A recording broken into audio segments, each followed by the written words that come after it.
happy Friday. This is J.N.S, and I hope you guys had a great week and that you're doing good. Let me make sure that my streaming is good on all platforms because we are on multiple um, social medias. And so, nonetheless, I hope you guys had an awesome, blessed week. And we got a lot to discuss. As you can see, the title is a heavy duty title.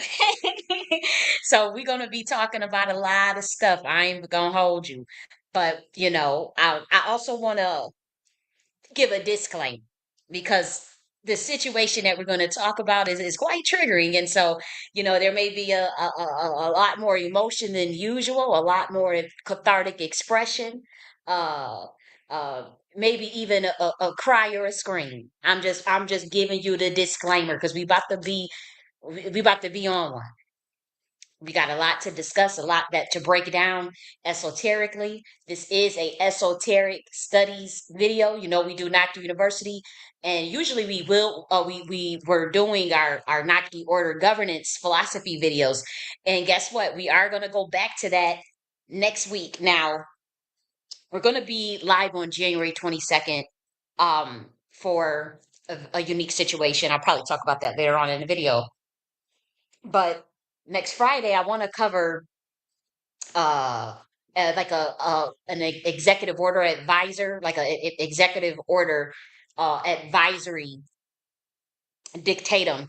And so we'll go over that next week as it relates to whistleblower protection, um, named primarily after the work of Julian Assange. And so we'll get into that next week. That's not, I don't want to belabor my point, but this week, I do have to say that we are doing an esoteric studies video.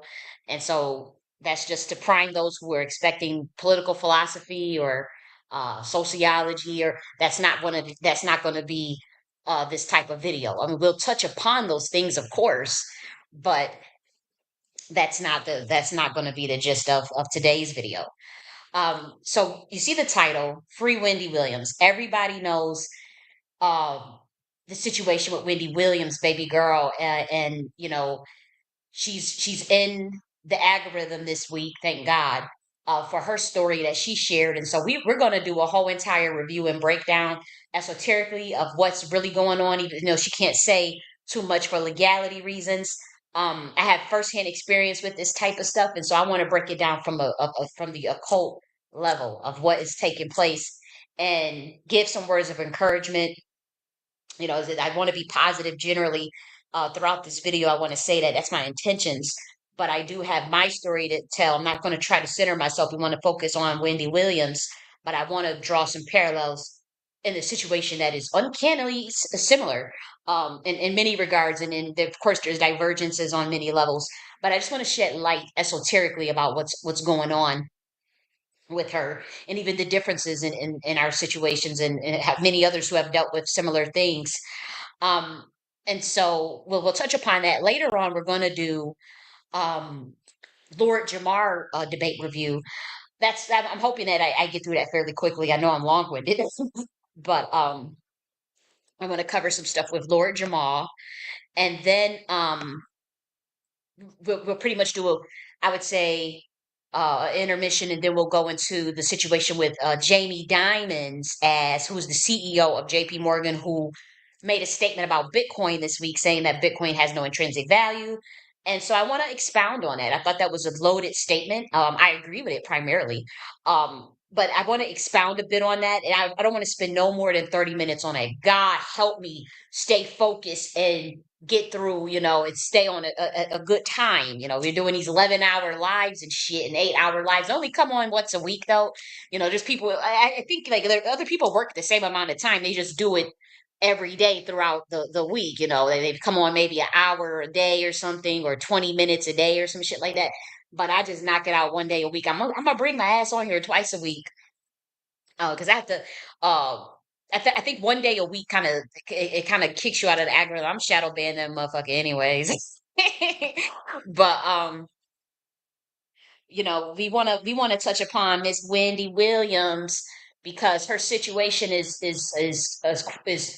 pretty much something that can happen to anybody if you step on the wrong toes, but it more especially if you're in the entertainment industry or if you or come from certain bloodlines and whatnot. So we're going to dabble deep into the esoteric aspects of that, and then after we cover the Bitcoin, I want to get back on track. I want to talk about what's that situation with Thomas Massie being fired.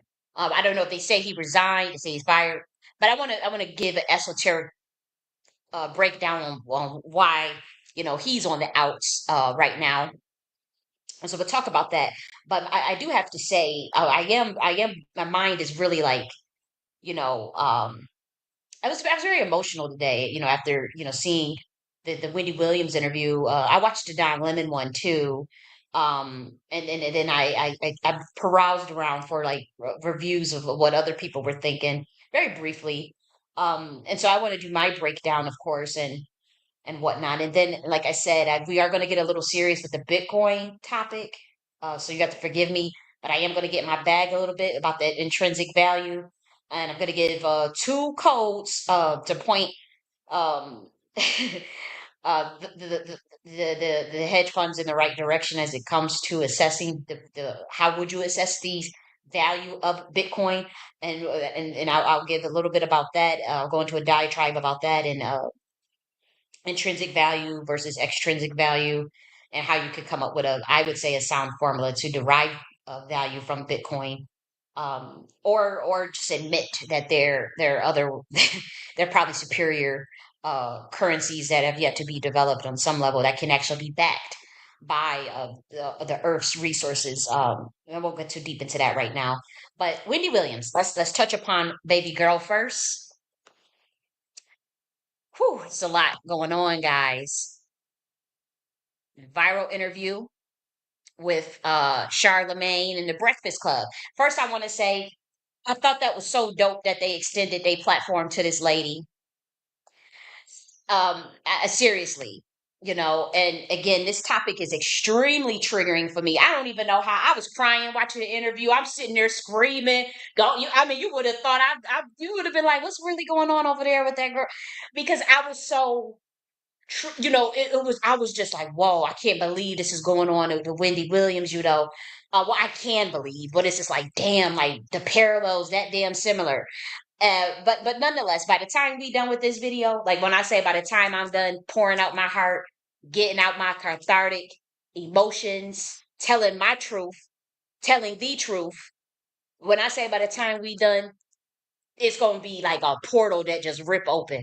By the time I'm done with this damn video, the Atlanteans will touch down. I wouldn't be shocked within 3 weeks if you get a disclosure about some type of interdimensional being or some shit being revealed. That's by the time I'm done with this video. Within 3 weeks. Give it 3 weeks time, you're gonna be hearing all some shit. And some of it's not gonna be a psyop. They're gonna tell you that, they're gonna put the narrative out that it's fake and that, oh, try to put your ass back to sleep. But mark my words, 3 weeks time, probably much sooner than 3 weeks, something gonna go viral as it relates to um it could be interdimensional disclosure, UAP, whatever. You're gonna hear something about some shit within the next 3 weeks by the time, because we about to go into another stratosphere with this shit I'm about to break down, and who has been called upon to assist in the, how do I say this about where people can understand, to assist in the spiritual warfare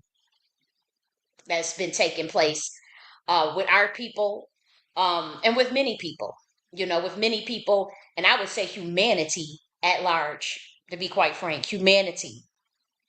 Okay. And so I don't want to get too deep into the esoteric stuff right quick. Let's just do a objective review based on the facts. I'm going to get into my story about what happened to me, how this shit is mighty motherfucking similar.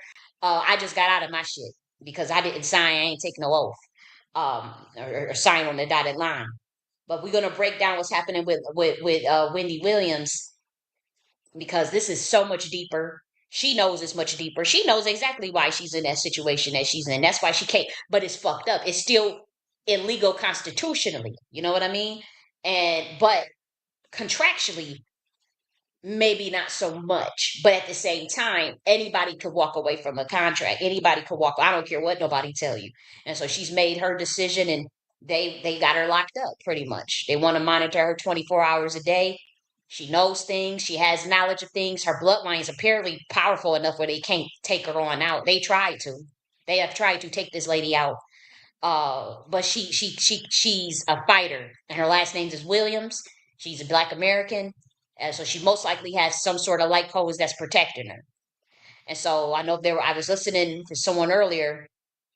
You know what? Let me stay on track because I go down a whole rabbit hole. But I am going to touch upon, that later. But like I said, Breakfast Club for one, I want to thank them for sticking their necks out and covering her story and letting her speak for herself, letting her tell her story out of her mouth with her niece Alex, and they got her under some illegal conservatorship.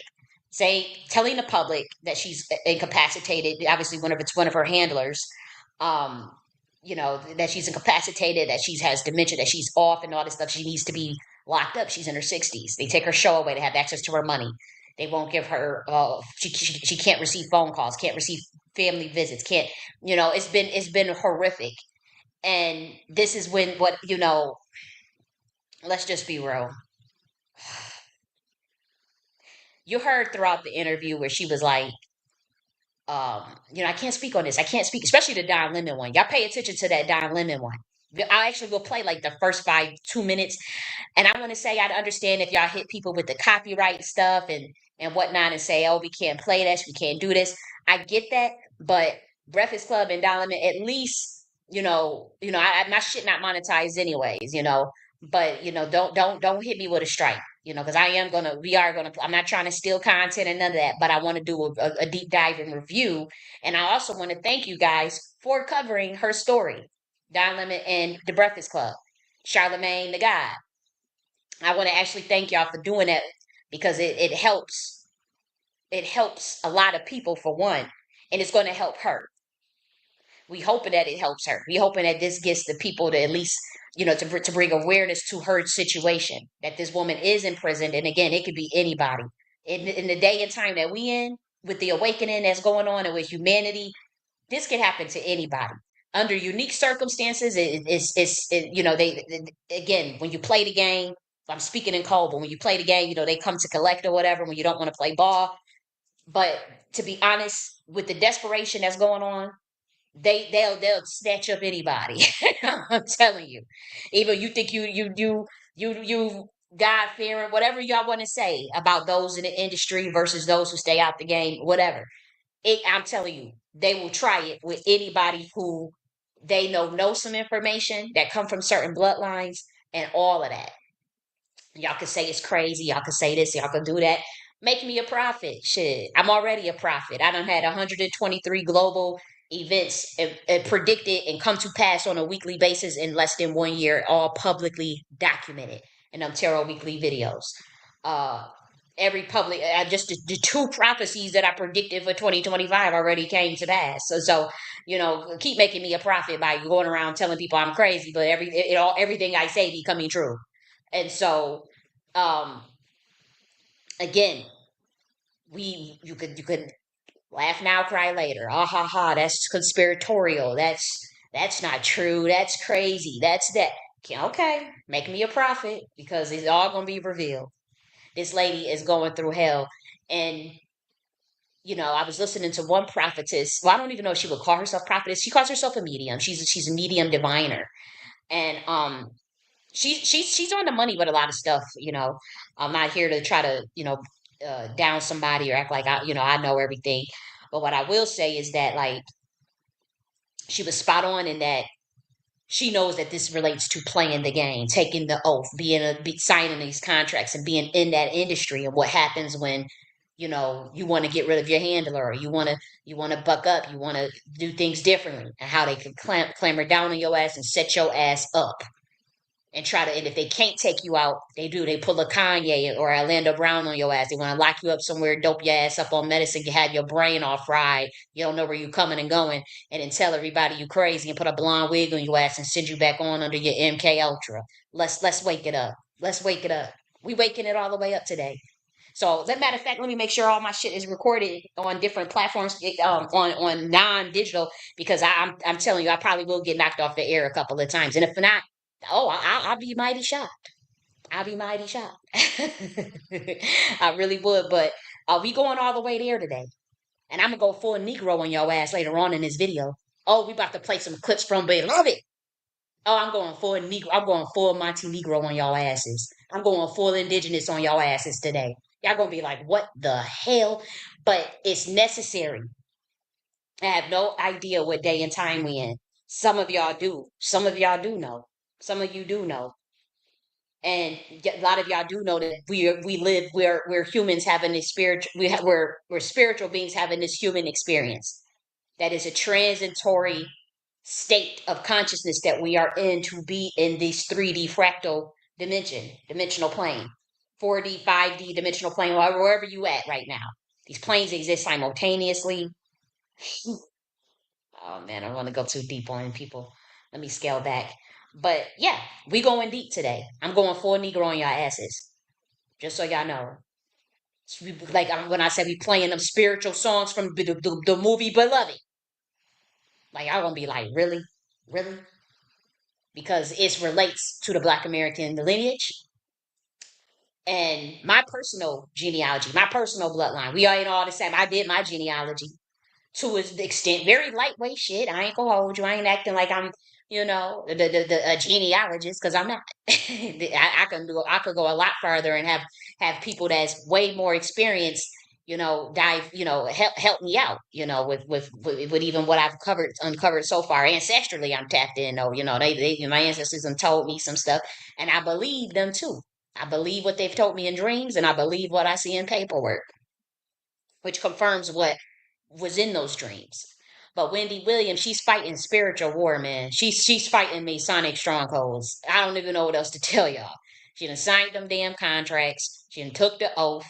She got her fame and fortune doing playing the game, the Hollywood game, the Baphomet Hollywood game. And apparently, she got that divorce from who? Kevin. Let me make sure I'm still in the air. That was that was who was that? Who was Kevin? That was her husband, but it was also her handler. And it was also her henchman. He hit him up. Charlemagne, no. Now again, I ain't trying to spray nobody. And look, I got enough smoke, spiritual smoke from motherfuckers. I'm pissed the whole United States government off. Okay, I don't piss the CIA off. Okay, they come for me. So I got enough spiritual smoke. But Charlemagne, know what I'm saying is true. That dude Kevin, that was her handler, but that was her henchman. Like he get busy for her. He came at Charlemagne. That's why Charlemagne don't want to say nothing too much. But when she divorced him, that's when all this crazy shit started popping off. She was feeling good. She was doing her thing. Then he wanted to clam the hammer down on her. And it wasn't just because of the divorce of him either. It's because apparently there was something in that contract, or something that or a direction that she wanted to go, or something that she uncovered, or she know too much, she spoke too much. And again, that's blood in, blood out, but it's also sometimes if they can't do the blood out, uh they have to do the discrediting. They will conservatory your ass and say you're crazy, and then lock your ass up and monitor you 24 hours a day. Lock you up in a prison, you know. Like, and they call it a mental facility, high level, whatever. But y'all saw that interview. Hey, Royal Deluxe. Oh, yes, we're going to be talking about the Sybil's Royal Deluxe. We're going to be talking about the Sybil's. Yes. And Royal Deluxe is in the building. And he says Monte Negro means Black Mountain. Let me show you a comment. Monte Negro, it means Black Mountain. And you know what? It does. And you know what? We about to be peaking. We about to peak today. Because when I say, like, whoo, her story just light a fire under my motherfucking ass. I said, you know what? We gonna go into the occult. We gonna go, we diving deep into what this shit is. Like, let's everybody stop playing stupid. Everybody stop, no. Because again, Kevin was Wendy Williams' spiritual handler, but this shit goes so much deep, man, with these soul contracts and energy swiping and Wendy Williams, it comes from a priestess bloodline. Whether she knows that or not, she don't have to. We don't peep game. She comes from a royal priestess bloodline. That should be obvious. Apparently, and I'm giving her these codes because I'm gonna also give her some game that could possibly help her if she takes it or not. That's on her. I can only tell her my story. I am not here to judge her. I am not, I'm actually here to shed light on her situation, to bring more awareness and to offer more compassion, because I already know they trying to throw her to the wolves. They trying to just toss her to the side, act like she never, existed. She don't piss somebody off. She pissed powerful people off. Now, she comes from a powerful priestess bloodline. She may know that already. She may not know that. She probably did her genealogy. She in her 60s, for all we know. She's in, um, but on her mother's side, the females, and again, I'm not trying to tell all her business. It is a lot I can see that I don't. You wouldn't be, you would be shocked at shit I keep under wraps. Seriously, I talk a lot, but I keep it. When I say I could really air it out on a lot of people. Just, but I don't. But I'll say this: on her mother's side, that's where someone made somebody. That's where the priestesses reside. And by that I mean whoever dabbled into the occult. It's coming from her mother's side. And again, I'm seeing this as a spiritualist. I'm not saying I know this lady. I'm not trying to make a, this is for her. So on your mother's side, was anybody in your family? This is my question for her. Was they Eastern Stars, or any sororities or anything of that nature going back? She want to study that on her mother's side, going as far back as she can. There's something contractual that went awry as it relates to, we talking spiritually, as it relates to Wendy Williams' situation. Either physically, in the physical realm right now, she is not, she did something where she wouldn't honor something, and that's a part of her contract, or she signed on to something and wants out of something. But as far as how she got in, and maybe the naivete when she got in, as far as how deep this shit goes, um that was even before her. And so now it's like speculation. Whew. I would ask Wendy Williams to assess how she even got into that industry, as far as the connections, how she got drawn into it, what she was, who brought her in, and to look around as far as, because now we're talking about like how she's going to break these this clear spiritual bondage. um, but I would say you want to start to see, assess the relationship with some of the females on your mom's side. Were they for you? Did they come for you in any regard? Um, I'm not speaking ill of nobody in this lady's family, or her mother or anything. I'm just asking her to assess, you know, the situation, to see who, if anybody was in the occult on that side, and it was it is it possible that they had introduced her to the industry, or somebody somehow groomed her towards the industry. She want to look at that, um, because that could mean that there's something contractually that was already set up before she even got in the industry. And if that's the case, you also want to break that bondage too, as well as whatever you signed when you went into Hollywood, when you went to play the game. And if that's not the case, say you don't have female family members that are into the occult, or natural, that that practice or anything. If that's not the case, then I would say, if and you willingly played the game and willingly went into that, it is going to be a little harder. And I don't have experience with getting a person out of that situation when they willingly went into it.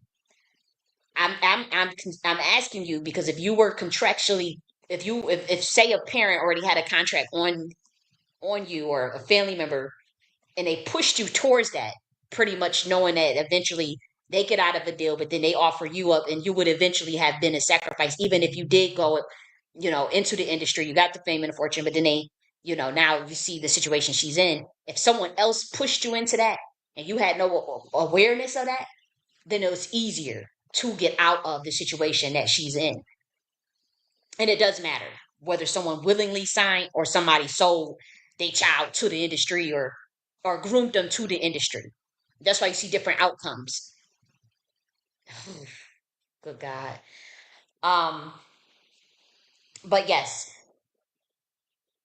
you want to see how did you get into that industry and who pushed you in it? And who came around at the time? Who backstabbed you over the years? Who set you up? Who gaslit you? Who are the people that's trying to convince you that you are crazy? You know, Wendy Williams, or that you are incapacitated, that you have dementia. Who are the people that's pushing that? Who do they know? Who are they clicked in with?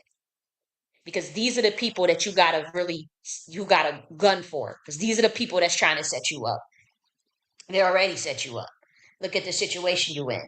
And then here's the thing. See, a lot of people, I was listening to that priestess today, and she said, well, there's nothing that nobody could do because she willingly wanted to play the game. She willingly went into that industry for fame and fortune. You sign these contracts, this shit is real. When they want to collect and you don't want to follow and play ball, they will come for your ass. You will not have access to your money. They will assign a handler to you. You will not be able to make phone calls. They will isolate you from friends and family. Nobody will want to talk to you. They will pay people to sell you out. They will do all types of horrific shit, and then they will tell everybody that you're crazy and can't take care of yourself and put you in an illegal conservatorship. And that is what has happened to Wendy Williams for sure. And she was saying, "Oh well, there's nothing we can do." I disagree with that, and I'll tell you why I disagree. Um, the first one is that she's alive, right? She's actually alive. Wendy Williams is alive.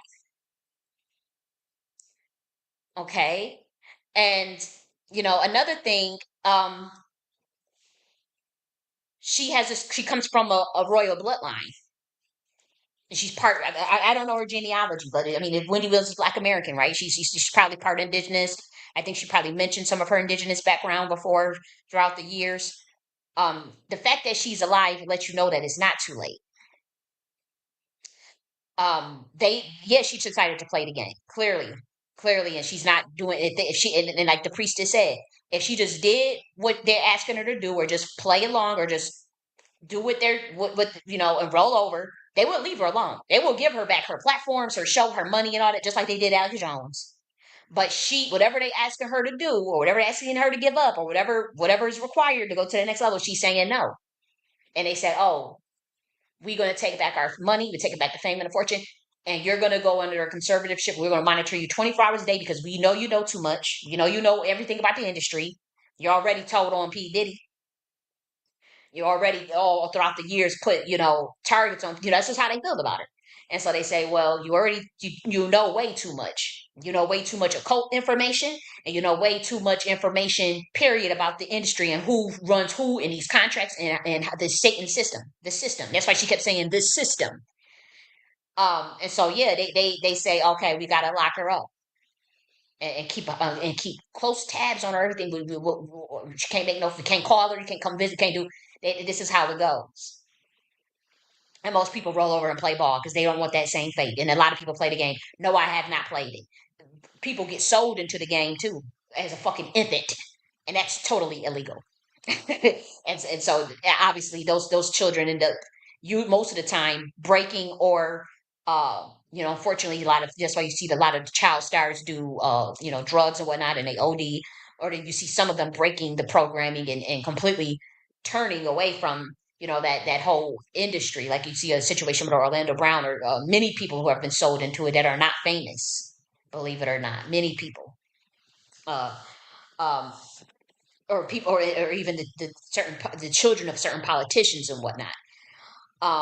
So it's deep. But when she was saying when the fellow sister was saying, there's nothing nobody can do. It's too late. She won't play. If she just play ball, they'll give her, then they'll leave her alone. And it's true, they'll leave her alone. But whatever, it's like you don't have to play. I mean, contractually, she probably does. And again, I've never played. I never was into that, so I've known just from the little bit that they tried to pull that shit ain't no joke. And when it comes to Wendy, uh, I suspect, you know, um, This is heavy. This is a heavy topic. When it comes to Wendy, she's obviously she was in that game. She wanted to get up to the top, did whatever, and she don't want to play ball no more. No, I don't smoke Wreak Havoc. Why would you ask that? I'm curious as to why would you ask that, Wreak Havoc. I think I covered that on my who's David Lynch? You said R.I.P. David Lynch. Who is that?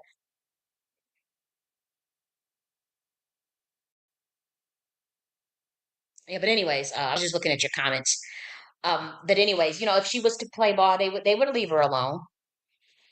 But um, she doesn't want to. Whatever they're asking to do is I guess egregious or just too much, or she's tired. She want out. A lot of people want out, and they just yank the chain. And for with her, they slamming the hammer down. They want her to spend the rest of her life in that facility.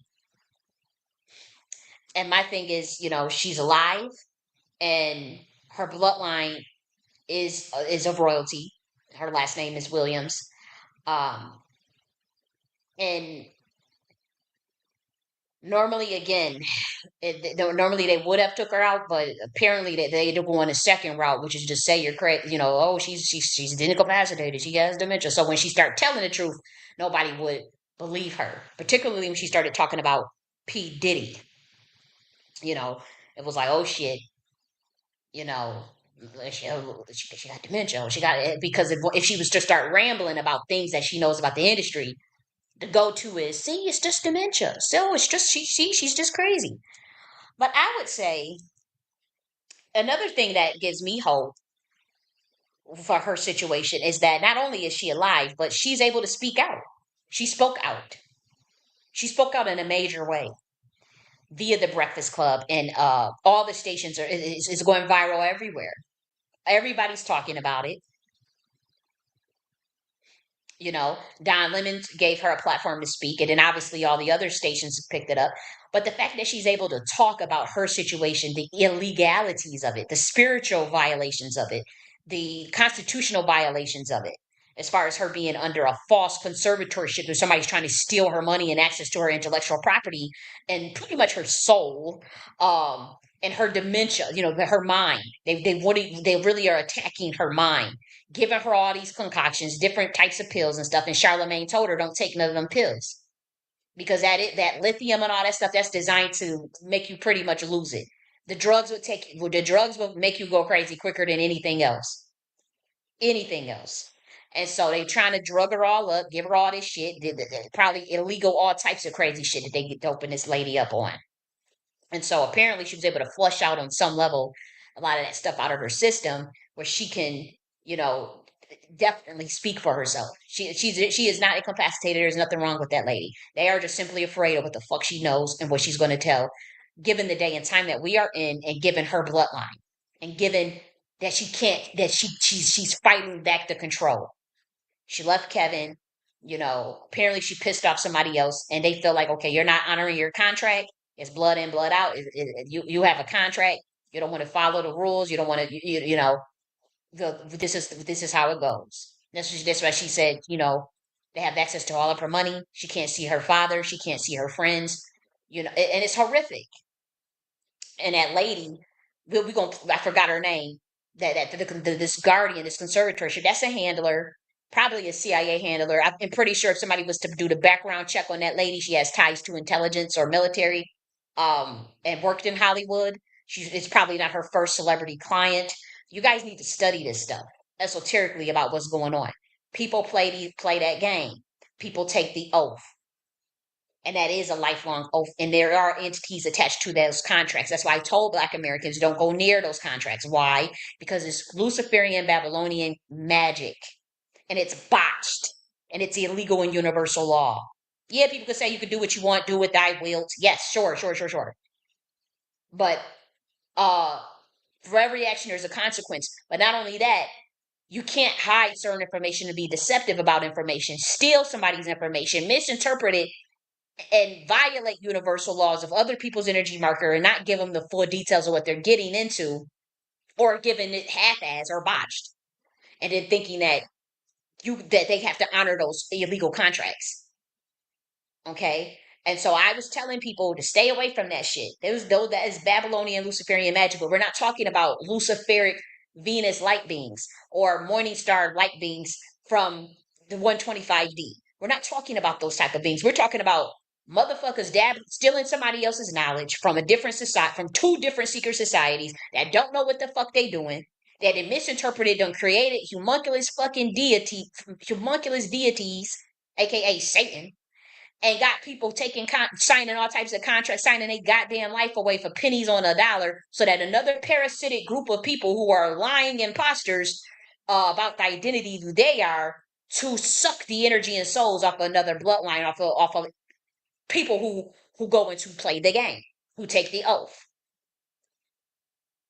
This is a Babylonian contract magic. Okay. And the deities that are on those contracts, though, are homunculus. They're not primordials. No, there is no primordial that will need a fucking human to sign no lifeblood contract. Are you kidding me? That's just common sense. What the fuck would a primordial need with a damn human?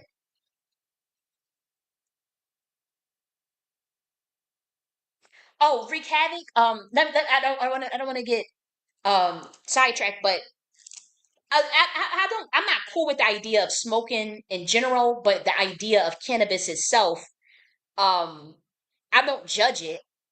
I like CBD, but I don't smoke it, but I do know that it does alter some chemical things in the brain, and people have different reactions to it. And so, I would caution people to be, to know how it affects their brain waves and how they feel before they get into it. But for some people that that are trying to tap into certain dimensions, or trying to uh get certain information, quantum teleport at the least. Yes, cannabis does help with that. But I think the idea of putting smoke into the lungs is dumb, but I don't think that smoking weed is dumb, or dealing with cannabis is dumb. It's doing. I don't think that. I don't. No, I don't think that doing cannabis is dumb. I think getting addicted to it and using it for recreational purposes and abusing it, maybe even not even that, because you can microdose it. Some people use that as medication. So I don't think, I'm not here to judge anybody. I don't think, I wouldn't say smoking weed is dumb, but I wouldn't do it. I wouldn't recommend it. And I think that, for people who dealt with SRA, for those from, say, our background, Masonic backgrounds, and people who sell their children, try to sacrifice your children, or you were put in, experimentations and programs and shit. Um, Cannabis can actually help those type of individuals. You can research Kathy O'Brien, um, and her views on cannabis as a victim of SRA, and a victim of the same situation of the occult families, the occult bloodlines. Cannabis will help with that. And then you said they put your mom on psych drugs, yeah. And you come from a Mason family too, right? So they probably, you're pretty sure once we go deep, you're going to see the parallels. Um, but when it comes with Wendy Williams, she spoke out. She's on the Clubhouse, and you know, I saw your comments, and I wanted to acknowledge. Just try to listen, because I want to. I don't. It's information I want to get out, and when I see the comments, I want to. I don't want to ignore you guys, but it kind of throws me off my train of thought. But she goes viral all over. The station's trying to bring awareness to her situation, and she did. Apparently, she got in deep with that game, with that system. And that's why she keeps saying the word system. When she says the system, y'all think it means like a state system, a healthcare system, but she's talking about that Luciferian occult system, the occult system. And again, this information that they have used in Hollywood to set up their demonic machine is botched. And I don't care who get offended. I don't care how much y'all financially blacklist me. I don't care how much y'all want to blacklist me and try to steal my information, act like y'all came up with my teachings and stuff. No, the teachings are botched. All religions are botched. Why wouldn't that be? It's all a form of mind control. Even the occult information is a form of mind control. but as well as the religions as well. And so a lot of that stuff that they stole from two secret societies over the course of thousands of years. We talk about like,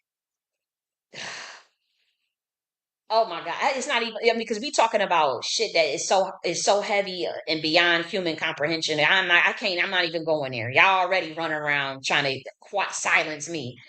Good God. But that information, a lot of that Luciferian Babylonian contract magic as it relates to the way Hollywood and the way the system is playing it, that is botched. That is clearly universal violations.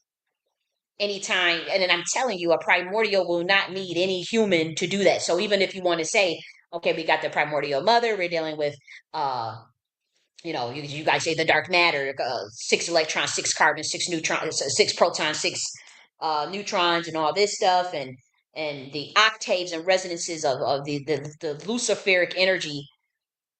It's anybody can any entity can come and tell you they anybody. Let's be going now. Let's go deep into the occult. Anybody can come to a human who does not have that same level of knowledge or awareness. It may be an older soul or a different type of entity, or even and claim that they are so and so. Somebody can say, "Oh, I am the real Jesus," or "I am the real Krishna," or "I am the real Shiva," or "I am the real Buddha," and they could just be fucking lying. But they got a little more power than you and more knowledge than you. As a human, you're a human. You don't have more knowledge than the jinn. You don't have more knowledge than earth angels and certain demons, king demons, certain angels, even certain deities, avatars. You don't have more knowledge than them. And there are some beings that do not care, and they are not compassionate. They are not, and they just want to take advantage, and they're not going to tell you the truth. So that anybody can lie and say, "Oh, I am this," and you won't know. And so what I'm telling you is there were a lot of Babylonian deities and that are homunculus that were created from somebody else's information, particularly melanated women. It was stolen when there was a war against between the nobility classes of the clashes of the governance system between the monarch bloodlines that were melanated, both in the Americas and in Africa. Study my shit when they came on the scene in 2020 with the Nocti Queen mothership. This is why they've been on my neck trying to take me out, because I woke all this shit up. We ain't hiding nothing. What the fuck y'all hiding for? If it's so occult, so esoteric, so powerful, what the fuck it need to be a secret for? I don't understand. Well, the people are either going to accept it or they're not, just like with anything. You like the knowledge, the information, or you don't. it resonates or it don't. It makes sense or it don't. It can be empirically proven with just your fucking eyes a study in nature, or it can't. It can pass certain tests of certain laws and rationality, or it can't. But to say, oh, this got to be secret from humanity. Nah, it's something that you're doing that's not truthful. That's why there's some deception in it. And what I'm saying is that those deities that are on the Babylonian contracts with this AWAS and this Aleister Crowley shit, all I'm saying, all of it's botched. I'm saying all of it is clearly botched occult information, just like all the religions have botched gatekeeping bullshit in it. All the religions do. How do you know this? Let's test it. Everybody know in a Hollywood system, they got this Baphomet. You got to take the oath to the Baphomet. And then they tell you that it's an analogy of the integration between the divine feminine and the divine masculine, of the Baphomet, this goat god. Some say it has some connections to Pan, but it's based off of someone else's knowledge 2 orders ago that date back way before. I mean, even the Nephilim. And so if somebody steals somebody else's information and they don't interpret it right, they don't really know what the fuck it means, and they go to another and create a whole fucked up matrices using their fractal points and angles of the dimension that they create, a fake Metatron's cube, and put motherfuckers and capture souls in it and create a whole false system with somebody else's information, and they tell you that it's an analogy that means the connection. They tell you that the Baphomet is, the ascension process of beast and man, but also, um, this hermaphrodite figure that represents the divine feminine and divine masculine, as above, so below, as within, so without. Why would I need to look at that as a motherfucking analogy to understand the lower man, the higher man, the integration between both, and the integration between the divine masculine and the divine feminine through the Ida Pingala? Why the fuck would I need to look at that? Can't I just study the sun and the moon? Can't I just watch motherfuckers fuck? I, you don't need no religion. You know, I'm not here to judge. Do whatever you're doing. Whatever y'all on you humans believe, look, keep doing it. Seriously, at this point. Because we could tell you better than we could show. We could show you better than we could tell you. But let's just be real. If I needed to understand the integration between the divine feminine and the divine masculine as within, as above, so below, why the fuck would I need to look at that Baphomet shit or take an oath to that? Couldn't I just look at the sun and the moon and study? Actually, can I just study the energy from the way the sun works and its effects on plants and life? Couldn't I just study some animals fucking? Can I just study nature? Can I just study the whales, the dolphins, the lions, the cats, the bees, the ants? Ants? Couldn't I just study them? If I wanted to understand, why would I need to take an oath and sign a contract and sign in blood and get some occult and get initiated into a secret society and get up to the top to get some secret so-called powerful knowledge? Why would I need to do all that to understand? It doesn't even make any sense when you break it down. It doesn't absolutely make it makes not a lick of sense. Just like how most of these religions don't make a lick of sense. Even if you break down a lot of these are analogies, are sciences of connecting, of awakening the solar man within, the temple of Solomon within. Get all that. Get all that. I truly do.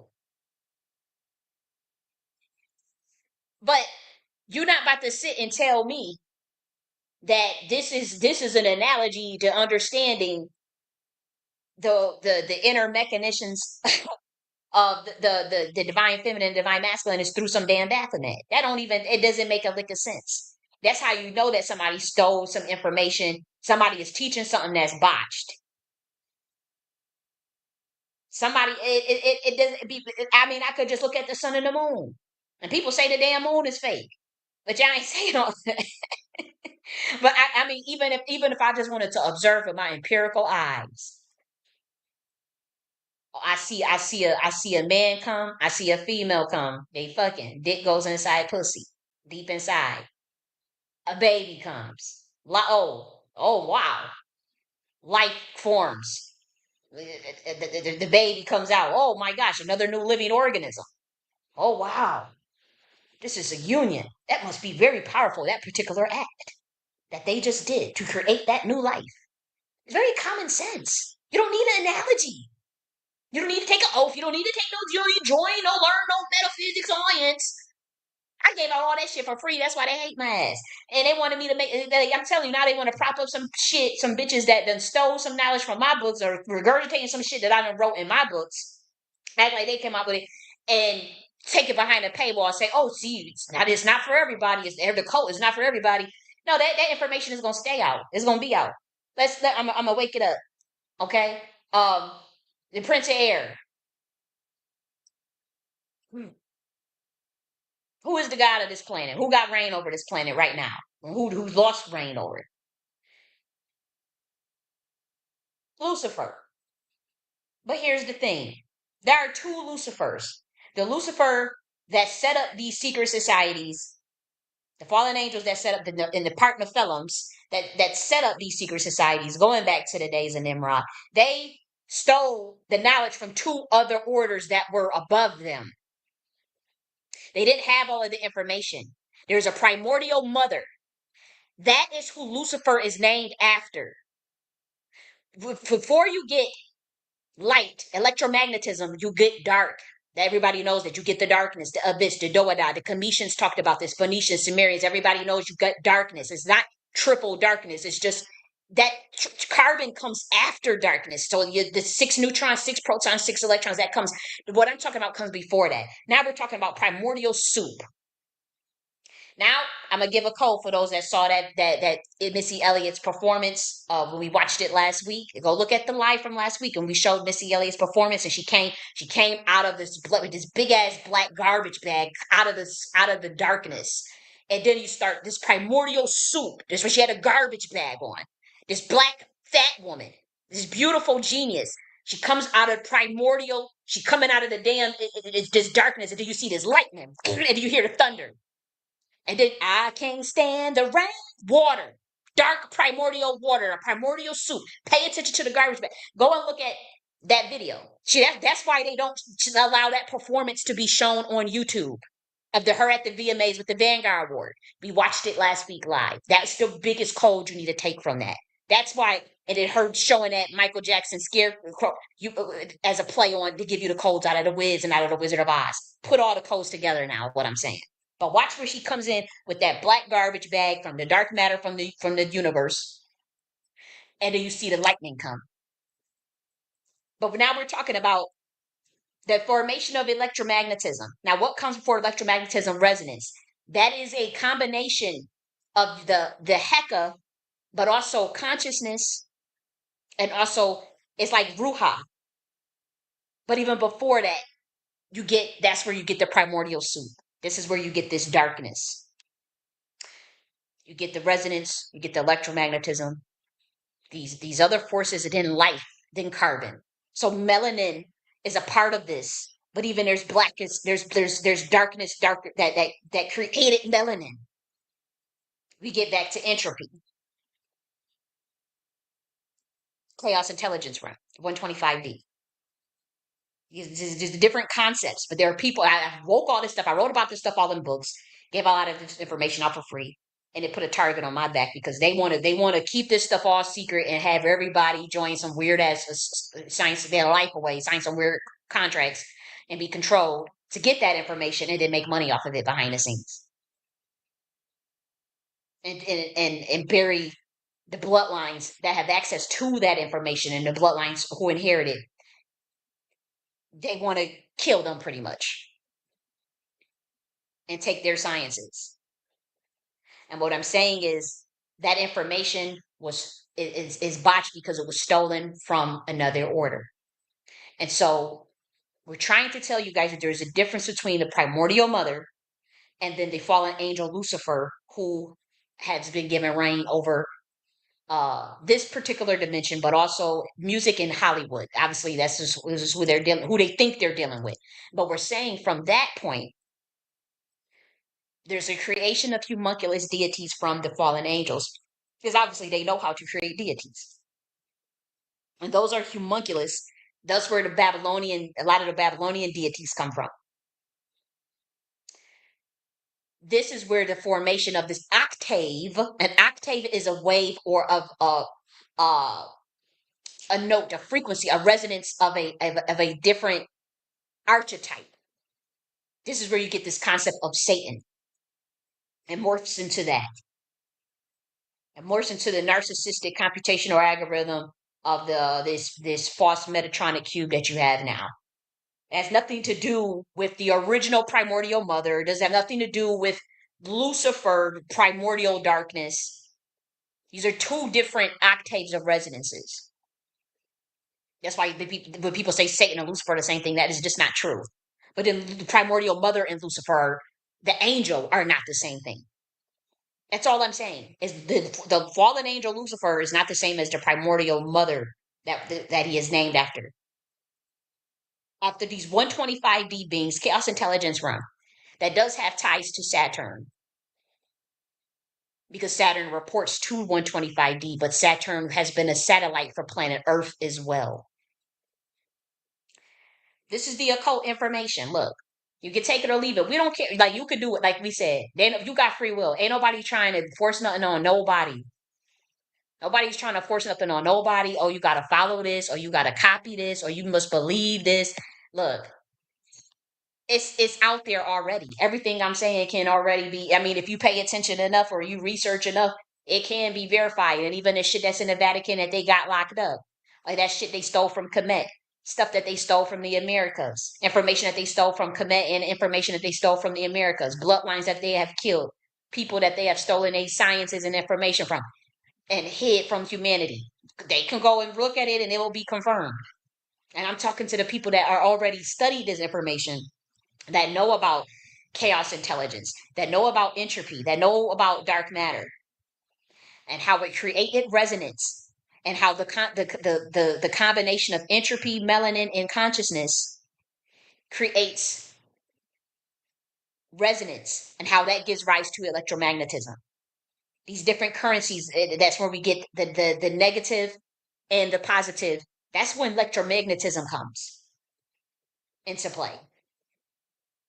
Light, phosphorus, fluorine, the building chemicals of life: sodium, potassium, carbon, nitrogen, hydrogen, oxygen. There are primordial elements before those elements, before the periodic elements, before the building blocks and chemicals that create life. This is what it is. I'll bring it down a bit. But we're trying to tell you guys that if I know I offended people, I know it don't mean nothing. I'm not trying to, hurt, I'm just saying that that information is botched, but like with most religions, but I tried to explain. And I know people just thought I was some quack or whatever, but like them fallen angels are like children to compare to the primordials. They are not primordial. They were 5 to 10 when they descended down here. They are age 17 in soul, in consciousness. At their soul level, as a species who have evolved in consciousness, they are only at age 17, 15, 17. But when they first came down, they were ages 5 to 10. We're talking about the soul level, as far as information at the cosmic age. And so beings that young in their cosmic age come down to a planet with a species that is younger, 2 weeks to 2 years old. I'm just trying to break it down in a way that you can understand it. 2 weeks to 2 weeks old, to 2 years old, and try to tell y'all, all this, they got this secret information and rule over y'all, tell you about the Anunnaki and tell you all these things, and mate with the women, the Nephilim, and help you build the pyramids in Egypt. And obviously anybody that can build, you see Giza, you see the Sphinx, you're like, oh my gosh, this must be a god. Oh my gosh, these fallen angels. They mate with certain Nephilims, make them to sign a pact, create more homunculus deities that also are capable of binding humans to contracts and pacts. This is where you get contract law, Luciferian contract law. That's how it started. But it ain't got nothing to do with the primordial. Somebody came down here and told y'all that they were a primordial and they were lying, is what I'm trying to tell you guys. Okay?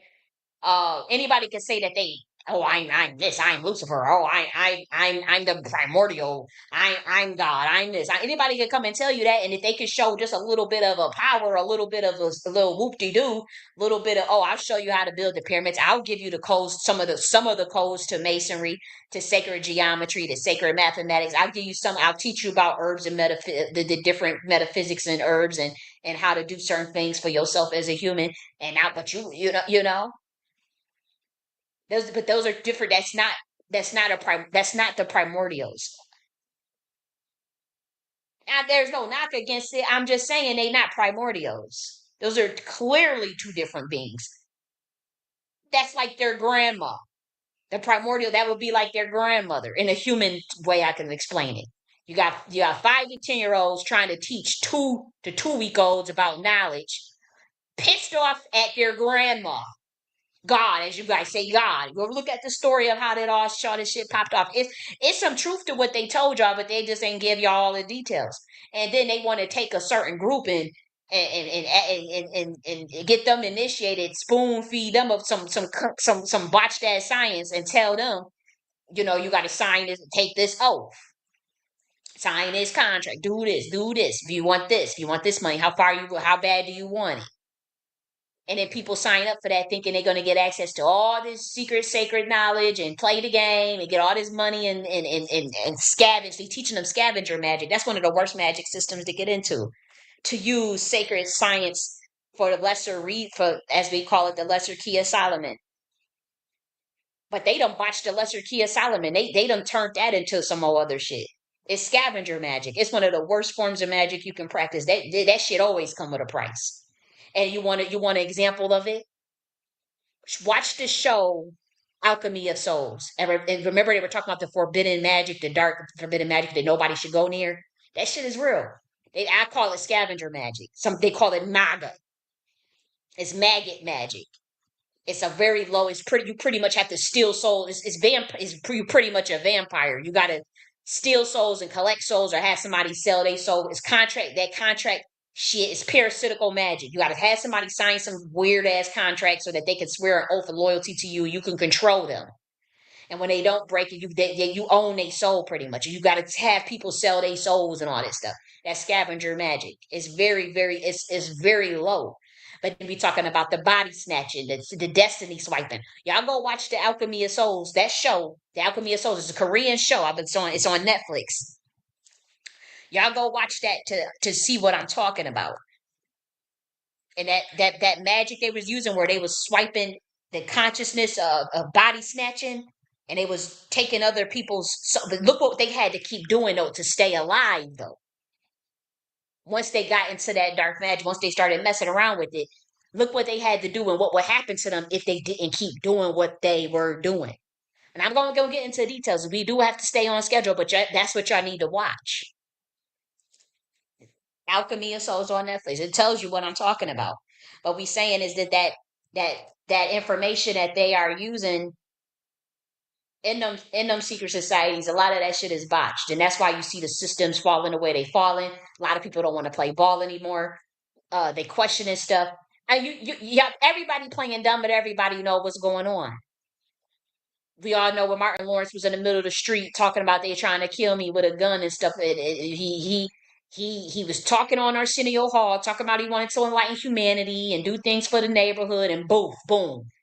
He running out on the street, people saying he crazy. He has his strokes and whatever. He's never saying again. He comes out. Mariah Carey goes on Carson Daly. She leaves Tony Motorola. They say she crazy. Dope her ass up. Her people's talking about satanic ritual abuse and being abused and sacrifices and stuff. And they saying she crazy. They got her monitored and controlled. Y'all want to say, oh, everybody? It's the same thing in Hollywood. All these people come with the same motherfucking story. And y'all want to play dumb? Donnie Hathaway. He's talking about the CIA and all this shit and how they trying to do all this shit to him and fuck with his mind. Oh, they want to label him crazy. The dude was a fucking genius. Sun Ra. Make a whole movie talking to Lucifer and the CIA and interdimensional beings. Make a whole fucking movie about it. How he was tracked and monitored. He was talking in code. He got a whole album called Fireside Chat with Lucifer. Oh, it's just playing. Oh, it's not real. It's not real. How many other celebrities? Oh, you saw P. Diddy wanted to rile up some feathers and talk about he wanted to change the industry, and he was a straight demon this whole time. He was on demon time that whole time. There was nothing to collect on that damn contract. He played the game to the best of them, made up to the billion boys club. All these people come forward now about how he was a dick in the booty bandit, how he was doing all exploiting people, stealing souls, snatching souls, scavenger magic. And look who defended him. Same nigga I got a beef with. All of a sudden want to defend him, but don't say nothing about Wendy Williams. Yeah, okay. But this nigga, P. Diddy, he might have want to turn the new leaf, but they gonna collect on that contract. Now you see the situation of where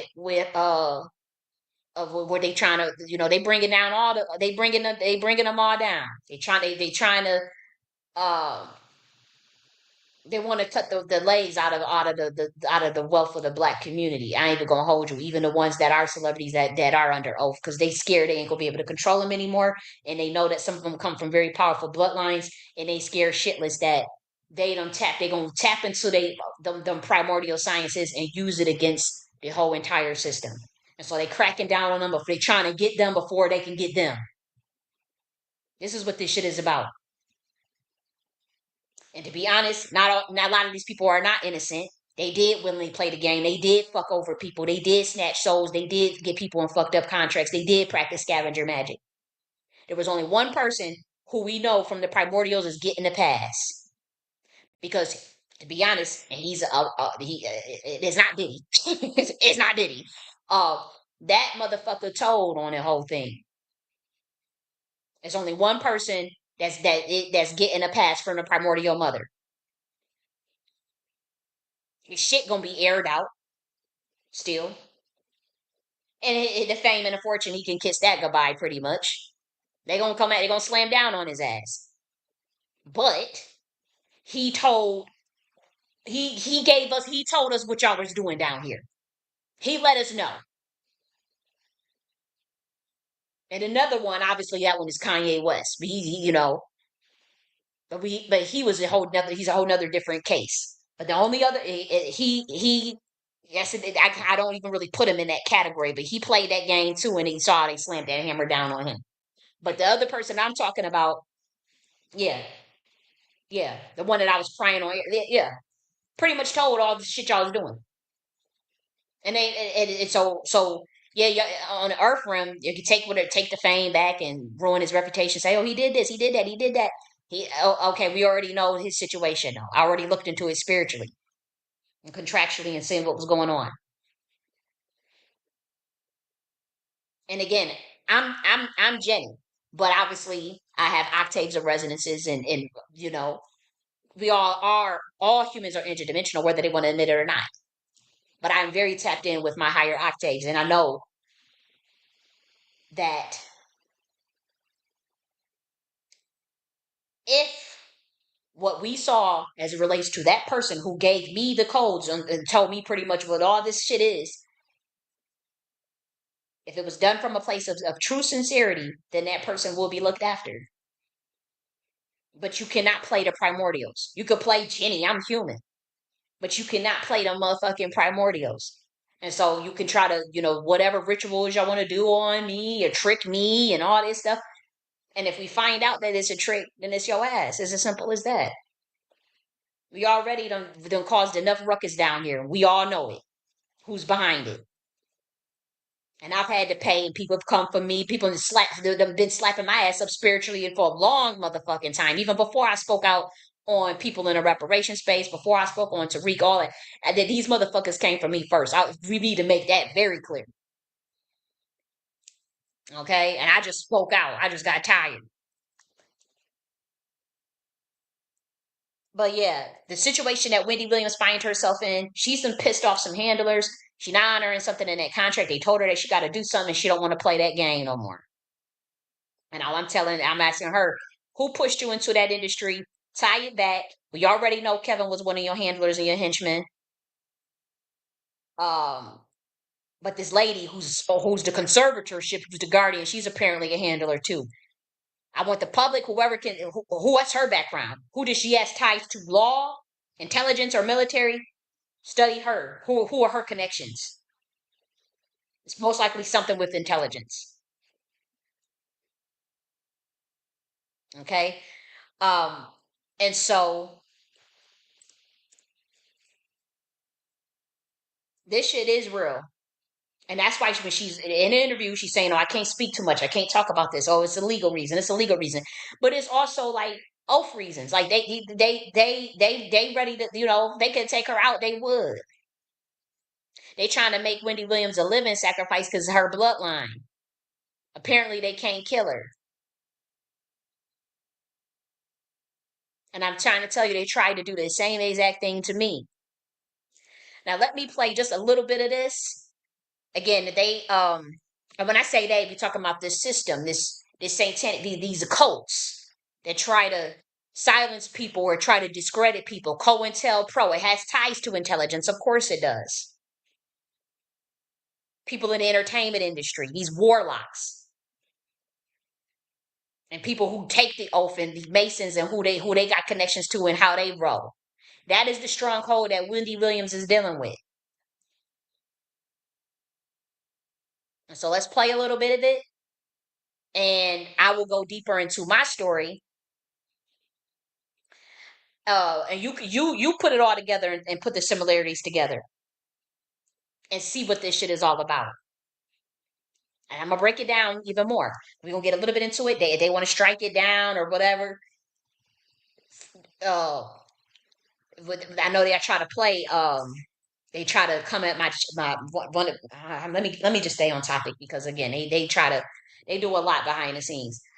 But I want to strike it down or whatever. All I say is, look, I should not monetize. I just do the copyright thing and leave it alone. But this information needs to get out, and she says a lot without saying much for those in the know, and we're gonna break it down. Good morning. Especially me. We have Wendy Williams on the line. Good morning, Wendy. Good morning. Hi, everybody. Hi, everybody. Hi, Charlemagne. Peace, Wendy. And Wendy's niece, Alex, is on as well. Alex, you're going to be talking too, right? Hey, Alex. That's my Hey, niece, yeah. Alex. That's my niece, Alex. And Charlemagne and I, by the way, have known each other for like 20 years and running. That is very true. Wow. Listen, Wendy, let's get right to it. I'm going to tell everybody what's going on. Wendy Williams is currently trapped in a conservatorship. I just want to make sure it's playing because they do be cutting my sound off and shit. Okay, I just wanted to make sure it was playing. If you don't know what a conservatorship is, it's when someone is in charge of making decisions on your behalf, but usually because the conservatee is not able to make decisions for themselves. Wendy can make her own decisions. She is not cognitively impaired. She is not incapacitated. She is being taken advantage of. Right. Wendy, tell us what's going on. Well, first of all, to start with, my niece, Alex. And you know what? I want to say, like I said, I want to thank Charlemagne for shedding light on that. And the way he said it was correct. She is trapped. She is in a prison. And again, they can't go into detail about what I could go into detail about. I'm telling you what this shit is spiritual. You live in a spiritual world. It's as simple as that. And,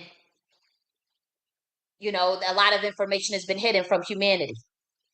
And what we're saying is the information that I'm giving out, they usually want you initiated, or they want you to pay for it. They want to prop up these fake ass metaphysic teachers that want to sell you this shit that I've given you up for free.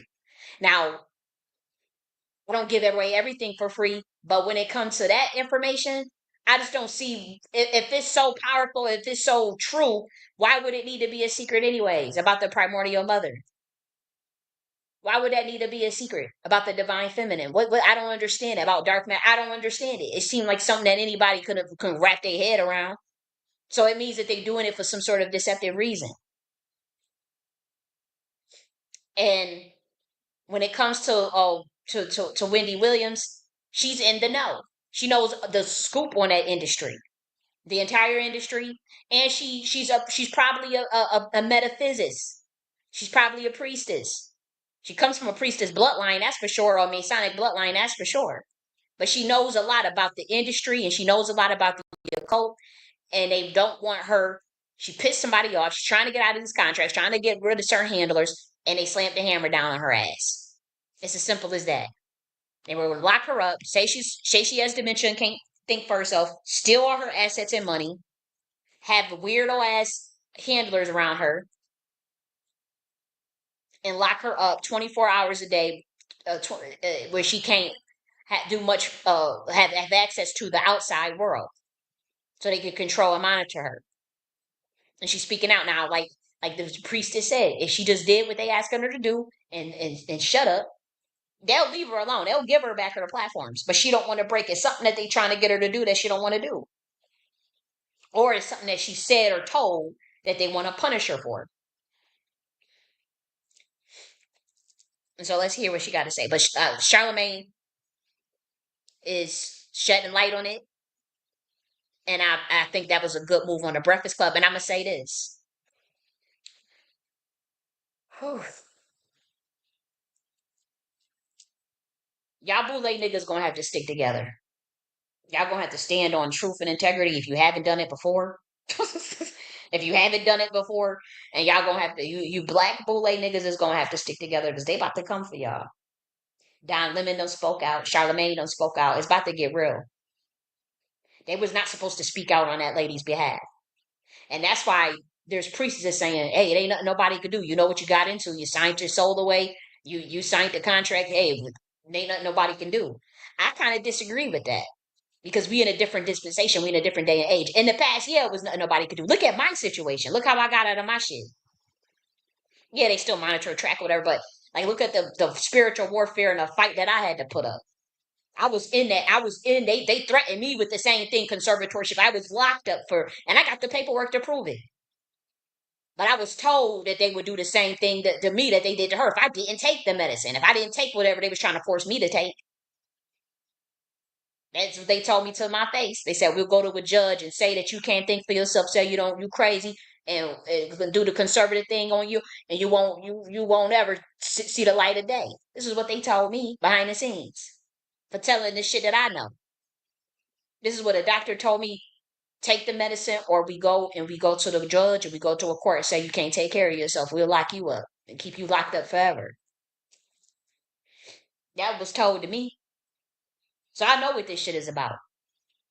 I got out of the situation. You should have saw the look on people's faces. How the fuck did she get out in 2 weeks? She ain't got the blonde hair. She came out still talking shit. What the fuck is going on? 7th State Attorney General. The fuck is going? And we gonna get to the spiritual reasons behind how I did it too. And the bloodline that I come from, which I pretty much already publicly told everybody. And I'm not giving out nothing that's like, oh, gotta be, oh my gosh, it's so secret. Oh my gosh. You bitches not about to take my information and make money off of it. That's primordial information. They ain't got nobody, no business, nobody making no money off of it. Not everything is about making no motherfucking money, and it damn sure ain't no motherfucking secret. Shit about the primordial mother ain't no motherfucking secret. Nothing about no Baphomet, no Lucifer shit. That ain't no motherfucking secret, because y'all done botched the shit any damn ways. I want to know about divine masculine, divine feminine. I go study the sun and the moon. Go look at some fucking ants. Go look at some niggas fucking. I see dick go in the pussy. They've got negative and electron magnetic force. Boom, another baby come out. That's a life force. Sex magic. Sex must be powerful. Why do you think they pervert everything and invert everything in Hollywood? Everything is inverted in Hollywood. They had Diddy doing the Patah rituals from the Book of the Dead. It was a botched ass fucking rituals from Egypt. Practicing their version of sex magic with them Diddy freak offs, soul selling, soul exchanging, destiny swiping through sex. That scavenger magic, but it was a fucked up version when they give you them drugs and knock your ass out and your soul goes somewhere else and they take over your body and have a whole bunch of people fucking your body and you are in a whole nother dimension in a darkness. Look at all the lyrics of the artists talking about they in the dark crying and all that. That was to insert demons in somebody. Attach you then to get you to sign the contract, take the oath. It's a Patah ritual from the Book of the Dead, but it's a botched version of it. That is not what you do with them damn sciences. That's why we told y'all that they stole somebody else's shit.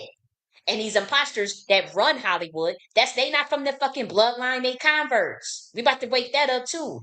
You can't just convert your way into somebody's motherfucking bloodline if you a descendant of a dragon rider or you not. If you either you a real Hebrew from the not from the dragon from 125D, or you're not. Either you're chosen or you're not. You can't just go and just steal somebody else's identity and they bloodline and say that you them, and then think that you can steal their science, botch and misinterpret their shit, reverse engineer it, and then go to that same bloodline and scavenge off of their souls, aka the Black Americans and melanated people. They do it to melanated people worldwide, but in America, in this system, they petri dish, and they culling, or they sacrifice, or they bottom cast is the Black Americans. Or you call indigenous, I don't care what you want to call yourself. It's the Black Americans. Those are the blind. It ain't even all of them, because a lot of them sell the fuck out and sell us out. It's a group of them that's not even the same. It's a hodgepodge, but the group that I'm talking about that they scavenging on, that's a very particular group within the Black American lineage. And they do have certain like codes, and they are from certain bloodlines. They have a similar genealogy, not the same though. And they do get them to go into these crazy ass contracts and all that stuff. That's why you see the same artists saying the same shit. And DMX told you the same stuff about the industry. Kanye West tried to wake it up. Same shit about the industry. DMX, yeah, his grandma's last name is Holloway. Uh, his grandma's first name is Mary. Um, Middle name L. Do you know my mom's name is Mary Holloway? Do you know Holloway is the same surname? So it's the same surname. You know, and so DMX tries to come and tell you the same exact stuff. Look how they did him. He was in Buffalo, New York, walking. No, no lie. This is real shit. Anybody in Buffalo know what I'm talking about? Was he not at the bars in Buffalo, New York? Then he was in jail in Buffalo, New York. You could just Google that. I'm not even just making this shit up. We used to see DMX in a motherfucking hood in Buffalo, New York. You go up on Delavan Street. You walk up on Delavan, and he was at that bar, and people were like, "Yo, I just seen DMX, the corner store." We know he fell on hard times. We know that he was driven to that shit. Listen to them lyrics. Listen to DMX lyrics in his album. He telling you about they on his back, the hellhounds, the devil trying to take his soul and all this stuff. Y'all think that shit is a joke? He told y'all. I mean, y'all know about the poem, the industry. So all these people try to tell you the same thing. Aaron Carter tried to tell you the same thing. Aaron Carter about to wake shit up. Boom, up, he dead. Liam Payne, 27 years old, up, about to wake shit up. Up, he dead. Bob Marley talking hella codes in this song, giving out a lot of game. He wasn't just, he was a true revolutionary, but they don't show you all of his lyrics. They just show you one love. Let's get together and be all right. They only show you that version of Bob Marley. Bob Marley was knocked the fuck off by the CIA. It's just common sense. Sun Ra, Birmingham, Alabama. And Sun Ra don't have a lot of indigenous codes. He don't. He got a lot of Commission codes. But Sun Ra is the real deal. He was a Saturnian being, and he told you he was from Saturn. Everybody laughing at him. Oh, he crazy. Oh, he told you. He said, I'm an interdimensional being from Saturn. Put it in a movie of him playing a game with Lucifer, the chess game. Show it right in front of in a movie that he produced, that he wrote. Told you how the CIA was tracking him. Told you the game. Told you precision and discipline is what built the Egyptian civilization. Put it right there. Oh, he's crazy. Look how he dressed. And look at the genius of the likes you've never seen. Told you it. Oh, he's just, they don't, all these people, nobody know what they're talking about, but they all saying the same thing. Michael Jackson. Told you what's going on. Literally told you to your face what's going on. You don't get no blatant than Michael motherfucking Jackson. Told you.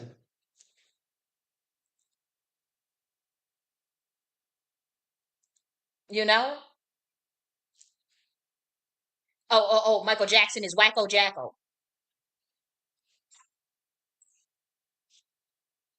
But everybody motherfucking crazy. They all have the same story.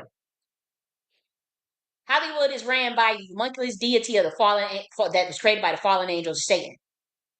They embedded this entity with while they mixed this shit up with the Aleister Crowley teachings to create, but they think they're dealing with primordials. There is nothing that they are dealing with that is in remotely primordial. That is Luciferian backwards as in reverse engineer Babylonian contract magic, scavenger magic. A group of people stole somebody else's information, try to steal somebody else's identity, and want to harness the energy from the actual bloodline that are the people that are descendants of those identities. And again, not all of us are of that bloodline. I want to make that very clear, Black Americans. No, not at all. We're talking about royal bloodlines of the monarchy that were covered and enslaved.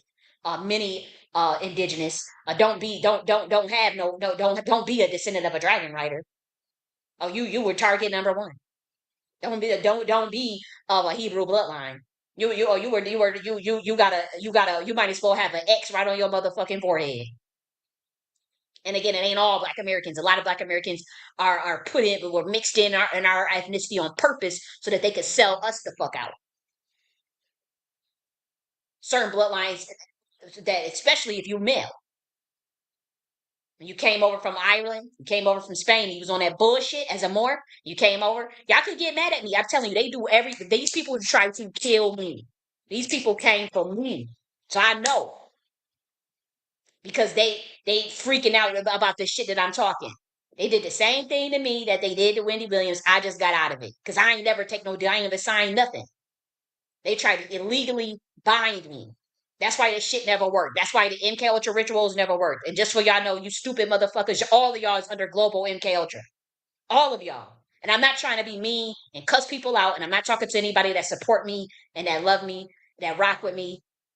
You know, even if you disagree with, you ain't gonna ever agree with everything a motherfucker say. But I'm talking about the motherfuckers that's running around trying to pick on people that talk about MK Ultra. The Ernest, the Padrinos, people that try to play people that are victims of such a thing. And y'all try, and that's I'm calling them stupid motherfuckers because it's like, dude, y'all can't see that y'all all under global MK Ultra. Like that is very obvious to me. And Phil Valentine woke that up in the 80s, 90s. So I was trying to tell people that it's subliminal, subtle ways that MK Ultra works. It's not just somebody torturing you through SRA. It's not just CIA. It's through K through 12. It's through the higher education system, the religion, politics, Hollywood, obviously, propaganda, media, and it's come from. It's not just Germany and the Nazi sciences. It's not just the 1950s experimentations that the United States did. This shit goes back from the fall of Egypt during the Hellenistic period, but the Temple of Set that botched their sciences, that Setian sciences that got reversed engineered. This is where you get the satanic ritual abuse shit from. The rituals from the Book of the Dead that were reverse engineered to gain power and steal somebody's soul, turned it into scavenger magic. This is why they want to kill my ass. Because I'm blowing a keg off this whole shit. The Nike philosophy, I don't force nothing on nobody. It tells you how to teach yourself how to think and program your own mind. To get rid of the damn the control, the global mind control. The two-party political systems, Democrat, Republican, gender, all these labels, races, we black, we white, all this bullshit that y'all following. All this confusion under the guise of duality, under the guise of contrast. Yeah, we understand duality, but you're supposed to always know that you were a spirit in a human body. All these other lies that came with it, under the guise of analogies, all this religion, false gatekeeping religions, botched as occult sciences that y'all make people get initiated into, and y'all done stole other people's shit. And so when the primordials awaken, when the primordials say this is how it go, y'all don't have to follow it. You got free will. You can do what the fuck you want to do. But I got free will to say this is the correct version of it. Do what you want with it or don't do nothing with it at all. We don't assess those systems. We know exactly where y'all headed. We know exactly who's heading it, and we know exactly where y'all headed. Y'all go follow motherfuckers right off a cliff. You know how you see them sheeps go follow. Go. You might as well take a blindfold on your head and walk right off a damn cliff, blindly in a motherfucking blind, thinking y'all doing something because you're arrogant. But y'all project all this shit onto me because I had the balls to tell motherfuckers like, look, this is what's going on. Humans, y'all need to wake up. And I'm not the only one to do it. We had Steve Coakley. We got all types of motherfuckers. But a lot of these people that's going to be coming out now, they control opposition. They trying to make money off of sacred science. And we not letting it happen, just so y'all know. We not letting y'all not going to start no new orders and act like y'all, and especially take my shit. No, high society is different than the secret society. The information is freely available. You don't understand it, you have to ascend to understand it, or do the work to understand it, or ask questions. Ask questions. But no, if you don't understand it, you know, you have to do the work to understand it. But you can't try to steal it. You can't try to blacklist the person that knows the information or has it or has the gifts and then try to steal it and then kill that person and then go try to teach they shit and go put it behind a paywall so you can make money off of it. I'm telling you, we cursing anybody that's trying to make money off of this primordial mother, off of anybody that's trying to steal and lie about what this nature of this universe is about and the nature of everything. Everything you ever been told is a fucking lie. And they wanted to keep it that way. You're supposed to they want another 215 years. They at least trying to buy, they wanted another 2,000. They're trying to get another 215. We've been fighting spiritual warfare battle for aeons. And we at the precipice. And it ain't, and it is the battle within yourself, yeah. Yeah. But collectively, yeah, they done trapped a lot of motherfuckers. And yeah, they still trying to trap people in a certain set of consciousness. And you do have to be aware and develop self-awareness of what's going on. And there are paradigm shifts. There are prophecies that will come to pass. But it's a lot of bullshit that y'all dealing with. Y'all controlled opposition is about to try to hop on a new wave. If y'all don't catch it, they will try to present a truth and then derail you off into bullshit again. That's what they do. That's what all them secret societies been doing. They have you doing all that stupid ass shit, and then at the final end, they just did what they gonna tell you. Again, whatever they told you about the fallen angel Lucifer, they'll tell you that that's the primordial. That is not a primordial. The primordial mother is a different octave. That's still light. It's still heavy. It's still light, but it is primordial. It is chaos. It is darkness, and it is inherently feminine, but it's inherently chaotic, and it is entropy. That is a different octave and energy than Lucifer, the fallen star, fallen angel.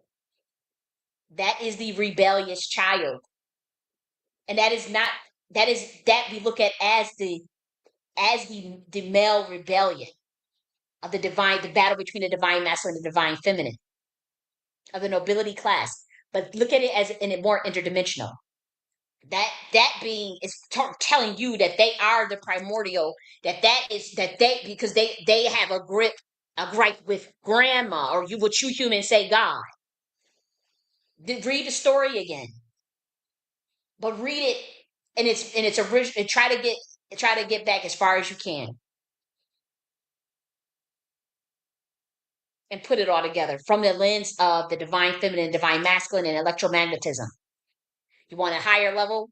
Look at it from electricity, AC, a DC to AC current, the way that flows, DC to AC current, phosphorus, fluorine, study phosphorus and fluorine to understand these different ascension processes between Lucifer and Yeshua. Phosphorus and fluorine, that's all you need to know. I'm not trying to talk over people's heads, but I mean, if y'all want to feel like you just got some secret, sacred knowledge, go and study that shit.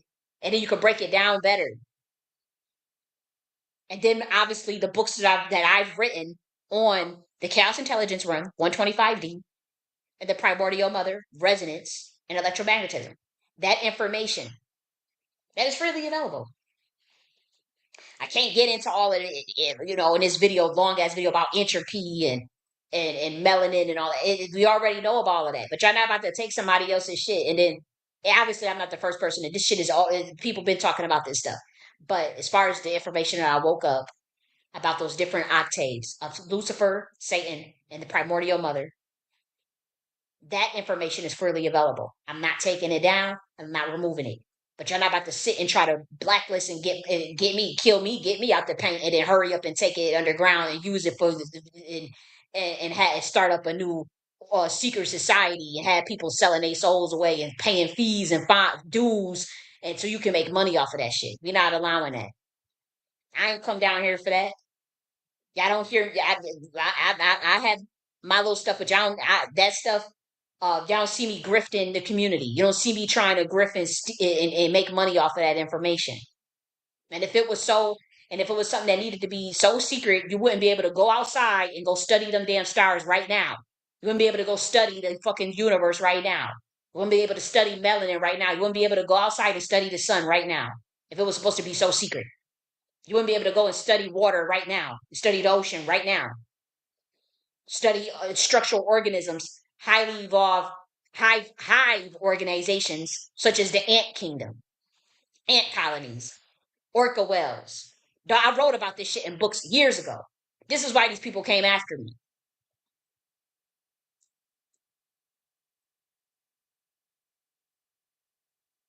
This is why these people came after me. And when we say who is they, we're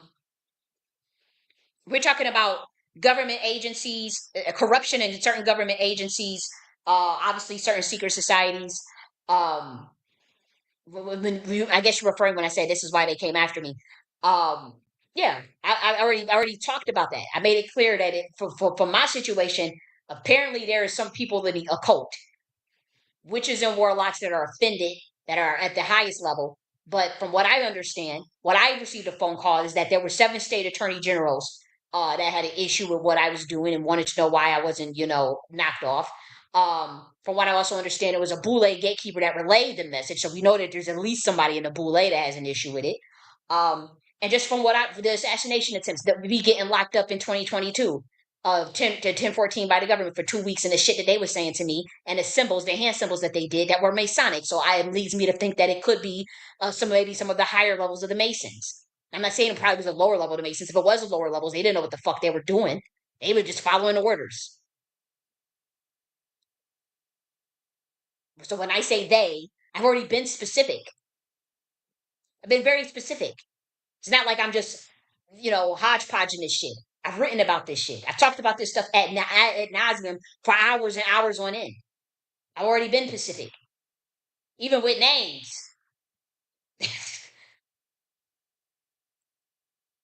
But this is how it goes. Your highest levels of government is ran interdimensionally. The highest levels of CIA already told you they can't get past the 20th dimension. I already told you that to your face. I spent 19 hours knowing that the phone call was recorded in 2022 and monitored and surveillanced.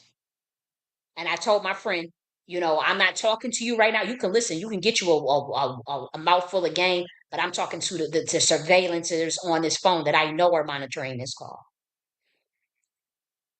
19 hours given out game between the different octaves of Satan and Lucifer. 2 days later, I call out certain people that I could see in the spiritual realm. Again, you be zooted and booted. When you're in quantum entanglement, it's like, man, and I was not under any drugs or anything. And so they do their rituals. That magic was very hard to fight. I ain't even gonna hold you. That was some, I ain't even know. So that was some black ass magic. I ain't gonna say black ass, but that was some wicked ass magic. But yeah, they hit my ass up with a death spell. I had to fight that shit off. I survived it. I go to the hospital. It's a bunch of doctors standing around clapping, about 50 doctors coming around, standing around me clapping, examining me, wanting to take pictures and stuff. They wanted me to sign. They came to me through this weird doctor come to me 3 times trying to get me to sign some 60-page contract. I already talked about this. I'm not going into details with all that shit. Obviously, I didn't sign it because they were saying I was so crazy and incompetent and all this stuff. Then how the fuck am I going to sign a 60-page? And they came 3 times and asked me. I said no, I'm not signing that. They come back, sign. They go back, sign. They get upset, throw my ass in a mental center, try to force me to take this medicine. It's all after I called out. 2 days after I called out Tariq for being CIA. In the reparation space and feds in the reparation space. Obviously, it's all connected. Just use your fucking brain. I don't want to take the medicine. They treated me like shit. Like, you do the same lockup. You ain't get you 24 hours inside. You ain't getting no sunlight. You get it free. You get some meals. There is no internet. There's no phone calls. You get a one phone call. All that shit already happened to me. The same thing that happened to Wendy Williams. They threatened my ass. They say you ain't gonna take the medicine. You're not gonna sign this paper. Okay, we go to the judge and tell him that you can't take care of yourself. How about that? You'll take this medicine now. This is what they said to me. Either it happened or it didn't fucking happen. There's nothing wrong with me. They made up all these lies. They just said they did not do proper evaluation. They switched doctors at a different point. There was people inside of the center that I was in, Summit Ridge, that knew what was happening to me, and there was a lot of people that looked out. There was a lot of people that was looking like, okay, something ain't right about this situation with this girl. And I did tell people in there that I was being set up by COINTELPRO niggas in the reparation space. Somebody I called out, and apparently people I had pissed off. I know what was happening behind the scenes when I couldn't use, I know what the phone calls that I received and before the whole situation popped off.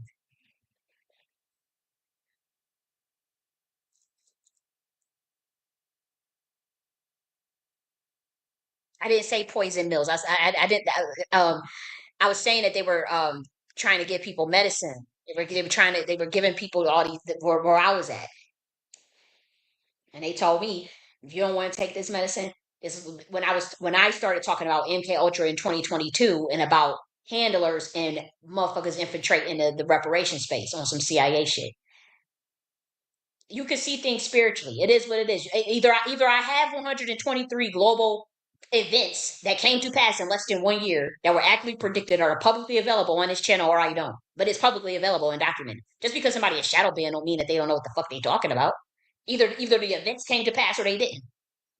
Either I have a 93% accuracy rate when dealing with individual humans, or I don't. 98% when it comes to global events, 98, 99% when it comes to global events, just in 1 year alone. But I've been doing that shit my whole life, being able to see shit. The day before my adopted mom died, I knew the day that my adopted mom died, before she died, I was talking about the dream that she was going up in the sky, and she told us that we had to look out. She was going to be going away, and that we would be reunited again. And then I saw her go up into the sky, and that next day we had breakfast. I told everybody in the family. My sister remembered that shit, and I started talking about um uh people having heart attacks, and that I had a vision of a heart attack, and then I had a vision of her. I told her about the dream. I saw her going in that sky. Later on that day, she died of a massive heart attack. And there were people in that. And my sister, she remembered that, and she never wanted me to bring that up because it freaked her out. Like every time I would bring that up, she would just be like, "How did you know that?" I'm like, I don't know. And when I was in that little quantum entanglement session when I was 9 years old, I was literally, it was like I was in a trance. I was just like, yeah, I said, something keep telling me about a heart attack. Something keep telling me about a heart attack. And I was like, Granny, you got into this van, and then you said you was leaving us for a while, and you said you drove up into the sky. You said we were reunited one day, and you left. You was gone. You went up into the sky. And oh, shut up, eat that breakfast. You're always talking. Because I was always talking shit. And so my granny said, okay, here she go again. Eat your breakfast. She cooked us breakfast. She didn't even go to work that day. That same day, she died of a heart attack. That's like that same week they had that earthquake in Haiti. That same week, 3 days before that earthquake in Haiti, I kept saying, I said this. I see a bunch of kids, some black kids gonna die. I kept saying it's shambles everywhere. It's rocks and gravel everywhere, and it's black kids underneath the rocks and the gravel. And I said it's not in Africa. I said it's something real crazy about to happen, but it's not gonna be in Africa. But it's a black. And they said, well, that doesn't make sense, Jenny, because North America is a bunch of white and black people in America. I said, no, I said, it's in America. I was in high school. I said, it's about to go down. I said, it's something with some black kids. And we didn't even, people forgot that Haiti is a part of North America, technically. And that is a black, that's melanated people. It's melanated, dark skinned people over there. So and the next thing you know, that same week, boom, earthquake in Haiti. Just like that shit that popped off in Japan with that Hiroshima with that nuclear thing. I saw that. I said I said something gonna happen in Japan. And I told people that. Boom, that same week, boom, it happened. So I've been doing this shit for a long motherfucking time. I just didn't have a name for it. Don't understand the process. Never. But when it comes to humans, I do have to say I am less accurate when it comes to like an individual reading. I'm honest about that. If I can't see certain things, I'll tell you that. If I don't pick up on your energy, I'm not allowed to see everything as it relates to another human, and I ain't trying to. If I could see it, I could see it. Some people just like they a wide open book. I could see they past lives. I could see all types of shit. I don't necessarily say anything. But when it comes to the global events and something with teleportation and data as it relates to just like the Earth records, I have easier access to understanding that versus like trying to tap into an individual person's energy. If they ask me to and give me permission, I can provide very accurate details if they get permission. And even when people ask about other people, normally I don't even care because I'm protecting everybody. I don't have a slight against nobody that I read against or for or whatever. People could judge me for that, whatever. Because I don't mean no harm to nobody. And the information that people get, they can't do nothing with it on those people because I do protect everybody. Um, Even if they do something I don't agree with, or they are doing things I don't agree with, it's not my job to well out, a judgment unless you fuck with me, right? uh, but yeah, it's harder for me on an individual level, but I still have a 93% accuracy rate, and I could still bring at least 100 people that could say, yeah, she knew some weird ass details that were really really accurate. How would she know that? And so in 2022, in the reparation space, as it relates to my ass, something happened where it was like a veil or a portal. I could literally see a whole bunch of shit on people as it relates to this whole system, as it relates to the primordials and what was going to take place. All this shit that was going on in the reparation space, I could see it. I could see that it was a sham, that it was a scam, that people were grifting, that people were trying to make money off of it, that they were lying about the claim, that they were bringing some Hollywood shit into it. That's why P Diddy was involved with the revolt and the reparation stuff, all that stuff. The next thing you know, what happens?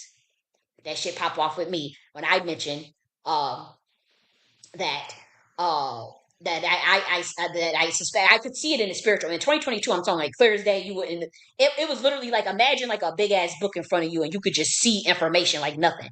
And when it came to the reparation space, I could see that there were people in there that were trying to snatch my soul. But in human terms, just bring it down. I'm gonna bring it down for the human level. That there were people in the reparation space that are frauds that are clearly intelligence or work for the CIA to sell out other Black Americans, and they target other Black Americans who they felt were like real revolutionaries who were a threat. And so I was one of those people on the dockets in 2022 because I couldn't be controlled then because I wasn't folding or I was seeing too much into the plan or I wasn't following the program. It was supposed to just be some niggas arguing back and forth all day with some tethers online. And I started to develop military science for melanated people in North America as well as in Africa. And that was a problem. The entrusted melanism. Read that book. I'm telling you, 100 years from now, when I say people finally go back and dig in that shit and be like, what the fuck was y'all thinking? Like, why y'all was literally trying to literally kill that girl because she was really waking up some shit. Wow. Wow, that's what that was about. And like I said, they tried to do the same thing to me. I was locked up, and they wanted that shit to be permanent. I'm telling you, when I got out after 2 weeks, and I was still talking shit and bumping and gumping, they thought I'm telling you, I had a friend that said, "Damn, your hair not blonde." Damn, they looking like damn that program. They didn't successfully program you. What you mean they didn't force you? They wasn't on me to take. It was people that I'm telling you, they was turning a blind eye to certain things. There was a lot of people in that place where I was at that treated me like shit. That did not like me. That tried to set me up and wanted me to stay in that Masonic stronghold.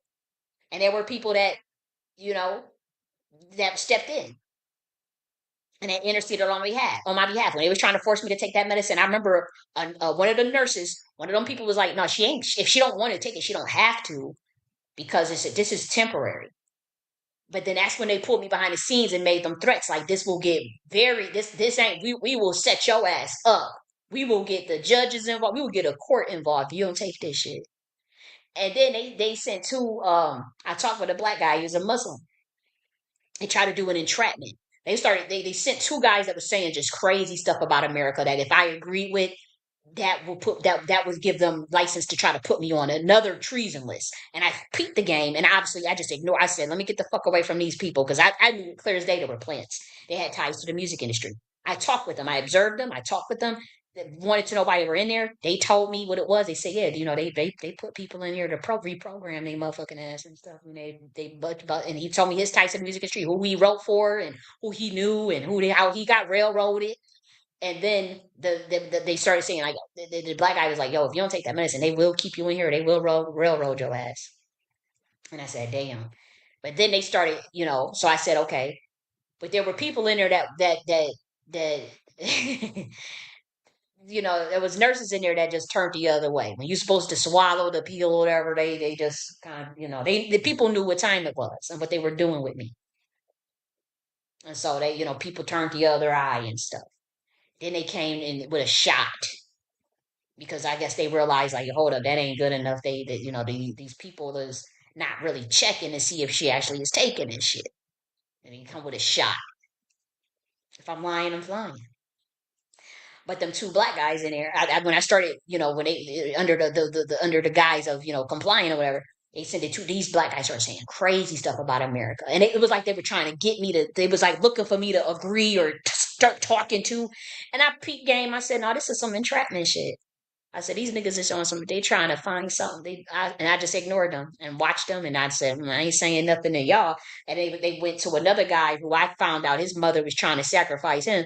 And I pulled him to the side and I said, "Don't talk to them people." He was another Black American and he was Indian. Yeah, man, if y'all know what was going on in them places, man, it's all a sham. You speak out or you know too much or you're too intelligent, they just throw your ass in a crazy house. It's as simple as that. The same shit they did to Kanye West. Just wake up. Same shit they said they did to Young Pharaoh. Just wake the fuck up. If you know too much, if you're too powerful spiritually, the biggest threats in 2025 are the spiritual priestesses that are not initiated, that are not controlled. Those are the biggest threats in 2025. It ain't no race hustler. It ain't no fake revolutionaries. It ain't no fake reparationists. It ain't nobody trying to act. You ain't got no real revolutionaries. You ain't got shit. You got a bunch of fucking Hollywood actors, controlled opposition that sell your ass out right to your fucking face. Sold your ass out right to your face and you still following them niggas. Contradiction after contradiction. I caught a motherfucker in about over 100 lies. Person publicly lied on me twice on his platform. And the black community still covered for him. Tariq. And y'all niggas think that it ain't up for y'all? A person that attacked a primordial and is trying to cover and save face and trying to keep the heat off of him. And clearly got people that will cover for somebody that's clearly corrupt. Clearly you can catch them in lies. And because we called him out for allowing a transgender to troll a serious reparation space, we get called trolls. In his last video, he's telling people, anybody that's speaking out against, that's taking T.S. Giselle serious, bitch, we ain't taking them serious. You allowed her to troll the reparation space for 3 years, and we calling you out for allowing her to troll. So how are we the trolls? Because we checking you about it. Because you're supposedly a reparationist. Because you have a plan for the black community when you're not stealing my shit. So how the fuck are we the trolls?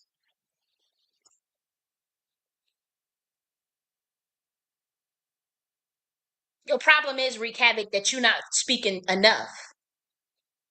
How is your issue that you speak too much? And the thing is, you got a right to say whatever the fuck you want to say. You ain't under oath, is you? Did you sign a contract to not speak?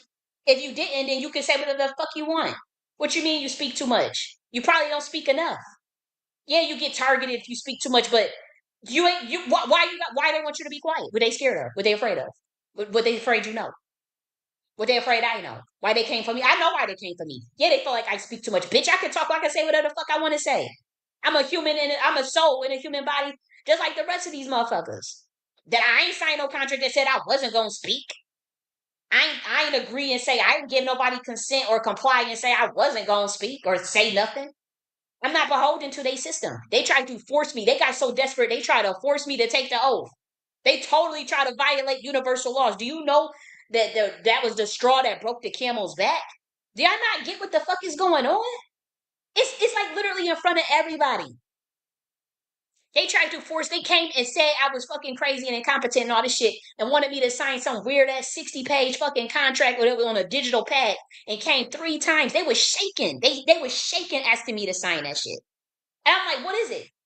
And I'm looking at it, I'm like, it's all this crazy ass jargon that can't nobody understand. They got me locked up in the hospital, handcuffed, fucking security everywhere, in a restricted access area. Wouldn't give me no water. Tried to motherfucking was sitting me under a goddamn radiation thing all damn for an hour or two under some radiation trying to radiate my motherfucking brain to pieces. Yeah, they scramble your shit. Yeah, they give you drugs to try to scramble your brain and label you crazy. When you speak out against Satan is the one that's in control of this system. They don't want y'all to know that shit is true. That's what it is. They want you to go straight on a highway to hell with them people. They stole somebody else's knowledge and botched the shit out of it and don't fucking understand it. And the only way to keep control is through deception and scavenger magic. It's not real Luciferian magic. It's not the real Lucifer. Wake up. This is what Jesus was trying to tell y'all motherfuckers. This is the same shit Yeshua was trying to tell y'all. Same magi, same descendant of Chaldean magi, homeless motherfucker, activists, same shit. And when you speak up, they come for your ass. It's as simple as that. There's the secret societies, they come for your ass. The Masons, they come for your ass.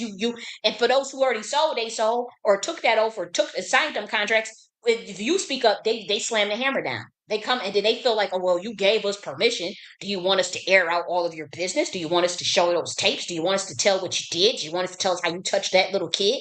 And then they got it over your head for the rest of your life. They got blackmail over your head for the rest of your life. That's why nobody really speak out. That's why the celebrities don't speak out. That's why people don't leave. That's why people who do try to leave, they go back. They quiet down.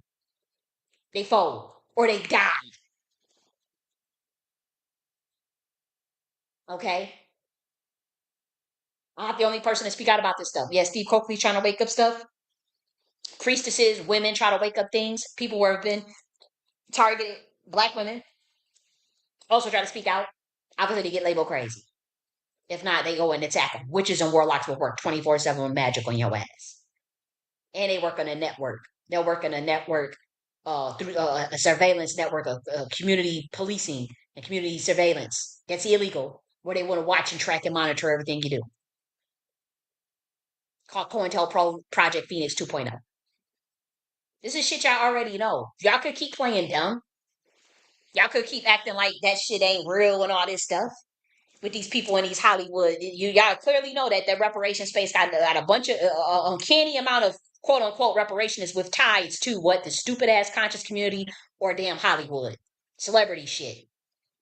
They made their way over there. Okay, yeah, anybody can want reparations, but the person that's leading it happens to have a track record of derailing multiple movements, infiltrating multiple movements, neutralizing, discrediting the real grassroots founders of those movements. And then, whether you agree with the ideologies or not, whether you agree with the doctrines or not, is not the fucking point. Nuance what I am saying. Whether it was the conscious community, whether they got to bring them all together, whatever, derail that, get everybody riled up, push them in a certain paradigm, derail that, pushing Pan-Africanism, get everybody to push that, derail that, infiltrate the indigenous movement, discredit the founders that started indigenous teachings and genealogy, push that, change, infiltrate the reparations movement, get rid of the founders of, or diminish and discredit the founders of that, was pushing the movement up. He did the same thing with the delineation movement. That's where I come in. Study my work when I came on the scene in 2020. Now he's about to do it to the spiritual community. He did it to the reparations movement as well. That's where I come in as well. And there was other people that has also been completely, lives have been fucked up from this nigga too. Once he infiltrated the reparations movement, bring it up to a certain point, let T.S. Giselle troll it for 3 years. When we call him out for letting her troll a transgender, talking about selling a soul and it's prostitution, when we call it out that that's very inappropriate, we get called trolls. This nigga just came at Captain Tazarziak. I've known about Captain Tazarziak since I was 20 years old. We all know when that nigga was standing out on the corner, you know, standing out on the corner in Harlem with the, we all remember that. And out of all them Hebrew Israelites, to be honest, Tazarziak, to be honest, he was one of the more, I would say, intelligent ones that I respect. Known about that man since I was 20 years old. Not 21. Not 21. Yeah, but we all know the ISUPK and all that shit. Yeah, but when they were in Harlem and all that, we all remember that. And if you want to know how he really thinks, if you want to study his mind, watch that video when him and young Pharaoh got it, where we're going back and forth and outside in Harlem, and how he was trying to coach him, but not diminish and degrade him, because he knew he was a young cat. But look how Cesare would talk to him. He said, "You gotta, but it wasn't like on some dogmatic shit." So Captain Cesare did ask, "Hey, why is this transgender trolling the reparations space, talking about they're the first lady of some FBA movement and all this stuff. And why didn't you check it? It's been 3 years." But then he says, Tariq says Captain Zarziak is trolling. Have y'all studied his body of work? How could you not ask a question? It's serious ass people that's like, wait a minute, why has this been allowed to go on for 3 years? Why are these people in the entertainment industry trying to infiltrate and in the sex industry, we know the entertainment industry is a guise for sex work. It's a worldwide cover up for prostitution. If you guys didn't fucking know, your actors and your singers, yeah, that's what they do. That's why all these tapes is around. That's why they had everybody going to the Diddy party and the Epstein Island and shit. Wake the fuck up. I'm not judging. I'm just saying it is what it is. We've been knew that for years. Who didn't know that? Who didn't know that? We were all the conspiracy theorists. We were all crazy. Is that what it is? Well, it's all coming out now. Yeah, yeah. 2022. Pay attention to what happened in 2022. When are the feds going to release them calls and be cussing their ass out for 19 hours straight? Release that information. Y'all want me to show that email when I told Tariq that we are going to crack down on the music industry in 2023? And now that shit popped off with P. Diddy? And I told him, it's a change of guard, nigga. Oh, we cracking down. And I signed it off Collie. And all that shit popped off in 2024 with all that stuff that happened with it. That was the end of 2023 when I sent that last email. Did he show that? He brought me up randomly on Thanksgiving and lied about the nature of the emails, lied completely to cover his ass. He wants to cover up what the fuck he's engaged in and what the fuck he was behind in 2022, going after a revolutionary with his COINTELPRO ass and trying to label somebody crazy and try to have him set up and killed. And when the death didn't work, now it was, oh, you crazy, you crazy. And now he's trying to make it seem like his following, oh, let's just have sympathy for that girl. Or she's a crazy poor girl, whatever. Oh, but I ain't gonna say nothing. I'm just gonna take the high road. I'm gonna take the high road. And I say, no, if the nigga could take me out, he would. That nigga is behind the scenes doing all types of shit and all types of black magic and all types of covert harassment shit and having his, what I presume people that are the same cult with him carry it out. People that know. The nigga can't go, he ain't gonna go publicly in no battle with me. Just like how he ducking and dodging smoke from Charleston White. That nigga would get smoked and he know it. That's why he's still all my, and I'm gonna tell you, I'm gonna talk to future black Americans. I wanna talk to future black Americans. I want y'all to study the timestamps of my work. And when I say future, I'm talking about like 100 years from now, 200 years from now, 50 years from now. The timestamps of my work, the blueprints and the nature of those blueprints. And I want y'all to study when he copies my plans in those timestamps and the similarities. Because this is what's coming. This is what this is coming down to. And I was talking 100 years from now. I want you to study, wow, why was this girl, why did they come for this girl like that? But what I need you to study is that when those blueprints are copied or when those motions are copied, and even if you don't want to study from my lens, look at it from other people that have had similar movements, whether it be the similarities between who came right before the indigenous push and then the pivoting of what he did. But then look at how the pivot happens and then the movement turns into a distraction. You can look at this again.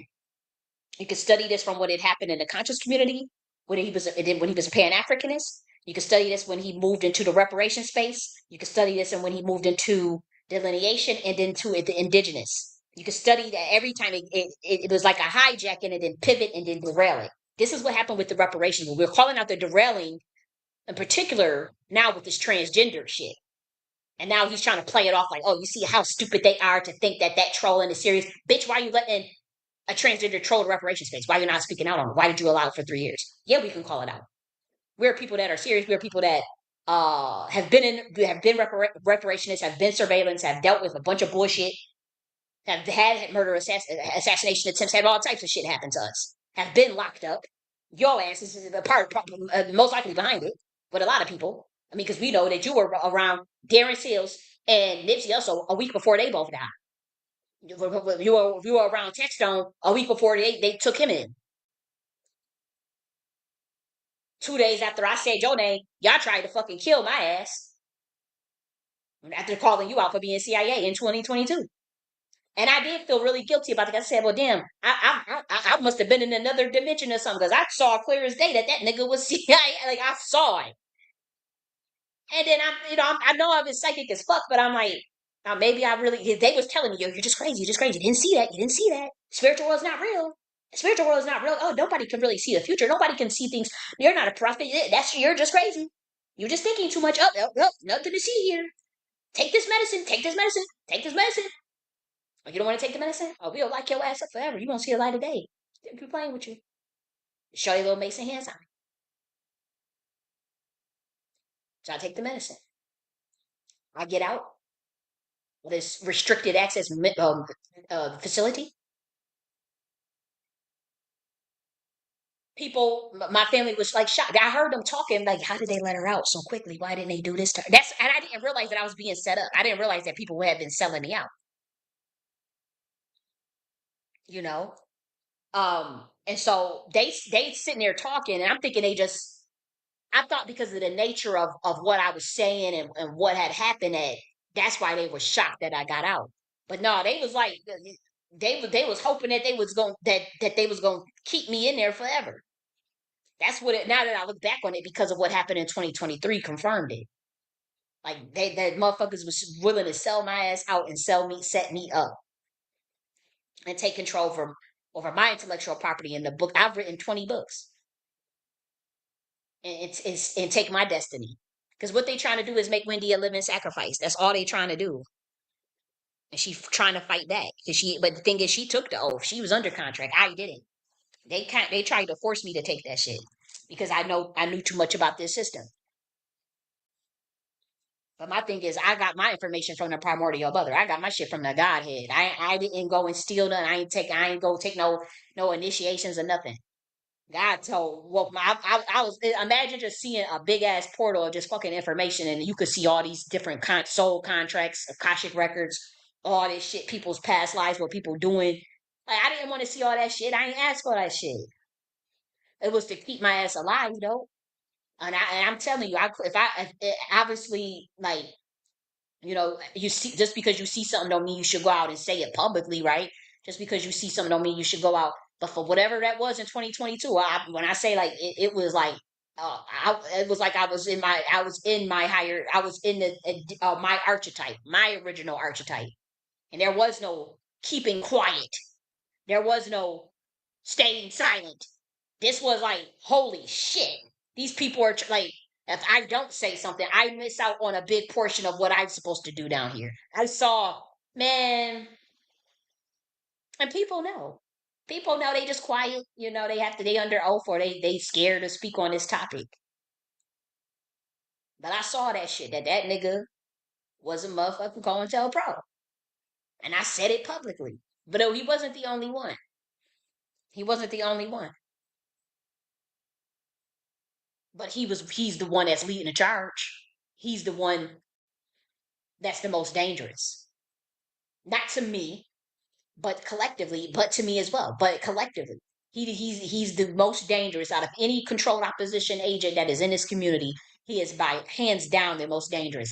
And by the time the black community see what he has done, he will be dead and gone. By the time what I could see now in 2022, and what I could see in 2023, and what I could see now in 2025, by the time the collective of the black community can see what I can see and what I know in my soul, that nigga will be dead and gone. The damage is done. It won't be nothing you can do. Nothing you can do to reverse it. Y'all have no idea what this shit is about. You think y'all playing around. Y'all think, oh, the Anunnaki, they're coming back. They're in the sky. Oh, they're in the, someone's gonna come save us. They coming back. Motherfucker, this shit is right in front of your ass, right in front of you. You fighting, it's literally you in the mix of some shit right now. Go look at the interview. Well, Dame Dash had an interview called New. He has a beautiful network called, New Network or something. Stands for Nubian or Nubian. I'm not sure what it stands for. I assume possibly maybe Nubian. It's called New Network or something. As a matter of fact, I got the app downloaded. You know what? Uh, Let me see. No, I had that app downloaded. Let's see. Let me hurry up. America New Network. Yeah, that one. He did an interview. One of those interviews, did y'all pay attention to the jacket that dude had on? It said Anunnaki, and he had one of the symbols was a Saturn symbol. New Anunnaki. And it was right on his jacket like it was nothing. It was a beautiful jacket. And he had it was Saturn right on it, like it was nothing. This shit is right in front of y'all.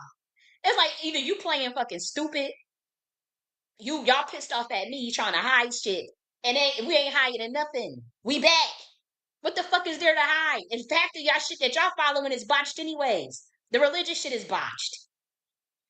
I ain't trying to force nobody to do nothing. All I'm saying is this is my truth. This is what I know. Y'all carry on like y'all been carrying on. When we say, we warned you, hey, that's a trap. Hey, you're walking off a cliff here. Hey, that person is selling you out. Hey, that person is controlling opposition. You don't listen? Oh, well. It don't hurt. It ain't no sweat off my motherfucking back. It's like, it's painful to watch. It's painful to see motherfuckers just blindly walk off a cliff. It's painful to see a motherfucker sell motherfuckers out like that. That you can clearly see, like you clearly can see spiritually as a prophet. Either 123 public prophecies came true in less than a year, or they didn't. In 8 months, or they didn't. And it's all either it's publicly documented or it's not, but it is. And I did it.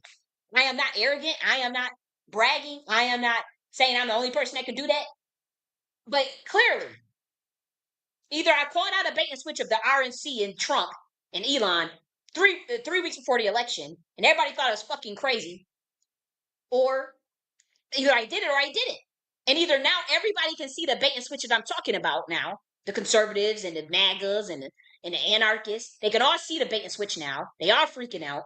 This is shit I saw 3 weeks before the election. We didn't have the evidence for it. So I just look crazy. Either it happened or it didn't.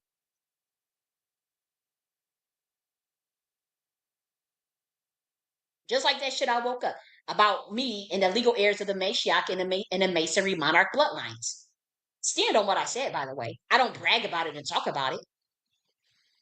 But y'all don't think I've had phone calls? I called, because this was something that this was supposed to be, everybody's supposed to be under oath, hide it, because my bloodline walked away. A patriarch in my bloodline walked away from the oath in the satanic bloodline. They thought they can skip over the next in heir and hide me and for one, kill me. When that didn't work, lie and say I was crazy. No, when that didn't work, everybody just the shadow ban, financially blacklist, isolate, completely get away from. But then we're gonna take all this shit. Well, how can we monetize off of this bitch? How can we look at the stuff she's talking about? Look at the information. This girl got the sauce. How can we steal this shit? Oh, let's bring this Tariq nigga out. Can we do that? No.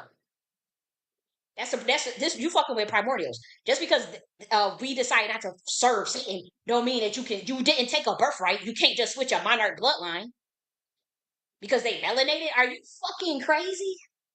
You can't just steal somebody else's identity. They've been doing that for thousands of years. Just because I caught it, don't mean I'm crazy. Y'all the motherfuckers that wanted to walk in with that system, follow that system. We warned y'all to stay out of it, and I'm the bad guy. But no, just because we don't serve y'all botched as teachings and Luciferian Babylonian contract magic and won't get in contract law with y'all. I won't get initiated into y'all bullshit. We know it's botched. Got stole it from my order, my bloodline. Doesn't mean that you get to skip over the bloodline that is next in line. Yeah, it was all supposed to be covered up. And again, if you're not at the 33 level, you don't even know what the fuck I'm talking about. If you're not a 33 Mason, for one. You don't even probably know what the fuck I'm talking about.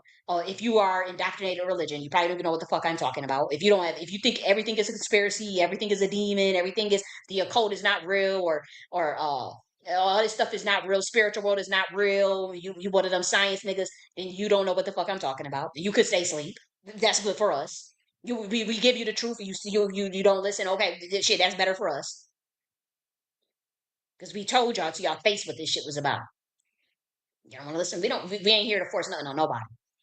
That don't mean you gotta change. You gotta do this. You got free will. Do what you want. Do what the fuck you want.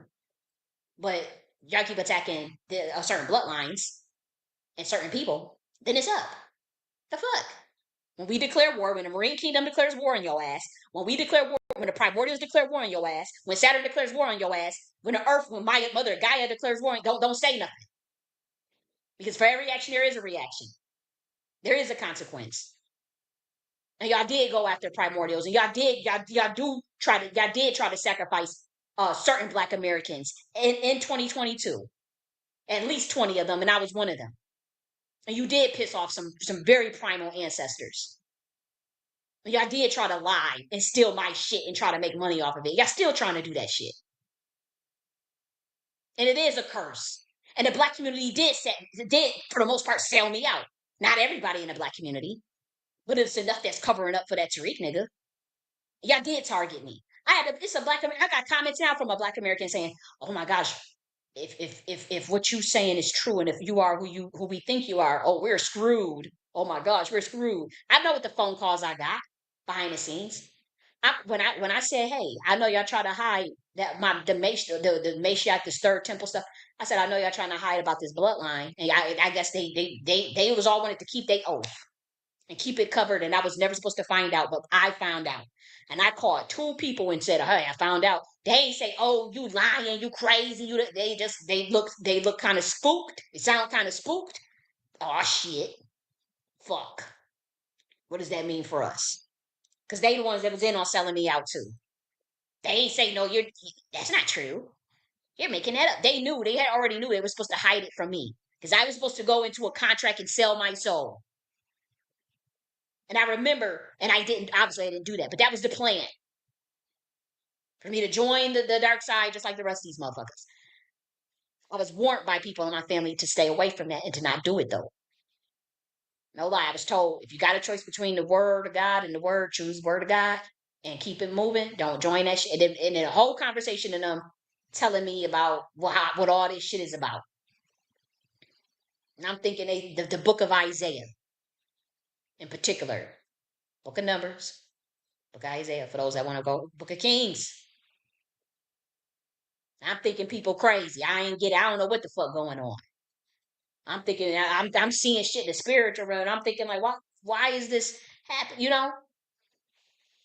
But I'm telling you, in 2022, yes, I had a quantum entanglement session, and I could see who was doing what. I could look at soul contracts. I could see who was a seller. I couldn't see everything though, because it was like something still being veiled.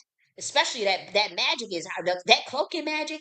That stealth cloak magic. That shit is real. Well, people would try to will cover who they truly are from a person and can cloak themselves very, very well, or ride and cover and use the souls of other people's energy to cover who they are. That shit is very, very real and it's very powerful. And so in 2022, I couldn't see everything, but I could see enough.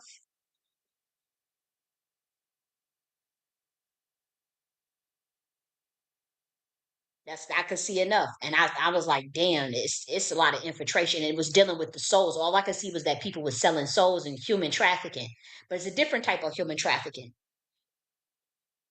Obviously, you have prostitution, but they came in that reparation space trying to get people to to take that oath and to be in that contract shit.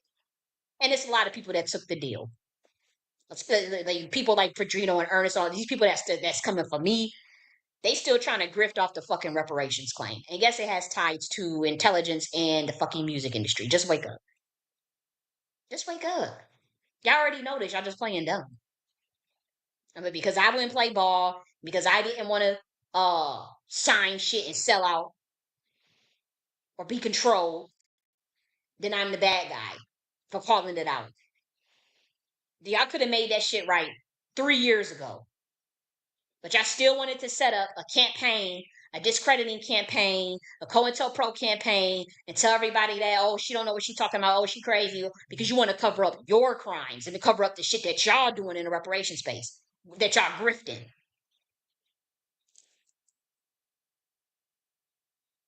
That's all that's about. It was that they just want to cover up the shit that they doing, and to obviously get me out the paint. That come with a 2,000 year curse. Look, we done with it. Like I said, Black Americans in the future. I tried. You have no idea the amount of tears I have cried and the shit that I went through behind the scenes. I spent a year in 2024 getting harassed, COINTEL harassment, covert Project Phoenix harassment, and that's why I released the motherfucker's address through that Airbnb. I don't regret it. I don't take it back at all. I know what covert harassment look like. It ain't fucking any intelligence agency. I got the whole paramilitary protecting me because y'all stupid motherfuckers were still trying to find a way to covert harass me and provoke a reaction and shit. And so I documented it and made it all public. I spent a year in 2024 after I said what I said again in 2023. Uh, Obviously severe black magic, but also covert harassment from what I suspect could be a secret society or an intelligence agency. How is that crazy to speak out about it? Unless you have something that you're trying to hide, unless you're trying to discredit someone, Padrino and Ernest. And so anybody, I'm telling Black Americans in the future, because this community is cooked. Make me a prophet. Say I'm crazy again and watch how stupid y'all look when everything I keep saying keep coming to pass. Day before they put Jay-Z's name in that lawsuit, Literally the day before, I said they about to go after him. They about to slam the hammer down. The next day that happens.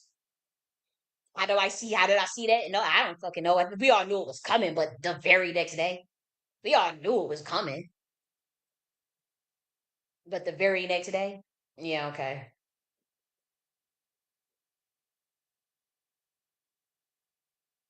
Black Americans in the future, 50 years from now, 100 years from now, that you can get access to the sound of my voice, you can hear this. Look at the timestamps of everything that I've put out since 2020. The nature of it, you don't have to agree with it. I'm not saying that you have to even like it or follow it. All I'm saying is just study it objectively in terms of the intentionality, the intentions of the empowerment, the intentions of me wanting empowerment for my people, self-determination, enlightenment, truth, abundance, prosperity for my people.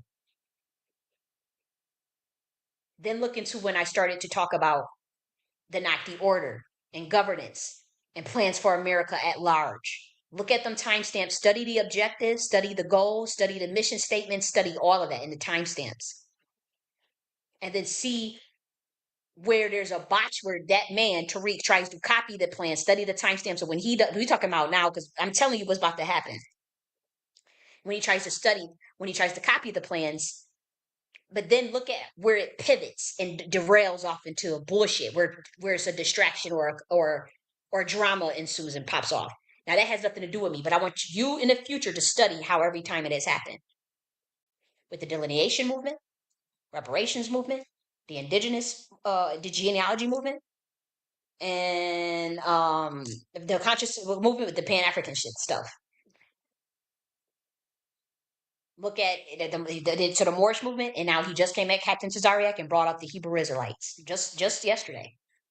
So he's going to attack the Hebrew Israelites, but he's doing that for a specific reason. They have to discredit any grassroots legitimate movement. Again, the Hebrew Israelite shit, I'm not a Hebrew Israelite, but I am a descendant of the dragon riders of the bloodline that started all of this shit. And technically, I am a Hebrew, but I'm not a part of that Hebrew Israelite crew. No indoctrinations. I follow the pre-Adamic order of the Dragon Riders. That is the bloodline that created the Hebrews and the fucking Atlanteans. Y'all don't have to believe this shit. We don't care. I'm just telling you what it is. And that is a matriarchal bloodline. That is a matriarchal order. The Book of Psalms was written by queen mothers for that particular king.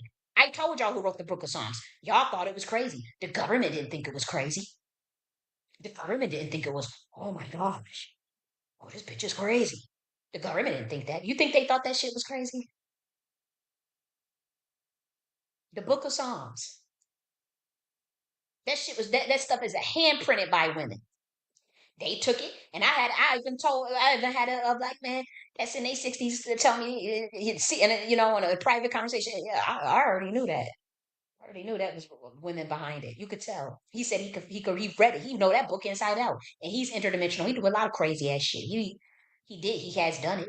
I looked at 1,000 years in his past lives. Saw all types of stuff that he's done to get to the top. You wouldn't believe who he was in his past life. He ain't shit now because he walked away. He broke his oath, walked away. So obviously they drove him to homelessness and joblessness, but you just saw who he was in his past life. The top dog, still running shit low key. Low key. They can't take his power, but you ain't getting no money. You ain't gonna get no nothing out of their system when you walk away. You're gonna get blacklisted, won't get a job, won't have a home, can't even get a bank account, can't even buy a car. You walk away, you break that up, you walk away, and they can't kill you. And you got too much power where they can't lock your ass up either. Oh, well, you figure it out. And he has. But he told me, oh yeah, I know that book was written by women. And we know the bloodline. I am the bloodline that created all of this shit. And I have told y'all that. My bloodline founded the Knights Templar. But way even before that, that ain't nothing. Chowdy and Magi's. Y'all could say them people not real and oh that's not real and that's not real and people who's talking about bloodlines and descendants of Nimrod and we're telling you they're the bloodlines of the fucking 125D Dragon Riders. Those are primordials. And yes, Lucifer was able to learn from them, but he was not. And it was like being an honorary member, but he was a fucking kid. It was just a genius child that we allowed to shadow. Let me scale back. I'm getting too deep. It was just a genius angel that we allowed to shadow like, you know, when you shadow, when you mentoring someone, it's the same thing. And they took it to a whole nother fucking level down here. And we sent his ass down here.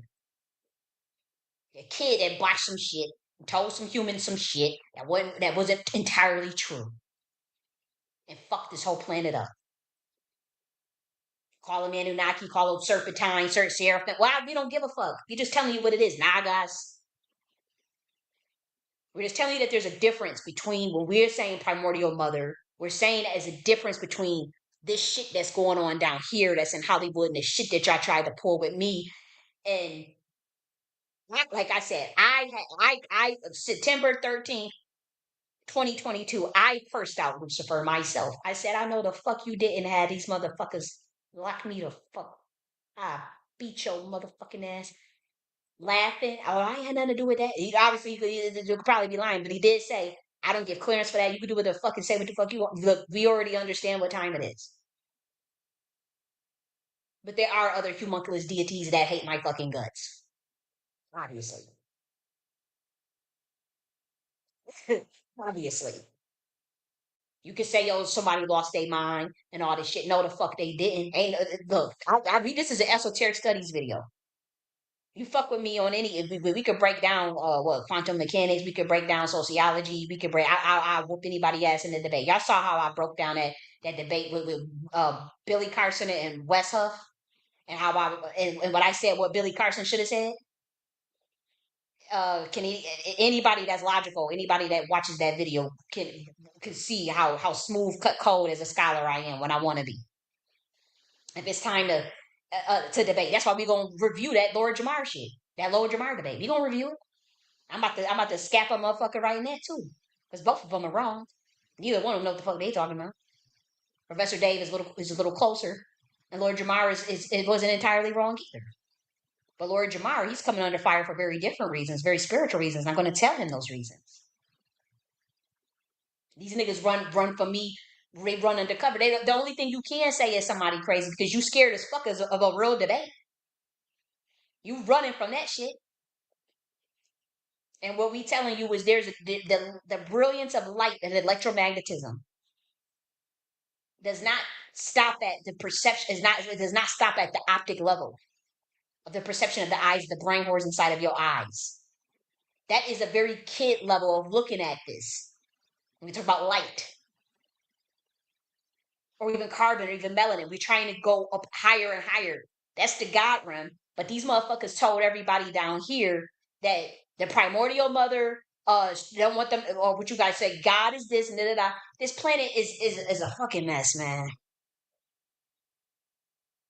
Then they botched all this religion shit. They botched all this stuff, man. And those were just IPUs created by certain beings for their particular. That was for them. And people follow other people's stuff all the time. But the next pivot that Tariq is trying to do is go into the spiritual movement, and that's going to be you're going to see that he's going to go into the spiritual community, and he's going to come hard. So if they don't want to keep their guard, they can keep their guard up or don't, thinking that they're going to get clout. And there's a inherent curse from the primordial mother that comes with that, from allowing that to happen. For ignoring the signs, for playing willfully, for being willfully dumb, for being playing stupid, for selling out, for selling people out, and for covering for somebody that you know has committed a egregious crime. And to this is not somebody that's saying, oh well, this person came for me, and so I have all rights to go for them, just justifiably. Tariq doesn't have that case, and you can see that just in what's going on. If he did, he wouldn't have had to work so covertly. You know what I mean? It doesn't make nothing is adding up to set up a whole campaign to get someone try to commit it, to get them committed, get them locked up, call them crazy, but then spend a whole year harassing them on some covert secret society shit with some random Black Americans that's fucking with me behind the scenes. because you said I was CIA. That's not how that shit work. They don't even, and y'all know behind the scenes that's textbook. That's textbook COINTELPRO. That is textbook Project Phoenix. That is textbook white glove treatment that the Masons do. AKA when you use your COINTELPRO tactics on targeted individuals. That is textbook. Everything that I've expressed in that reversion intelligence document and everything that I have talked about in that military science document. They work through plausible deniabilities. When you speak out, you have no proof and they can say that you're crazy. But I, as a military scientist, developed a methods to sift through plausible deniability. I spent the year. I knew what y'all was all doing. I was just quiet as fuck, letting y'all do little shit, the document and everything. And that's why everybody's. I'm telling you, if you want to be a covert harasser or be an organized stalker, then your name and picture and address will be out. And obviously, I don't have no intentions on just harming nobody or going after nobody or setting people up or none of that. But if you come for me and I get 3 incidences of you doing it, 3 incidences. The first one, okay, whatever. Maybe it was a misunderstanding. Second one, okay, let me just get you out my life. And third incident, okay, this is a pattern. Fourth incident, your ass is going up on a summer jam board. Everybody will know you a gang stalking bitch that's a sellout paid for the government, or you a government patsy, or you an oath taking ass secret society sellout bitch. This is where we at with it. And people gonna need to know. If I gotta suffer, bitch, people gotta know that you do. Other than that, just leave me the fuck alone and we ain't gonna have no problems. We ain't gonna have no problems. I ain't out here trying to mess with nobody. I stay to myself. I keep to myself. I stay to myself. I ain't out here trying to go at nobody.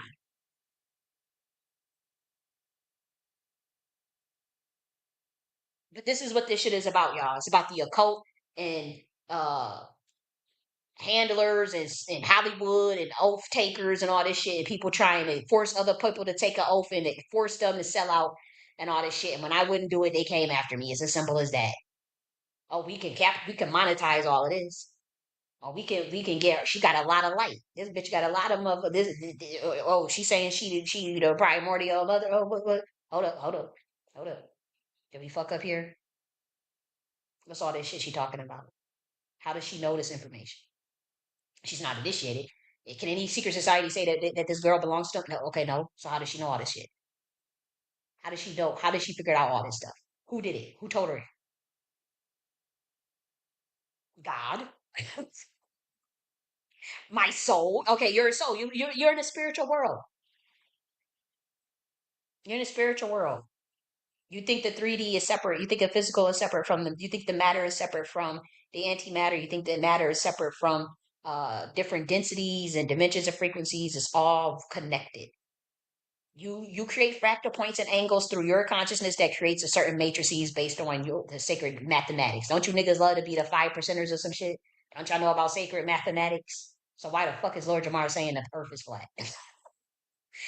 Back to the subject at hand. But Wendy Williams. Wendy Williams. This is what I want you to think of. Wendy Williams, you need to ask for a Bible. I'm gonna tell you this story. I'm not pushing no religion on you. You ain't even gotta believe the religion. I'm just saying this is how you fight the spiritual warfare. I'm gonna tell you this. I was in the same situation, locked up, 24-hour survey, every checking on me every 15 minutes while I'm sleeping. Um, can't make no phone calls, can't go outside when you want to. Obviously, you're monitored, trying to force you to give drugs, trying to force you to take medicine, lying on you, trying to force me to sign paperwork and all this crazy ass shit, keeping me against my will. It's like a prison. Already been there, done that. I made a phone call. I didn't receive a phone call. I made a phone call. Said, how do we get me out of the situation? How do I get out? Do you know that this motherfucker said, get a Bible? First thing I thought, here we go with this religion shit. Here we go with this crazy ass, that ain't gonna help me. Because this, I'm gonna prove to you how this is spiritual warfare. I want to prove to you, and it ain't based on a religion. So don't think I'm trying to push anybody towards a religion. You don't have to believe in none of this.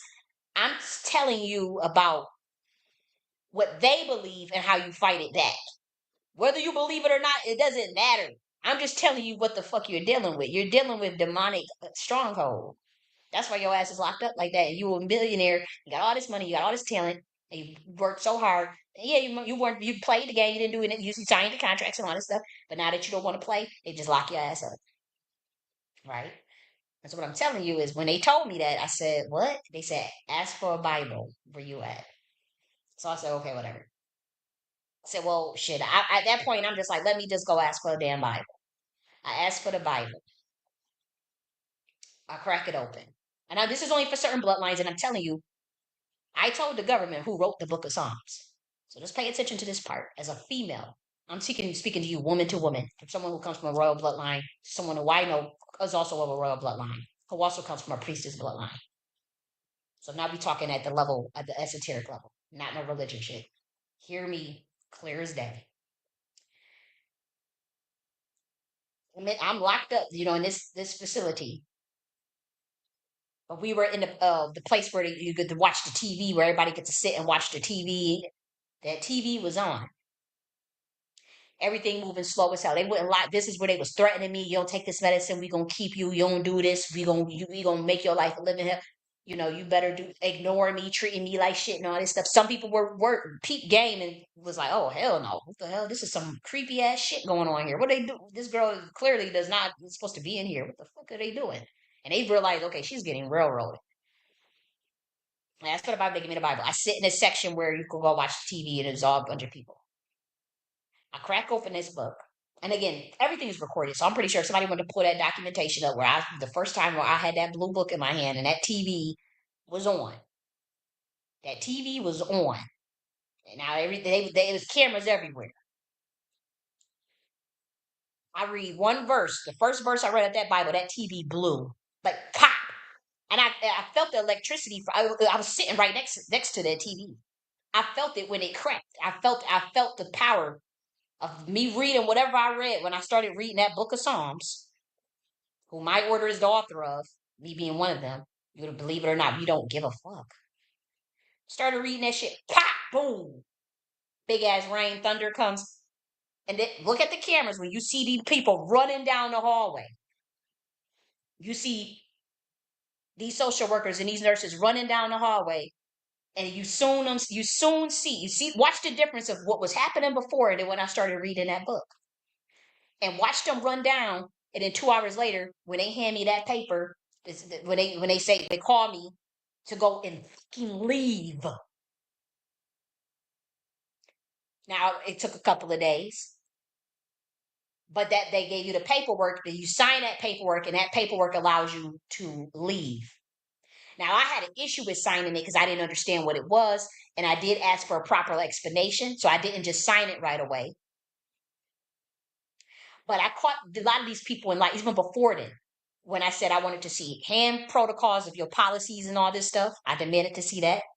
I demanded to obviously I didn't sign nothing that would allow me to stay there. I completely denied it. Anytime they tried to get me to sign, so I said no, no, no. I wanted to see policy. So I did have a nurse on my behalf try to get me sign me out. She did. It was some protocol. I forgot. It was something I had looked up online. Um, how did I even get access to getting that information? It was somebody's phone. Somebody had a phone. One of the workers had a phone, and I was able to. I hurried up and looked up some type of law or something where technically it was an out.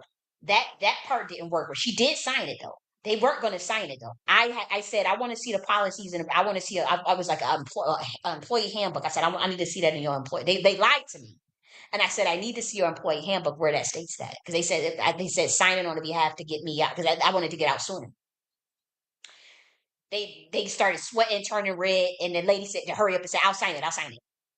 But that honestly didn't work. It kind of, she signed it and I petitioned to get out. But like, it was still like, they were still hauling ass. But watch on them cameras, when I started reading that book of Psalms, that TV blew. It never worked after that. And you could confirm this. That TV never fucking worked after that. It was like a socket, just like imagine something just blowing. Soon as I open and you see the doctors, you start seeing somebody like the nurses running up and down the hall, and you see them come get me and give me a paper and say, "Hey, this is for your release. We got 72 hours to release you. This is for your release. Here, sign this.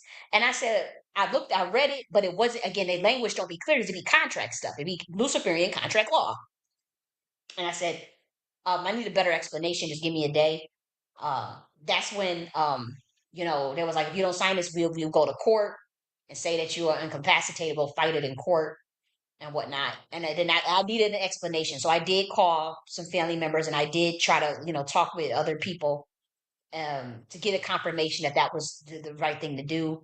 And so it was a release paper. They did explain it to me, and I read through it 3 times. I said, okay, I don't see nothing that sounds too crazy. I just wanted to make sure, it was a 1-page document. And so I signed it, and then that was the steps to getting out. That was the steps to getting out. But they wanted to keep me in there and railroad my ass. Every day they was asking crazy questions like, what kind of voices do you hear? What kind of this? I don't hear no motherfucking voices. What the fuck is y'all talking about? I'm not a necromancer. I'm not a medium. I don't see the dead. I never saw spirits. The couple of times I did was a fucking emergency, usually in dreams, but subconscious mind, subconscious archetypes, whatever you want to say. What we can give a analytical psychological explanation. What, you want to get a scientific explanation? You really want to fuck with me on that level? I told y'all who the fuck I was in 2023. Y'all don't have to believe it. You don't have to do anything with that. Y'all don't have to do anything. No, y'all want to insert and center yourself and act like we all the same. You're not all the motherfucking same. Get over it. Some people got, it is what it is. Some people come from certain bloodlines, some people don't. Some people come from certain lineage, some people don't. Some people are certain beings, some people are not. Some people are interdimensional, some people are, most people are, they just don't, some people have different levels of awareness. It doesn't mean anything. It doesn't mean somebody's better than you. It doesn't mean you don't have to try to copy. You don't have to try to act like that's you. You don't have to try to say that we're all the same. You don't try to have to act like we all have that same potential. No, it is what the fuck it is. You're a 125D being. You're a descendant of a Naga. You're a descendant of a Dragon Rider. You can't go and steal somebody else's fucking identity. You can't go off of their energy. You can't try to go and destiny swipe. You can't try to go and smoke their birthright. Nobody can steal your destiny unless you don't know who the fuck you are. But then when there's people that try to play and rig the game and they try to keep you in the dark while they know who you are and try to steal your birthright, they're in the wrong. And you can't try to cryptically, deceptively try to tell a motherfucker to their face what it is, but you still being deceptive. That's against the rules of the game, bitch. Now everything got to be blown up because y'all some scared ass, pussy ass motherfuckers that try to steal other people's souls. That's all that's been going on down here for the last 2,500 years, if you guys haven't noticed. Since the fall of Egypt, if you guys haven't noticed what the fuck's been going on. Since melanated people have been buried, everything's been reversed engineered, inverted. A lot of people did sell out. They still selling out. They still trying to sell me out. They already had. Still trying to be a bitch. People still selling out for fiat currency. You think Bitcoin has no intrinsic value? Is the dollar backed by? Does the dollar have any intrinsic value besides the one that they say the subjective value that they gave it through time decay? Whether that be the markets that they set up, supply and demand. The oh man, it's a lot. It's some heavy shit. I want to get into it. The contracts that expired, options and all. Y'all study the market. They tell you that money is soul energy. It's nothing but time and people. Money is people. It's souls. Study that. It may not make sense to you now, but 50 years from now it will. Make me a profit. Go keep going around saying I'm crazy and discredit yourself. People are literally exposing themselves. Money is backed by souls. Stock market, time decay, contracted to expire, data. It's all in front of you. Ain't you a worker bee? Ain't you a 9 to 5? Didn't Billy Carson tell y'all to your face? These are nothing but stupid poor people. These are worker bees. I got billionaire phone numbers and wasn't he pushing that occult shit? You see how they ragtagged his ass? It wasn't because he wasn't telling the truth. A lot of the things he be saying is true, but they have an agenda. And them white boys is they off with their head with these niggas. That's like they just embarrassed the shot of Lord Jamar. And it's something deeper behind that, occultically behind that, why they went after them. They gonna keep going after them. Too. That's why I did that breakdown of what Billy Carson should have said if he wasn't so surface level. We know motherfuckers is weak, but damn, they propped up. They whole system is about to fall because they propped up actors. They propped up. We in the age of Saturn, and you got a bunch of stage Masonic actors on the forefront, whether that be in politics, whether that be and media. All these occult teachers, all these they all oath takers, and they all a part of the system. And they whole shit is about to crack wide open. Quote unquote, the matrix is about to crack. It already did crack, but you really about to see the levels of controlled opposition that works like a fucking onion. And some of it is not necessarily all controlled opposition. Some of these people literally are under global mind control.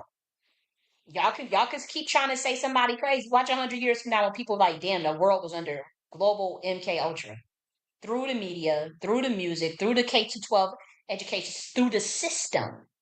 Those in the occult know that's how that when Wendy Williams tell you she's caught in the system, she's talking about the satanic Luciferian system. Y'all think she's talking about a government system, state system. She's talking about the cult, the cabal. And she said, I'm dealing with the system. And she said, my life is fucked. And she was crying because she don't want to play ball with them. She don't want to do what they asking her to do in that contract. And you say, okay, a lot of the priestesses, we know what time it is, and they saying it's her fault. And they saying, oh well, because you played the game, you screwed over people too. You had your henchmen, you took the oath, you took the deal. It's part of your deal, it's part of the fame and fortune. And a lot of them are saying ain't nothing we can do about it. This is what black women are saying today. These are people that are very accurate, and they are true prophets. They not well known. They obviously not mainstream, but they saying, oh, there ain't nothing we can do. Oh well, Wendy Williams. That's why nobody have said anything. I say that's not true. Because if she, with her will, she's a black female. She's a black American. She's of a royal bloodline, a monarch bloodline. If she doesn't agree to something that she signed on to, she doesn't have to honor it. We don't care. People, it's not your soul is not yours to sell. So she can totally get out of that. And how you know is because she's still living. How you know is because Charlemagne from the Breakfast Club just did a viral interview. That's how you know. Royal Deluxe, can you expound on your last question when you said against medical advice? Can you give me context as to what you're talking about, honey, so I can answer your question adequately? But she's still alive. They tried to take her out. They trying to give her all 7 different pills with lithiums and different types of poisons to make her mind go. She got a spirit on her. She got a fighting spirit. Somebody is not done with her. Whether it be the ancestors, whether it be God herself. Somebody not done with her. Now we got Don Lemon and we got Charlemagne the Breakfast Club. They started a GoFundMe for her. Shit is viral. This shit is. I've looked it up. I'm seeing all these different stations, talking about it now, about her being an illegal conservatorship, being lied to by fucking handlers that are trying to steal her money and lock her up and throw away the key and tell everybody she's demented and incapacitated. Ain't nothing wrong with that lady. She know too much. She spoke out. She pissed off somebody. She don't want to follow something in their contract. That's all it is. It's a satanic. She's in a demonic stronghold. And see that when that shit happened with me, it was all illegal because I never agreed to none of that shit. None of it. I ain't never signed nothing. I ain't never taken no oath to nothing. I ain't a part of nothing. So, but my family is, and I guess somebody sold me when I was a baby or something. Somebody, people sell their kids into this shit to get out of their shit. That dude told y'all to y'all face. That rapper who said I sacrificed my son so that I can get out of it, so I can not be the sacrifice. He told y'all that shit went viral. It's millions of views. He's a rapper. That one that say I'm rich and I'm fat. What he say? I'm rich and not famous. The fuck? That one. That dude that did that interview, that viral interview. Y'all gonna play stupid and act like he didn't. Y'all thought he was just playing. Y'all literally thought he just was making that up and joking and trolling. Well, he was just trolling. Look at the dude. For those who know what I'm talking about. Damn, I wish I knew the name of that damn actor. Was he a part? Not that he's a rapper. Was he a part of 3 6 Mafia? I don't know. But he straight up was saying he was like, yeah, They was like, I was the sacrifice. No, I remember. Just so people can know, so people can look this up themselves. The writer of Country Grammar with Nelly and the Saint Lunatics. That writer, he was the writer of Country Grammar, the song with Nelly. He was their sacrifice. And he was a part of their club. He took the oath or whatever. He said in an interview that went viral last year that in order for him to get out of it, he had to offer up his son. He had to sell his son. His son gets killed. His son goes through it. And he said, my son was I had to sacrifice him so that I can get out of it. So I wouldn't be the sacrifice. So they can get off of me. Because he already took his deal to Satan. In that interview, look at the dude in the background, how everybody energy shift. Because this dude was look at the black man in the background, how he just looked like he saw a fucking ghost and stopped rolling. They were rolling weed and they stopped and looked like he like shook, like his soul just dropped out of his body because he knew what time it was. It was just like, and they try to hurry up and change the subject. They try, oh, I don't know what you're talking about. Oh, everybody got real squeamish. Oh, I don't know what you're talking about. I don't know. What, Y'all thought he was just playing. I'm telling you for a fact that that is the same. That is very true, and that is very real. That has happened on many, many levels you ever known, whether you well known or not known. You do not have to just be famous, and it is not just about the industry. People do get involved in shit even at the low levels. And I'm telling you that I was somebody that was offered up, apparently by somebody in my family who was trying to get out of their shit. It could have been when I was a kid, or you guys already know I was a ward of the state. You guys already know I was in foster care. You guys already know this shit. You guys like let's just put two and two together. And there's a bunch of shit behind the scenes that let me know that for somehow they got some sort of connections with people who was in that reparation space. Somehow, some way.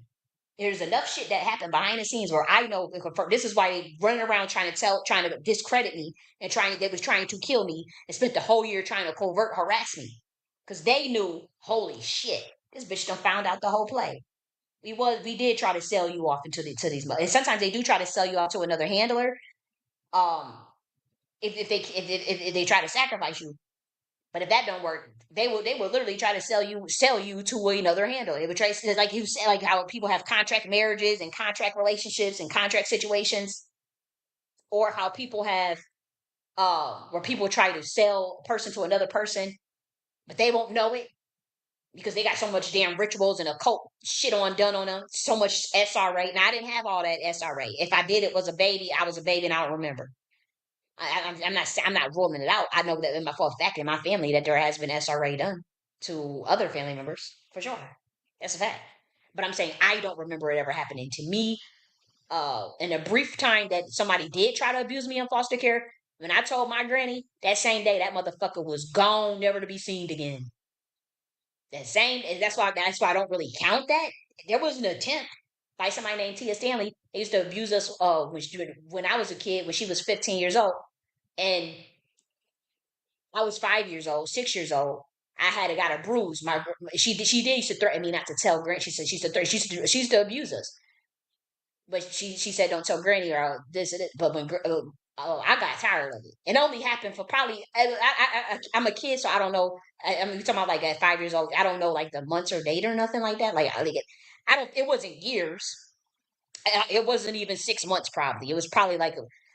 I mean, if I was a kid, I don't know the conception of time, but probably about maybe 3 to 4 months of it. But I just got tired of it, and I told Granny. My adopted, that was my foster mother who adopted me, but she was an elder, so we called her Granny. That same day, I told Granny. She said, "How you get that bruise on your hand? How the fuck you got bruise?" And my personality changed. I wanted to sleep all day. I was in the bed. I was depressed because we were getting abused by Tia Stanley, which was my granny's biological granddaughter, and she was jealous of us. So she came to live with us, but she was torturing us essentially, like making us stand. You know how you do the tease with your arms and make you just stand like that all day. She was doing that shit to us, and then pushing us and all that stuff. Now, you know, she was a teenager, so well, maybe teenagers, and maybe they just get off on torturing kids. I don't know. She was a very wicked soul, very jealous soul. But that same day that I told Granny, I said Tia did this. And I said, she pushed me down, and I said, she make us do this, she make us stand like this. And the way I did my hands, because my granny was a foster mother. She had other foster kids. And she said, you know how I know you're not lying? She said, because she did the same thing to Lamar and Leroy. She made them do that same. And when I did my hands, I said, she make us do this all day. And I said, and it hurts really, really bad. And you know how you do the T, that punishment where you got to keep your hands up like a T? I said, she make us do that all day. And I said, we don't even do anything. I didn't do anything to her. I didn't say anything. She just make us stand like that all day. And that, like, my granny had like tears in her eyes because she was like, why didn't you say nothing sooner? I said, I was scared because she was going to do it worse. I was scared. She told us not to tell you. And my granny freaked out. I ain't even gonna hold you. She called Saber. She said, I gotta kick her out. I cannot have her around these kids doing that shit. She did that same thing to Leroy and Lamar. Now, Leroy and Lamar, they still living to this day. They were foster care kids. They used to still visit. I consider them still my brother and my Leroy and Lamar because they used to come still visit. Even when they went back to their mother, they still used to come visit Granny. And we still say brother and sister like it was nothing because they used to come like every week too. Well, mainly Lamar, but Leroy used to come too. But Lamar used to come back every week. I think Lamar might be in jail. I hope he not. He was in jail the last time I heard of him. But they were still visiting. And so she said, she said, you know what she was doing to Leroy and Lamar? She's doing that to Jamie and Jenny. And she said, I'm kicking her out. You better come and get her. I mean, packing up her shit right now. And Sabre's, I'll be over there. She walked over within like 5 minutes, no lie. It was like an emergency. Like they treated that shit like an emergency. Like they packed her shit up so quick. When all I heard was her getting the biggest ass whooping by Sabre that you ever heard in your life. Like all you heard was screaming, like somebody whooping somebody's ass, and pack. All you heard was a bunch of shit shuffling around the room, getting all the shit packed up, and all you heard was Tia scream and say, "You really gonna kick me out for these foster kids? You really gonna kick your own granddaughter out for these foster kids? For these fake ass kids? They ain't your real kids." And no lie, Saber, she had to go live with Saber. Do you know that they had never talked after that? Even when my granny died 3 years, when I was like 6 at the time, when my granny died, they had never talked. Like they had never talked after that. Never, ever. Just so y'all know. And she did say, "You picked them over me. You picked some foster kids over me, and I'm your real granddaughter." They had never talked after that. I am confirming this. I know she did not pick up the phone. She was so upset at her for that because she was doing that to she did that to Lamar and Leroy. She was doing that to me and my sister. But again, they jumped on it. I never counted that as abuse, as SRA abuse, because I'm telling you, they got on it so fast. Like it was like the day that I told her was the day that it stopped. It never happened again. I ain't saying I never got an ass whooping or nothing, or never got in trouble because I did, because I was always doing some shit. You know, I ain't walking around like I was a damn cherubim. I was constantly incest. I already, but I wasn't a bad kid though. I wasn't a bad kid, but I was, I get caught doing the cry baby, listen to little Kim do the cry baby, get popped in the head, go get in the bed, that type thing. I mean, it was a lot better than what I've seen other shit people with their motherfucking kids, with their motherfucking biological parents. I'll say that. But I'm telling you, that day that I complained and said that this is what she's making us do, was that same day that it never happened again. And so what I'm saying, that was a derailment. What I'm saying is, if there was SRA, it had to occur when I was a baby and I don't remember. And what I'm saying is that there was people in my family that did go through that SRA, and there are people in my family that have admitted to being a part of that occult shit. And there's many families that take part in that. It don't have nothing to do with whether you famous or not. It don't. But what I'm saying is, Wendy Williams, ask for a Bible and start reading that book of Psalms. And particularly read it as a psychology book and read it as a grimoire. And if you are of the royal bloodline, as far as the way they treating you, it's something they trying to hide. It's something they trying to keep hidden. And you better read that book from beginning to finish. But read it from the point of view of it being originally a matriarchal blood order that had their information stolen. Obviously, you probably only be able to get your hands on a King James version in there. You could probably get it. You should be able to ask for it, and you should be able to have that on deck. To be honest. And I'm telling you that same day that I cracked that book open and that TV blew and that big ass thunderstorm pop, boom, bam, and them doctors was running down the hall to give me that paper to say, look, we got to get this bitch out of here. It was like, I'm telling you, it's all on, I'm pretty sure it's all on camera. Somebody can review that camera footage. It was a blue book that I had in my hand. Or either that or it was the brown book that the girl let me borrow. But I think at that time I had the blue book. That was a blue Bible. Watch that TV crack. Go and review that day that it happened. Look at the weather and the time that it started to thunder, and then look at where you see before and the after footage of them people running down the hall. And when they gave me that paper to sign out, to get out, and I was out. They let me go. Every time I prayed, you should have seen you. Every time I was reading that Bible, you should have seen how people was looking. Oh my God! Oh. It's a demonic stronghold. I'm telling you for a fact. That's what I know. That's when I realized that the world was spiritual. That's when I realized that spiritual shit is real. Not to mention that telepathy is real. They tell everybody they schizophrenic. Oh yeah, we don't want to go there. You don't want to go there. I ain't even gonna touch on that. They don't even want you to know that that telepathy is real. They don't even want you to, they don't even want you to know that telekinesis is real. They don't even want you to know that clairvoyance is real.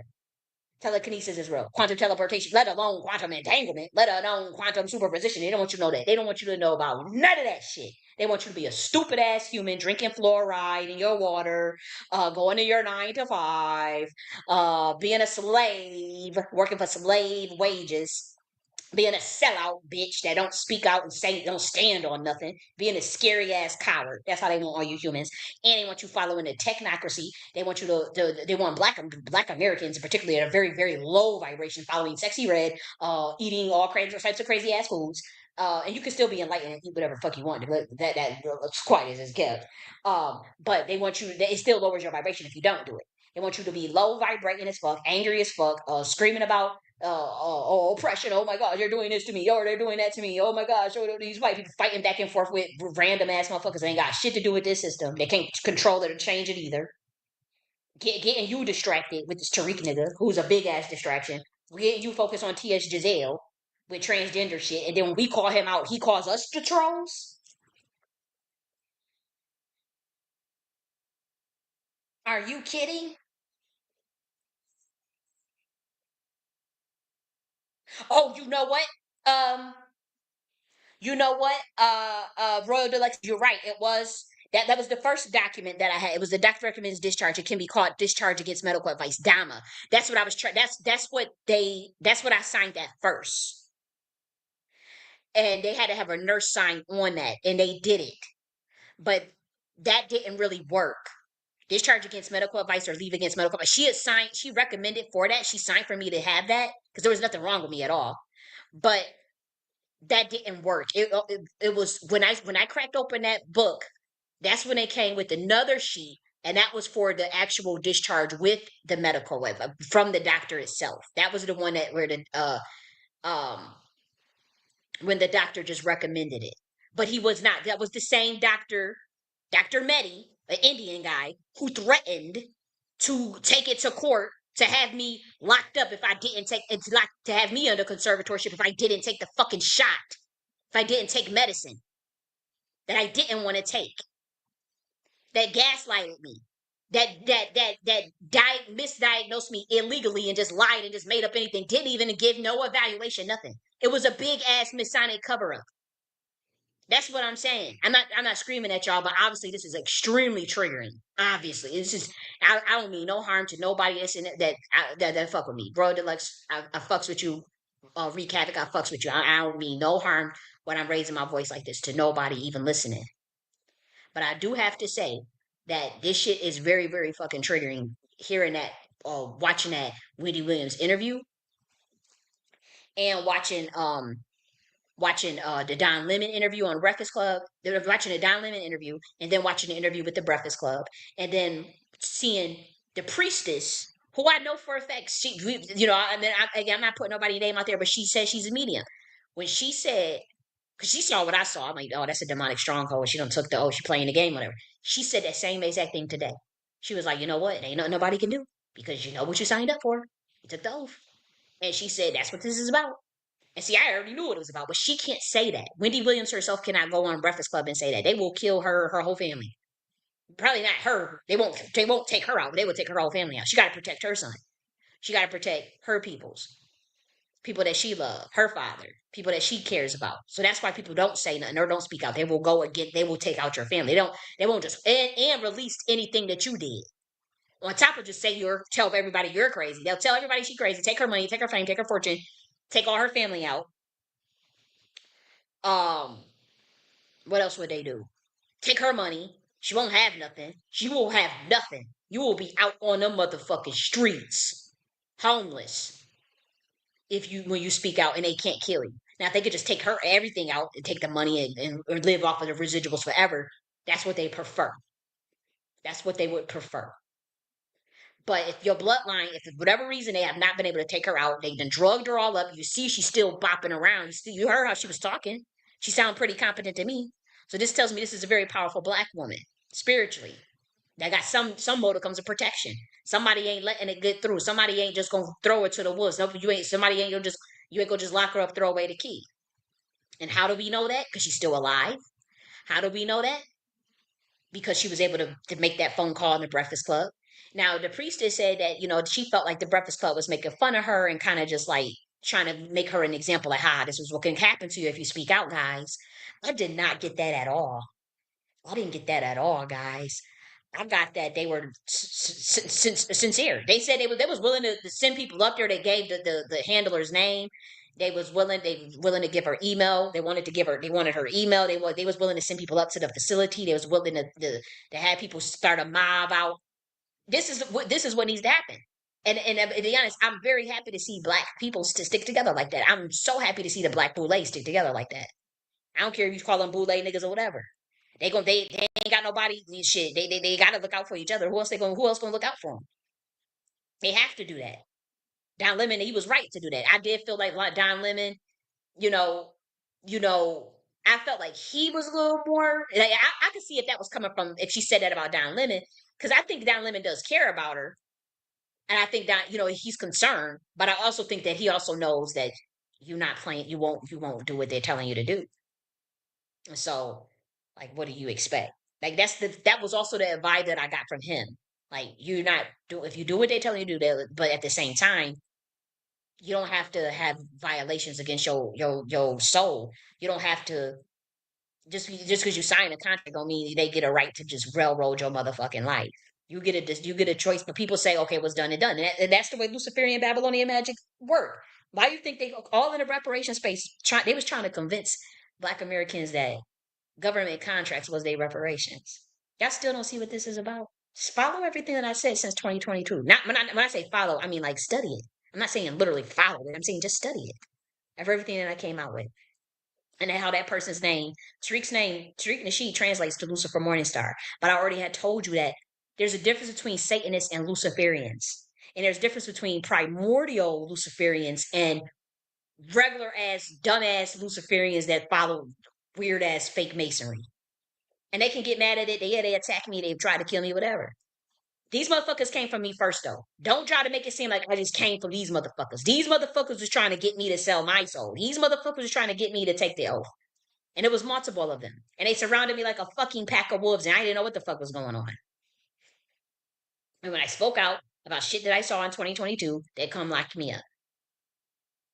Didn't say it was an abduction. I didn't say it was kidnap. I said it was an illegal detainment.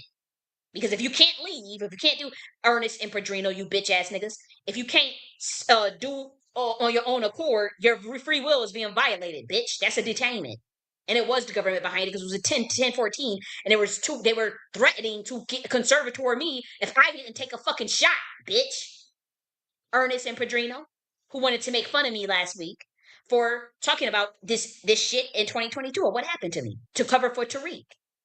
They sent out Ernest and Padrino and act like these fake ass reparationists who sold y'all the fuck out. They took the oath. So they got to cover now for Tariq because they got to cover for each other. And say that, Kylie J.N.S is crazy. Because if she goes amongst the grassroots Black Americans and tell them that it's a fake reparations movement and that they need to start a real grassroots and get rid of their controlled opposition and they actually believe her, then they don't have a job anymore because these are government slaves now. They're Satan slaves now. But they want to come and tell Black Americans that government contracts is reparations. But you don't want to know you don't study the etymology of government, which means govern your mind, which means mind control. The word government means mind control. Wake the fuck up. And in 2022, I was telling you about about MK Ultra. When I'm telling you, 100 years from now, y'all gonna realize that the whole world is under global MK Ultra. MK Ultra is a ritual that comes from Setian magic, Babylonian Luciferian contract magic, but it's botched, it's reversed engineered, it's inverted. I know the being who came up with the Baphomet stuff. It's an interdimensional being. It's a melanated being, and he made it up and he stole the shit from my order. I'm telling y'all, this is what this is. We don't need you to have an analogy with some fake homunculus deity to understand as above, so below. To have you understand the divine feminine, divine masculine integration of the mind, of the lower self and the higher self. You don't need an analogy for that. Just study the fucking sun and the moon. Just go study the fucking ants. Just go study the whales. Go study. Did you have pussy in it? How'd you get here? How'd you get born? Your mommy push you out. How did you get here before you was born? What did they do to get you to create you as a living organism? Pussy and dick. Fucking. That's how you understand the divine feminine, divine masculine. Fucking. Why would I need a Baphomet analogy for that? Why would I need to sign an oath for that? Why would I need to take a blood in, blood out? Why would I need to do that to get that knowledge? I could just go study the fucking cosmic melanin. Why are people trying to blacklist real credible teachers, powerful teachers that are renegades, that are 1,000 times more talented and gifted than these people that take the oath? But then try to steal their information and make money off of it. Y'all not making money off of nothing that the primordial mother gave me. Nothing. Nothing. I swear to God, we would tear this shit into fucking shreds. Now, this nigga is trying to pivot into the spiritual community. Tariq Nasheed is trying to pivot into the spiritual community. Y'all let him do that? It's shy ass. That's all I'm saying. I'm telling you, black women. He had some black women from Detroit call a. But so, it ain't a black woman on this planet that can protect you from what the crimes that man has committed against this community, against me in particular, and against other souls that are not even fucking living right now. It ain't a black bitch can't call up and from Detroit and try to say a prayer over that shit ain't gonna work, nigga.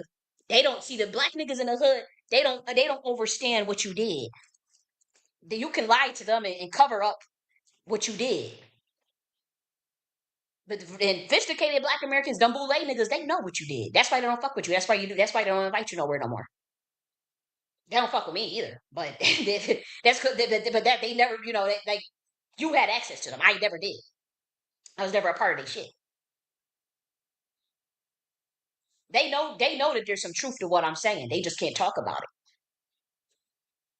They know y'all tried to set me up. They know y'all tried to kill me. I know that then y'all tried to lock me up and tell everybody I was crazy and get me and have me illegally committed. And then you try to steal my content and my genius body of work and try to act like that you came up with it. That you derailed the fucking delineation movement with a fucking transgender talking about she's the founder of she's the second lady of the FBA. And when we first lady rather, and then when we said, why are you letting these people troll? We're not taking this troll bitch serious. We're clearly asking you, why are you letting her troll? Your response is to call us the trolls. You call Captain Tazariak a troll. You disrespected Captain Tazariak has been around for a long time. You ducking and dodging from Charleston White because he's done more than both of us. Charleston White has done more for the community than both of us. Now he's had some knucklehead shit to say too. But you ducking and dodging from Charleston White. Oh, you scared of that soul. Yeah, we set up a play. You smart enough not to walk in the trap. It didn't work. You didn't fall for the trap. That was a trap. Y'all ass duck and dodge. You was good on that. You was good on your feet. Like on the Players Club, you was good. You was good on your feet. You was thinking good on your feet. Because I'm telling you, we was about to one line hit your ass, man. Charleston White, he got that smoke for y'all niggas. He said, I want to squabble. Give me them FBA niggas. And that's a black American indigenous. That's a black American indigenous man. I don't agree with everything he be talking about. He don't agree with everything I be talking about probably. If he was the Seawood, you know, what the fuck? But, you ducking and dodging that nigga. You ducking and dodging me, quiet as a cat. You gotta go and hurry up and tell everybody that's why I told future black Americans study my body of work, the dates and the times and everything that I've said, and come out and triangulate that to how that nigga how his handlers, how the CIA try to have him start copying my shit so that he can look like the person. I'm telling you, just watch it, just study it. Future black Americans, 100 years from now, 50 years from now, 20, we ain't giving this nigga 5 years left. So 20 years from now, just study what I'm saying.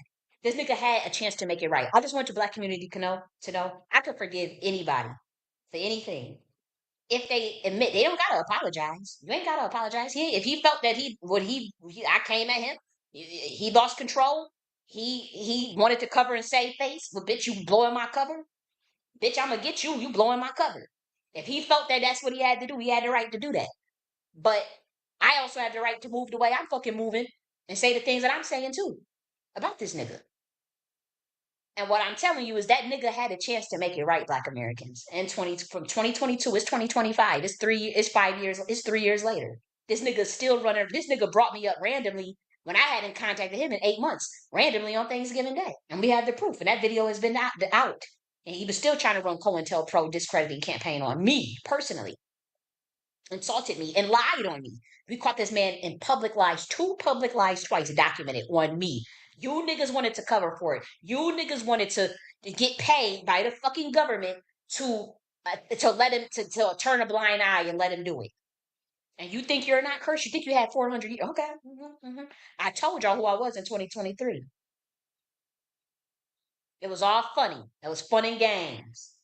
Ha ha ha! Kylie's crazy. Ha! She thinks she's the great mother. Oh, she's talking about she's a primordial. Oh, she's talking about she's Lucifer. She's fucking crazy.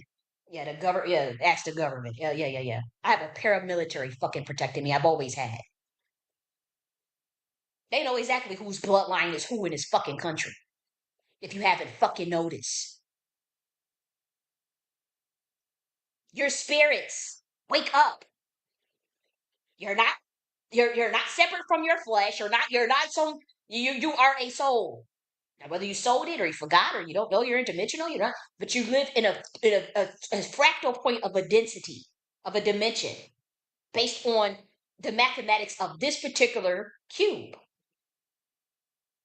Saturn has influence over it. Obviously, the cosmos have influence over this whole situation. Y'all know sacred mathematics and geometry. You're not. You're just because you had you existing at a certain dimension plus density frequency doesn't mean that you're not a fucking spirit. Just because you appear solid. You appear solid. That's what we're trying to tell you. The universe is mental. This is what I mean. This is written by melanated people. About 10,000 years ago. I'm not teaching nothing new. The universe is mental. The all is mental. As a man thinketh, so is he. The same teaching that is found in all 22 major religions. The universe is mental. This is also can be found in the Bible. As a man thinketh, so is he. If you say to this mustard seed, go do this, and then you believe it, and it will happen. I've seen some shit. Now, I ain't saying I exist at a certain vibration all the time. No, I do not. No, I do not. But I've seen some shit.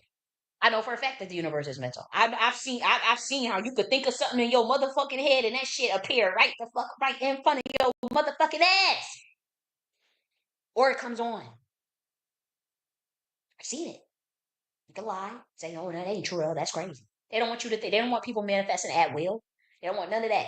I'm not saying I could do it all the time. I cannot. I'm not even the best manifester at all. But I know when my life was in danger, and I know when I was all into the when I got up there and people came at me wanted to bring me obviously pop your head down. It's like oh shit, she doing way too much, and I had to fight with spiritual warfare. I had no choice. And yes, you see shit. And yes, you can do shit. Yes, you can.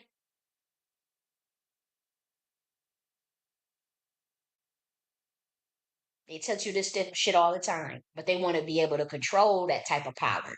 That's why they want to control Black Americans. They want to be able to control what you're thinking, control what you do, make you sign contracts, sign us that power, sell your soul to lead people astray. People get paid to lead people astray. And I'm telling you that's what that Tariq nigga is doing. Now, if he didn't come for me in the way that he's came for me, on a covert level. Now he could play. He's trying to make it seem like what they do is like they'll do a bunch of covert harassment shit, or covert COINTELPRO shit behind the scenes with plausible deniability. So then when you speak up, it's like, oh, this girl is just randomly attacking him. Oh my gosh. But I proved in emails this nigga was calling me bitch and trick and stupid ass and all this stuff. I already showed all that. It's all released. It's all released. And if that's just what you see in an email off of of somebody that has been supporting this person since I was 19 years old, imagine the other stuff that you don't see when they work in covert networks. I could actually use more triangulation methods just from how he also treated someone else. So it was someone else that just called up and was like, I'm telling you, man, y'all, it's just so obvious. Like I said, by the time y'all do see what I could see that I saw in 2022, by the time y'all see it, it would be so late for y'all. When I say y'all gonna be kicking y'all self in the ass. Like, what the fuck was we thinking? And when I say he does psychotronics because he is a warlock, that's what I mean. He does psychotronics on his audience. That is a form of mind control. It is witchcraft, essentially. He is a Satanist. His name translates to Lucifer Morningstar. He doesn't hide it. It's right in front of you. He talked about the root word, but root word has nothing to do with Satanism. But I'm saying people use that knowledge and do good or bad with it. People use that knowledge and, you could do whatever you want with it. But you got to pay if you fucking with a primordial. This nigga try to kill a fucking primordial. And y'all covered for it and allowed it. Yeah, I blew my cover. I blew my family's cover. I blew my bloodline's cover, and I blew his cover, and we blew a lot of people's cover. We ain't got no choice. Like homeboy said, this is holy water. I spray y'all with the with the holy water. It is what it is. Wake up. These people told y'all golden. They literally tell y'all. They literally told y'all they stealing Mashiach rights. Mashiach is about the leader that creates an architecture blueprint. It's not about a savior. It's a difference. They don't even understand what that means. Nobody can save your ass. You can only save yourself. They gave that title to build a third temple to some white people, and black people allowed it. And I told them from the rooftop that they all knew. The thing is, in 2022, they knew that I was the one that was chosen for that. I introduced the term golden age. I didn't even know what it was. I just was saying what God told me to say. God says, hey, go say you're bringing in the golden age for America. Way before Trump did. And it's documented publicly on my YouTube channel. And it was for leadership. And it's basically creation of systems and architecture or organizational architecture rather for new paradigms. Pretty much a new dimension. It doesn't mean someone's there to save you. It's just there's a certain bloodline that's chosen for that. And I'm telling you that the highest levels of the Boule and the highest levels of this government and this whole system know since 2022 who was chosen for that. They wanted to kill me, bury me. Oh, you're crazy. Oh, you're this or that. 2023, I saw it again. Told people they try to get me again, try to kill me again in 2023. That was with radiation surge from this a DEW type shit. Did not work. You're talking about silent deaths through radiation and DEWs. Y'all know what this shit is true. That's why all them wires be hooked up to your house. All them electric hot wires. When they want to attack you, they just surge that shit. That shit feel like you feeling getting fried like an electric computer.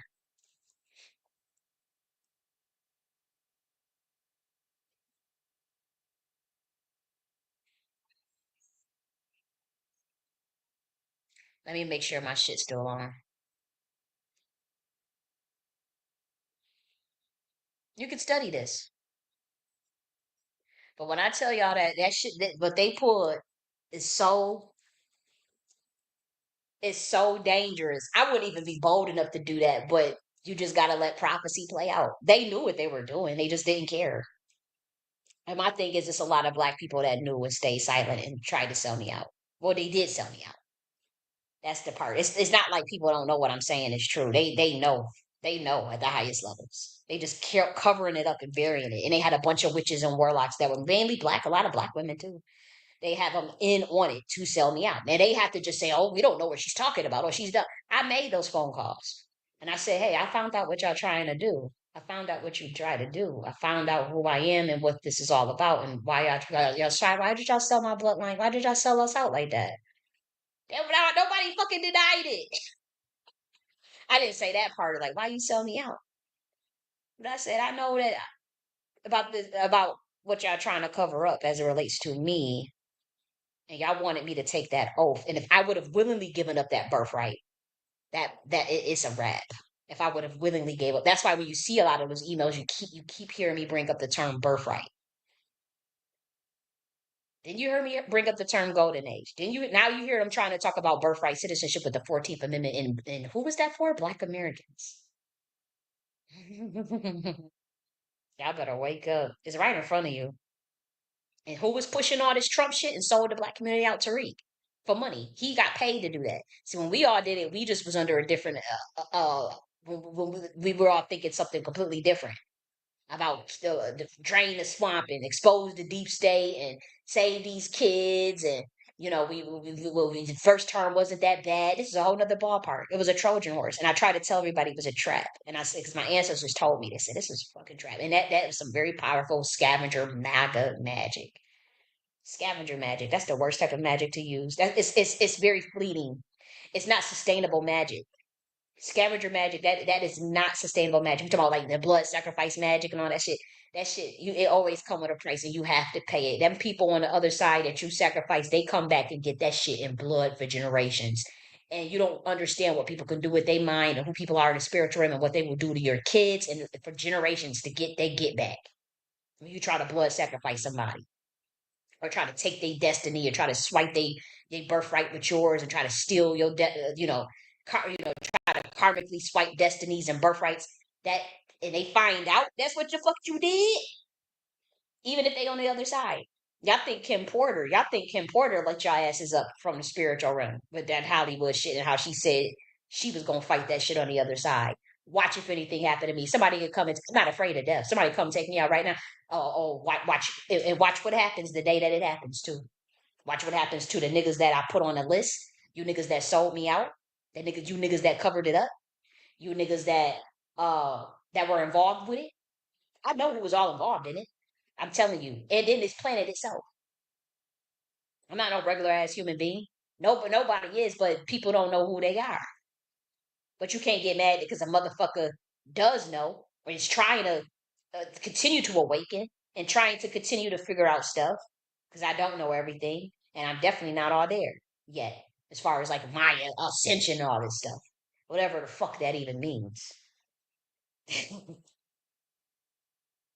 But when I say, um, yeah, watch the day that shit happened. You think that Kim Porter was fucking up shit from the other side. I'm coming for that in blood, and I could forgive anybody, but what am I forgive? You can't forgive somebody that don't have no remorse for what they did, and you can't forgive nobody that ain't admitting to shit that they did. The fuck you forgiving a damn imaginary ghost? Because that's another thing they wanted to push on you behind the scenes. For those who don't know, don't try to. They were saying don't try to um don't try to get revenge. Just forgive.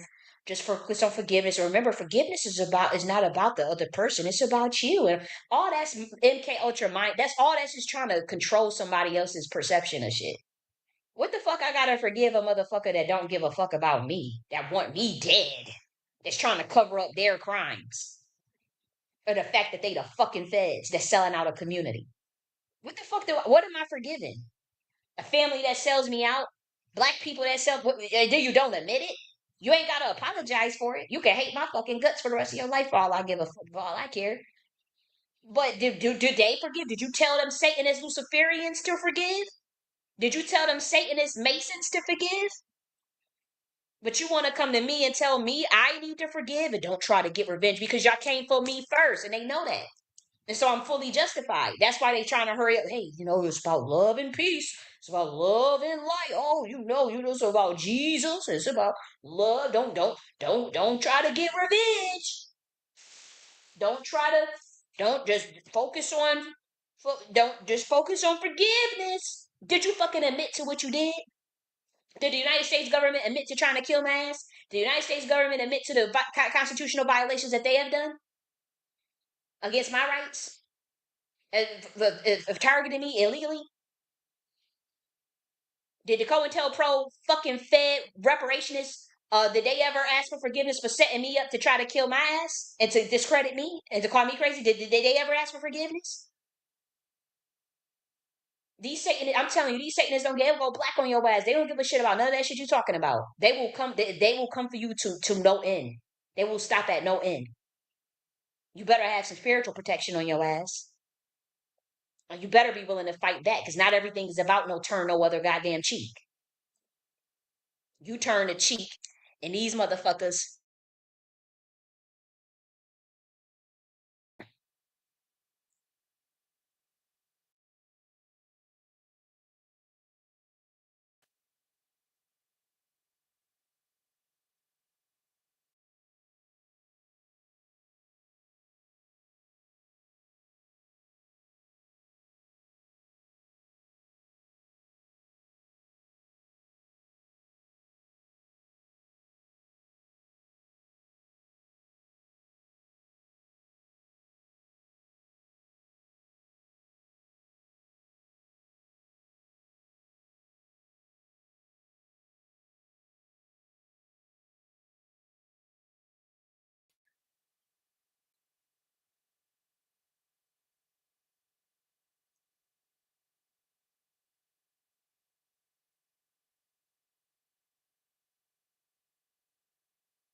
Hold on, guys, because it looked like they just took me off the air.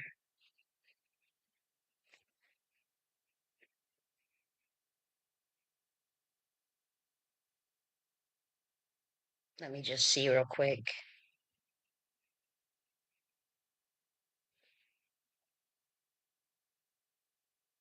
Okay. I told you when I'm telling you, I'm saying something that's triggering something.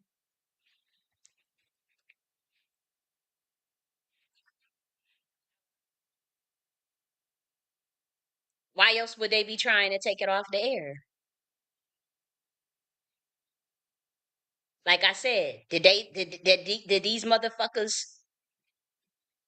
For those that's on Rumble, sorry if the shit is fucked up on Rumble. They always messing up my shit on Rumble. It could be incompatibility with the streams. Not quite sure, but yeah, they triggered. Okay, so I think we back. I'm just making sure that everything is good. But my thing is, did they ask for forgiveness?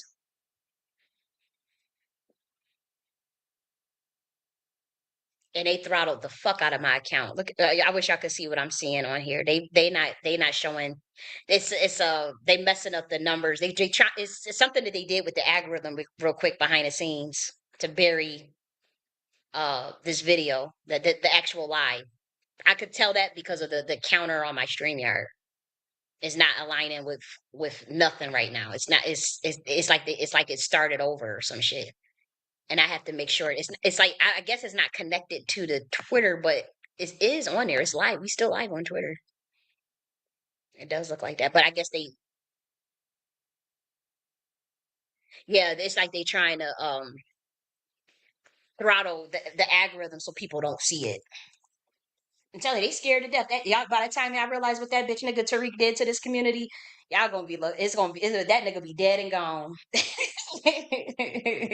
and y'all gonna be looking like, what the fuck did we do? Y'all sold me out. Y'all can't say, oh, she sold us out. Y'all know what y'all did. Yes, y'all do. Y'all know what y'all did. And I could have forgave anybody for any reason. But did y'all ask for forgiveness? I mean, did y'all admit to anything? What am I? You didn't even have to do it publicly. You don't even have to apologize. You can hate my guts, like I said, to the end of time.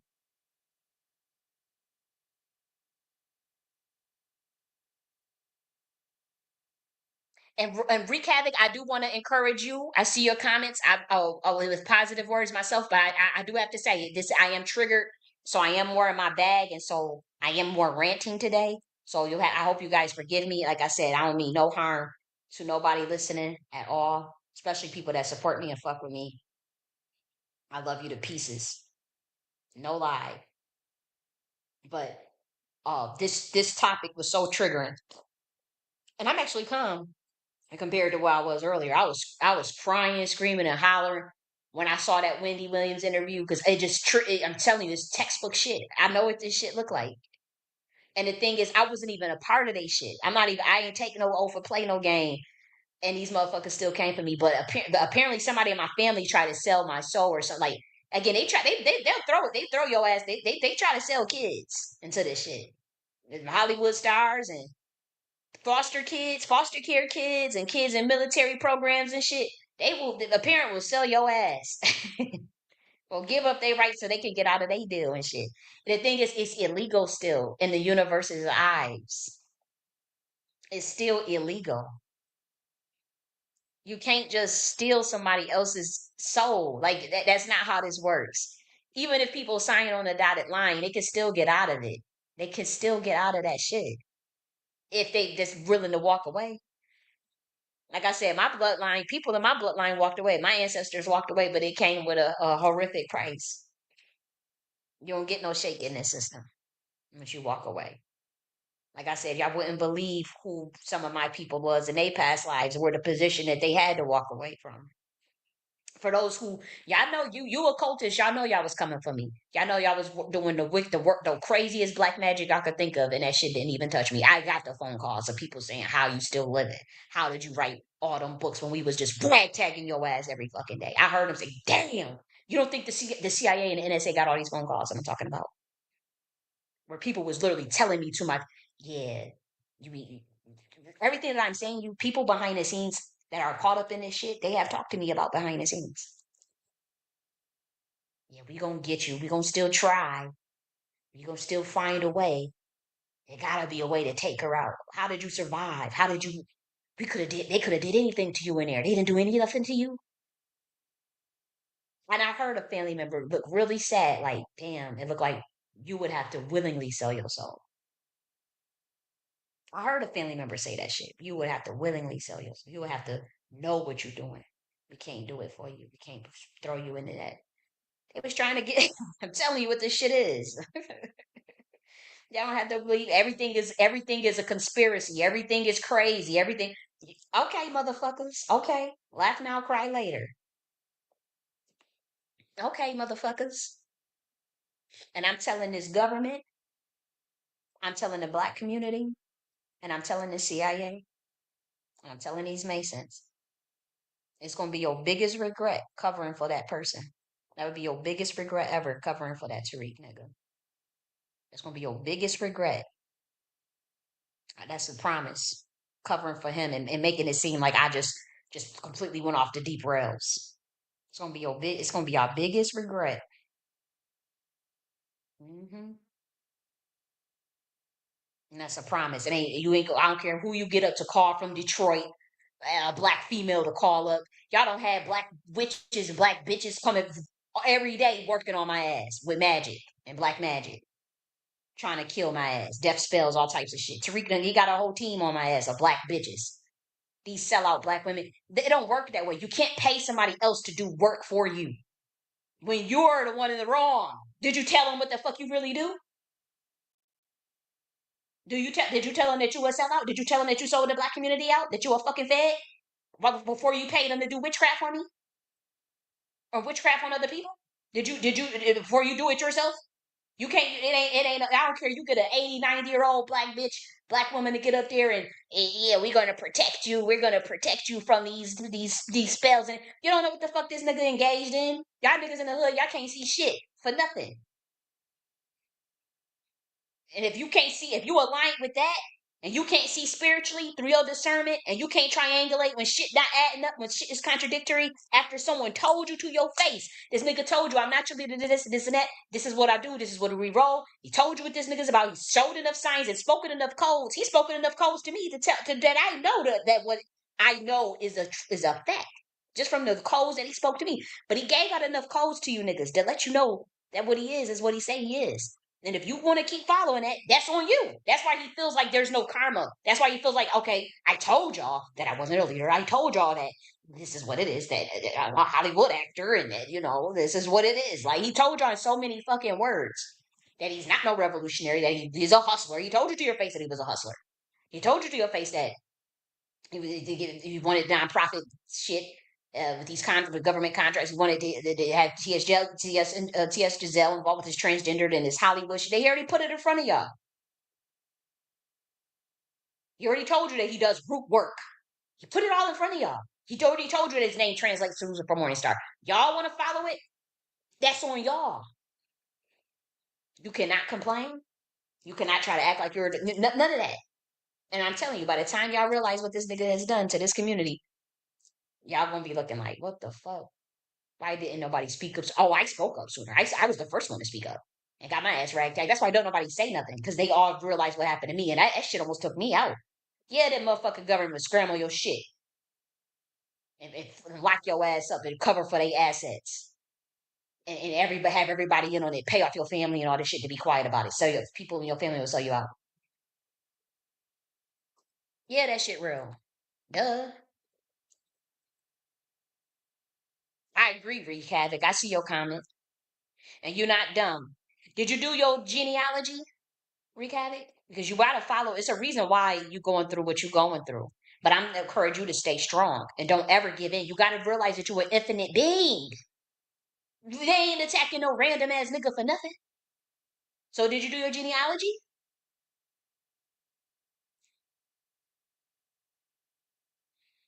And you are special. It ain't too late. Don't be moping around. You better walk around like you the bitch. You better walk around like you the shit. You better walk around like you that nigga. You better walk around like you the big G. It's a reason why you went through everything you went through. Use it for your enlightenment and to propel you to the next stage, to the next level. Because we not victims. I'm not no victim. I am primordial. When I say that these niggas fuck with my primordial and formidable name, I mean that shit. I ain't out here complaining nothing.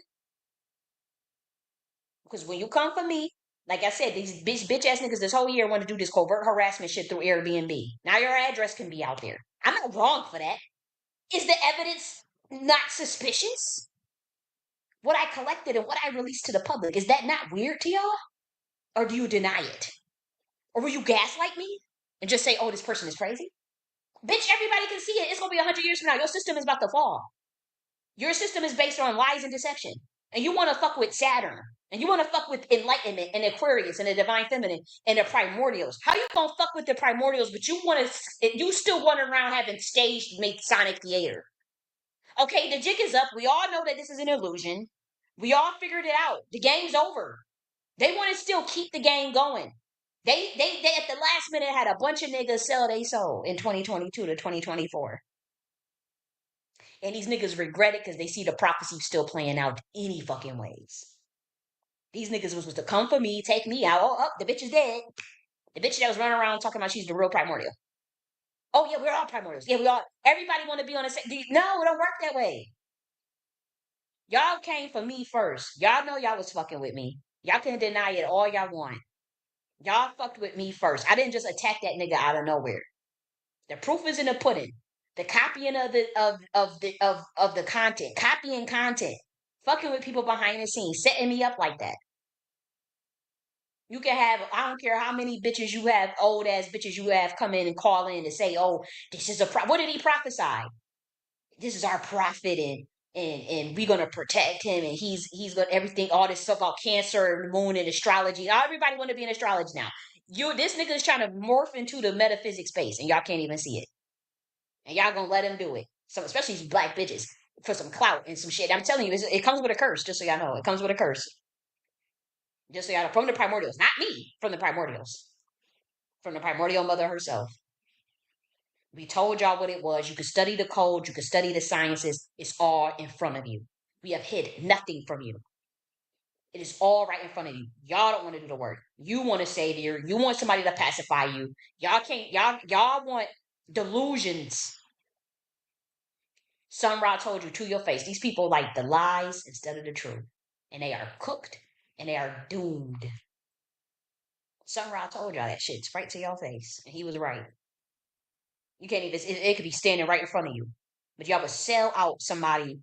You took a ransom against the innocent. That's what these niggas do. They take ransoms against the innocent. Yeah, I love you too, Rick Havoc. We on the side of righteousness. Righteousness and justice is a habitation of my throne. Mercy, truth, and love will go before my face. That's Psalms 89:14. I know what the fuck I'm talking about. He has said you are all gods, you are all sons of the most high. That's Psalms 82:6. I know the fucking book I wrote. Okay, you can say I'm crazy. Oh my gosh, oh my gosh. Oh, I only have a paramilitary protecting me. Haha, you can't run up on me. Bitch. They have been trying to. That's why they try to do the covert harassment, noise campaigns, day after day, day after day. And a bunch of witchcraft, day after day, day after day. And you did it before I got in the reparation space. And I have the confirmation that I know them niggas that called my phone and said, oh my gosh, how are you, sir? Oh my God. I know the phone call I got, the 2 phone calls I got before that situation in 2022. I know how people was trying to tip me off all these years. I know the shit people have said. I know what the fuck I've been through for the last 10 years. This shit started way before the reparation space. It happened when I sent you that initial email about mentorship. You just went too far. And I'm Anunnaki niggas, man. Y'all think that shit. Y'all think y'all can't see it right in front of y'all. But I'm telling Wendy Williams, you better ask for a Bible and start reading that book of Psalms and read it from the perspective of the all is mental, the universe is mental, and that the book of Psalms was written by Sibyls. Yes, a group of women who were in a order from 125D themselves, descendants of dragon riders. Very powerful women, black women's. You want to sit up there? That's why y'all don't see me disrespecting the Hebrew Israelites, but I know they don't know what the fuck they got the man-made reverse engineer version of my shit, of my bloodline shit, of our shit. The reverse engineer. We ain't knocking it, whatever. I don't disrespect the Hebrew. I am a Hebrew, but I'm not that shit. I'm not indoctrinated in nothing. You don't need. It is a bloodline. People try to insert their shit into other people's stuff and then make it about them and center themselves into somebody else shit. And that's what the men did. And then when the white folks got ahead of it, they got in charge of it. Told you to your face, hey, you gave up your birthright. You gave up your bloodline. We had you sign a contract and you gave it up. And then y'all you complain about the Khazars, the people who say that they are the what, but are the what? They are the synagogue of what? They are the synagogue of Satan. They told you to your face what this shit is about. And they told you it's right, it's all in prophecy. That ain't the only prophecy that's about to play that's playing out though. There are three of them playing out simultaneously. And they are somewhat all interconnected on some level. But like I said, it's about to be the biggest regret to cover that type of shit up like that. I'm chilling. I done figured it out to know who's what is going on and going to continue to figure more and more and more out. People get paid to lead people on hamster wheels, to lead them astray. And when I called it out, they tried to kill me. Simple as that. I was supposed to die in 2022. When that didn't happen, I was supposed to be committed for life. And the conservatory stuff. So everybody just say you're crazy. Obviously, my body of work is absolutely genius even after the event in 2022. You don't think that that the government researched all that stuff? I'm in a PhD program right now. Yeah, I have a 4.0. um, yeah. I learned I taught myself the hardest options, the hardest investment class in the world, and can show you just through. I'm not profitable, but just show you even on a paper account that you have to know something of what you're doing to have uh a 90% win rate. Yeah. The average is what in the 80s, 88%. We talking about just off them and again, small accounts and big accounts, small accounts and big accounts, small collateral, big collateral, margin, whatever. Selling puts, buying puts, uh credit spreads, all that. You have to know probability you have to know probabilities to be successful at that, even if it's on a paper account. You can't be incapacitated or crazy and have a 90% win rate and invest in options like that just off of a paper account. Not and I already showed y'all that. We talking about for a year. Even when all that harassment was going on, even when I was going through all that targeted harassment on a covert level through all them Airbnbs, that's what I was working on. As an PhD program, got a 4.0. I'm working on an investment class. I'm working on it. The paper account. Now I've taken some losses and I've blown my own account. Uh, but I've also have won. But that's the hardest investment class. One of the hardest. I believe it is the hardest. Options is the hardest investment class. You have to have skill to do that. You have to have skill, and you make simple, stupid mistakes. This is my first year doing it, but even the mistakes I've made, but even when I was profitable, it was still based on probabilities. It was still following a keen method. I just have to master my edge. But what I'm saying is you can't be crazy and that you can't literally be certifiable, right? Or pathological and play that type of game. And I can have a year consistently just on a paper account with a 90% win rate in the hardest investment class. That's something that's like a skill. You have to actually sit at you can't just gamble that. You can't gamble a 90% win rate in 1 year. Even on a paper account, you can't do that and be certifiably pathologically crazy. It's impossible. You have to pay too much attention to trends, patterns, the market, catalysts, news, the other side, theta, delta, gamma. You have to pay attention to too much you have to pay attention to value, price action, charts. You can't bullshit. You can't be certifiably pathologically crazy and have a 90% win rate even on a paper account with options. That's how I prove that. That's how like this is how you know that this shit is so diabolical because I can prove that. You can't be in a PhD program and be pathological certifiably and have a 4.0 and master and get A's. Over the government right when they doing covert harassment in fucking Airbnbs. You can't be pathological and have 123 prophecies come to pass. Global events publicly documented and reviewed and publicly just available like that. All through the year 2024 alone. And be pathological. So either I'm a prophet or somebody's lying. It's both. I am a prophet and Tariq is lying. And these CIA is trying, these handlers is trying to push him into the metaphysics because that's the direction that the community would be going in under certain teachers, particularly black women. So they're pushing him out in front of it. They're trying to get him, he got to pivot from delineation. Now, pivot from reparations, he's going to try to morph into metaphysics. That's where this majority stuff is coming from. And now you saw him go after the, they saw him go after the Hebrew Israelites just yesterday with Captain Tazarziak.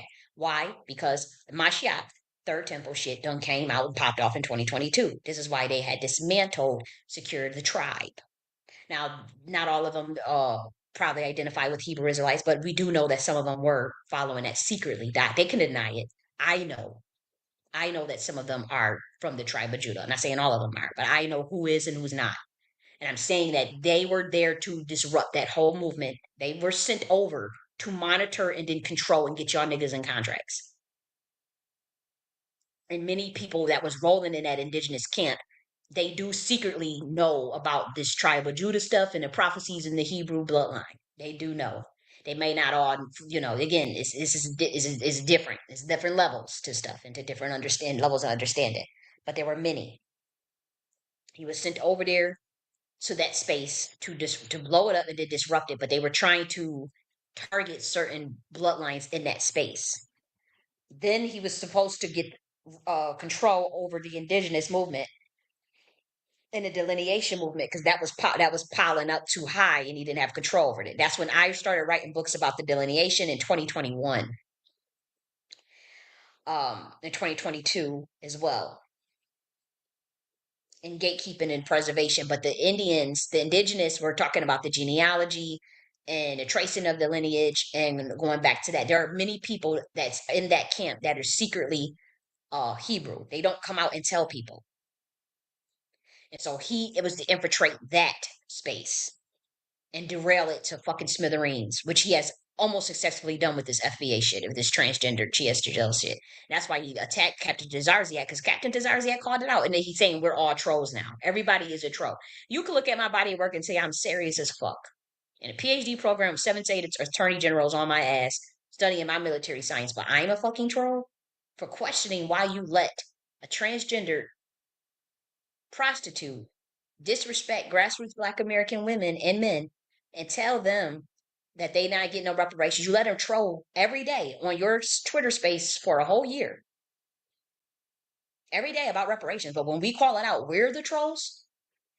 And then you were defending T.S. Giselle just as yesterday, saying, if they think, see, they want to be your customers. They want to see, I see you, T.S. Giselle. They want to troll your dumb. They want to, he's like, they dumbasses for letting you troll. Bitch, you're the dumbass for letting her troll your Twitter space. You're the dumbass. We're not taking her serious, bitch. We wondering why you are allowing somebody to be unserious in a serious space. Tariq. That's what we're doing. And so when Charleston White calls it out, when Cesariat calls it out, when Black Americans call it out, grassroots Black Americans call it out, even when FBA calls it out. Let's be real. FBA, they've been telling your ass for 3 fucking years. I've been monitoring this situation for the whole. They even said, we don't like her. We don't want her up there. Please stop bringing her up. Please stop bringing her up. Please stop bringing it up. You're following every day. No, you thought it was content. You were entertainer. You in that Hollywood laughing that shit. You rolling with P. Diddy. You know that's why you defend P. Diddy so much. And you was bringing her up every day. Yes, you were.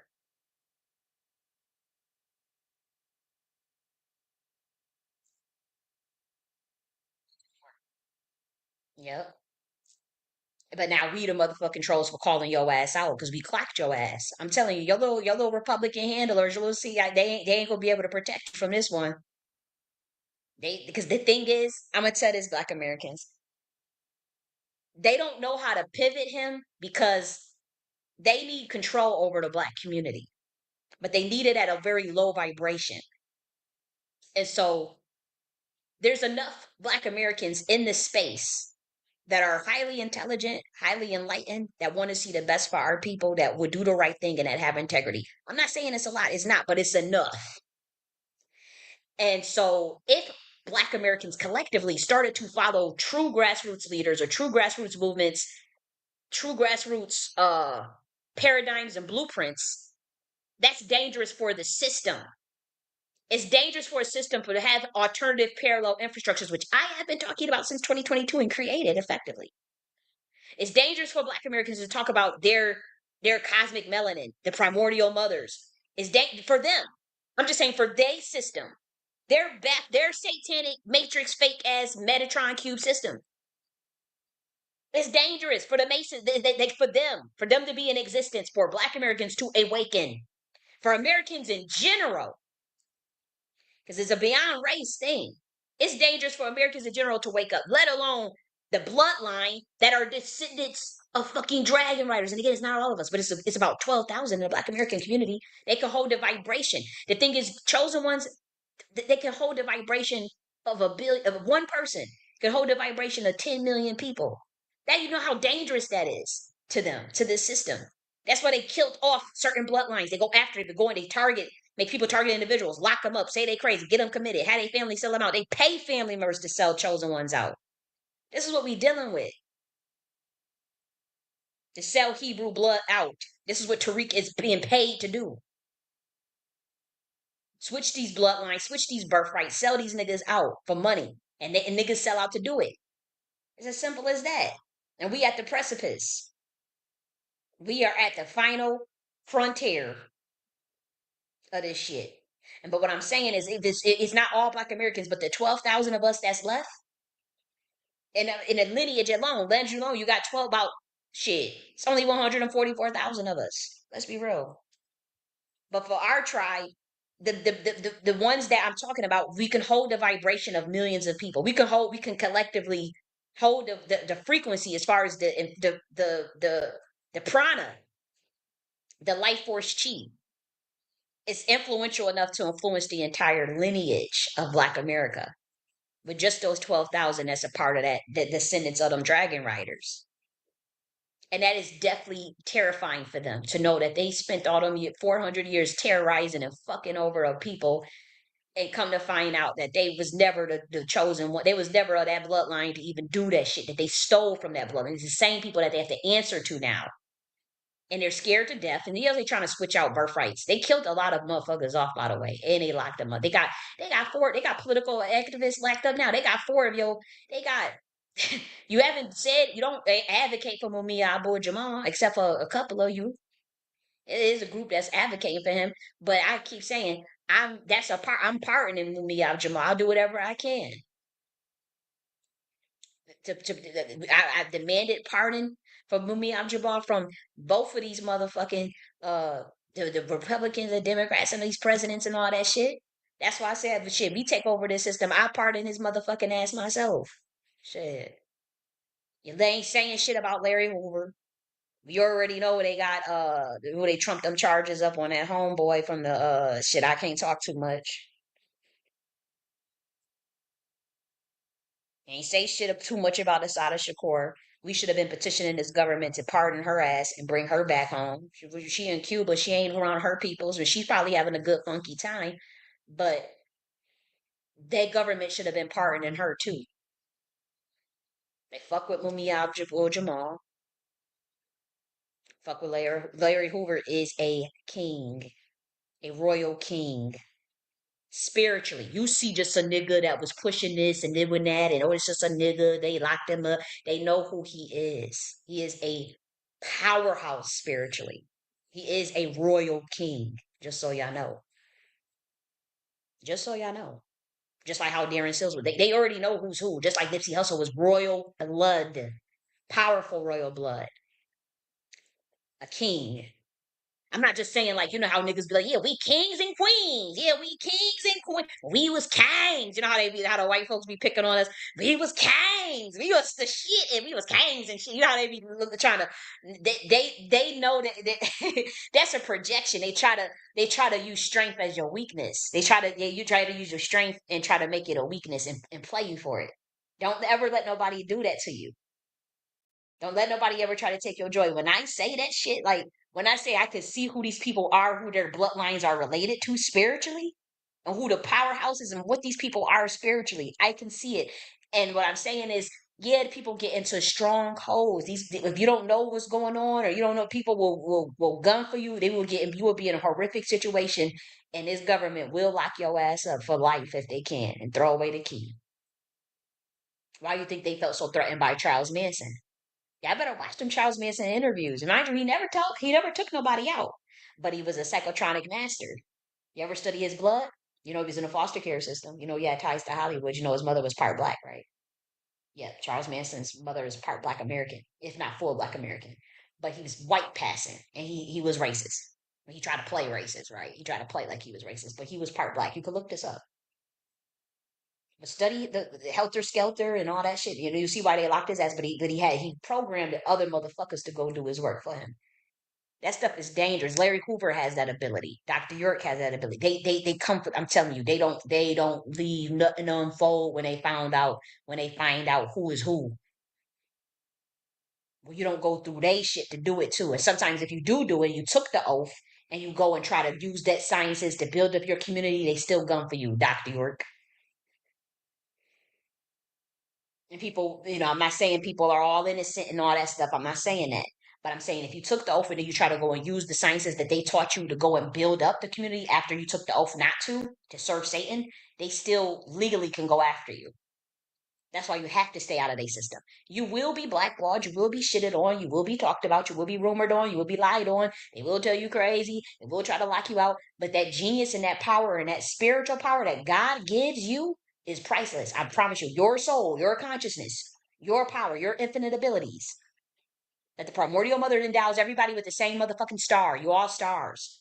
Everybody it gets the same amount of infinite fucking potential and same amount of infinite energy. But they want to break people's souls. They want to bind people. They want to trauma-induced mind control. Using SRA on kids and shit. Why you think they're always touching little ass kids and stuff and harming little kids?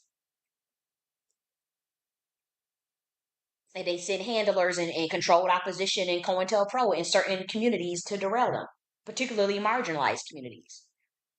And particularly the grassroots of marginalized communities that are the warrior class. People who are smart enough to see that something ain't right. And then they go and they use psychotronics on them, which is a form of mind control. And then they get you riled up and they radicalize Black Americans, but they realize they made a mistake.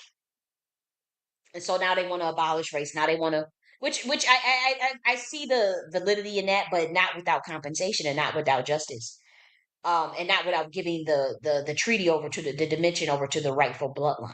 So that's not going to work if you're not in a position of power, or if you don't demand to work with others in a position of power as Black Americans.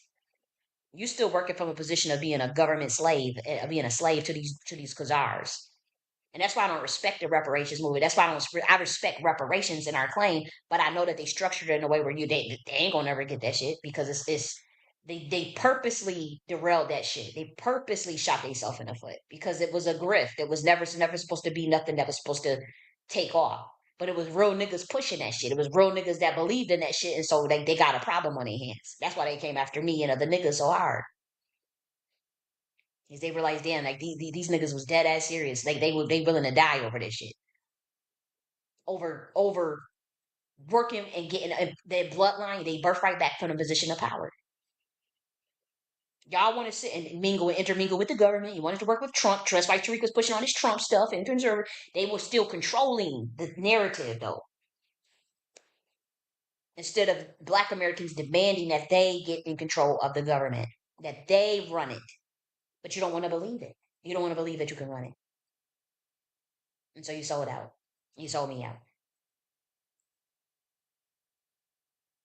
Because you wanted to think, you wanted to follow a technocracy and a meritocracy, and you still mind controlled and still thinking about gender wars and sexy red and fucking YouTube and tethers and African tethers and all. You still want to fight and be a low level, low vibrational bitch instead of taking your shit and demanding that anybody that talk to you from a position of power. We don't move. We don't move. Get the fuck out of our face. You do your thing. We do our thing. Then fuck it. May the best motherfucker win. You can't kill us all. You kill us all. We go to another dimension. We rock your shit. We will tear this fucking planet to smithereens, even if you did try to just wipe us all off the face of the planet. But you a pussy ass, coward ass bitch. Y'all sellouts. And you can't put that on me and say, oh, Kylie J.N.S. sold us out.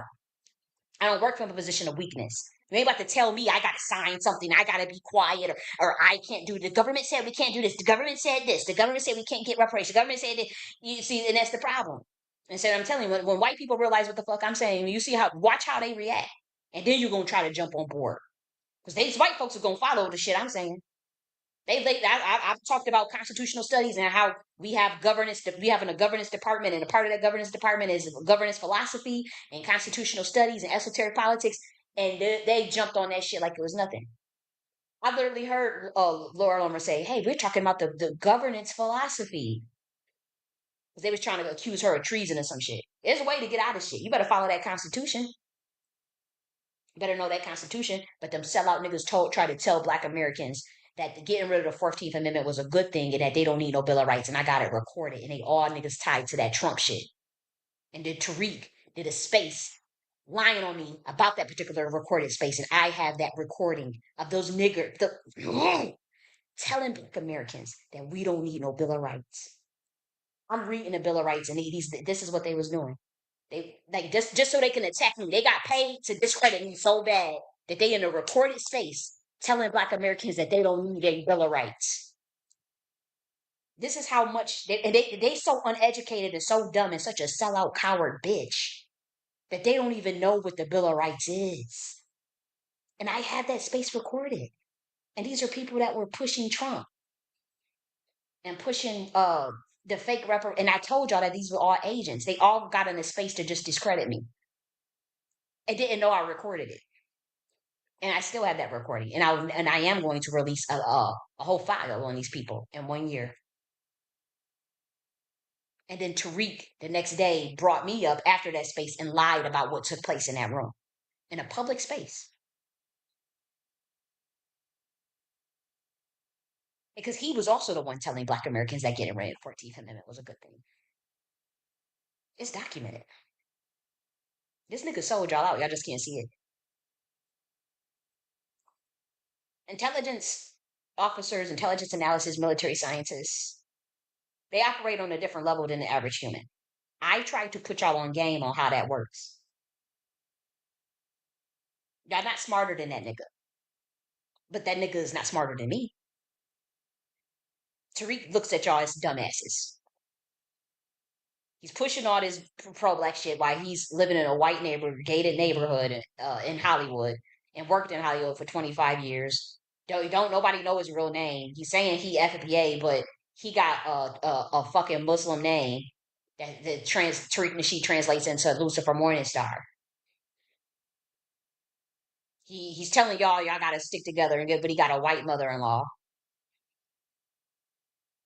Nobody knows the background of these people. Nobody know like it's like people saying that you know like we don't know the genealogy of like of the even the bloodline that he married into. This could be a people saying it's Haitian, all types of stuff. And again, I'm not here to judge nobody's lineage or whatever, because you can't be born, you can't help who what ethnicity you born into. But I'm just saying there's contradiction after contradiction after contradiction. We caught him publicly lying on me twice, and it's documented and recorded, and it's all available. I'm not just some person trying to tear somebody else down.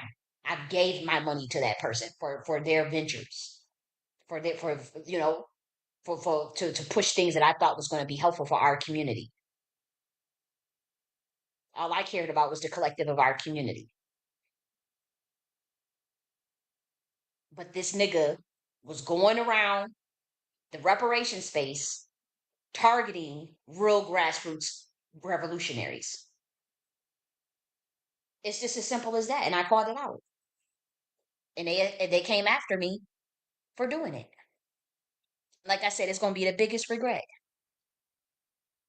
And like I said, when I got out of that Summit Ridge place in 2022, you should have saw how people was they was talking like, how did she get out? What's going on? What because they wanted me to be like in Wendy Williams' situation. And they fuck with a primordial. And I told God, I said, God, you better take care of it before I take care of it. You better take care of it before I take care of it. And I said I sit on the left hand. I mean that shit. I'm literally left-handed. I'm literally left-handed. But Vamachara means left hand. That's the path of the divine feminine. When I said I was a chief architect, I said, you better take care of it before I take care of it. Because I can forgive anything. All you got to do is admit. You still got to admit to what you did. Oh, you don't even have to apologize for it. But you ain't about to sit and gaslight me and say, oh, don't try to get revenge.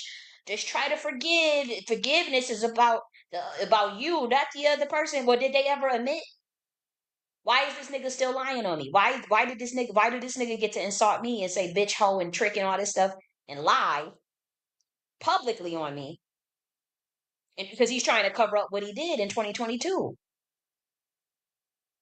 And I want to address this police nigga named Big Lowski, because I know I pick up codes and I know shit. And you tried to say that, oh, well, Tariq had a right to do what he did because he felt his family was under attack. Did you ever see proof of that? Did you ever see evidence of that, Big Lowski? You're a police officer, and you took his side, and you try to justify what this nigga has done to people as far as putting people on lists for covert harassment, targeted covert harassment through a secret society or through intelligence. You're a police officer. Again, y'all speaking code and think nobody can pick up Masonic language. I already know what y'all talking about, even if y'all think y'all talking in secret. Y'all you tried to say that, oh, he felt his family was threatened. And so if he felt his family was threatened, he did what he had to do to justify that this nigga's attacking females. Did you see the evidence of that yourself, Biglowski? Were you defending while you walked right into a primordial curse yourself? Good luck for you for the next 2,000 years in your generations. Did you study that? Did you see the evidence of that? Can anybody actually, can I actually hurt Tariq? No. I don't even have no arms, no nothing. When I say no arms about like defense, like weapon. I don't even have no weapons, no arms or no gun or nothing. I don't even know how to fucking drive. Can I actually hurt Tariq or his family? No. So what the fuck? Like, why would you feel like you could justify that shit? Even if you was talking about Jay, it was either me or her. Y'all was speaking in Masonic code. In the black community, they could play dumb and say, "Oh, you don't know what you're talking about. Oh, see, she's crazy." He know what I'm talking about. Justifying what he did over them last 2 years. It was to cover up the fact that what he did. He's CIA. It is what the fuck it is. He just wanted to cover it up. So they wanted to kill me to cover it up, and had a lot of people in the reparation space in on it, including some people in my family. It is what it is. He just wanted to cover it up, but it's all coming out. It all came out anyways. People secretly know what I'm saying is true. They could study all them contradictions, all them fucking contradictions. In 1 year, I caught somebody in 100 lies just in 2 years alone. Not to mention all the bullshit even before then. That I don't even have time to go back and study. I just started studying it from what I saw in 2022. Just like that Taharkin nigga, he went and told it showed all of the threads of everything that's been going on since Cosmo Flex days when this nigga was agent for the rap scene before they used him in the conscious community. And no, I didn't lose my mind or anything of that for those. Again, I hear the Mason talk. I hear when y'all be talking and shit. Y'all be talking in code. Y'all gonna act like I didn't wake that whole situation up with T.S. Giselle up first. Y'all all jumped on it. Really, I'm thankful for it. But y'all made it into a spectacle because you should have framed it from the point of view of we are serious space and we're questioning why you are allowing that person to troll. You didn't check it. See, we ain't letting this nigga call me no troll or us no troll. Don't allow him to call us the troll for questioning why he is allowing a transgender troll prostitute to troll a reparation space every day on his Twitter space for 3 years. Bitch, why did you allow it? Why did you attack me? Why did you bring me up on Thanksgiving when I didn't contact you in 8 months and you lied about the nature of what I even contact you about? It was about you being a COINTELPRO nigga and you trying to undermine that tuck language stuff. And yeah, you do. Yeah, you do psychotronics on Black Americans. Y'all could laugh now about me talking about the MK Ultra shit. Watch when 50 years from now, we watch, not even 50, 5 years from now when all you niggas realize that MK Ultra is global and it's in the education system and it's pervasive and it's in propaganda, it's in media, it's in the music. You better study psychotronics and radionics and psychomancy. Fuck with me if y'all want to. Y'all not fucking with me on that level. So everything got to be a discrediting campaign because y'all trying to cover up the fact that y'all some fake ass sellouts and cowards. Y'all sold out the Black community. Yes, y'all did. And there's a lot of people in the Black community that's poor as fuck that have to take money to take to take a ransom against the innocent via covert harassment of innocent citizens, and particularly me. So I know that it's a lot of people in my community that has also sold me out. Like I said, it's global. And wait until you see what I saw in 2022. Wait until y'all see. Wait until that shit go mainstream about how pervasive mind control is. The system is ran by Lucifer. I remember I asked a primordial being. He's not primordial, but he's interdimensional. He was once primordial. I said, "What's the deal with Lucifer?" And he said, "This is a being that's obsessed with mind control." This was before I found out all this shit. And I thought that person was out of it. And that person is extremely powerful spiritually, and they walked away. They just can't kill us. It's all fun and games now. Enjoy the money. Enjoy it while it's hot now. Re-ups and all you niggas that sold out. Enjoy it now. Watch 10 years from now. Watch 20 years from now. You see Prince was walking around with the word slave on his face. You see how a genius like Prince is just trying to warn you stupid niggas and y'all still fell for the okie doke. A genius like Prince was trying to warn you. A genius like Michael Jackson was trying to warn you. You stupid fucking niggas still sold me out and still walked right into that trap after I told y'all not to. I told y'all not to walk it in 2022. I told you not to walk it in 2023. And then you still walked it in 2024. Ooh, that nigga got y'all good. He's sitting fresh on some souls too. This is nothing but soul selling. That's all it is, guys. Sorry. Look. I tried to tell y'all. And that shit is real. And that situation that Wendy Williams find her in is spiritual. And she better if she's a Sybil, if she come from a class of Sybil, she better get that Bible or whatever she knows, whatever is indigenous to her, whatever is sacred in her bloodline. I just know for me, I'm the bloodline that started that come from 125D, that's in the Dragon Rider. So that works for me because I'm from the order that wrote that book. That's very different. But I also see things where I feel like that will work for her too. I was in that situation. They told me to my face they was going through a conservatorship and lock my ass up if I didn't take the medicine. Threatening me, doing all types of shit behind the scenes. Try to cover up the whole thing. And Tariq was behind that shit. He could have made that shit right. And we could have just moved on. I would have left left the space and whatever, because I still didn't know who was all behind it. When I did come out in 2022, I still just didn't quite understand like how severe the situation was, like how spiritual it was and how severe it was. I just thought, like because everybody around me was just trying to say, "Oh, and you have your whole family in on it," and so they just be like, "Hey, you're just crazy. You're just crazy. You just you just let it go. You get scared. You don't know what the fuck is going on." But I saw it again in 2023, guys. Sorry. Same prophecy, same thing, same prophecy, same everything in a quantum entanglement session. And once again, I went out blurting out stuff because I realized that what I saw in 2022 was true, was real. It's the same exact vision. And I realized that he was trying to cover up and save face, and he was the one that was behind it.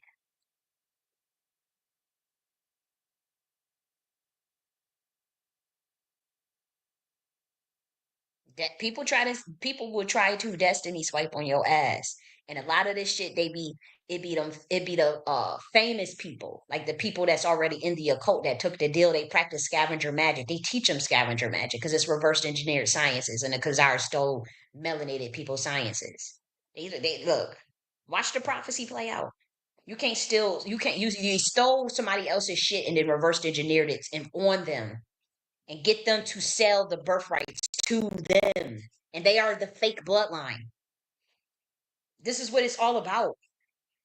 And they go after specific bloodlines. And it's not just black people that they have done it to, it's mainly them. But they do it to the white folks too. The white people that don't know who they are too. That's why you see like the situation with Justin Bieber and Aaron Carter and Mac Miller and all them. They caught up in that shit too. Kurt Cobain. But what I'm saying is they go scorch earth on Black Americans when it comes to that shit because it's more chi, it's more prana because of the melanin, because of the melanin. It could be a torturous situation.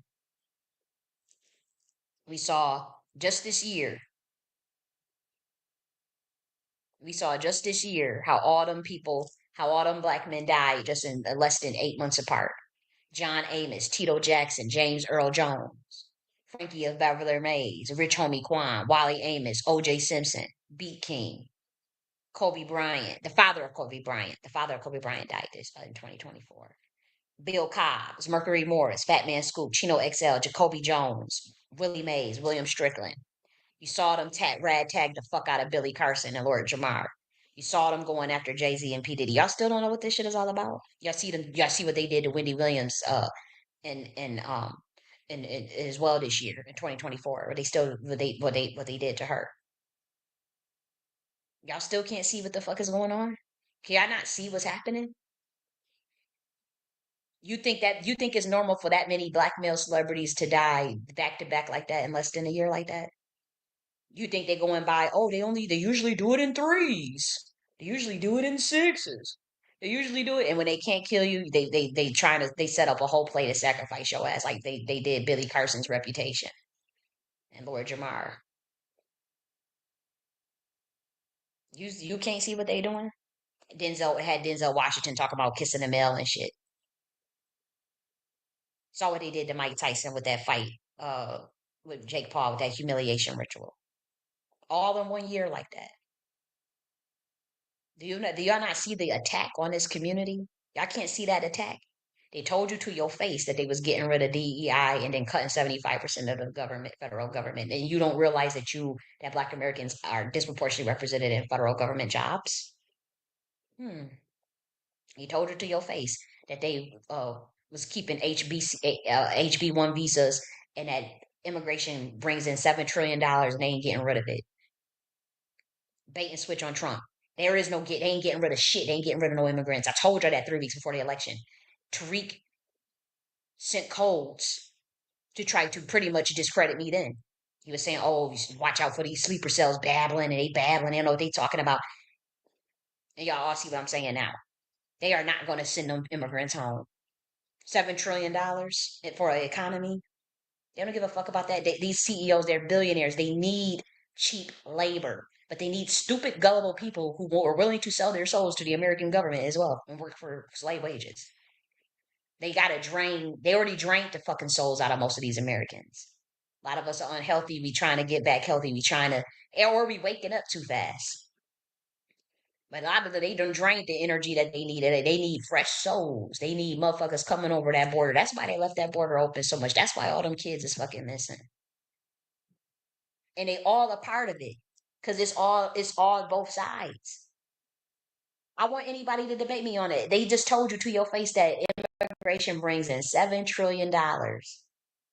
And they said, look, we don't want random immigrants. We just want certain immigrants. We want HB1 visas. We want talented engineers. We want talented immigrants. But we still want immigration. They told you that to your face. The Republicans just told you that to your face. So the Republicans are not the answer. The Democrats are not the answer. So stop being fucking cowards and get busy and study that Constitution. And that go for all Americans. You ain't getting out of it. Ain't nobody coming to save you. Trump ain't your savior. Elon is not your fucking savior. They don't give a fuck about none of y'all. They don't give a fuck about me. They don't give a fuck about you. They damn sure don't give a fuck about black Americans. So you better start studying that Constitution. They don't give a fuck about free speech. They don't even know how to act like they care about you. They don't. It's hard for them to because they don't give a fuck. These people are pathological narcissists. And so they told you to your face that they want a war on woke. So they want everybody sleeping. Woke don't mean LGBT. Woke was started by Black American women, female, Erica Badu and Charles Gambino. Gambino, black now. He told you to your face they want a war on woke. They told you to your face they want HB1 visas. They told you to your face they ain't getting rid of immigration. They told you to your face it was a bait and switch. They told you to your face that they want birthright citizenship removed and 14th, fuck with the 14th and 13th Amendment. And all of a sudden that relates to Black Americans. We talk about rights to the crown and the monarchy, masonry. That's why he wants to fuck with the 14th Amendment, dumbasses. And I told y'all that because it has to relate to us. The real rightful heirs, bloodlines. Me, Larry Hoover's, the real royal bloodlines that they switched these birthrights to. Now you see why I was waking up MK Ultra in 2022. And I was supposed to willingly give up if you vote, you also give up birthright claims. If you endorse someone, or that's why I said, fuck it. I'll take control. I'll select myself over the entire thing. I had to do that. It's spiritual. The universe is mental. You could do it too. Ain't nothing stopping you. You worry somebody gonna call you crazy? So give up your birthright and act like and follow mind control and tacit consent and a social contract that violates your fucking human rights. Okay, yeah, yeah, y'all keep doing it. Yeah, but don't complain about your slavery. Don't come to me complaining and don't conjure up primordials. Don't try to pray to Jesus to come save you, whatever. You have all the power to save yourself. You don't want to. You want to be a lazy ass bitch and sell out for money. They got blackmail over you. So what? I don't care what it is. Who cares? Shit. What they gonna do? Kill everybody up? They gonna take us all out? What they gonna do? What they gonna do? The people are embarrassed that they blackmail gonna come out. That's why they won't tell the truth. Just so you know, for those who's free that don't know what the hell I'm talking about, they got blackmail over them. The fact that they was at them Diddy parties, that they was fucking with the little ones, messing with the little ones.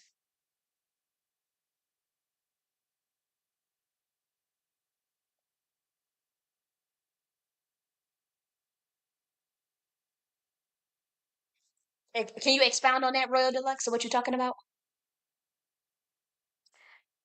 But yeah, they gotta cover all they stuff up that what they did to get to where they at. That fame and fortune is an illusion. That they control them. That they nothing but slaves. Really, they in a prison of they own.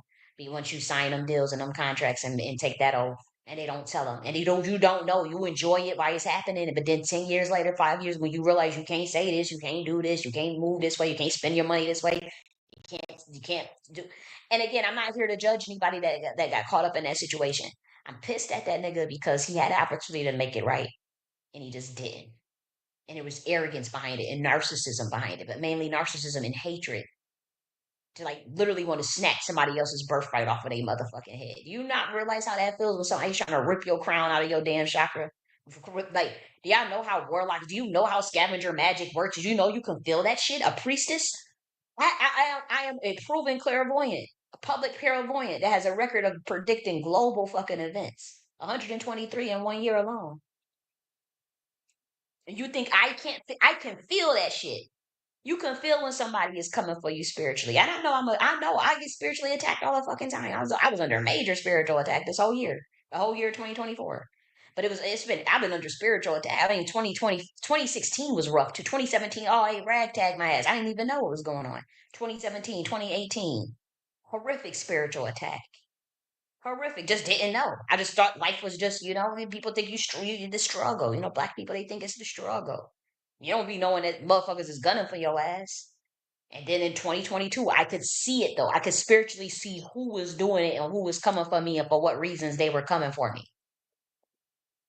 And that shit freaked me out. And he was one of them people that popped up. I ain't never take it back. It's 3 years later. You see me saying the same fucking story. And now we got enough proof that nigga did know something. He was behind it. And it's a lot of black people that know that Tariq was behind it too. And they covering for him. But there's enough evidence that's been released that I had to do my own intelligence analysis. I had to do my own case review. I had to develop my own methods to develop to sift through plausible deniability because the fucking CIA and the fucking government was covering for Tariq. I had to do all that in myself and release it publicly and just say, fuck it, release everything publicly.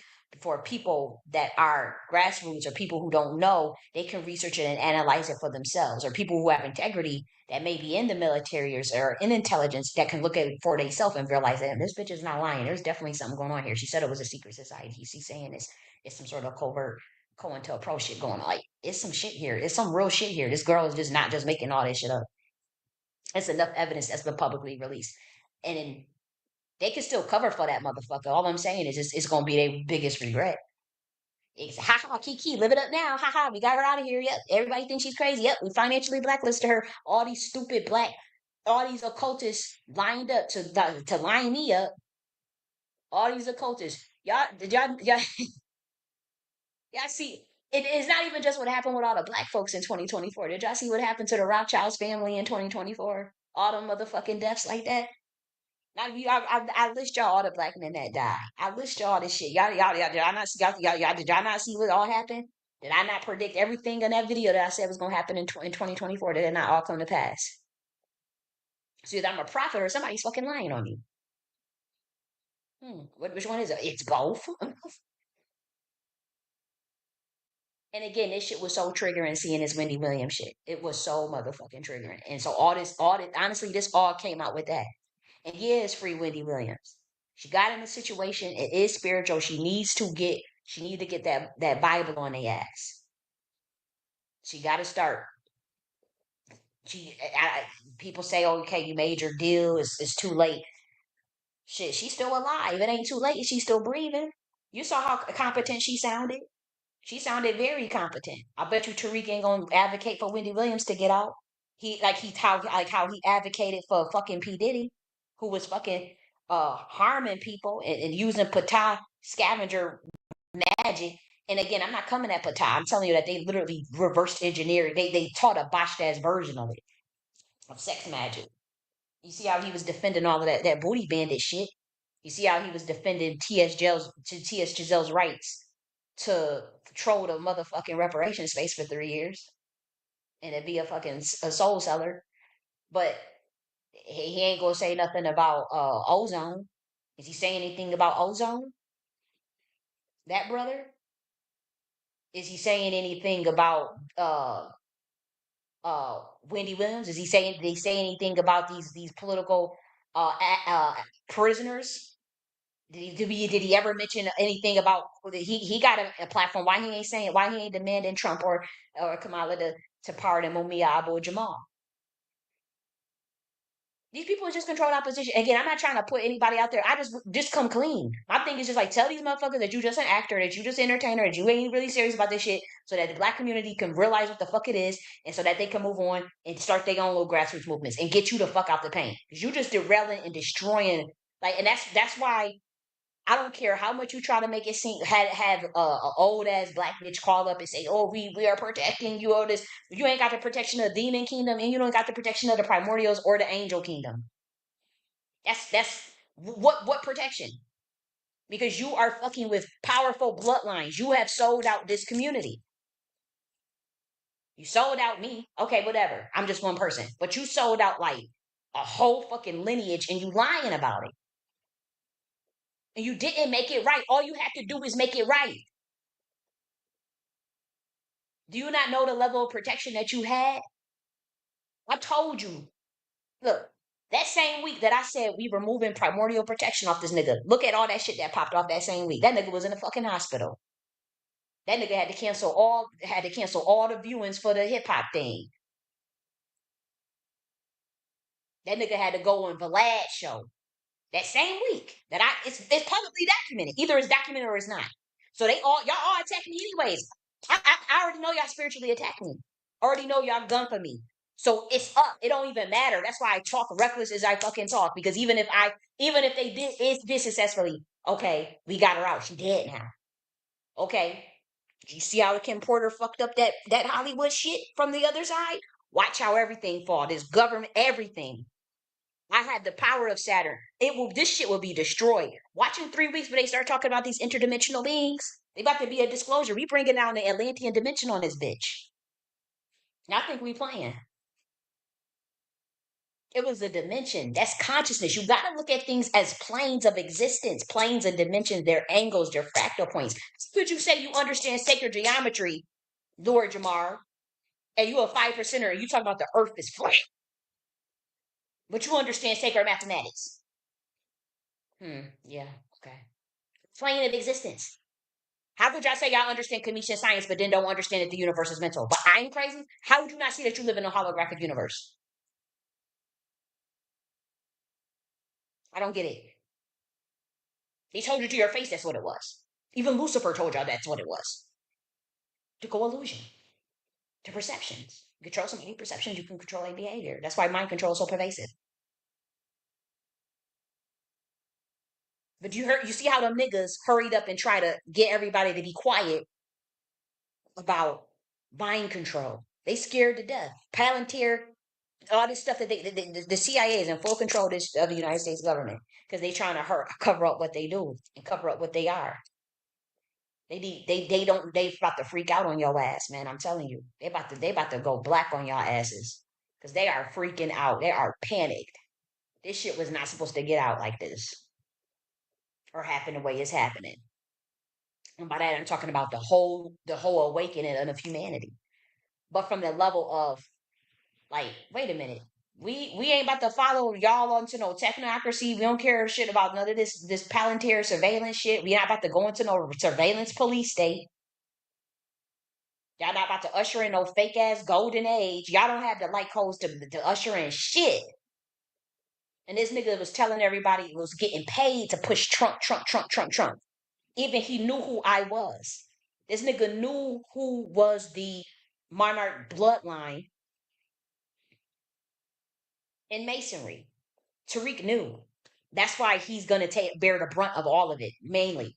The rest of y'all niggas, y'all could play dumb. The FBA niggas, y'all really just thought y'all was just going in there to, y'all really thought that Trump was really gonna get rid of them immigrants, didn't y'all? No, negative. They told y'all right to y'all face that they done with us. We're free. Those who didn't sell out, we're completely free. We can go and start our own paradigms, our own infrastructures. But y'all not about to sit up there and have me and try to silence me and gaslight me to be quiet about some shit that I know that this nigga did, or that I know that this nigga's behind. You controlled opposition ass bitches, you fucking cowards. Y'all not about to sit and try to see. You just gotta forgive. See, oh no, that's just crazy. Oh, see, we'll financially blacklist you. We'll do this. We do this. Y'all can fucking kill me for all I care. I'm not giving you permission to, but I'm saying if God allows whatever, I told God, you better deal with this shit before I do. And you gave me the power. You said you never take it away. And so if I start flexing on these motherfuckers, I had these motherfuckers running right out. All like how they was running around in Shoshone Park, scared to fucking death. How they was running, how when they saw me coming, they was running. I'm not playing with these. I'm a peaceful being. I don't want to harm nobody. When I was in Social Park, minding my business, meditating, and y'all wanted to do what? Gang stalk me and fucking harass me, and y'all see y'all asses will have y'all ragtag hauling ass right out of there, right running like you saw a motherfucking shape shifting ass dragon. Fuck with me if you want to. I don't mess with nobody. I don't mess with nobody. I live a peaceful life. For one, I like being alone. Shit, y'all wanted to isolate me so bad, and shit, I like shit. That ain't no damn punishment. I enjoy my own company. I really do. A lot of people can't handle that. I was more fucked up in the head and more depressed around fake motherfuckers that hated my guts, that was smiling in my face, that wanted to take my place, and I wanted to steal my fucking birthright. I was more fucked up in the head then when I had snake ass motherfuckers around me that I thought loved me.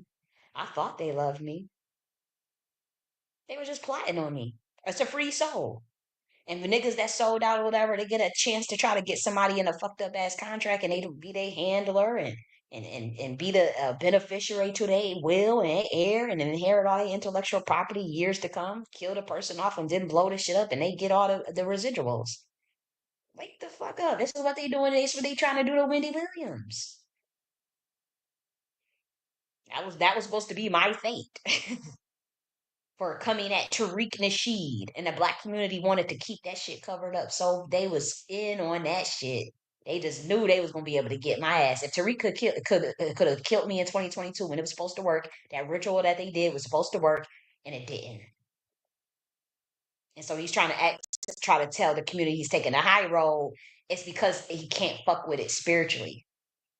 And they have the teams of witches on my ass. They have people. He has people monitoring and doing constant witchcraft and monitoring spirits and stuff. He's a powerful warlock. He's a earth spirit though. He's not a primordial. Not anymore. Now we were protecting him for a very long time, but he wouldn't make it right because his narcissism and his arrogance. It's like damn. He like for one we could have like I'm telling you we could swing anything anyway. And we could have protected him had he come clean and stopped doing the bullshit he doing. Yeah, it would have been some sacrifices that he would have had to make, but he would have been free. You come out with some, you would be free. You ain't got to worry about that fucking bullshit, but you still want to play that game. That's why that nigga wanted an Oscar so bad. He still want to play the game to move up. And if that means that niggas like Nipsey Hussle gotta go, niggas like Darren Seals gotta go, niggas like Jenny Nunn Stanley gotta go, niggas like real motherfucking women's that get doxxed, that get disrespected and harassed, that have gotten horrific treatment, that have gotten blacklisted and discredited by this nigga for lying because he lied on them. Multiple black women's, multiple black men's too. This nigga made a fucking mockery of this community, and his ass is gonna pay. Y'all can't see shit yet. That's fine. You want to play dumb and keep it all covered up? That's fine.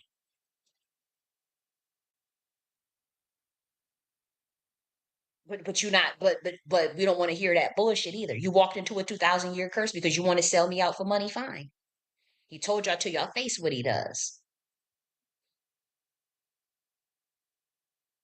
But he think because I told you, you still follow. That's not my karma. It's your karma. That's what he telling you. That's why he say I'm not the leader. That used to be the thing is that's not powerful enough of a.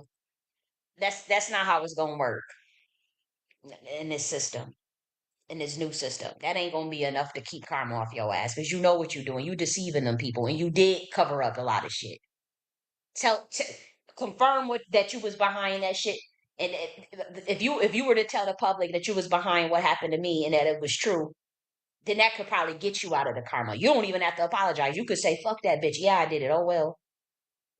Yes, I was behind it. So what?" And then you could still even slave off some of the energetic deficit that you created. You could literally I'm telling you just as a primordial that you could even slave off some of that energy deficit that you created even if you just did that.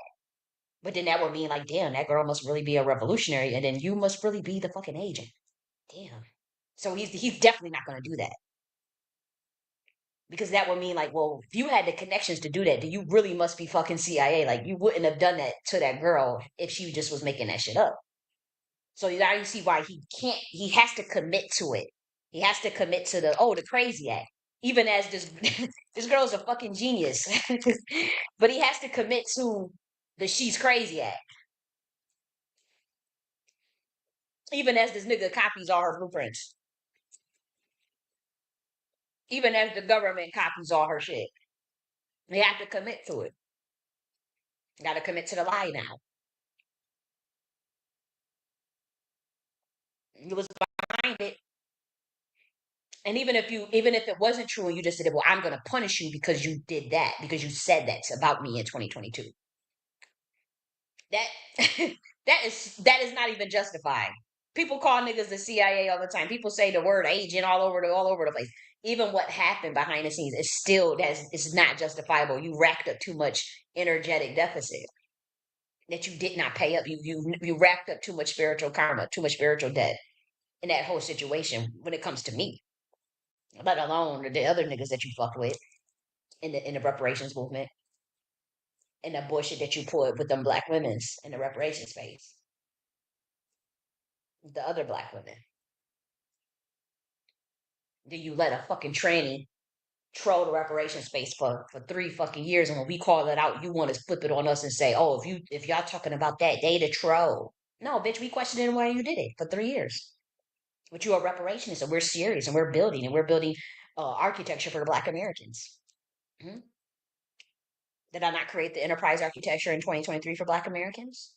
And not the Queen Mothership Part 1 for Black Americans about community building, community values. That one's more for global melanated folk. I do create stuff for melanated people globally, but I've created a lot of stuff just for Black Americans. And I'm not a Pan African, but I also know certain things about certain light codes. I know this is a spiritual world. I ain't got no beef with nobody. Yeah, I got beef with that nigga in the wicked ass satanic system that tries to bury me and tries to sacrifice me. Yeah. They want to make Wendy a living sacrifice. They want to make Wendy Williams a living sacrifice because they can't kill her. They can't make her a blood sacrifice. And whoever they asking her to offer up, she don't want to do it. She don't want to offer up whatever they trying to, whether it be a blood sacrifice or whatever they trying to get her to do in that contract. She want out, and the pay and the punishment is they want her to stay in that damn facility for the rest of her life, and then when she dies, she'll be free. They didn't want her money, and they want her energy, they want her soul. They want to collect. And so Charlemagne and them, they trying to bring awareness to it and say, no, it's illegal still. If you can get out, you can get out. But she also got to fight spiritually on it. It's not just she need that physical fight and people to say, to do to donate to the GoFundMe's and do the hashtag free Wendy and bring all the content creators, bring as much awareness as you can to it.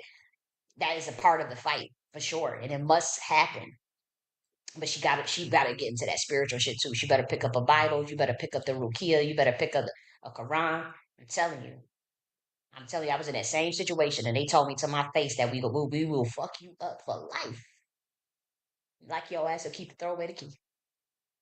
And I had that day that I cracked open that Bible and that saw shit I was sitting right next to that TV. It was on. It blew. It busted. Soon as I read the first verse of it, and they running down the hall and get that paper in their hand, say we ready to release you.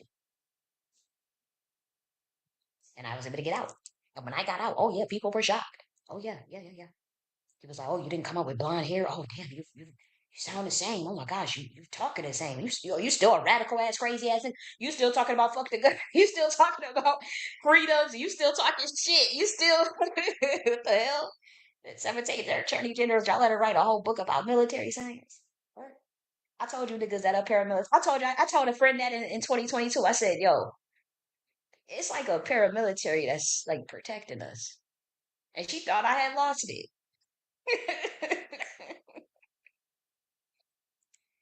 When I say para, I mean para. Para. Do you guys know the synonym, the prefix meaning of para?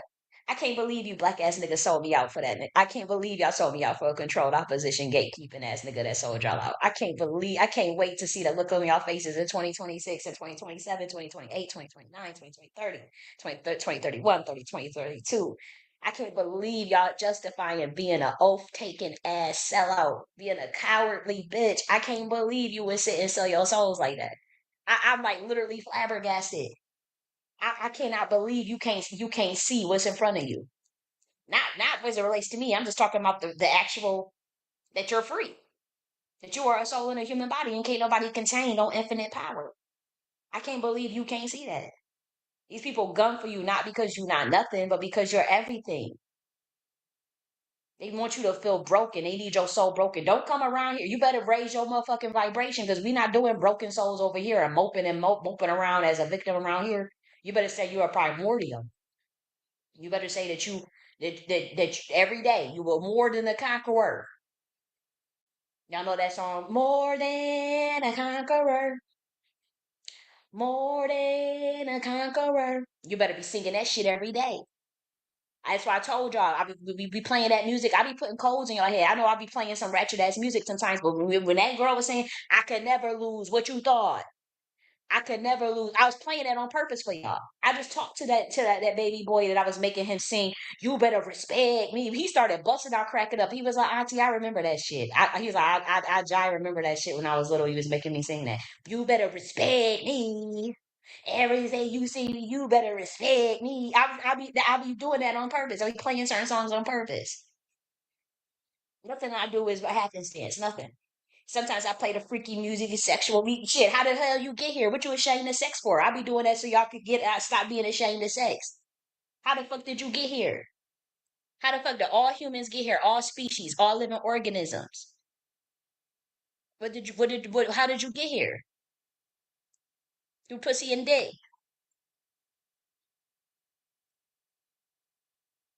So yeah, I'll be playing songs by Black American, freaky Black American songs. It's life. It's somebody expressing they level of consciousness. Y'all want everybody to be a saint. Saints and sinners. I better watch that show, Saints and Sinners. Yeah, but sometimes the flesh is weak. My flesh has been weak.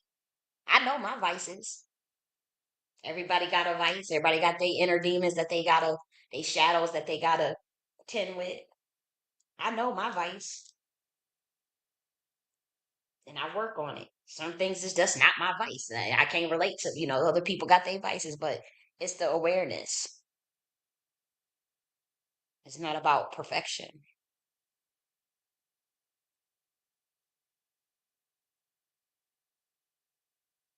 And I told y'all to y'all face that I will publicly apologize if I was wrong on that nigga. I had been waiting to be wrong. That's the only thing I ever in my life wanted to be wrong about. And I've been wrong about things, even with some things with the clairvoyance. I don't get it all right. I have an uncanny accuracy rate though. It's still in the 90s. It's still at least 93% accuracy.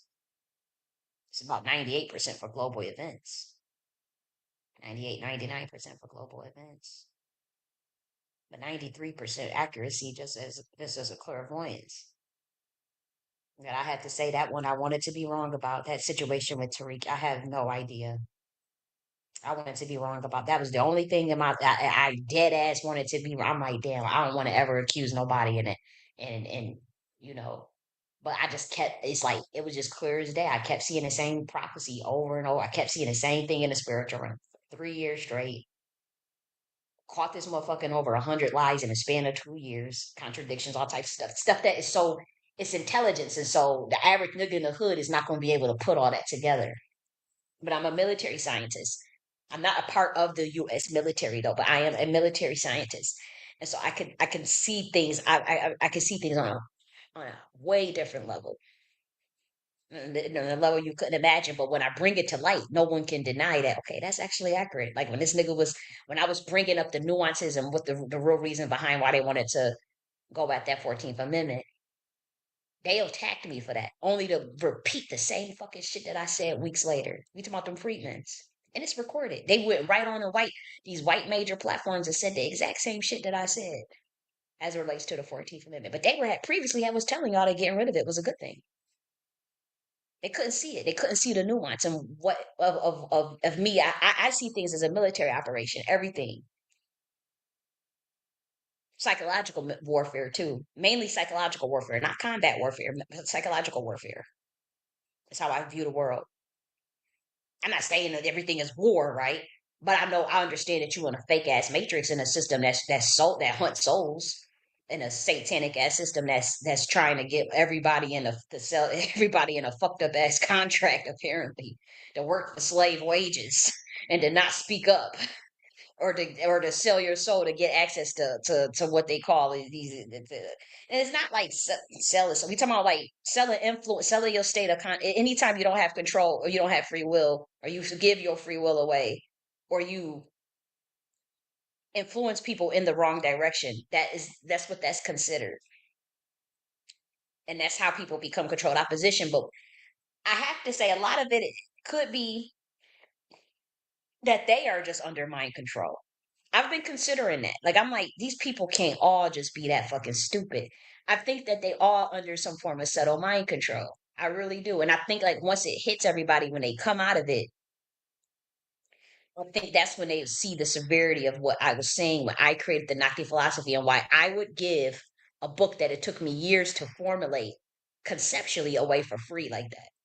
They'll see it. They'll see like, damn, like that person really was like I mean, it don't mean it's the final law, it's the truth. You gotta follow it. Then nobody give a shit about nothing like that. No 2025. Not no primordial give a damn about trying to save or convince someone to believe something. I'm just telling you, like once you guys see it, then it will hit you. But the whole point of it was for you to control, for you to program your own state of consciousness and to be aware of your state of consciousness and what are the current drivers of that state of consciousness that is programming that particular reality. For myself, but for me in my situation, dealing with that level of trauma requires it takes time to fully even awaken to even to have access to that information, or else you will crash and burn just being dumped on like that. So that's why my awakening has been very messy, choppy, ebb and flow, and very it's not for everybody, but awakenings are very messy. Typically it is just that people are usually behind the scenes, or it's not as publicly documented, I suppose. And I'm still awakening, and it's very painful and very joyful at the same. It's been very, very powerful. But what I'm saying is they have that team. Once you start awakening, that team of Masons do come for your ass. And it's as simple as that. And what I'm saying is they have been on me before I even said anything about them. For those who try to say, well, you came for them first. They had been fucking with me. It just hit a head. They had been doing that little bullshit even before that.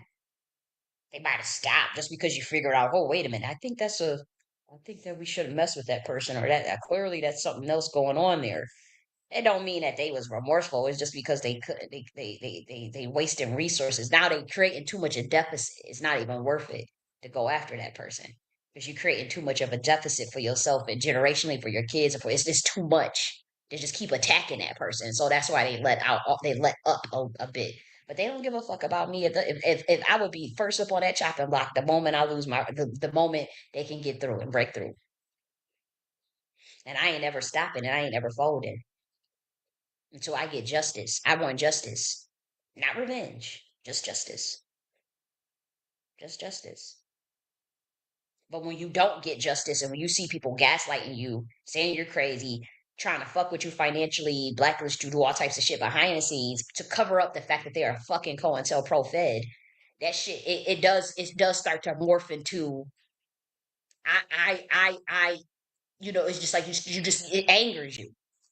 Obviously something that could have just been uh moved on from years ago is still being dragged out because this nigga is still doing covert behind the scenes shit. I will go to no end to get justice. I said, you work on me, God. I said, me and you got to work one on one, God. I always talk to God. That's a primary mother. I'm the octave of that. I already told y'all. Y'all don't have to believe it. We don't care. But destiny swiping and people try to steal people's shit all the time in the occult. That's why you don't really want to fuck with too much of them spiritual people because they be unhinged as fuck. They not mature enough. They jealous and wicked as fuck. I'm telling you, these motherfuckers they take they see they take. That's all them type of low level ass niggas know.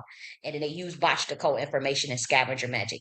I'll say this: stay away from people that you know practice scavenger magic. I won't say to stay away from the spiritual community and people in the occult.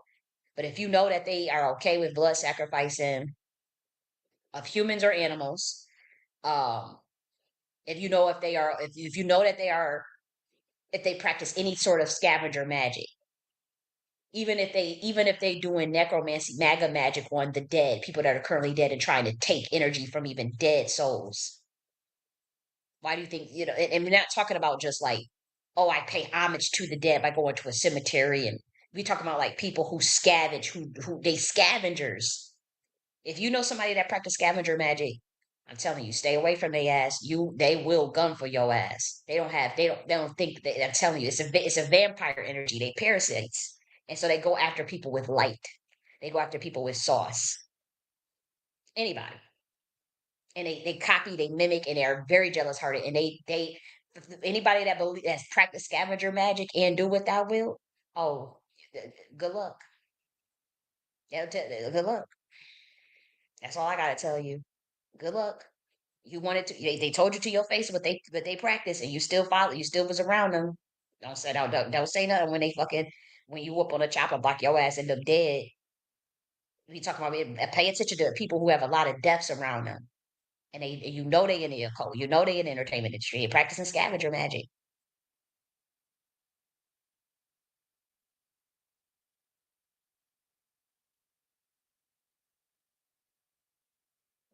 Telling y'all, I don't want to listen. Oh well, we want justice. I told God, you better deal with it before I do. Now, I'm telling you, we got a whole list, and I don't care if it's the next lifetime. I don't have to come back. I don't have to reincarnate. I didn't reincarnate this lifetime. I didn't have to come back here, and everybody knows it.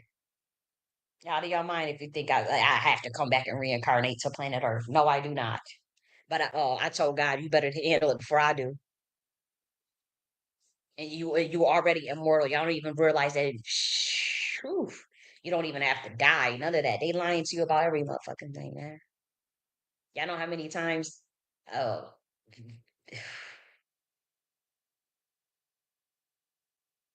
y'all know how many times you can die and be resurrected and you won't even know it.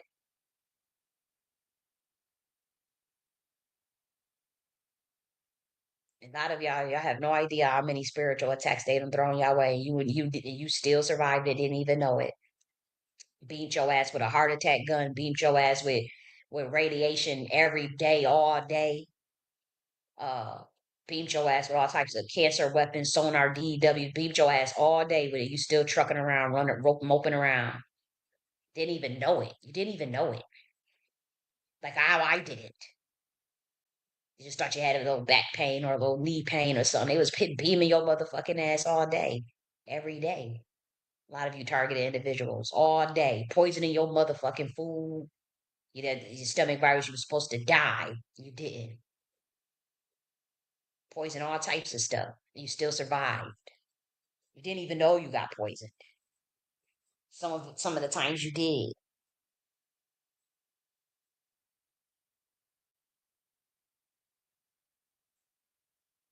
Shit, I want justice for what I went through. Yes, I do.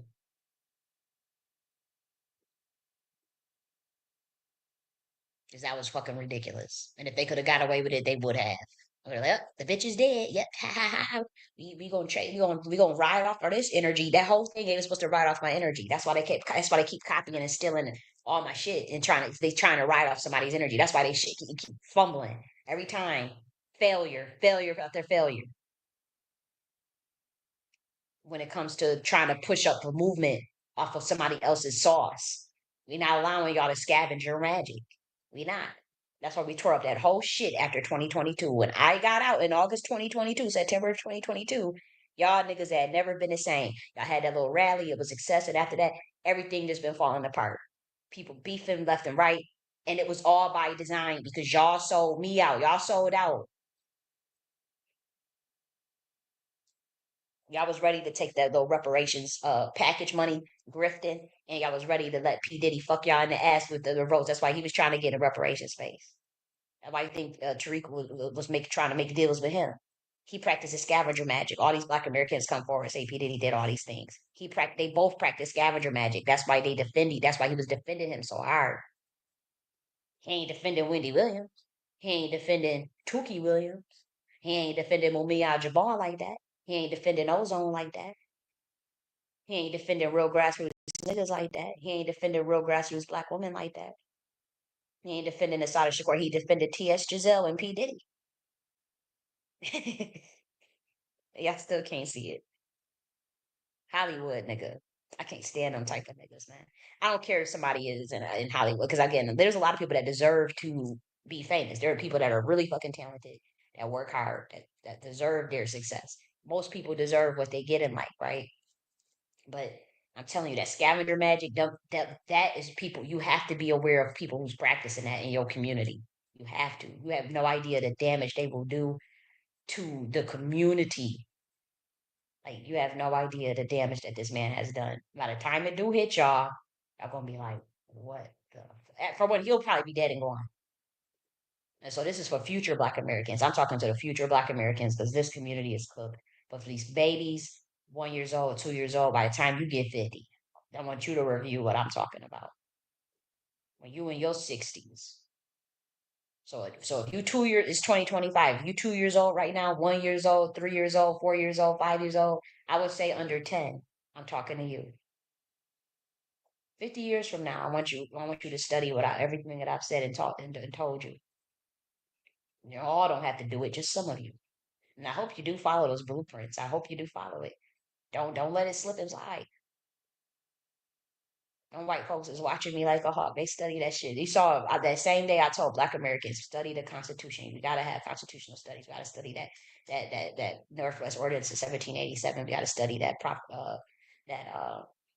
the preamble and the Bill of Rights and all that. They all laughed at me. Oh, you trying to sparemonger? Oh, you could be I got the whole recording. That same week, less than 2 days later, 26 universities come up with constitutional studies. 26 universities in Georgia. People started talking about the Constitution on white folks.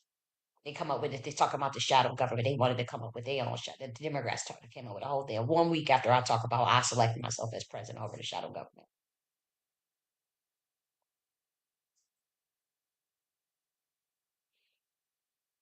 Well, it is what it is.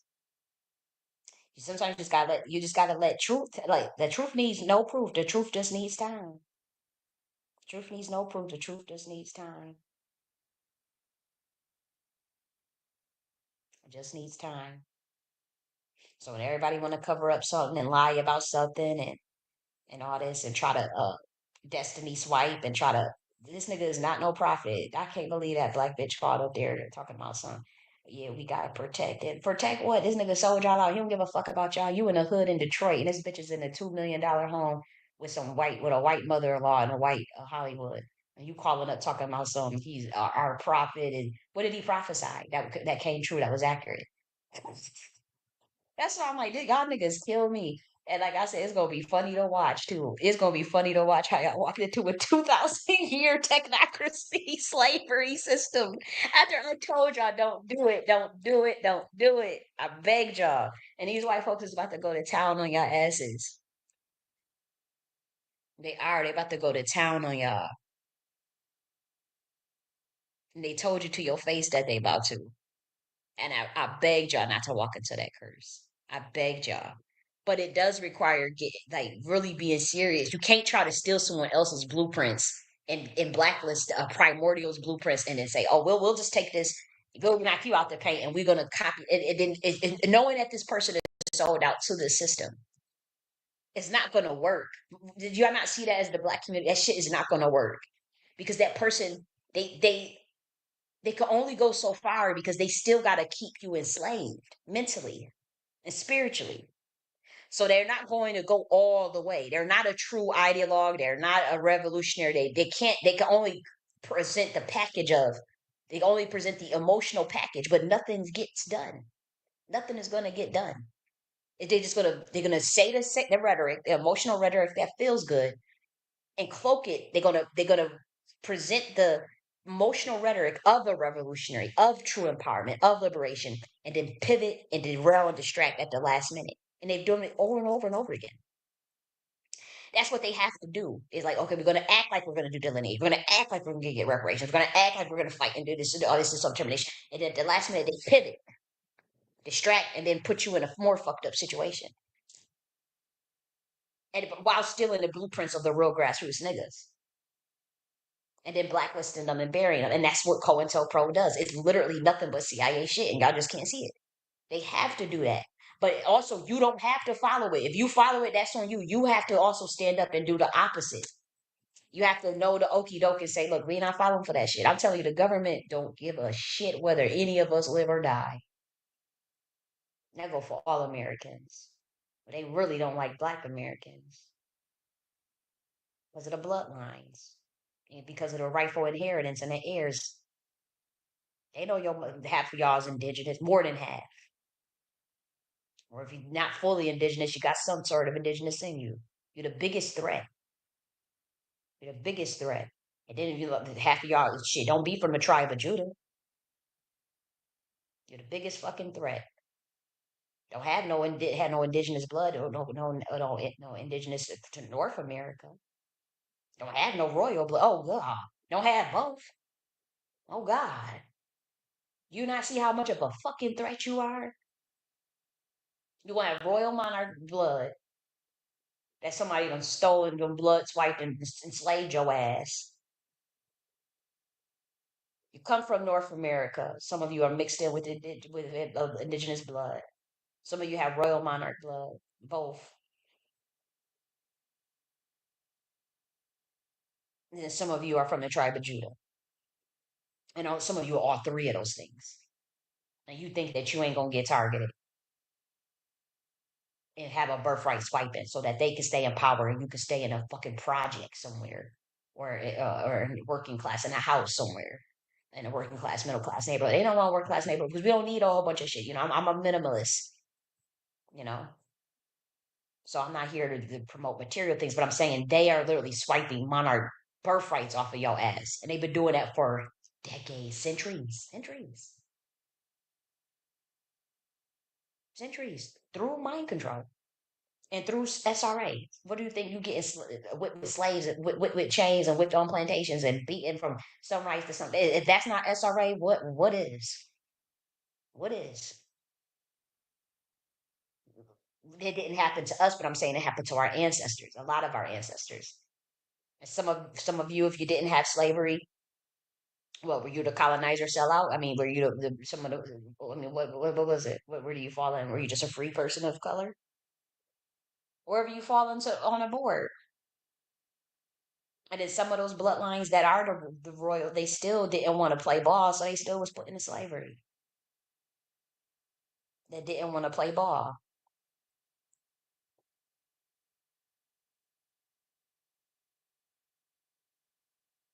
Because somebody want to cover up that they a sellout, that they got a plan to steal my shit and kill me. And then lie and tell everybody, oh, this person is just crazy. And I'm not trying to be mean, but they don't the CIA, these intelligence agencies and like these niggas that sign up for that type of work, they don't think you're smart enough to put everything together, Black Americans. Like they literally sold you out to your face. And by the time y'all see what I can see spiritually, I'm telling you, this nigga will be dead and gone. And then you have 2,000 years of letting that stupid ass, fake ass AI rule over melanated people when they can be free. They're gonna take that chip and they're gonna put that chip in their head and and go along with social credit score and talk and complain, which will go be 50 years, and we want to talk about we need another Hidden Colors DVD and we need reparation. But I mean, what is the plan? And it ain't no, oh, okay, we got a plan. We got to keep it secret and covered, and we can't do this. We got to keep our stuff under wraps. Y'all ain't got no motherfucking plan. I saw the little bit that y'all came up with. It was all shit out of my books from years ago. I monitor everything. The whole plan is how do we swipe Kylie J.N.S.'s shit without her, without people paying attention enough, so we can still say that this bitch is crazy. Like that's the plan, is covering up with a way to do that covertly. That's Tariq's plan, just so y'all know. That's why I'm telling the future Black Americans to pay attention to the timestamps. Pay attention to the timestamps.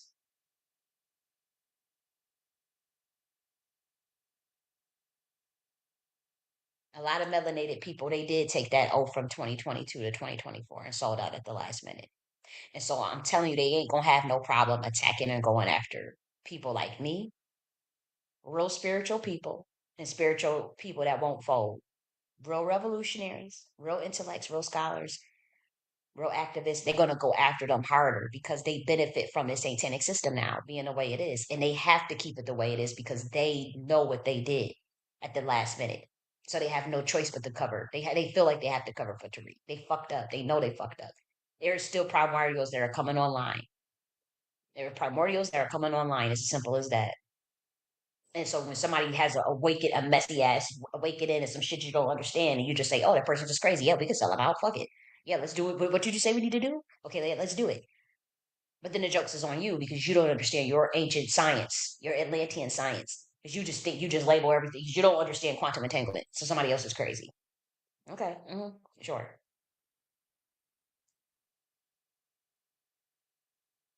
Nothing is getting done. They're trying to make it seem like shit is getting done. These niggas do not got the sauce. And it's not gonna be like I said, they ain't being secretive or being a covert about having a plan. The only plan is to kill me. It's still scavenge your souls. That's all. That's the whole plan, guys. Wake up. And I told y'all motherfuckers, if y'all give me y'all ass to kiss, it'll be y'all last ass to give. I told y'all that shit in 2022. It's literally, I said, if y'all give me y'all ass to kiss, it'll be your last ass. Told you that to your face in 2022. It wasn't because I can do anything to you or because I'm gonna punish you or not. It's because I knew what y'all were walking into. I knew what y'all were giving up to follow along with that wicked ass system, to sell out to that system. That's what I meant by that. I'm like, you give me your ass to kiss, it'll be your last ass that you gonna give. hmm No, like I said, no sweat off our back. This government told y'all to your face what they think.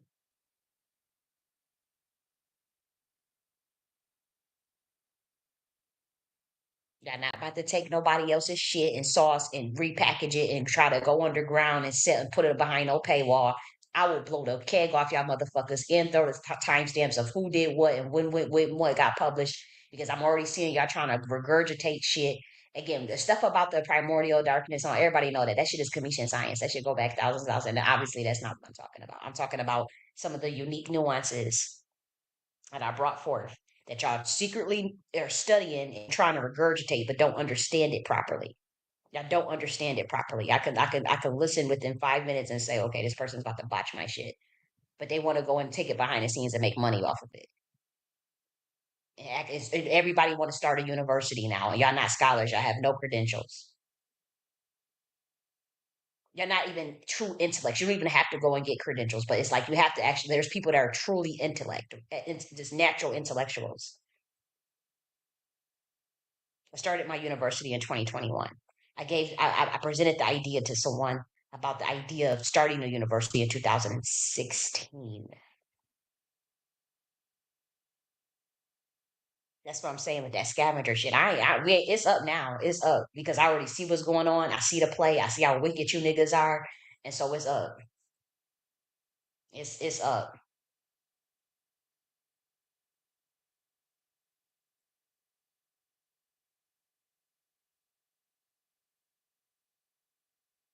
And I'm about to regurgitate somebody else's shit for some money and say we gotta go underground. because not everybody is ready for occult information. Those that seek it shall find it. But why you need it to be a secret for? What you hiding? Y'all shit is botched anyways. All MK Ultra, all of it. The religion shit, the shit that y'all think y'all learning in the occult, it don't even make sense. Some of it do, but a lot of it don't. I'm telling you, some you could tell that somebody got a hold of somebody else's shit and is teaching some backward ass shit. That's obvious to me. That is so obvious. That is so obvious that y'all have made a fucking mess of y'all planet. Following do without will and that Aleister Crowley shit. Okay. Why would you think it's okay to harm a little ass kid? A fresh soul that don't know. Like you really think that you can really do anything you want? Anything? Are you a fucking animal or are you a human?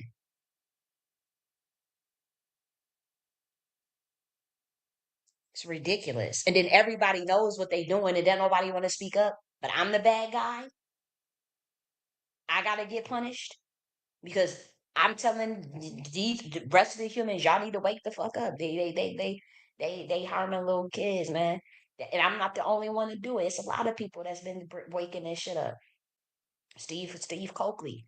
Young Pharaoh woke up. I mean, he sprayed a lot of motherfuckers, and they brought him in, and they used spiritual laundering. They didn't do scavenger magic on his ass. They tried, and he caught it, and he pivoted.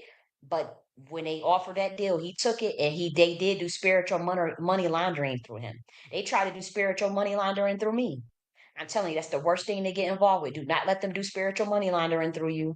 That's when they wash your ass out. You will be out homeless on them streets. They'll fuck your shit up. And they'll try to do that too, but they need you to be on their side, and that's how they do it. You gotta compromise on some level with them. Even if you think that they bring you in the fold. That's different than scavenger magic because you're not necessarily being sacrificed, but they still doing spiritual money laundering because certain bloodlines not supposed to even be fucking intermingling. You're not even supposed to be in the same room with certain bloodlines. And so you think we gotta sit at the table. I hear you niggas like, we gotta sit at the table. We with the Trump and we doing this and all that. Okay. You better make sure it's not spiritual money laundering. From what I see, I know for 100% fact that's what's going on now. I was hoping that that wasn't the case, but like when I see how these black people are talking and how they was pushing that Trump shit, even if they didn't sell out, they still having spiritual money laundering done to them. So they still having rituals done on them, but it's in a different way. It's not scavenger magic.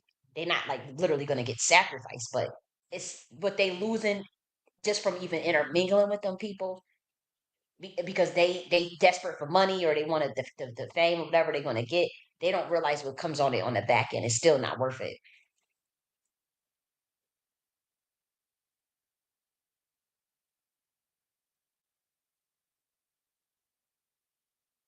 And I also want to, for the future Black Americans, I also want to give you these codes. Anytime that particular person refers to travel or travelers or travels, they are talking about masonry. So you have to put the codes together of crafts. And I'm talking about Tariq. Tariq uses the words travels, travel, and traveler. He's talking about mason when he uses those terms. When he say I travel, oh, there were always travelers, or we were traveling. Like when he's talking about masonry, craft. And so you have to know that that's a code I need for those in the future Black Americans. I need you to put all those codes together too when you hear that. And then you will also see. Again, I'm not a part of this shit. I'm just saying y'all motherfuckers attack me first. So it is what it is. You ain't about to sit up there and now try to play victim or make it seem like I'm just some crazy bitch just going after people. No. Y'all know what y'all did. And I'm talking to the future Black Americans. Because a lot of these people don't have no integrity. This in today's time, they don't have no integrity. They're too cowardly. They don't even stand up for themselves. And what I want to tell the future Black Americans, you studied my work since 2020 and ask yourself, okay, a lot of this shit, it all makes sense now. It's 20 years from now, and everything that this girl has said has come to pass. All this shit that this girl put out, all this shit is real. Like all this shit, like it all makes sense now. This girl was really looking out for these people. This girl really just wanted better for humanity. This girl just really wanted better for the world. She was coming up with all these blueprints, all these frameworks for Black Americans, for America. She was coming up with all these different governance systems. She just really wanted to help motherfuckers. And they really went after this girl like that. They was all sitting in a room. All the documents is about to be the recordings of people calling me crazy and stuff. They're gonna be like, damn, like why did they want everyone to believe that so bad? And then and I want you to start to study the timestamps of what's coming out, who produced what and who copied what, and just start to see what this shit is all about. And to particularly study my claims about how the world is under global MK Ultra and mind control. And the Nazi philosophy that came out in 2020 and put all that shit together.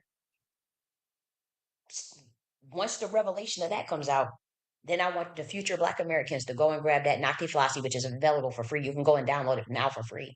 I am going to come up with an updated version of that manuscript, and I'm going to come up with a Nocti Philosophy Part 2, which teaches you how to create an IPU.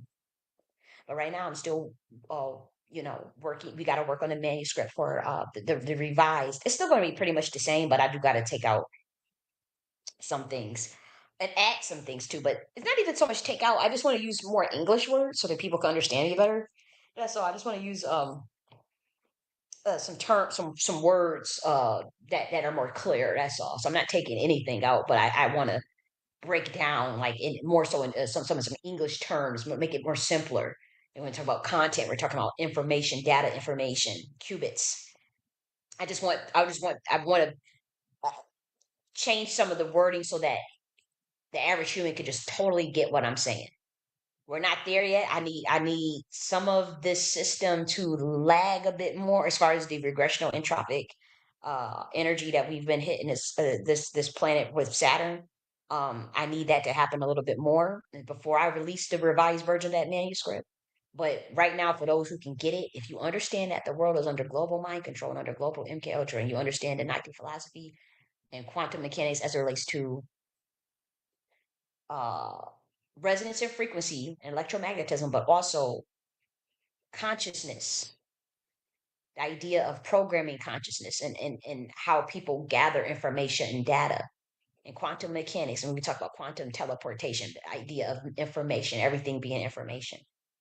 And when you break down that Nakti, the chati of self chart, the chambers of the self chart, and you have to go through all of your experiences and ask yourself whether they are inauspicious or auspicious. What value did they bring? Who programmed it? Do you want to transmit it? Do you want to get out? And what new content will you program your mind with?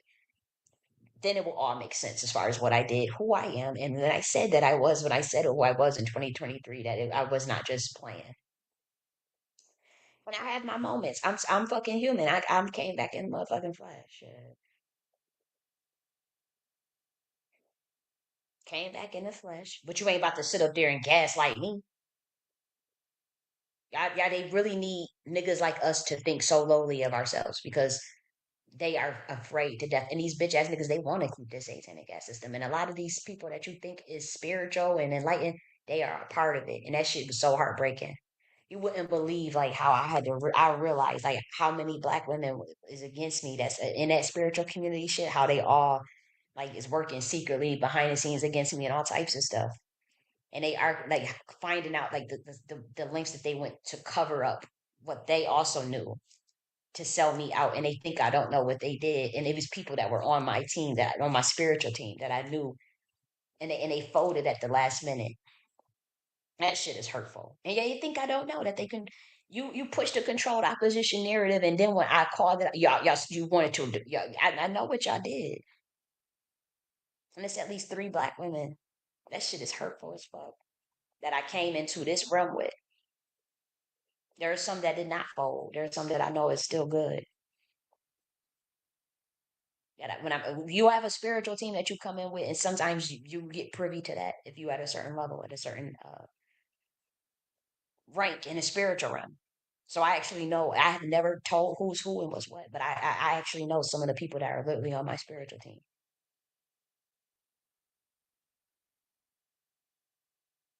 And it was all supposed to be something we obviously agreed to this before coming down here, before we got our training. They're spiritual sisters. They got a lot of explaining to do. There's 3 of them. Y'all got a lot of explaining to do. Y'all know what I'm talking about. Do y'all, the motherfuckers, y'all be monitoring me and y'all be trying to steal content and the ones you copy. Y'all the ones I'm talking about. Who were initially on my side.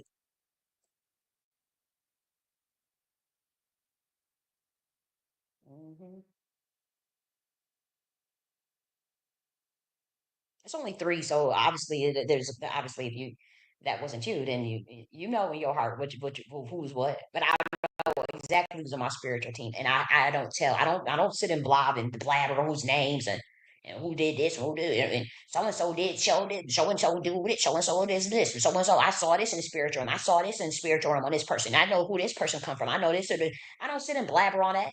I talk about them global events. I predict a lot of global events that come true, but I don't sit and just be blabbing about shit I see all in the spiritual realm when it comes to certain people. Oh, I saw this in so and so soul contract. I saw this in so and so. Just because I mean, y'all think I talk a lot. I'm telling you, I don't be saying shit. This shit I be saying. You would be shocked. I literally see the entities on certain people. I'd be like, this motherfucker, I can't believe these people is following this stupid motherfucker, and this person is corrupt as fuck. And I don't say nothing. I keep my mouth shut. I mean, I'm open about the Tariq shit, but it's like you know how many people will spit that same fucking narrative in the spiritual community, in the white community, in politics. Like it's so many. It's like, dude, I don't be saying. I be keeping my mouth shut about a lot of shit. But that Tariq situation, it pissed me off because it relates to me, and that shit affected me on such a deep level. And so, yeah, I keep talking about it. I know y'all just wish I just shut up and move on and whatnot, but it's a healing process. I have to heal. Shit, it ain't. You can't heal. Ain't nobody continue. That's my own shit. That's my shit. I admit that. That's why I'm not sitting there trying to get someone to apologize or whatever. But don't expect no forgiveness either. Don't expect me to just let it go either. Especially when you said, "Hey, everybody just make it right. I can move on from anything. I really can." But you ain't about to just tell me to move on, and everybody just secretly keep it covered and want to keep the lie going about somebody being crazy and fucking with somebody behind the scenes on a covert manner and lying them. No, I'm not doing that. No, we will blow back, blow for blow, even in death. I don't care if it's 1,000 years. I will blow for blow on your ass. In the next life, I will personally come back to this motherfucking planet just to ragtag your ass right again because you coming back here. I'm not. Tariq. I will personally make a second mission just to fucking torture your motherfucking ass again if you don't make that shit right. You better make that shit right, nigga. We on some silly shit. Who you do right by me, nigga? And you can sit and play dumb. I don't know her. I don't know. She's crazy. I don't know her. I don't know her. Oh my gosh. Nigga, you know what you did? You can hide from these fucking idiots. You can hide from the people that you don't mind controlled. You can brainwash them and convince. You can't hide from no motherfucking primordials. You damn sure can't hide from God. You can't hide from God. And y'all not about to sit and do science and little psychotronics about motherfucking forgiveness.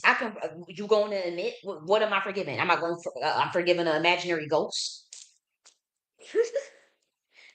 What the fuck am I forgiving? You better tell. What did you do? You admit, then I can forgive. I ain't say apologize. And I ain't say, oh, make it right. I ain't even say make it right. I'm just saying, just admit to what the fuck y'all did. And even if you did it in a fucking code, and enough code has been communicated to me where I know that they fucking behind it.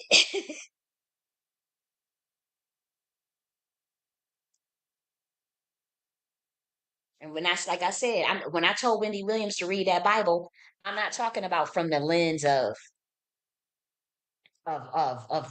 being religious or joining a religion or converting or anything like that. When I say read the book of Psalms, we talking about symbols. When we mention primordial Yahweh, we not thinking of that shit y'all talking about in that Bible. We know that 615 laws that y'all came up with, we know that shit is man made, that y'all stole somebody else's shit and started tampering with shit to control people. We ain't had nothing to do with that. The symbols ain't had nothing to do with that. Why you think when you read the book of Psalms, don't you see David talking about, oh, my enemies, they coming after me. I know my enemies do not, I know you favor me, God, because my enemies do not trample over me. Oh, God. Oh, who shall, like all this stuff. Let me pull up the book of Psalms right now.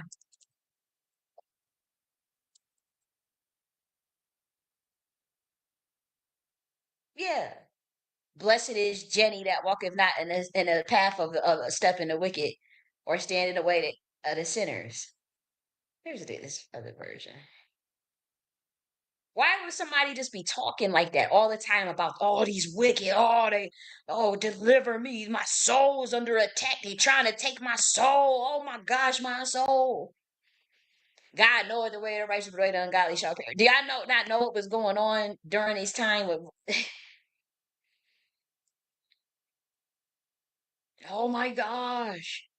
Oh, really read when we talk about targeted individuals and read that shit from the point of view of a psychology book.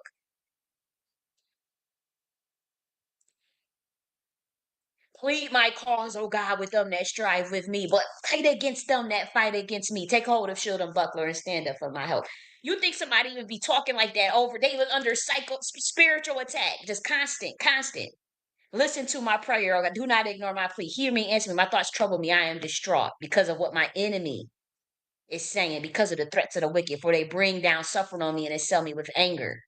Look at it, confuse the wicked, confound their words. For I see violence and strife in the city. Day and night they prowls on the walls. Malice and abuse are within it. Destructive forces at work in the city. Actually, I want to use the other version because they use the word deceit. The other version. Like, this is somebody that's clearly being attacked with spiritual warfare. This is a group of people. This was a bloodline. This ain't got shit to do with some religious shit. Look at this right there, and I know Wendy Williams. I know you can relate to this because I know that people try to write you off, and thank God for Charlamagne bringing attention to your cause and Don Lemon. But watch this part, Wendy Williams. My heart is sore and pain with me, and the terrors of death have fallen upon me. Fearfulness and trembling have come upon me, and horror have overwhelmed me. Didn't you feel that way when them motherfuckers pulled that shit? They pulled with you. Oh, and watch this. And I said, oh, that I had wings like a dove, for then I would fly away and be at rest.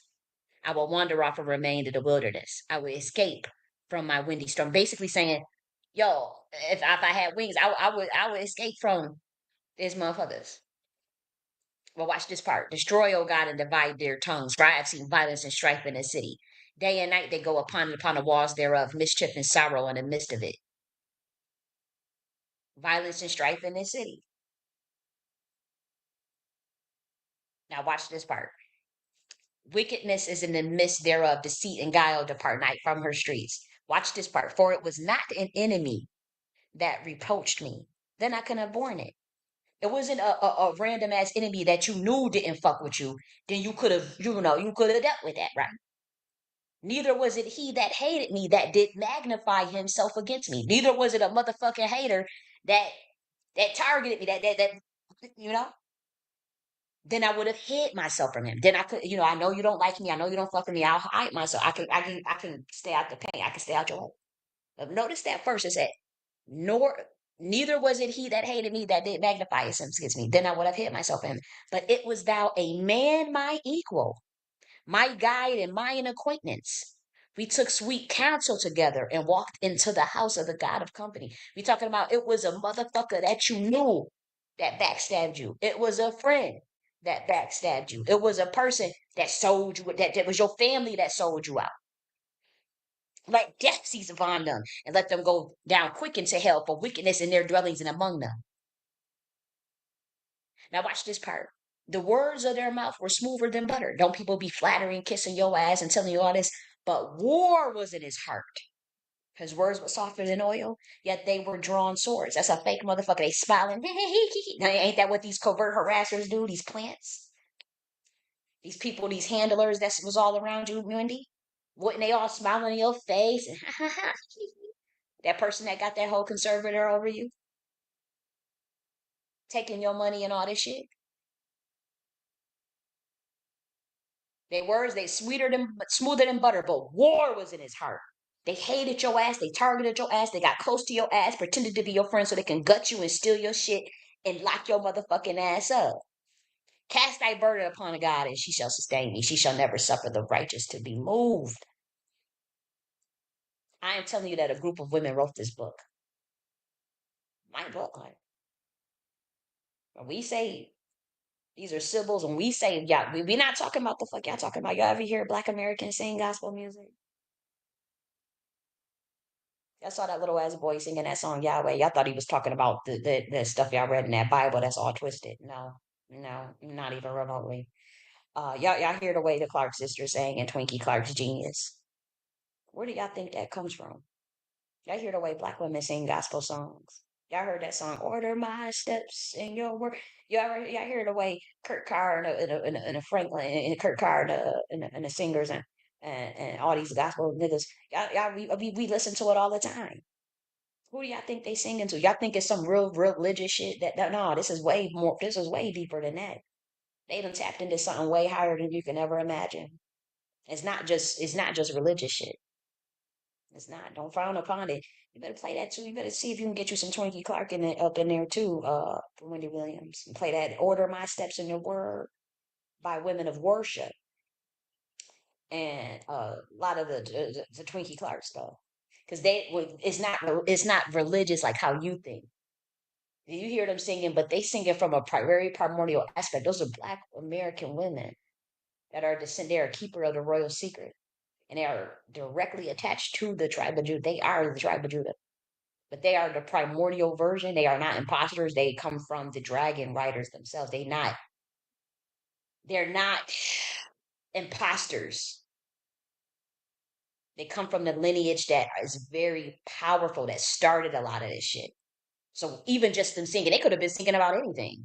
You ever hear Layla Hathaway sing? Layla Hathaway doesn't sing gospel. When you hear Layla Hathaway, you be getting all shivery and chills up your spine and you run to pinch your titties. And you hear Donny Hathaway sing. You hear Stevie Wonder sing. You hear B Slade sing. It's way deeper. It's a resonance. It's a cadence. There's a light codes in a hecka. It don't matter what they were singing, but when we talk about doing the gospel song, obviously it's a different intention behind when you make gospel music versus when you make house music versus when you make hip hop. We talk about the intention of reverence, the intention of calling to a higher self, or this a force, a powerful force of a creative energy. That's what makes gospel music so powerful because they sing into God. But it's when we talk about singing to God and you hear them black women singing, they singing to their motherfucking self. That's a code, y'all. And you hearing Twinkie Clark singing like that, screaming like when the women be singing like that. Some of the best music you ever hear come from them gospel singers, and you hear them black women singing like that from the bowels of their motherfucking soul like that. They singing to their motherfucking self. They just don't know it. They forgot. And they're talking about Jesus, Jesus. Jesus means I am. Every time you read the word Jesus in that Bible, say I am. J Swig, JC, the J doesn't exist in Hebrew, it's Yeshua. Those are all codes. They put it all in front of you. They ain't hiding nothing from you. They about to start hiding shit now because y'all waking up too fast. They about to derail the fuck out of they trying to derail the fuck out of the black community. They pushing transgender shit on y'all. They try to sell y'all out to be a Republican. They try to get you in some politics. They try to drag you to here, listen to Sexy Red. Here, just listen to Sexy Red, guys. Okay, hey, we gotta push out. Who we gotta push out? We need another fucking distraction. Hey, another gender war. Gender war. Where's another divider? Where's another division, motherfucker? Oh, bring out TS. We need these motherfuckers distracted. These niggas is thinking way too much. We in a new motherfucking dispensation. Okay? And these real bloodlines, you need to stop being cowards. Stick together. She fighting warfare. She fighting Satan.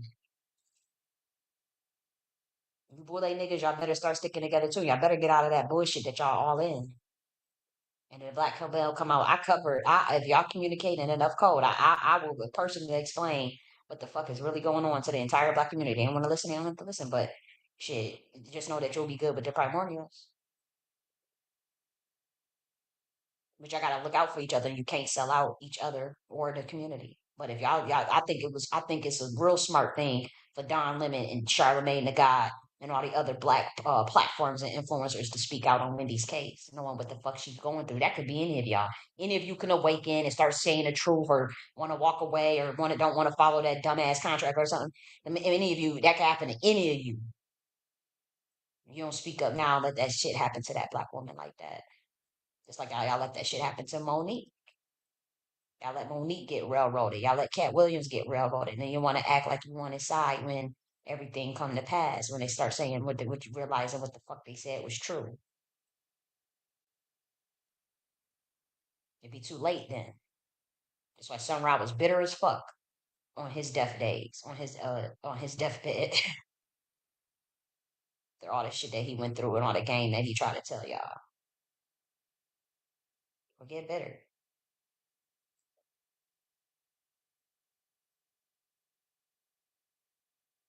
It can happen to any one of y'all. It can happen to Charlemagne. You see how quick that damn lawyer put up a fucking random ass number and told the whole American people, if you've been in a situation with the victim of Diddy, just call a goddamn number. Anybody could have called that number and said anything. Oh yeah, I was at the. Oh yeah, he did this to me. Yeah, they stuck a pencil up my ass. Anybody could just call and say any motherfucking thing. That's crazy as hell. If the nigga deserved to get rocked, he deserved to get his shit rocked because he was a scavenger ass nigga, was doing some bottom feeding dirty ass shit.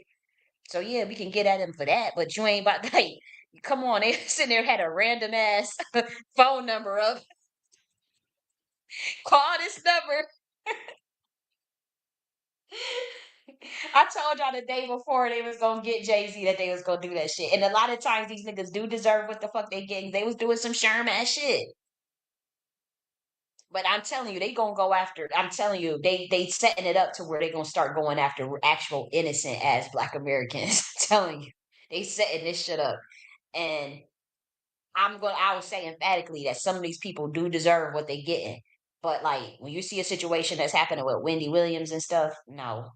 And you allow that shit to happen to her, when it's your turn, it will happen. Just like y'all was about to allow that shit to happen to me in 2022.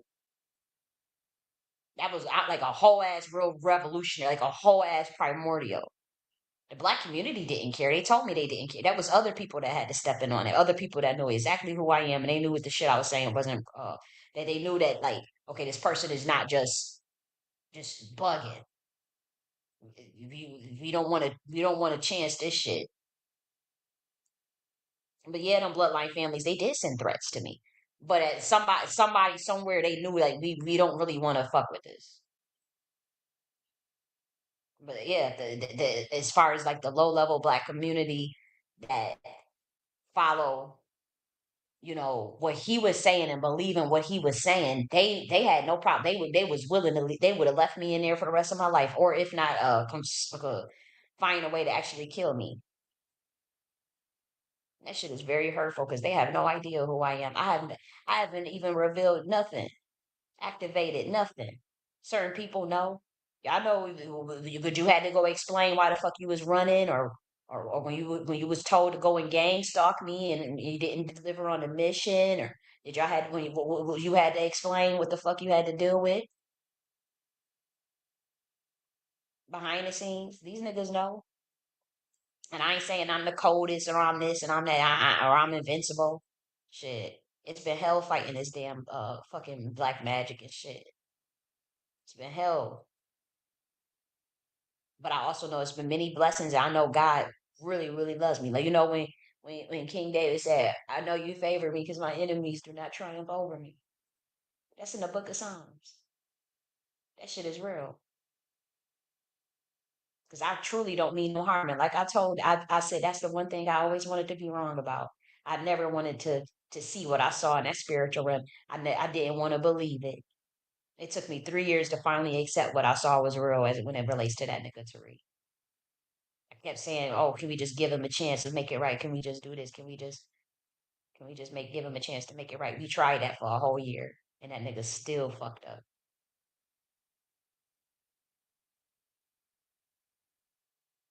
I tried to trick people again. I used deception again. Mm-mm. We gotta move the way we gotta move now.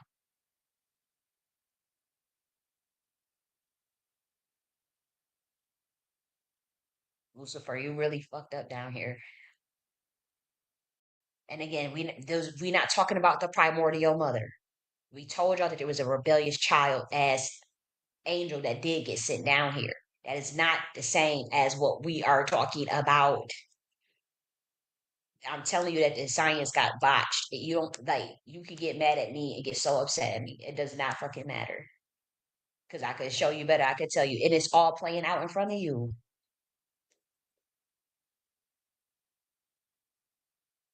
Now we about to go for a Negro before we get into this Lord Jamar debate. Okay,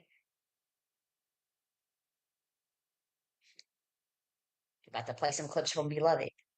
Now I'm about to tell you, Black Americans, you want to every day you wake up and you know that there's injustice and you know that you've been done. You have not been getting the compensation for being targeted and for being harassed. And I'm talking to all Americans, but for Black Americans, you know what we deal with. And if you ask any American, you ask anybody, hey, would you like to be treated like the Black Americans?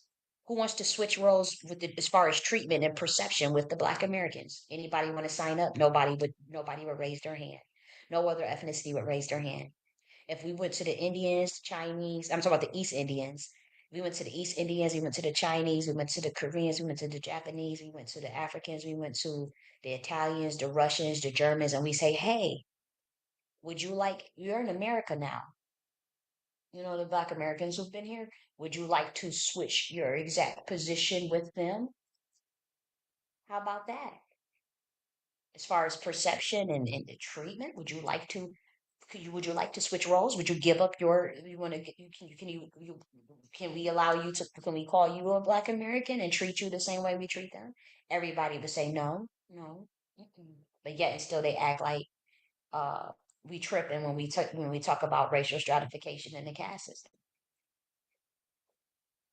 And so every day you wake up, you are to wish death on wicked systems. I ain't say wish death on people. I say you are to wish death on wicked systems. Psalms 37. This is what you read. This is my shit. Fret not thyself because of evildoers, neither be thou envious against the workers of iniquity, for they shall soon be cut down like the grass and wither as the green herb. For soon this wicked system should be cut down like the grass and wither as the green herb. That's how you read that. The wicked system. Fret not thyself because of evildoers, neither be thou envious against the workers of iniquity. For soon this wicked system should be cut down like the grass and wither as the green herb. You are to wish death upon a satanic wicked system. You don't forgive shit for nobody that don't have no any remorse for what they did to you until they confess. They don't even have to apologize, but the bitches can at least a motherfucking admit that they fucked with you as a targeted individual. Or not, or okay, don't admit it. Just keep doing what you're doing. But we gonna wish death on this system every motherfucking day. And we gonna wish death on these wicked, jealous bitches that keep doing witchcraft on us. Okay? Now, before we go to Lord Jamar debate review, we are going to play some clips from Beloved. Now, I'll say this. And we are going to play a little bit of that Wendy Williams clip too. I'm going to skip around a bit, but we are going to play a little bit of that too. But like the energy that you got to have as it relates to breaking of strongholds and breaking of demonic strongholds, it has to be at a level like y'all remember in this movie Beloved when they all came to pray, right? For the character that Oprah Winfrey was playing. What was the baby girl's name? What was but she had that daughter that daughter that had died that had came back and was hunting. The spirit was coming and hunting, and they pretty much took over the mind of the character of the beloved of Oprah and beloved. And she was losing her mind, and that spirit was taking over and fucked up the house and all that stuff. And they found out about it. These Black Americans, and they singing this old Negro spiritual, and they came and they started praying, and you saw them screaming and shaking and all that stuff to get that spirit up out of that house. Black Americans, when I say that this is the shit you're gonna have to be on with what's coming towards us and with the shit they trying to do to us that they already have done, but as far as getting it off of us, I don't I want you to know I know I'm pissed off as hell. I be talking a lot of shit, but I did not put them curses on the Black community. I didn't curse the Black community. I cursed certain individuals in the Black community, but I didn't curse the Black community. My whole reasons for coming down here was to try to prevent you guys from walking into another curse. And so when I said you walked into a 2,000-year curse, I didn't put that on you. But I'm saying, like, the way they got that set up, they have the scavenger magic already ready. They needed to buy another 2,000 years. So they had a whole Trojan horse, a whole play. And so I was saying, don't walk into that. And for those that sold me out and others out, other Black Americans out at the last minute, they walked into a 2,000 a year curse by selling out their birthright at the last minute for money. For money. That's what I mean by that. So I didn't say I cursed you for 2,000 years. I didn't say that. What I'm saying is you were walking in that direction, and some of us were saying, no, don't do that. Don't follow these people. Don't go that way. And many of you guys attacked us, sold us out for money, and still walked into that system. And it was a lot of you. And so you want to get out of your system. You want to get out of this system. The universe is mental. And it is going to be a lot of shit that gets shaken up. And a lot of people are going to break oaths. And a lot of people are going to walk away from their contracts and their secret societies. And you're going to hear a lot more of blackmail shit. And by that, we're talking about all this stuff that gets released that they ever done. People trying to block motherfuckers. They're going to try to do a lot of conservatorships around here. So I better wake the fuck up. And it ain't going to just be the celebrities and politicians.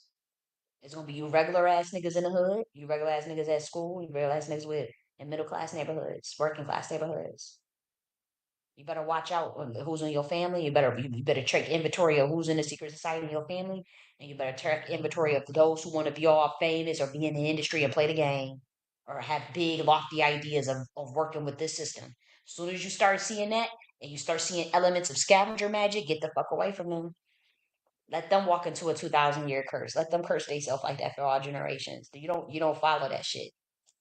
We in a whole nother dispensation. It's time for true soul liberation.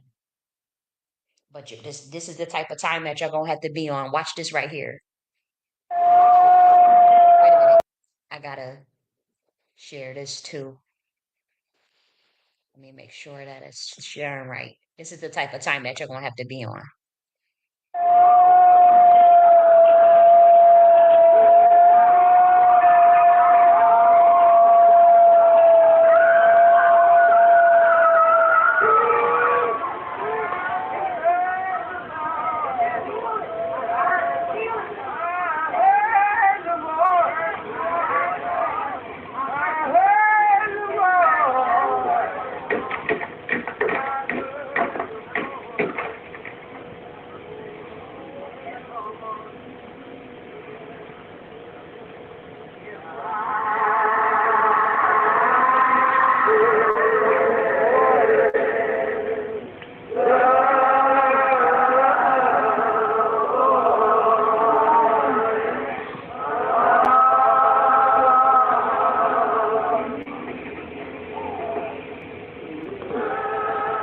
Spirit that they was praying away.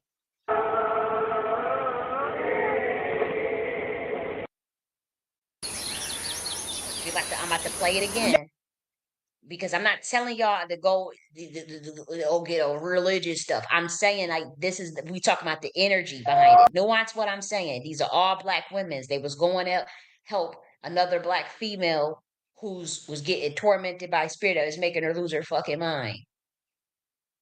And so they put this movie's Beloved. They put a lot of shit in there right in front of you. And this is they put it right in front of you what you need to get out of these situations. Watch it again. These are Black women's.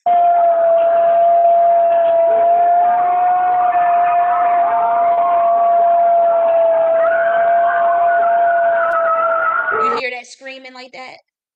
Let's go. We going for a Negro. I'm going for a Negro on your asses today.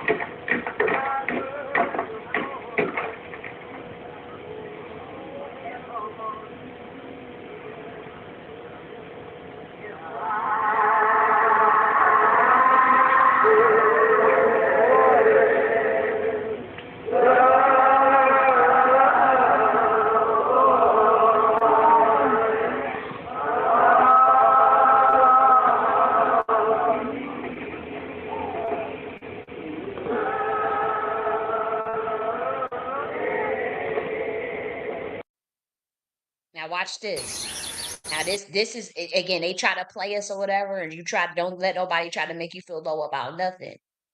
You saw the women that is dressed in black like the omen. Dressed in all black like the omen. You saw what they had. They had herbs in their motherfucking hands. They was screaming, "Ah, oh." Yeah, this the type of time we on. This the type of time y'all gonna have to be on. But you better have discernment and integrity. You can't you ain't gonna be on that type of time and be a fucking coward and be a sellout. That ain't gonna work. We in the age of Saturn. Requires authenticity. It requires authenticity and boldness.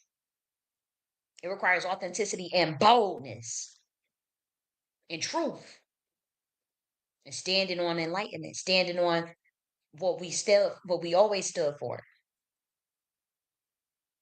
Not trying to be a fucking coward. I ain't saying go out there and get yourself killed or do something stupid, But we talking about our hecka. We talking about just the words that our intentions. Send it, like psychotronics. Every thoughts are radio signals. Thoughts are radio signals. Now watch this with this right here. That's when I say I'm going for a Monte Negro on your asses. Watch this right here. Let the children come.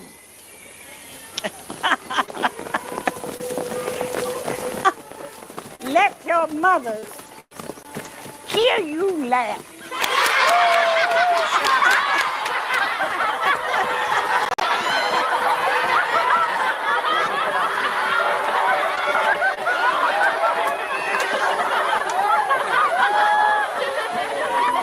Let the grown men come.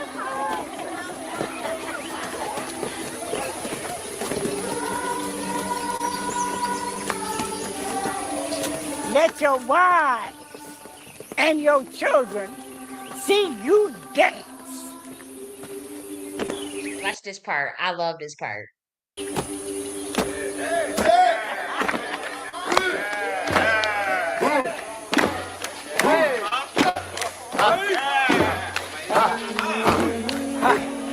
Look at this little black boy right here. He killing it. I used to rewind that shit just to watch that part over and over again as a kid, and I was cracking up. He was grooving. Just watch his look that shit right here. This boy right here.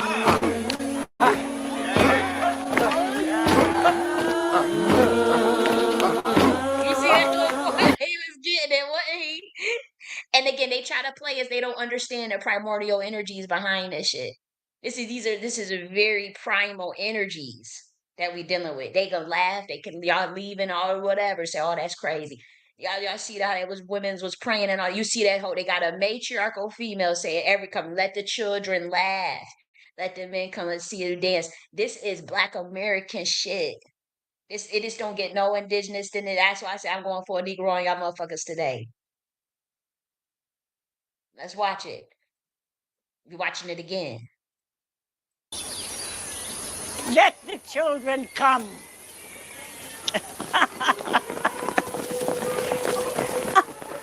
Let your mothers hear you laugh.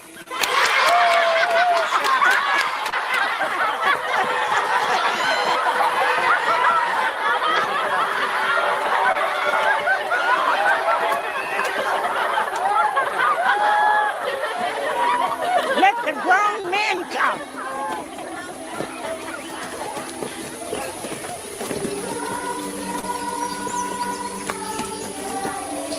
Let your wives and your children see you dance.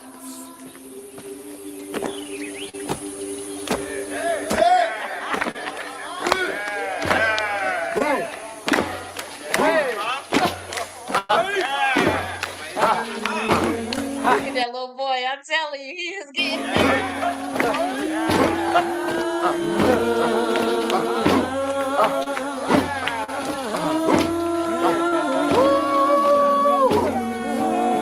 I know this Michael Jackson be doing a variation, that kick. Like watch that video. They don't really care about us when he do that kick. Dun, dun, dun, dun, dun, dun, dun, dun. It's the similar. You see him doing that kick right in this movie too. Watch it. me rewind it just a little bit more. Let me see that part when he do that kick.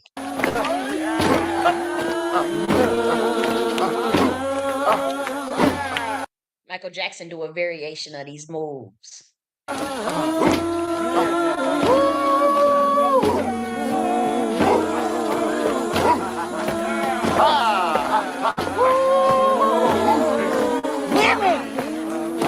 Women, I want you to weep. Just weep for the living, for the dead. You see how she wanted the men to move and dance. They represent the impermanence. Or you could say permanent. See, some people say but you see how they needed that dynamism. And then she told the women to use their heka, their resonance. For those who know when we talk about primordial mother, what true darkness is. Now you understand what that is. That's deeper than carbon, that's deeper than melanin. She told them to use their voice, their heka. They screaming, she said, for the living and for the dead. But she had these men moving and had the children laughing, but had the men dancing. Look at the codes even between a dynamic between a divine feminine and divine masculine. This is some cold ass shit that they put right in this movie. And they had this black woman, this old ass matriarchal woman with the two little things on her head. Remember, that's what they had in that Star Wars movie too, with that same hairstyle. And you see how they have her propped up. Didn't I say Monte Negro? We going to see, and she on like the peak, that mountain peak. Remember, bro, the just told us that Monte Negro means Black Mountain. Let's look at it one more time. Let the children come.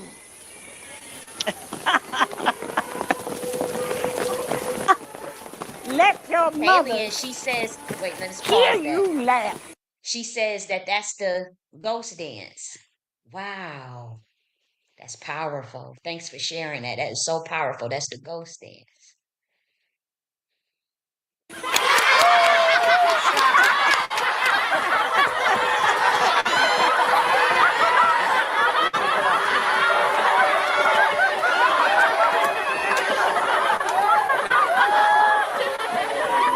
Let the grown men come.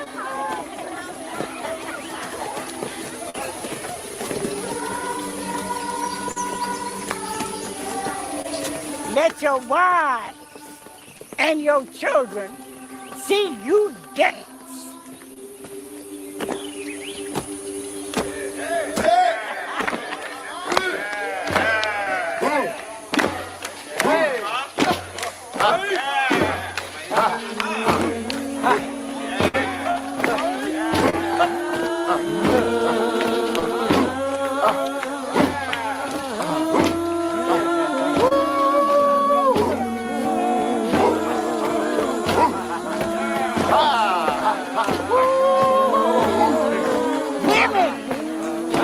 Women, I want you to weep.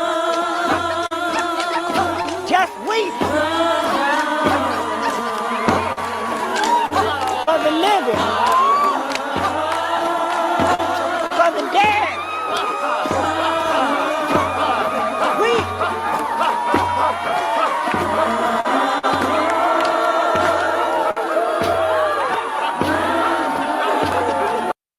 See, I had that elder up there like that. Y'all see that? You see how they had that elder up there like that? I'm gonna play a little bit of this interview right quick.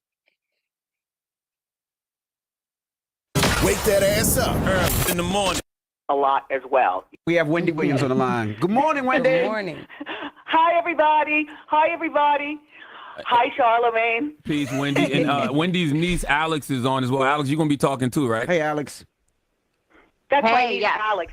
That's my niece, Alex. And Charlemagne and I, by the way, have known each other for like 20 years and running. That is very true. Wow. See how he came to her, I don't know, they had beef in the past, and like her handler had went after him, but she needed him at this time, and he stepped up. He stepped up. I thank him for that, and I don't think they mocking her. I don't. I don't. Now, a lot of people say ain't nothing that we can do and all that stuff because she was in that contract and she played that game. Or she can break. That's a stronghold. That's a spiritual stronghold, and she can break that if she wants to. And there's some steps. I'm telling you, it's looking better than what a lot of people's cases have looked because she's still living. She was able to make 2 phone calls with 2 people. 2 black men stepped up to have her back, Charlemagne and Don Lemon, and there's going to be more to help to bring awareness to her injustice as far as being under an illegal conservatorship. That shit is illegal as fuck. Trying to take her free will and then say, "Oh, well, you signed the contract." No, no, no, no, no. So what? That's spiritual though. She got to realize that too, though. You have to use the physical modalities, obviously, social media, get it loud and out there, just like what happened with Britney Spears. You know, um, but it's also a powerful spiritual component that's obviously working on some level. Listen, Wendy, let's get right to it. I'm going to tell everybody Okay. what's going on. Wendy Williams is Okay. currently trapped in a conservatorship. If you don't know what a conservatorship is, it's when someone is in charge of making decisions on your behalf, but usually because the conservatee is not able to make decisions for themselves. Wendy can make her own decisions. She is not cognitively impaired. She is not incapacitated. She is being taken advantage of. Right. Wendy, tell us what's going on. Well, first of all, to start with, my niece Alex knows a lot as well, but I am not cognitively impaired. You know what I'm saying? No, but I feel like I am in prison. You understand what I'm saying? I feel like I'm in New York City, right? And by the way, my apartment has been sold, thank God, a while ago. But I, I'm in this place where the people are in their 90s and their 80s and their 70s, and even when people are 60 like me, hey, I'm sexy and gorgeous. I am 60. Look, please, July 18th, 1964, honey.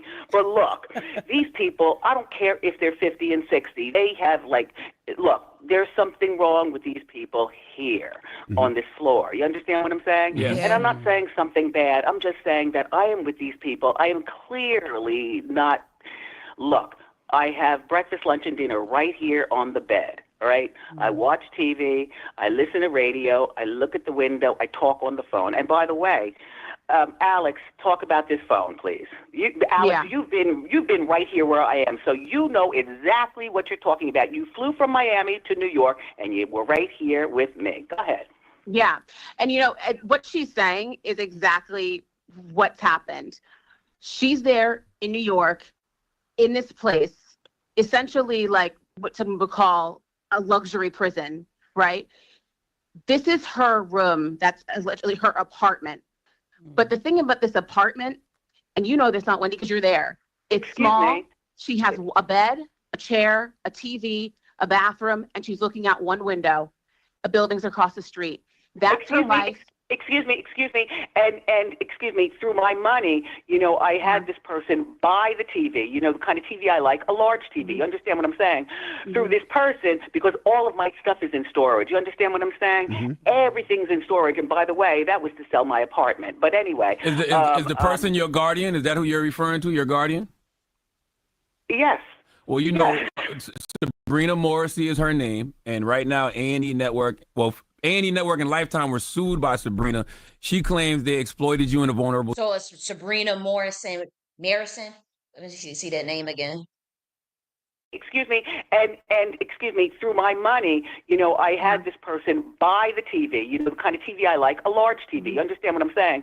Through this person, because all of my stuff is in storage. You understand what I'm saying? Everything's in storage. And by the way, that was to sell my apartment. But anyway. Is the person your guardian? Is that who you're referring to, your guardian?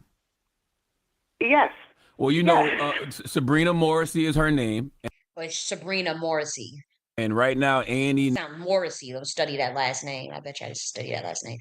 The way it's spelled, it's not Morrison, it's Morrissey. So that makes me think it's Mauracie. Network. Well, A&E Network and Lifetime were sued by Sabrina. She claims they exploited you in a vulnerable state. They exploited your condition, and I'm putting condition in air quotes. So he's letting you know that this shit is fake. He's put that they lying on her. That's why he put it in air quotes. You signed to do that documentary without your consent, but A&E and Lifetime countersued and said that Sabrina realized the documentary would question the quality of her own guardianship. It actually says in the lawsuit, it appears that Morrissey is misusing her position as a guardian of Williams to silence criticism of her controversial and failed administration of the guardianship. They even used the words guardianship abuse. What do you think of that? See? Wow. See, they know what's happening. They speaking out for Wendy Williams too. Well, first of all, me and the person that you were just talking about, this guardian person, we watched that 4-part thing on TV together. She was the one who wanted to do that. You understand what I'm saying? Mm-hmm. So I'm watching and writing things down, and she's watching and writing things down, and I saw her. I saw all of that, by the way.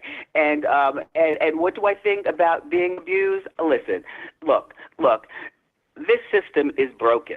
That this she's saying this system is broken. She's talking about when she says system, those that's in the that Satan cult, they know what the word system means when you say that word. That's a code. I just want y'all to know that's a big code. When they say system, they talking about the cabal. They're not talking about an actual government. And anybody that's in the know that dealt with that system, they know what it means when they say the system. System that I'm in, this system has falsified a lot. You know what I'm saying? They said you're cognitively impaired and you're incapacitated. Do I seem that way? No. You've been calling me 5 times a day for the last 2 weeks. No, you don't seem that way. Right. And just how dare you? Excuse me. Who I naturally am is who I naturally am. You know what I'm saying? Right. Yes. And my niece knows all about that crap. I mean, I'm sorry. I apologize. To be clear, you can't leave. Like, they won't allow you to leave or have visitors, family members or not. So you can't even leave and take a walk if you wanted to, or take a trip or visit family members. They give you a difficult time for that, and family members can't visit you? Excuse me, where I am, okay, you have to get keys to unlock the door to press the elevator to go downstairs, first of all. Second of all, these people here, everybody is like nursemaids, so to speak. You know what I'm saying? They come in and they give your pills, you know what I'm saying? And then they leave. And I'm Which like, I told you not to take. I told you. Yeah, he told her not to take them pills because they trying to kill her. And she know that. That's why he told her don't take them pills. They trying to kill her. They were trying to give her 7 pills. As nurse, you got to have a key to get out. It's a prison, but they trying to say it's like a facility, but it's a reprogramming facility or a mental facility. But they trying to say she's incapacitated and can't take care of herself. They put her in that facility to control her, is to monitor her 24/7 and to have her locked up essentially in a luxury prison because they either feel she broke the oath or she's not doing something in that contract. But she don't have to. A free soul is a free soul. So I'm telling you, you start hearing a lot more of this shit. You don't take them pills. Excuse me, I've had 2 pills all of my life. Alex, you know what I'm talking about. Yep. You know what I'm saying? I know exactly what you're talking about. Excuse me, there are 7 pills. I have no idea what is this pill doing. What is it going to listen? I haven't. It's a pill to make her lose her mind, essentially, probably giving her a crazy ass amount of lithium, all types of shit. It's something to get her to forget because she knows shit and they scared to death that she gonna speak out. Especially, mind you, she woke up to shit about Diddy. And so they already looking at her, they feel some type of way about her. They like, we got to make her lose her. The pills are what will give her the dementia, in other words. Into a pill person in a matter of long time. You know what I'm saying? And to the point where, excuse me, doctor, can you tell me what this pill is for? Excuse me, doctor, what pill do you understand what I'm saying? Right. Look, for the last 3 years, I have been caught up in the system. This has been 3 years I'm caught up in this system. Alex, go talk. Talk, Alex, talk. She says, I'm caught up in this system. And see, that's why the priestesses, they were saying, well, if she just did what they tell her to do, they'll give her platform back. They'll leave her alone. That is true. But whatever they're asking her to sacrifice or give is she don't feel is worth it. Like she don't feel it's worth her. I'm telling you, they either asking her for something a sacrifice. Is they gonna make her the living sacrifice, so she won't give up whoever they asking her for, or doing whatever they are trying to ask her to do. No, I mean, for 3 years, this is the reality. This has been our lives. So, but specifically her life. She can call us. We can't call her. That's been the reality since And 2023. there's people that love her and they can't even get to her if they wanted to. Alex, That room that she's sitting in, she's there every day, all hours of the day, every week, every month. She's not getting proper sunlight. I went to New York in October to visit her, and the level of security and the level of questions that there were in terms of who am I, why am I here, what's the purpose? I mean, it was absolutely just horrible. You know, Alex, we sent Lauren LaRosa, who works here on the Breakfast Club. You know, I connected her with Wendy a couple of days ago. Lauren went up there yesterday. And tell them what happened, Lauren. Yeah, I was going to ask you, Alex, was it like this for you? When I got there. Now listen to this. Like where I was at, they had the legal right. If you were to run away or try to get out the door, mind you, you couldn't get out the doors, but if you tried to, they had the legal right. And you could look this up. They could shoot you in your back. They had the right to literally kill you if you tried to leave where I was at. They did. I know she's not lying with the pills and all that stuff. That shit is real. And if you try to, it's security everywhere for one. Locks on doors. You ain't getting out without the fobs and stuff. But if you were, say somebody did try to overthrow the staff and take the swab, the swab and break through the door. And I was told this by other people that even the staff, like they have guns and they can shoot to kill. Whew, good God. The people at the front were very aware that Wendy was there. They had me sign in. Her name was in the system. They had to call Sabrina to even see if I could go up there, even though Wendy was on the phone with me when I arrived, and she let them know, hey, this is my guest. I want to see her. I'll even come down. Please have someone bring me down, because as she said, she can't get in the elevator nor leave her room without them unlocking things for her. Wow. They were aware of that, and everything was fine. And I was waiting. They called Sabrina. That's exactly how it was where I was at too. A couple times, and she didn't answer the phone when they called. And then all of a sudden, things just like flipped. These like men came out and they're like, who are you and what are you here for? I told them who I was. I told them I was there to see Wendy. They said, we don't have anyone here by that name. Oh, wow. They never said So to me. you never Can you made it believe that? upstairs? No, I didn't make. Did I? Where Make, I was at, they had stopped visitations too, and you couldn't have no visitors, and they said it was because of COVID. Just so y'all know, and that was in 2022. I make it upstairs. They basically told me I didn't even feel comfortable still being in the lobby the way that I was treated. Like it was insane, especially being as though Wendy was on the phone with me when I walked in, and she spoke to the concierge herself and said, I want to see this person. She is here for me. And then these people are like, she's not even here. What are you talking about? And I'm like, I dealt with your colleagues that had me sign in for her. She's in your system. So you're going to tell me she's not here? Or did you speak to Sabrina as well? Because they said that was protocol. You have to call Sabrina first. We don't know Sabrina and we don't know Wendy. She's not here. They said that to me multiple times. Wow. You know, And it's scary. It's very scary. Did you feel like she was in a safe space?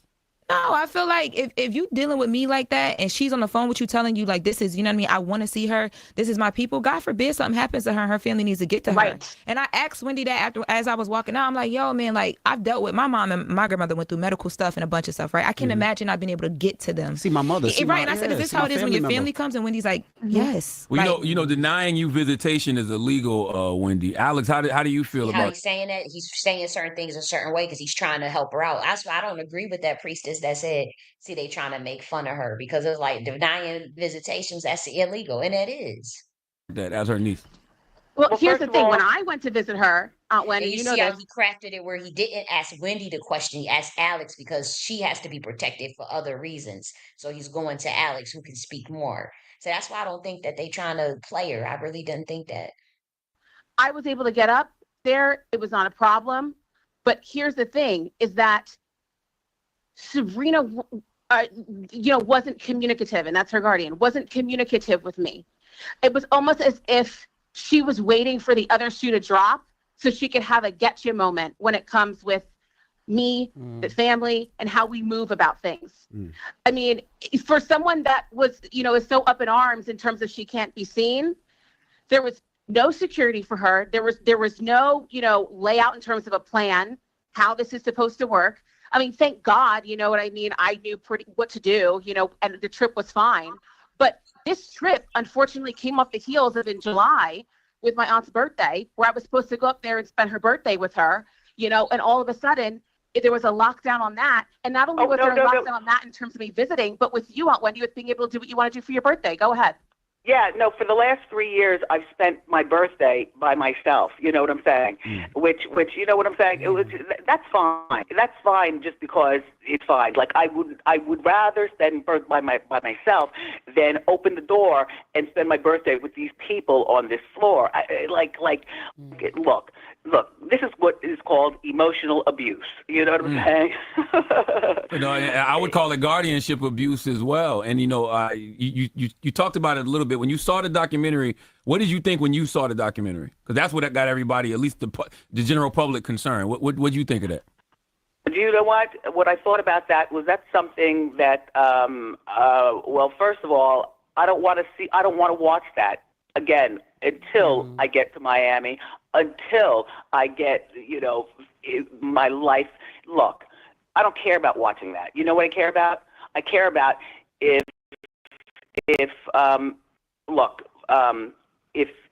I don't want to talk about that just behind the scenes. I get it. But I do want to ask Alex you as well. So because Wendy I do want to say Wendy can't say a lot legally. Yes. Correct. Yeah. So don't think that, you know, when you hear her, don't think she's jumping around. She don't know what she's talking about. She can't say a lot legally. And I was going to ask, who's putting out like the rumors? Like, you know, because a couple of months ago we heard, well, Wendy's having this problem and she's incapacitated. Like, they said she's cognitively impaired because of alcohol. She's incapacitated. She's suffering from dementia. Obviously, it's not true. So do we know who's sending out those rumors to the press and to the blogs and all that? Do we know? Do we have any ideas?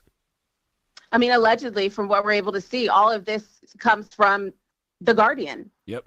In terms of, hey, she's incapacitated, all that. That's allegedly all the Guardian. I'm only just saying allegedly, just, you know, obviously to protect all sides, but of course, yeah, because obviously, you know? it's not true. And the sad thing about it gives her the ability to keep doing this because we all feel like, oh, if that's the case, then yeah. But listening to Wendy speak and seeing Wendy a couple of weeks ago at her son's graduation, you understand that that's not the truth.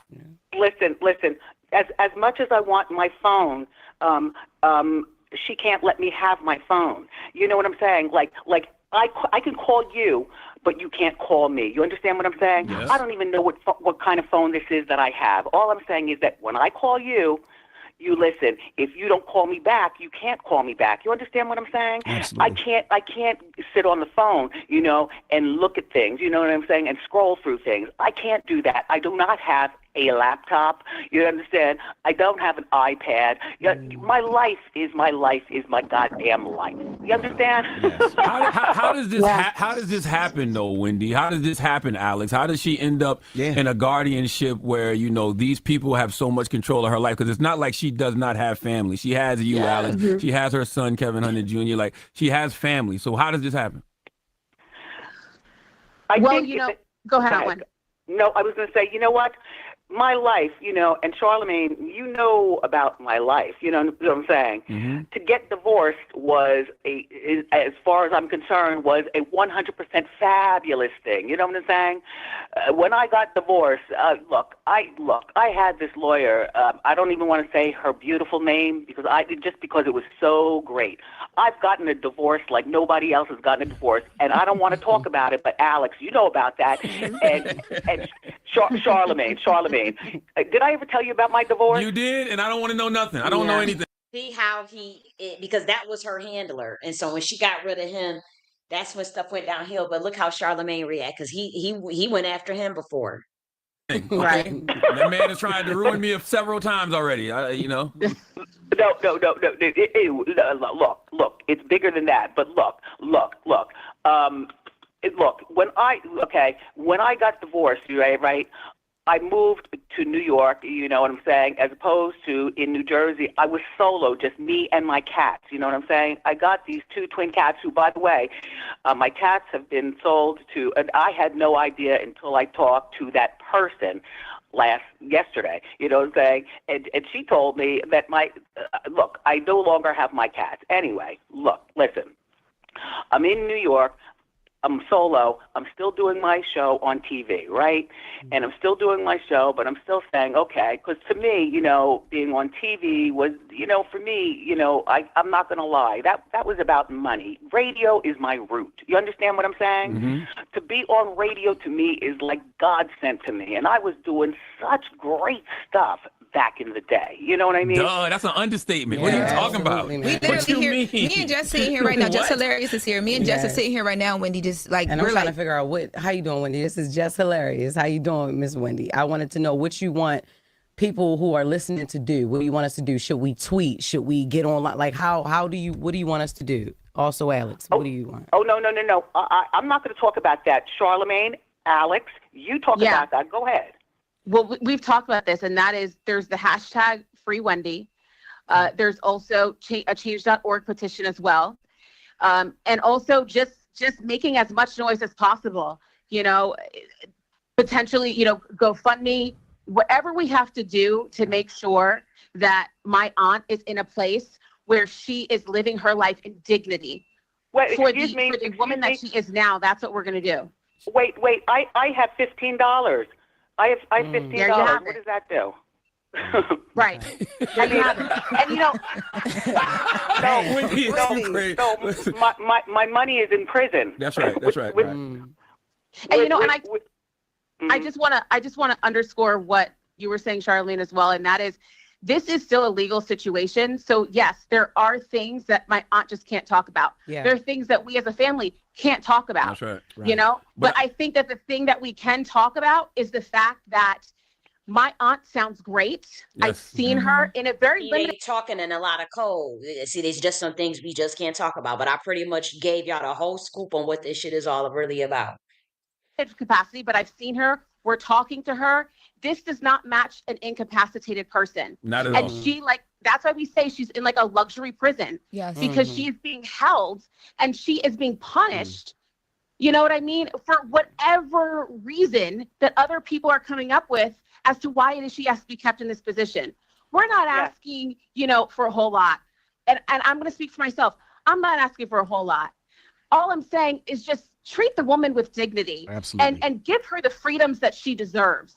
Well, let's say let's say what Wendy wants. Wendy wants to be, released out of this conservatorship, but she wants to be that's why I think he was trying to help her, because he was saying, let's say what Wendy wants. She wants to be released from the conservatorship. He reiterated the call to actions to get the public involved. That's why I think that I'm just saying, because when I saw one of the priestesses saying that, she think the Breakfast Club was trying to play her. And I just don't steam it. I see Don Lemon's part. I think Don Lemon wanted to help, but he did throw shade about her wig when Don Lemon was talking about that damn wig and stuff, and saying you took your wig off, and that was obviously him being an asshole. But I do think he was even trying to help her too. in Miami with her family, Yeah. with you, Alex, and with the rest of the family. Her son, she wants to be in Miami. She's made this known. She's told everybody she needs to tell. I don't know why it's not happening. No. Let me just say, and then you can go back, Charlamagne. Mm-hmm. Let me just say about Miami, okay? It started out with my parents. To Miami. We're all from New Jersey, but near New York. So you listen to Radio New York, you see Radio New York. You know what I'm saying? Asbury Park, New Jersey, okay? That's where I was born, all right? But then, I moved up to Ocean Township, and then my parents were the first ones in the family that said, no, we're tired of the cold and the winter and the ice. So they moved, and this was years ago, you know what I'm saying? I was 27 when they moved to Miami. Anyway, the entire family now lives in Miami. And look, my son is doing such a great job. As a matter of fact, I saw him. Look, he graduated, and I was in Miami, and that was about a month ago. Yep. Alex, talk about the great time that we had, and seeing my dad. We all went out and had like a party at one point. Yeah. Your dad's gonna be 94 next month, right? Listen, my dad. That's a whole nother conversation. 94, that's a whole nother thing. Mm-hmm. Like, I don't know whether I'm allowed to fly to Miami to say happy birthday to my dad, to get him. I want to get him. Look. Well, that person that you talk about who's holding me hostage. Sabrina Morrissey, your guardian. We got to say her name. We got to put her name out there. Sabrina Morrissey, her guardian. I don't know that she's going to let me, because she already said to see my dad for his birthday. He's going to be 94. So, and all I can, look. Please continue to talk, Alex. Go ahead. Yeah. Hold on, can I say something out too? Yeah, go ahead. I know, you lost your grandmother, Alex. Wendy, you lost your mother. You were in the conservatorship when that happened. Here's the thing. She was not in a conservatorship when that happened, but that period of time was right before. And to know that she may not be able to come down here for my grandfather's 94th birthday, every day is not promised. Right. One thing that I know that my aunt wanted, and we talked about this ad nauseum, she wants to be here for his birthday. Wow. And the fact that they are playing games about my grandfather being able to see his daughter and my aunt being able to see her father, I'm sorry. That is just absolutely sickening. Like I'm exhausted thinking about what if I can't see my dad for his birthday? At 94, the day after that is not promised. It's not promised. I have things from my dad that's in storage. And they're little things that I say, I'm not going to give it to him, but I'm going to sew them and make them so that they look perfect on me. You know what I'm saying? Yes, I know how to sew. I've known how to sew for years. You know what I'm saying? But I'm saying, I want to give my dad some sort of fragrance. I want to go to Sephora and pick and choose. What? Right now, my life is fucked up. Yeah. Yeah. Alex, do you think that there'll be some type of retaliation from the Guardian because of maybe this phone call or because of wow. We've talked about that. Mm-hmm. My aunt, even with her wanting to come on, we talked about all scenarios. I said, do this. You ready for what's on the other side? And as she said, I have to do this. There's nothing else I could do at this point. She's prepared for the fact that her phone might be taken away. What if they take my phone? I won't be able to talk to anybody. Yeah. And, you all, what you're hearing now, this is a few-minute clip of what we've been dealing with for the last several months and the last 2-3 years. Wow. What the hell? She can get moved, and we may not even know where she is. Wow. That was the reality of where she was during the documentary. We weren't permitted to go see her. So this whole documentary aired. Nobody's able to call her. Nobody's able to see her. The reason why I was doing the stuff with The View and Good Morning America was because she was nowhere to be found. Wow. In the meantime, what are we going to do about that? Listen, here's the weird thing, right? And while you're on The View, right, I got the telephone number. I could call Joy Behar, but my number is with The Guardian. I could call my friend Rosanna Scotto. I could call Fat Joe. I could call Alex. My number is not in storage, but my Guardian person has my phone. Right. God damn. Alex, let me ask you a question. Has had it for 3 years, by the way. She's had your phone for 3 years, and she got control of all your bank accounts and everything? Wow. Okay. Right. Yeah. Okay. Right. Now, Alex, but that's what the news reports say. The news reports say she has control of your bank accounts and everything. Besides the Instagram and social media, who can we write? Who can we stay on top of? Whether it's her boss, what agency? Because has to go bigger than just social media. You want me? I'll send people up there. Please. We got the address. You want me I'll put the address out there right now. Let's not send people up there. We have a mob outside of that facility. Yeah, we can pick it outside. You can pick it outside and do that outside. Do not do that. But do we have an email? Oh my God! No! You want to know what? Please. I was there yesterday. Do not do that. No, not there. To Sabrina's place. Do we have an email for Sabrina that we can email and just have people say, "Yo, what's going on? What's up?" But by the way, yes, go ahead. Can I tell you something? Other than when I was able to purchase a whole bunch of I got nail polish and lipstick and things like that. Otherwise, because I'm here in New York, the Guardian had somebody get me nail polish and the normal things that I like. I need a new hairbrush, please. Go out and get it for me and bring it back. Oh no, this is not the one that I want, but I guess this is the one that I'm forced to use. You understand what I'm saying? Yeah. What about eyelashes? What about eyelashes? Look, I'm the full hair, makeup, and wardrobe person. When I walked in yesterday, she said, she was stories up. She saw me out the window. She said, "Is that a Chanel bag?" I said, "Wendy, how you see that?" Wendy been getting Chanel bags for years. Ain't nothing incapacitated about that. She spotted that bag from floors up, okay? Excuse me, because I have a Chanel with me, but I also have an Hermes with me right here. Talk. Look. Okay. Who doesn't love labels, darling? Cut it out. We got $15. Cut it out. Listen, Wendy's attorney, Linda Roliski, I think that's how you pronounce her last name. She made a contribution. This is what I heard. She made a contribution to the judge after she was assigned to your case. Really? Isn't that a conflict of interest, Alex? I would say so. Yes, absolutely. Absolutely. See how they paying the judges off and stuff? See how this shit work? And I told y'all what that doctor said to me, how they would get in the judge and to have me with that conservative stuff if I didn't take the medicine. Oh my God. There you have it. Oh my God. Oh my God. And I'd be happy for somebody to prove me wrong and tell me why. Wow. Give me the facts as to why that's not. Alex, I have one more question for you. And Wendy, you can chime in too. How does this affect her health? Because I know we followed her journey with like grave disease and stuff like that. But like being emotionally distressed like this, that can't be good for her just health wise. And that's supposed to be the point of the conservatorship. So what's that like? Yeah, I mean, imagine you're sitting in a space every single day. You're not getting sunlight. You're not able to leave your place. You can't see people. You can't just have free conversation. You do this day in and day out for months and for years at a time. Emotionally and mentally, that breaks you down in ways that I can't even imagine. I mean, we know that. There have been stories written about that. Can I tell you something? And this is a fact. I asked the other day, I said, listen, my thyroid, I want to go to the person that I've been going to for years. I've got her name, you know what I'm saying? And that is who I want to go to. Again, you know what I'm saying? Because thyroid I've had for 24 years. I found out about thyroid, around the time, at the time that I was trying to get pregnant, and my son is 24, so that's how I can, tell, my thyroid. Anyway, and she told me that I wouldn't be going there because my pill for thyroid is perfect. The pill that I have for thyroid is perfect. I'm like, okay, so what does that mean? Look, this is my life, people. This is my life. You know what I'm saying? This is my goddamn life.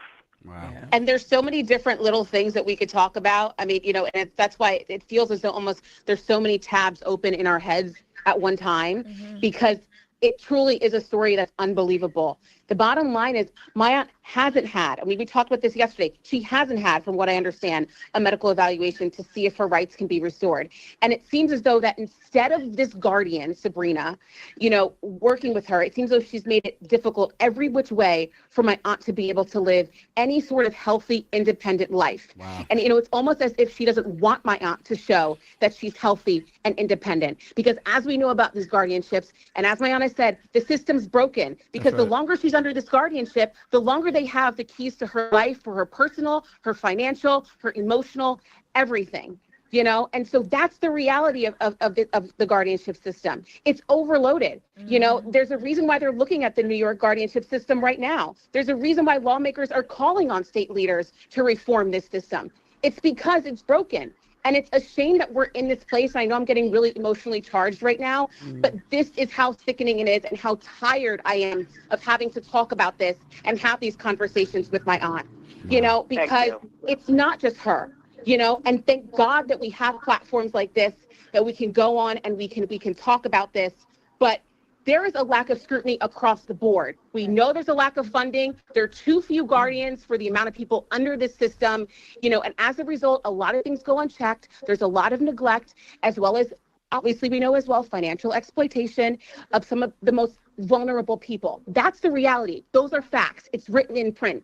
And my aunt is one of those people, one of the over 28,000 people under guardianship in New York. She's one of those people that's under this situation. So yes, this is about her. Yes, we want her back. Yes, we want her freed. Yes, we want her to live with dignity and be able to move on with her life. But her story is a fight that many other people are going through as well, and they don't have the resources. So imagine where they stand at this point. And that's why I'm so passionate about this. You enough is enough. Alex, you brought up something that they brought up in the A&E lawsuit. It said the documentarians have not spoken positively about Williams' guardianship. There's a bill in the New York legislature right now that's designed to curb guardian abuse and prevent guardians from restricting access to family members. That's what the executive producer, Mark Ford, told Vulture in February 2024. I'm not sure where that bill stands, but this is a perfect illustration of a family that wants to be in touch, wants to be involved, but for whatever reason, can't. Wow. So that's really the purpose of this phone call, just to let everybody know that Wendy Williams is currently trapped in a conservatorship. That's right. And she's not cognitively impaired. She's not incapacitated. She's just being taken advantage of. No, and also remember, I feel like I'm in prison. I am definitely isolated. You know what I'm saying? Mm-hmm. And to talk to these people who, like I said, who live here, that is not my cup of tea. Do you understand what I'm saying? Absolutely. I mean, they're good people, but I keep the door closed. I watch TV. You know what I'm saying? I listen to radio. And I watch the window. And I sit here as my life goes by. You understand what I'm saying? Yes. And you know what, Lauren, I want to say something because I did hear yesterday about you going and it was like the whole mess, which you just explained. Yes. Also, I want to go a little bit further with that, Wendy, because we talked about this yesterday. That happened and the alarm bells started ringing. That's when my aunt was told, I'm paraphrasing here, but your cats chit-chatting my way. And anybody that's a Wendy fan knows how much my aunt loves chit-chatting my way. Mm-hmm. Yeah, I gave those cats away. You don't have them anymore. Oh my God. And your dad's birthday? Well, that's up in the air. You're going to have to talk with Linda. Me and Wendy talked about those cats the whole way punished. there. Yes. Yes. Oh my God. It's like she's getting punished Wow. for just trying to be a normal person To live. about society and to live. Exactly. And for the record, Wendy was really excited to talk about those cats when I got there. That's all she was talking about. It's like, we got to talk about the cats because she said that her cats have been in like a home or something like that for a year, and she doesn't know how they're being treated, and that she wanted to talk about that. Like she really wanted to talk to me about that, and I'm like, I'm being treated as if I'm here to rob a bank, and I'm just here because she's lonely and she just wants to talk to someone and see someone in person, and she lit up when she saw me walking down the street. Like I couldn't believe it. So Alex, they took her cats. Now let me make a connection to y'all who really gonna get this. During that pandemic, when they talked about corona virus, the crown, what did they make y'all do? All of us. Lockdowns, stay inside, 6 feet, isolation, 6 feet apart. You couldn't see your family members when they went into the house. You couldn't see them walk. You couldn't, you know what I mean? Isolation. Can't go outside. Everything locked down. Remember the pandemic? That was programming for the corona, which is your crown chakra, for the eye awakening. They said it was a virus. Your corona awakening was a virus. So they did the lockdown, psychological abuse, messed with the sun. Then they messed with the sun globally. So when I tell you about global MK Ultra, I really think I'm playing. It's right in front of you. It's right in front of you. Look at the satanic ritual abuse that the whole global humanity went through as a result of that fake pandemic. Told you to take the luciferase shot. Luciferase in it. We put it right in front of you. They hid nothing. Isn't Wendy Williams describing that same thing? The isolation, the stay inside, can't go out, can't do nothing, can't go. Remember the 6 feet distance, the mask, the shut the mouth, the ritual, the shut the mouth. The universe is mental. The coronavirus, the crown chakra. Who was seen as the virus? They wanted everybody to wear that mask and all that. For something that wasn't even proven, something that was called clear lies that Trump promoted. All these motherfuckers promoted it. Democrats and Republicans, they always promoting it. Fauci, all them motherfuckers. Gates. And you see how that Trojan works. You can't trust none of these people. You saw how they did you. Operation Warp Speed, all that shit. You didn't want to take it. They forced people out of the jobs. Didn't want to give you your money. You didn't take the jibby jab. Whitney Buzzard is literally describing everything that I described. It's literally the same treatment. Y'all just can't see it. Yes. So that's what she told me yesterday, right, Aunt Wen? Yes, I had no idea that I had no idea that they actually took my cats. You know what I'm saying? I wanted my cats with me. You understand what I'm saying? And I actually. So y'all know, when I was detained, they threw a lot of my shit away too. Like a lot of my oils, my plants. See, I had ZZ plants. When I came out and to go pick up my stuff, they didn't even want to get me my stuff, but I had one of them beautiful old goon Black Amazonian police officers. She was literally an Amazon. I called. I said, I need an escort for you guys to help me get my stuff. They was not gonna let me get my stuff. He was bringing up random stuff. Like it was like they wanted.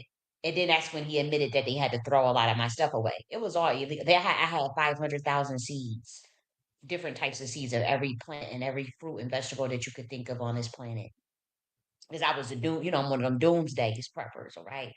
So when I say I had every motherfucking squash, tomato, watermelon, cherry, berry, any seed you could think of, all heirloom, all organic, non-GM, all that shit. I spent because I spent thousands preparing with that pandemic shit happened and all that shit. I spent thousands preparing, and I didn't even have it like that, but I did. Like I bought all types stuff that I'm using now with shit that I bought years ago, like the stuff that I went overboard. But yep, I had called. I said I need an escort to get my stuff. They didn't want to give me my stuff, and that's when they told me that they threw. That's when he told me that he had to throw some of my shit away. All of my oils and all of my uh hoodoo oils was thrown away. My ZZ plants and 500,000 heirloom seeds was thrown away, and they were in good condition. They weren't rotten. There was literally zero reason to actually throw them away. Literally zero reason. 500,000 seeds because that's how you feed yourself. That's how, and I had a bunch of soil too. I had uh, different types of fertilizers and soils. We talking about pounds of soils and certain bags and shit, rose hips. And I had a lot of freeze dry food that lasts you for 25, 30 years. Like, I'm telling you, I spent money to prep. Like, beans, 50 pound bags of rice that last for 10 years and shit.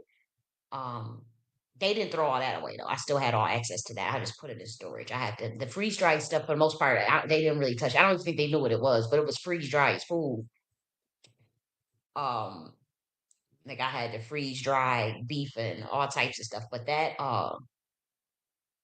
all of that, those seeds was thrown away, and that was the one thing that I actually cared about the most in my oils and my ZZ plants.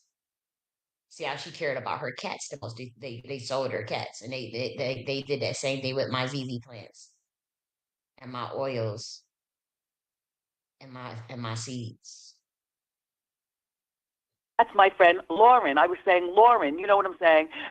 Come, about the cats. Anyway, so my cats are gone, everybody. And I did not know that until I talked to my guardian person. Mm-hmm. And she told me that the cats, I said, you mean they are gone, chit-chat in my way? My twin cats, they're gone. And, I got my cats through watching TV with, doing my show. And anyway, let's. Okay, so we got Kaylee, and she says something makes me feel like they want her son, and she not giving it up. She giving him up. She gonna fight them. I think so too. I think they probably. I mean, I really don't know, but I mean, it's nothing I wouldn't doubt. You know what I mean? Like they asking her for something. They asking her to give up something, and she not. So it could definitely be her son. And she's taking a hit for him. But if you don't want to give him up, then you gotta be giving up. You know what I mean? That's how they gonna look at her. And she's thinking like, "Nah, we about to rig the fuck out of this game. It's all illegal anyways, but everybody gotta fight back. It's hard for one person to fight back. But when you got, you know, people that will stand for you and people that will speak out, that really helps the situation. It really does. That's why I really do think um Charlemagne and Donald for doing what they did. And I hope more and more, especially as it relates to Black media, um, because it's a lot going on behind the scenes spiritually with our Black money class. That's all I'll say. And then some of them are not putting up the fight. And some of them, they feel so broke. I mean, it's a lot going on. I could feel it. I could see it. I'm just haven't been saying anything. And I've been conflicted because it's like, a lot of these niggas did sell us out or sell out, but it's like, they don't deserve what is happening.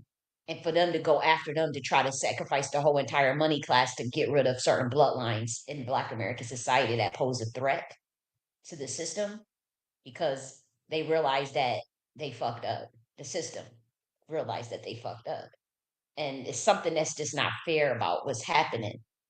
And I don't think it's going. I don't think it's going to go the way they think it's going to go, anyways. Because if my prophecy of what I see, if what I see on certain people is true, we ain't gonna be able to pull that shit anyways. They won't be able to pull what they trying to pull over that bloodline, over those bloodlines. If what I see is true, regardless of what they did or what they signed. I could be wrong though, but I'm just trying to, I'm learning too. I'm trying to figure out what all this shit is about. So you got to figure like this is heavy shit. It's heavy as hell.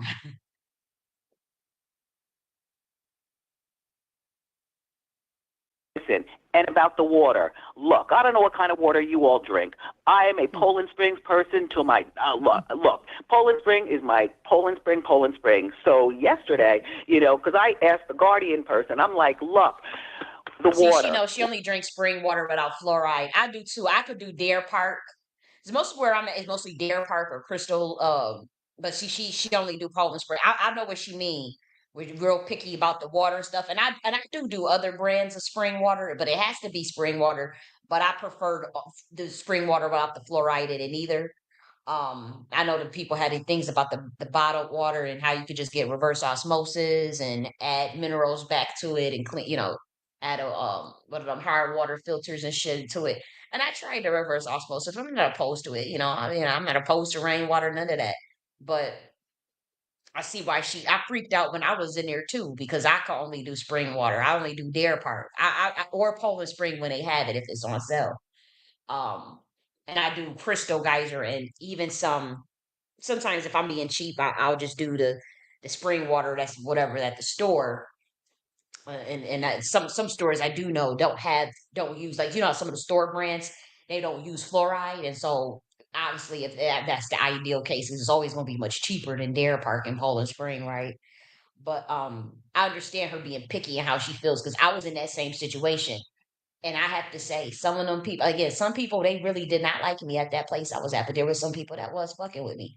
And when I would ask for water, they was going, and everybody else would ask for water. This was only for certain time. I'm not saying it happened all the time, but it happened quite a bit to where I knew it was being done on purpose. And I'll tell y'all this: when they was asking for water, everybody else in that facility, they direct them right to that motherfucking water fountain. It was a water fountain that everybody get to use.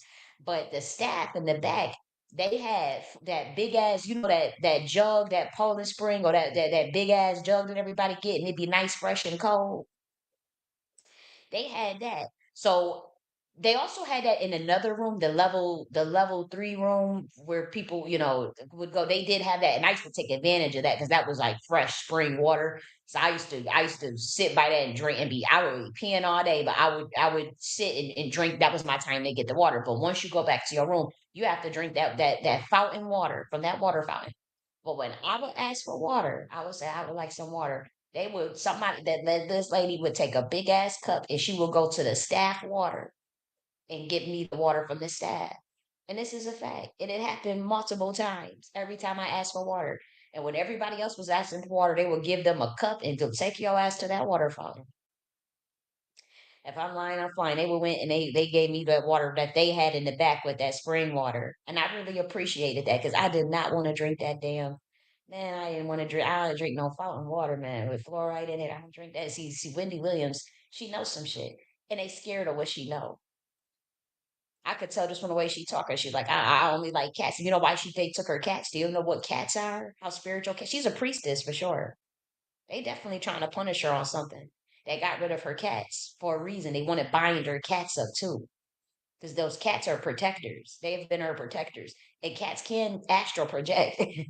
So they got her somewhere where them cats can't astral project. They probably got them binded up somewhere in some house where they being radiated or being fucked with to where they can't offer they protection for her. And I know that sounds crazy to maybe the average person listening, but for those in the esoteric world, for those that's in the occult, for those that's in the know, y'all know good and hell well cats are very special to priestesses. And I call them the cat ladies. They like to pick on the cat ladies and the females with the cats and all that because they scared of that power. They know what that means for a female to have black cats and and to live with cats. That's very, very popular. Those women are priestesses. That's what it means, guys, and we get picked on. Yeah, but they took her cats.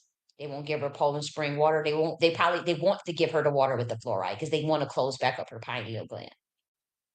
That's why they want to give her 7 pills every day. That's what the same thing they did to Kanye West.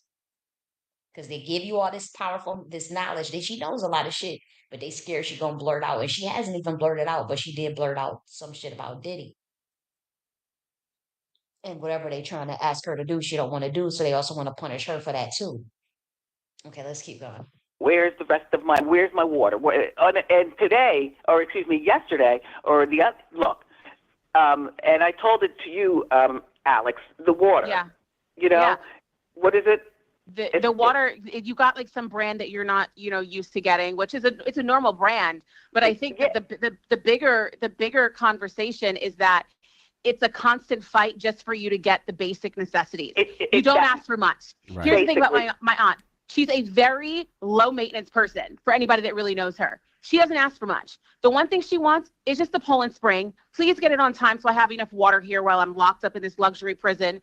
And it's always this back and forth conversation where you never know when that's going to happen. Excuse me, and can I please have regular conversation? Here, I can't have regular conversation except on the phone when I talk to people. Do you understand what I'm saying? Like the people that work here, that's not regular conversation. Get out of here. And the people that live here, oh my God, hell no. So getting rid of the cats won't let you possibly see your father next month for his 94th birthday. She can't leave. No, don't say I won't. Don't say I won't see I said her. possibly. I said possibly. What I'm getting at is all of this feels like some sort of retaliation because of Yep, Wreak Havoc. I do Crystal Geyser. I actually have a whole bottle of Crystal Geyser in front of me. Yeah, they don't have fluoride in their water. They don't do fluoride. So I fucks with them too.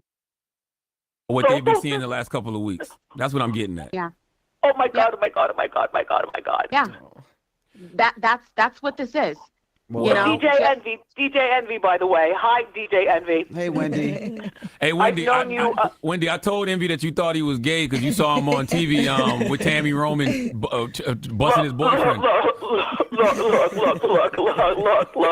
Look. Leave me alone, DJ Envy. I remember that you came to me when I was doing radio, and you weren't even into radio at that point yet. That's right. But you know what? You and Charlemagne, good things that you people are doing. You know what I'm saying? Good for you, thanks to people like me. No, Can I say? Look, I want to say one other thing. If it wasn't for you, Wendy, we wouldn't be doing the things that we're doing now. So we appreciate all that you have done and all the trials and tribulations. Like we are on your show. Like if it wasn't for you, we wouldn't be here. So thank you so much. Thank you for having big shoulders, Wendy. Absolutely. Big shoulders and a big lap. Excuse me. Now, Charlemagne is an asshole. Now, I know when he meant big shoulders to stand on, but obviously, and I see at that point where the priestess was saying, I think they were trying to play her. I do think that part for sure, because they still want to have a moment and create a moment, but I still think that they legitimately are trying to help her. Will it work? I'm not sure, because that is some heavy ass shit. And I'm telling you, it's something in that contract where they can legally do what they're doing. And so it's going to be hard, but she's not incapacitated. You can't just lie, though. You can't just lie and try to steal someone's money and say that somebody crazy or somebody incapacitated, they got dementia when they don't got that shit. And so there is constitutional human rights being violated as far as legal law, admiralty law. But under Luciferian Babylonian contract law, she did sign something. But they trying to break those strongholds. Just you know what? And thank you for that. Thank you for that. Anyway, continue to talk, Alex. Hold on, I want to say this, Alex. I think we said enough. I just want this is a fuse. Yeah. This is a fuse that I wanted to light.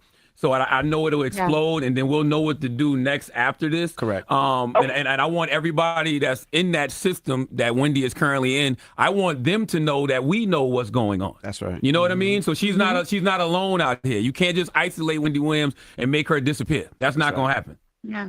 See, that's why I think that was a genuine remark, and I agree with that. I totally agree with that.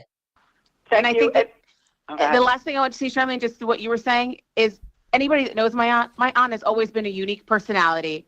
You know, that is who she is. How she's talking now and how it's, you know, she goes from one topic to the next is able to spin right back to the other topic. That's right. Oh, we That's know. her. Yeah, we know. So for people that don't know Watched it her, for maybe years. you're looking and you're like, huh? If you know her, which she's known very widely, you know, that's who she is. We Don't know. try to twist who she is as if, oh, there's something wrong with her. No. You just don't know her the way we do. And not even that, Alex. All the stuff that she's been saying for years is coming to fruition And now. let's talk about that to prove that she's not All cognitively that impaired. stuff she's been talking for years. Wendy, you got fired from Hot 97 years ago because of Diddy. All these years later to see where Diddy currently is. What do you feel about that That's right. situation? Hey, when I watch TMZ and I see the stuff that goes on, I'm like, oh my gosh. And then all of a sudden I see me on TMZ. You know what I'm saying? It's really weird seeing me on TV when I'm caught in this position. You know what I'm saying? The other day I was watching Cookout, and there I am in the first opening scene. I was like, oh my God. Season 1, episode 13, there I am on Martin. You know what I'm saying? And as far as Diddy will go to prison for life, people. You don't know things that I knew about Diddy back in the day. And you want to know what? It's about time, people. It is about time. Diddy done. She's still got it. Diddy done. Do-da day. How you doing? See, she still got it. Hey. Wendy. Oh my God. Hey, The queen has spoken. There you have it. that's right. This is just the first step of many. Alex, love you. Wendy, love you. Yes. Yeah, Alex, keep Thank fighting you. the good Thank fight. you I know so it's much. tough. Jess up here, emotional What? right now. I was over here crying. Jess I'm Laris like, is crying, Oh yes. my God. And please, to all her guardianship and everybody else, y'all cannot hide Wendy. Do not hear this phone call and see this all in the news and think you're gonna take away her phone and you're gonna isolate her. No, we know the address where she at. That's right. Okay, We already And we're know gonna what's stay on going top right. of it. And That's right. And we hope that we hope to see her next month in Miami with her father celebrating his 94th birthday and her family. Do what's right. And we hope that she gets to live in Miami as well. That's right. And start a podcast. That's right. Yes. On the Black They gonna try to get her out and help her, but she gonna probably be on that iHeartRadio with the Breakfast Club. That won't be a bad look.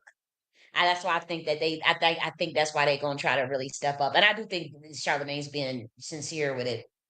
Because that's where we know where she at. We send a mob up there.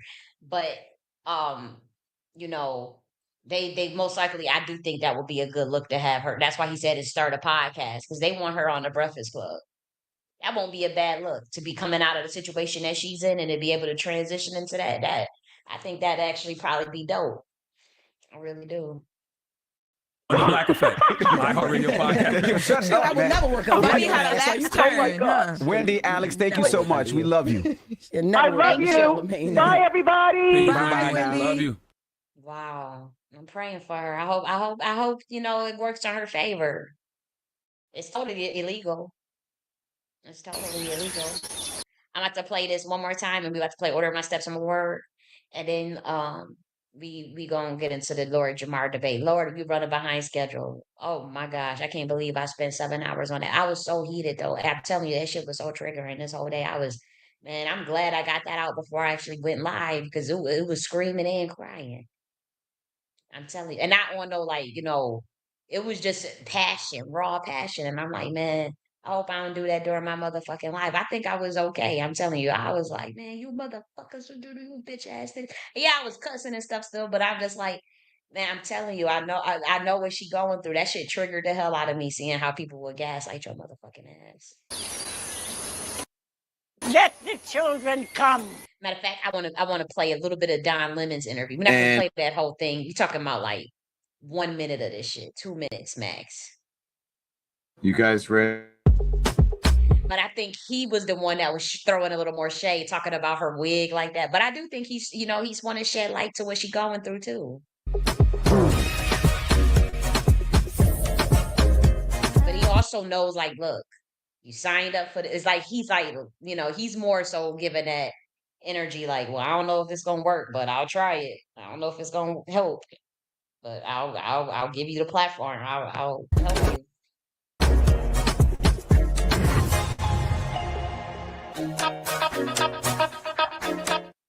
Good morning, everyone. Welcome to the Don Lemon Show. I'm so glad that you are here. As you said, you see, this is Hot Topics, and how interesting that we're doing this on Hot Topics here in New York. Hot Topics. Wendy ran in New York at 10 a.m. She did Hot Topics, She's now the hot topic on this show. The reason I called this Hot Topics is because and you see why I'm saying the shade, what they show. I don't know if y'all was able to see them words flashing in the background, but the words that came to mind. He's doing craftsmanship, but it's fucking messy. But it might work. You see how he says in the background, the screen says Wendy Williams, what a mess. Hot Topics. But did you see the words at the beginning? Apologizes. And did you see? Just play it. Just look at the words. Did you see the word apologizes multiple times? You guys ready?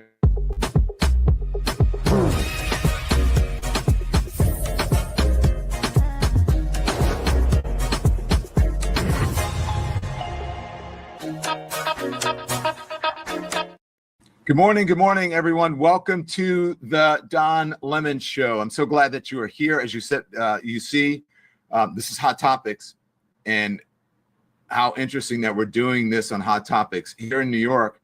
Hot Topics. Wendy ran in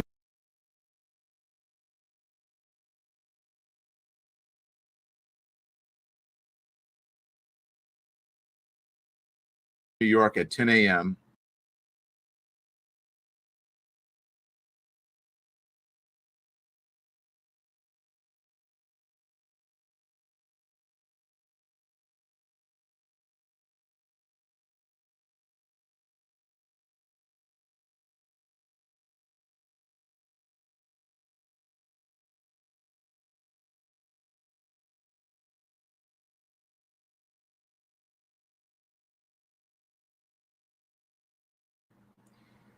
She did Hot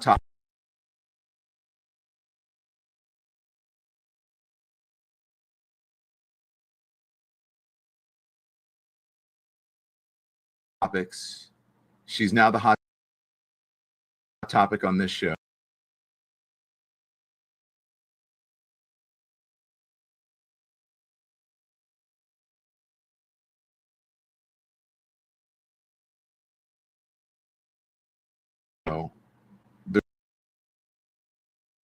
The reason I called this Hot Topics is because of Wendy was the Hot Topics person, and she was no longer doing it. And when I spoke to Sherry, who has Wendy's time slot now, Sherry said, I'm not doing Hot Topics, Don, go for it. So Wendy is our Hot Topics this morning, okay? And yeah.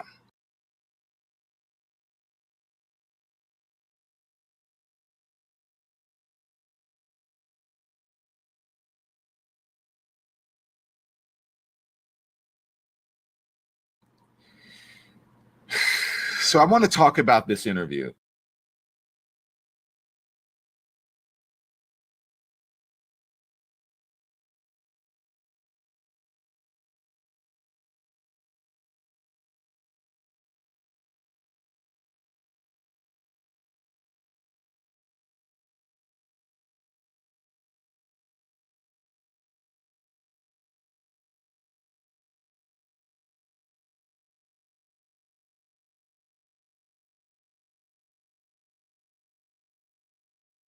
That we did with Wendy, okay? And I just want to sort of give you a behind the scenes. I don't really want to say too much, but I want to give you a behind the scenes of why someone reached out to me. So let me give you the story. So Wendy's niece, backstory. There's a lot going on here. I'd been in touch with Wendy's niece and Wendy's sister the entire time because Wendy. Oh, I didn't notice was muted, but I was saying I had it muted myself and I was talking, so I don't even think you guys heard me. But I was saying the 13, 13, 22 at that pause were the numbers with the 13, 13, 22. And I was saying that was also a code on the screen. I probably didn't even catch that 13, 13, 22. Let's see. Okay. And I had it muted, so you guys probably didn't. You didn't hear when I paused. That's what I was saying. Yeah. See that right there, 13, 13, 22. And I was saying that Don Lemon, he's doing a ritual right now for her to try to help her. They on the TLC network. Let me see action. And what I was saying is like he's He's old school bougie boule Negro. And it don't get more bougie boule Negro if you hadn't seen one. If you know the Don Lemon, it just reeks on him. And see, Charlemagne and the Breakfast Club, they were more. Their ritual was more action oriented as far as like we will send a mob up there. We need an email. We got the GoFundMe. We know where you're at. We got the address. We'll put the address out to the public. And see, Don Lemon is more so like I don't know if this ritual is going to work, but I hope so. Like let's see if it works. It's a more sophisticated because he communicated in a lot of code, but you know he it's more so like he just don't know if it's going to work, but he's still willing to do the ritual and to help her. And if you could look at it on a code, it's a lot going on. That 13-13-22, the fact that they're on TLC, that and they showed it. Now he's being a little messy with the Wendy Williams, what a mess, but he is a powerful craftsman. But he just don't know if the shit gonna work. So I want to talk about this interview that we did with Wendy. Okay. Oh my God! Look, if this ain't look at this bougie. I'm just saying. I've been around black people my whole life that have this look, that have this same look, and it cracks me up when I see it. It brings back so many memories. Oh, this ain't a boule Negro. This look is just priceless. It's such a common that I'm telling you. And I just want to sort of give you a behind the scenes. I don't really want to say notice they are saying I don't want to say too much, but I want to give you a behind the scenes of why someone reached out to me. So let me give you the story.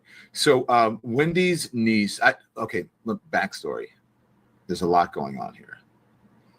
I'd been in touch with Wendy's niece and Wendy's sister the entire time because Wendy used to call me and talk to me randomly, and then it all stopped. And I would try to call her old numbers, nothing, the numbers changed. And so she stopped responding. And so her sister and her niece, who is a news reporter in Florida, reached out to me. And then so we started communicating. But Wendy and I go back. I would appear on Wendy's show. She would ask me to do the hot topics or hot talk panel with her. And so we would do it. And I would go on. And then when Wendy became sick in the beginning, her team, her production team and the production company asked me to fill in for Wendy while she was out sick. And they asked me to do it once. CNN approved. Then they asked me to do it again. CNN said, it's not part of your deal, but we'll let you do it. And then they wanted me to do it on a more permanent basis until she came back, but I was under contract with CNN and I couldn't. And so, when Wendy and I became friendly through her show. And then she and her husband thanked me for filling in. When my sister died, they were very kind to me. Wendy would come on her show when she had a book or a project.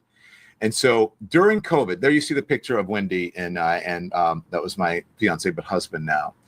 So during COVID, Wendy, and I'm just being honest, Wendy was called me up randomly out of the blue.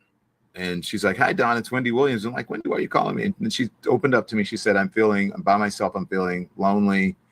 Her mom had died and she hadn't told the world. No one knew. She said, my mom actually died a few months ago. I can't really recall. And I haven't told anybody. I haven't been able to see her. I've been here alone in New York. She had just gone through a separation. I don't know if the divorce was final yet. And so she was feeling a certain kind of way about it. And I said, this was during COVID. I felt bad for her. I was like, well, Wendy, I'm out here. I have a house in Long Island. There's plenty of room. If you would like to come out, come out. So Wendy came out. So my husband and I, fiance at the time, treated her with kindness. We took her out on our boat. We went for dinner and we went for lunches and we took her around town and she had a great time. That was in 2020. And then in the picture you're looking at now, that's her. We were in a restaurant, and she looked Wendy, like the Wendy, her old self. There she is with Luann de Lesseps, Countess Luann. We all went on the boat and went to lunch. So she came back a year later for 2021. And again, sort of the same thing. She had gone through a divorce. It was big news. Everything about her husband and all of this, had come out about her husband and the baby and all of this. Okay. But we noticed that Wendy was different, not quite, the way she looked in the documentary that was on television that eventually came out on, I think it was Lifetime, not quite like, it wasn't that Wendy, but she looked different. It was weighing heavy on her. So the first time she came out, she opened up to me. She was in the guest room and she called me to come upstairs with her. She's like, Don, come here. I said, okay. So I went upstairs and she laid on the bed. Excuse me. I sat in the chair next to the bed, and Wendy opened up to me about her entire life, her entire divorce. Yeah, he's doing a heavy ritual. His craft is different though. He's showing pictures of them. Pay attention to all the pictures that he's showing. I'm not gonna give out all these people codes like that, but he's doing. He has a different style of doing things, but it's from the Breakfast Club. But he's doing more visualization, showing her of what was, and wishing that on her to be the hot topics again. These pictures that he's showing with her out on the beach, out by the water, out doing her thing, having fun, having dinner with her peoples, with him. He's showing that this is the hot topics. That is the intention. That's what he's putting out. That's what he's showing. How she got out of her marriage, how she orchestrated the separation with her husband, and see how he's wording certain things, how he's saying certain things. He's the one that's behind this for sure. The divorce papers and all that. Nothing like too personal about business, so nothing like that. But she said, Don, I had to, when finding out about all these things, I had to come up with a way. See this? Letting you know right now what this is all about. When I was going through all these, I had to come up with a way to separate myself from, what was going on in her marriage. What was going on in her marriage. Now, y'all, he's saying it to where it can sound normal to the average human. So y'all listening, but to someone that's in the know, he's communicating in a whole nother dimension and a whole nother level of explaining what this shit really is about without telling the public what this shit is really about and who's behind it and what's going on. And so for those that can hear what he's saying and read between the lines, we're talking about, do I want to go there? I'll give y'all this code for those in the know. Remember that interview with Orlando Brown and Jaguar Wright, and they was talking about the different languages that they can speak.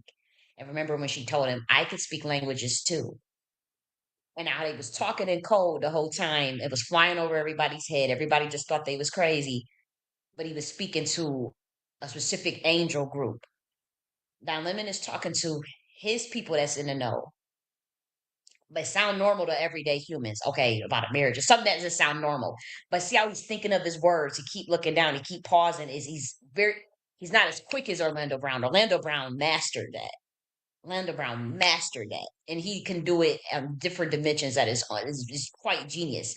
Don Lemon, he's wants y'all to think he's trying because he wants to appear normal, pretty much. Like he don't want y'all saying, "Oh, you're Orlando Brown. Oh, you're crazy." So it's not as he's still it's such a subtle craft in where the average human is just gonna buy it and say, "Okay, okay." Mm-hmm. But he's explaining something on a much deeper level for those that's in the know. Marriage and her husband, and she said that I thought it was interesting to me. She said she was in this facility in Queens, I believe, and that she went to this place for alcoholism or whatever. So that's beyond the point. But she went to this place, and she said she didn't feel that she was an alcoholic. I remember with Queens, the alcohol means spirit, body eating demon. And he says, I didn't feel it was an alcohol. But again, he's speaking in code for us to hear what's really going on the occult level. But for the average human, it just sounds like, okay, okay, well, Queens, everything is a code here. Alcoholic. She didn't think that And she had when he mentioned Queens, he's talking about the facility in Queens, the facility in Monarch, the facility in Monarch. That's how you got to translate that monarchy, monarch programming, the facility, the monarch programming. He put it right in front of y'all. He put that shit right in front of y'all, and it said for alcohol for body eating demon, which is just a spirit.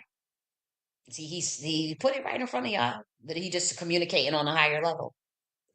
an issue, and that I think she did it for to be able to. I think she thinks that her husband, pressured her into doing it. You see that sign, the 666 sign, her husband pressured into. He just threw it out there. But when he do it, he's letting it's a signal for something much deeper. Now I know people say, but you see that. Look at the hand sign, and he threw out the husband's name out there, saying that he's behind this. He's pretty much letting you know who's doing it, who's behind it, the crew that's behind it, all that shit. Right in that little quick code right there. Check that hand sign right quick. From what was going on in her marriage and her husband, and she said that I thought it was interesting to me. She said she was in this facility in Queens, I believe, and that she went to this place for alcoholism or whatever. So that's beyond the point. But she went to this place, and she said she didn't feel that she was an alcoholic. She didn't. Now check the hand sign when he mentions her husband's name. Think that she had an issue, and that I think she did it for to be able to. I think she thinks that her husband, pressured her into doing it. And then she said the signal, and then her husband pressured her into doing it. Oh, he's speaking. I caught all the codes. I'm not even breaking that shit down at all. Ooh, he cold. Because he's speaking to a primordial, so I can translate every. For the regular human, yeah, he makes sense to y'all too. Her husband pressured her into the industry, into that contract. Her husband, there was some coercion with her pushing her into that contract that got her in that monarch facility. So what she's saying is it was deceptive. She didn't even know what she was signing or getting into. Wow. And that's where he's letting the people that's in the know that this is what's happening. She didn't know what she was signing. Her husband pressured her into it. That I realized for alcohol body eating demon. I said I had to get out of this, and she said I had to separate myself from this to get out of this. But the divorces are still a contract. A marriage is still a contract, but they talking of a contract of a much deeper level because that was her handler. So I came up with a plan to separate myself. So she came up with a plan. She said I put a team together of attorneys or whatever and financial people, and they were waiting for her at this office building in Midtown. Sorry if I'm rambling. I'm just trying to recall all of it. She said, I was driven back and forth to this sort of halfway house or whatever it was, this facility, and I had someone with me the entire time, always with me. They drove me to work, and they drove me back. So she would get out of this place, go to work, do her show. She talked about it on her show. When she said, I'm living in this sort of halfway facility. So she said someone was with her the entire time. So one of the days, she said she was planning her escape or planning her exit. She said they were bringing her. She was planning her escape. So David's already had handlers all around her, drive all the time. And that's what she's saying. She was planning her. Now, pay attention. Home from the show, I believe. And they stopped at a red light. And Wendy said she jumped out of the car. See this? She was literally planning her escape. They letting you know what this shit is about. She had a handler that was monitoring 24/7 with these celebrities. This is slavery. That's why they punishing her. And she ran in Midtown through traffic, and I guess ran in Midtown through traffic. Don't it sound like what Martin Lawrence did? They couldn't get out. The person could. And what she's saying is that her case to the heavenly courts, the courts of the heavenly realm, is that she did not even know what she signed, and her husband coerced her into it. That she didn't agree to sign that nature of that contract. Couldn't stop her because they couldn't get out of the car. Maybe it was a driver. I'm not sure. And it was a weird thing she said. And Don, the weirdest thing is when I was crossing the street, I ran into Al Roker and he said, Wendy, what's going on? You're frantic. What's up? And she said, This dude is cold. Everybody remember that MK Ultra glitch of Al Roker? Play that up.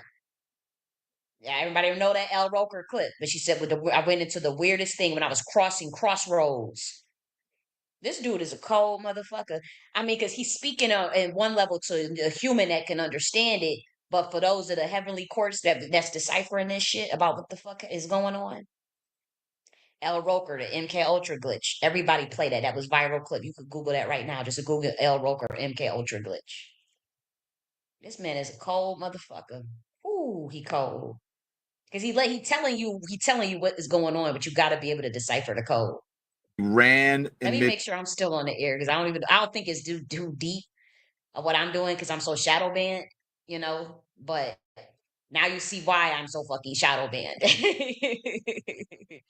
Wow.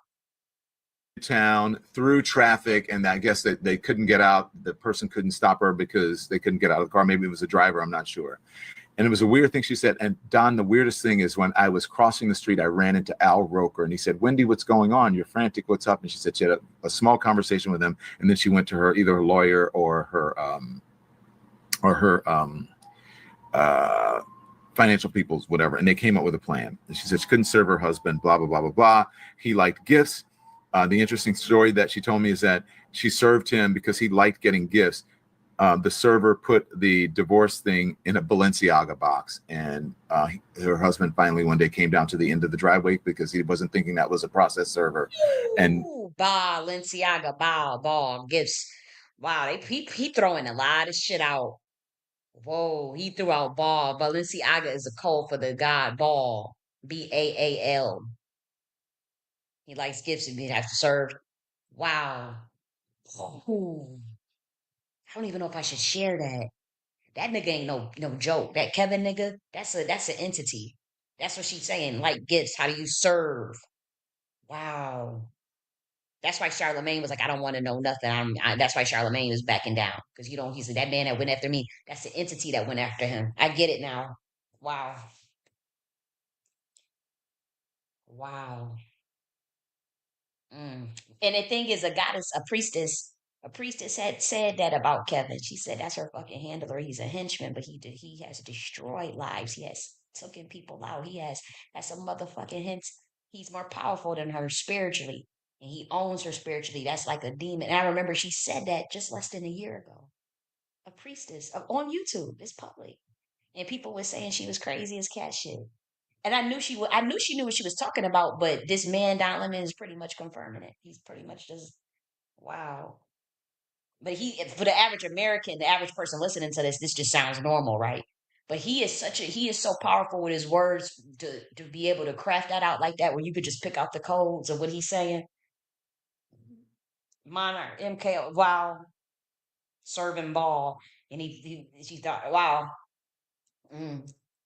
yeah, he cold. He letting you know. that's how she served him with the divorce papers. And then she said, and after that, But she came up with a plan. She had to trick him through the ball, the Balenciaga, but that's a different code too, because he likes gifts. This entity that she was under contractual obligation with, but he's saying that the entity tricked her. She didn't quite know what she was getting into. That's why she's saying it's all illegal. See, people in the game that's like, well, you're not doing what you're supposed to. This is what happens. But she's saying no, no, no, no, no. And it's a lot of people that has happened to. That's probably why they haven't been able to successfully take her out too. By the way. she was on her own, and it was tough. And she just sat there on the bed and she shared. The only reason I'm sharing this is because she talked about some of these things in the doc. And so that's how she started sharing with me about how she felt and that she really didn't have a lot of people to talk to. So that's why I sort of befriended Wendy. I didn't know her that well, but befriended her, and my heart went out to her.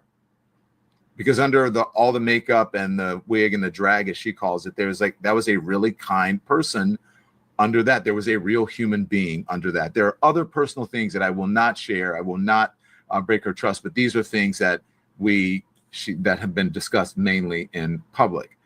And I'll tell you about how I learned a lot from Wendy being on her show. She was a very, very, very gifted talk show host and personality, and no one else could sit in a chair and just talk to herself. And I realized that It is a gift. That is a gift. She's from Harlem. She was always naturally gifted. And people that's not even the TV gossip and how, I mean, you talking about, I've heard academic scholars, including black men, that study her, and I've studied her too. um they said the same thing. There's like, that lady is naturally gifted. She got a natural gift. And I never even watched the Wendy Williams show. I mean, I used to, my family used to watch that. I grew up with a family member of mine that watched that shit every day. And so obviously I always heard it in the background, now how you doing, and the topics, and then I go in a room and talk with them. I maybe watch 5-10 minutes of it, but I'm telling you, that was a show that was played in my household every day. And then as I got older, I started, obviously, Wendy Williams a gossiper, and she did the shit talking, and she pissed off a lot of people, of course. But I do remember that particular professor was like, she's from Harlem. They got a lot of people from Harlem got really intelligent minds, and I was like, huh? I didn't understand it at the time. It's like, she's naturally gifted with that TV shit. I was like, oh, okay, but I get it now. I had that same quality, and she opened that up to me, and I learned a lot of things that helped me professionally on my show. Okay, we'll get to that after the interview. So I've been wondering, where's my friend Wendy? Where's Wendy? She would call me randomly, didn't hear from her, didn't know, reached out to her family. Her family, would finally I got in touch, and they would keep me abreast of some of the things that were happening, but not sharing too much. And so I saw her family, her sister and her niece. I was going down to Florida. I went down to Florida a couple of months ago to do a book interview, to do a book fair with the Miami Book Fair. And I met Wanda and Alex in person, her sister and her niece in person. And we talked about Wendy, and, when she gets okay, Don, you'll be able to do an interview with her. Okay. So her niece called me last night. I'm in DC on business, on assignment, speaking at the National Press Club. And her niece called me and said, Don, Wendy wants to speak to you tomorrow morning. Can you do it at 7:30 in the morning? And I said, sure. Okay, how do we do this? And he said, she's speaking to Charlemagne. She wants Charlemagne to go first. I said, that's no problem. I love Charlemagne. It's all great, all good. And so we arranged it for her to call me this morning. But even look at the names that Charlemagne, the guy, Charlemagne didn't just pick that name randomly. We talking about the Charlemagne part. That's something in his genealogy. He's most likely related to the King Charlemagne. He didn't just pick that name randomly. He's from South Carolina, right? Charlemagne's from South Carolina. He has Black European blood. That's obvious. But he's most likely named himself after his fucking ancestor. Seriously, he wanted him to go first, and then Don Lemon. Wow.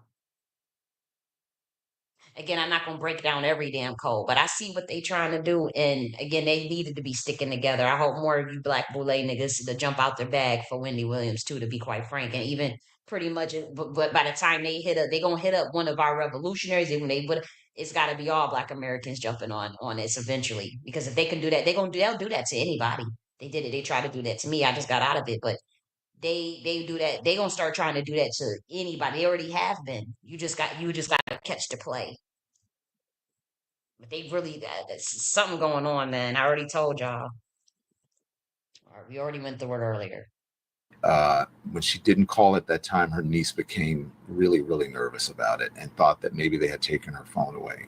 And so now I'm going to play the interview. I'll come back on the other side. It's about, I think, 15 minutes long. We're going to come back on the other side and we're going to talk. Here is my interview. Now, I want to know if you think she sounds incapacitated, if you think she sounds like she has dementia, if you think she sounds lucid or together, I'm going to let you assess that. But here. Wow, look at his handprint. That's a very powerful handprint he got. I'm a priestess, so I just pay attention to shit like that. Do y'all see that handprint? Ooh. Here's my conversation with Wendy Williams. Hi, Wendy. Hi, Dawn. Wendy, okay. I'm not gonna go through all of that. I did that part with that wig. I thought that was very obnoxious. I have to say, when he started bringing up the wig. A landline phone. Your money is being held. Do you still have money in an account somewhere? Excuse me. No. Look. My money is look. I have good money. You know, I worked all of my goddamn life. You know, my thing about being in New York is I want to work in New York until I have enough money and enough of what I've done in New York that is now time to fly and live in Miami for the rest of my life. And that's always what I wanted to do, right, Alex? And it worked out with some legality. Goddamn guardianship is in terms of stuff like that crap. You understand what I'm saying? I've been in this system for 3 years of my fucking life. 3 years of my life. You realize that at any given moment, I guess they will steal my TV. You know what I'm saying? So I can't watch TV. You know what I'm saying? And watch TMZ and see what's going on and watch New York, right? Or incapacitated. They would be giving you some type of medication. I think Alex, I'm concerned about talking. Screwed up. You know, to talk to you, okay? Okay. I'm here. I'm serious. I do. Okay. Well, we're here to help, and I want you to talk privately, and I'm here to help, Wendy. Yeah. I'm only here to help, just so you know, okay? Yes. Thank you. Thank you very much. You take care. You take care of yourself, Wendy, okay?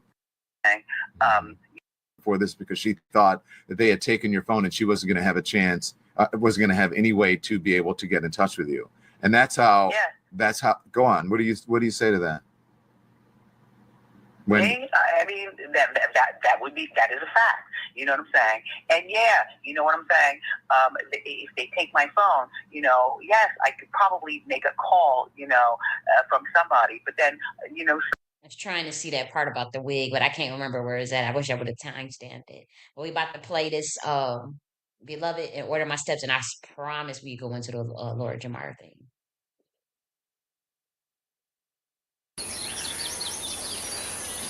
Let the children come.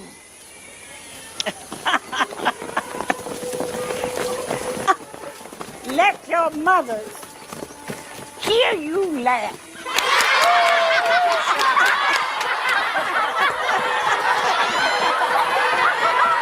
We got Leo Simone in the building. I'm so glad to see you. Oh my gosh.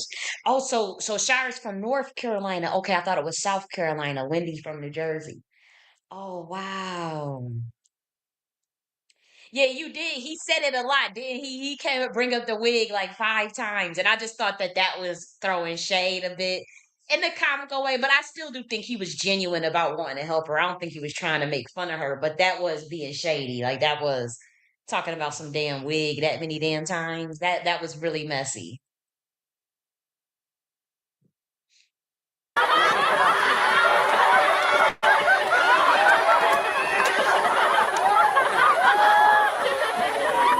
Let the grown men come.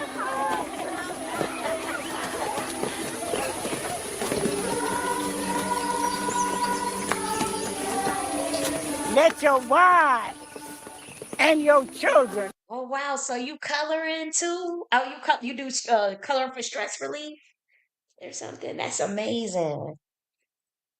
I used to like to color. I got a chalkboard now in my house. I used to chalk, and I've been doing a lot of drawing with the chalk.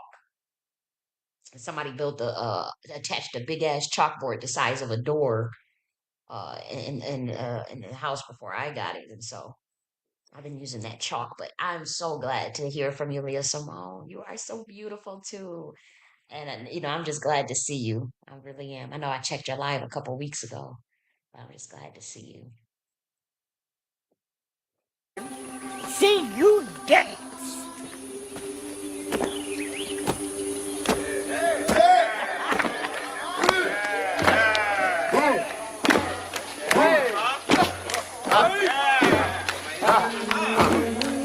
I'm telling you, that little black boy doing that, moving that little body, that just get me every time. I'm telling you, when I was a little kid, he just had a lot of rhythm, and it just threw me off because he was a little boy, and she told the men to dance, but just seeing him doing having that little rhythm like that I thought that was so cute when I was growing up.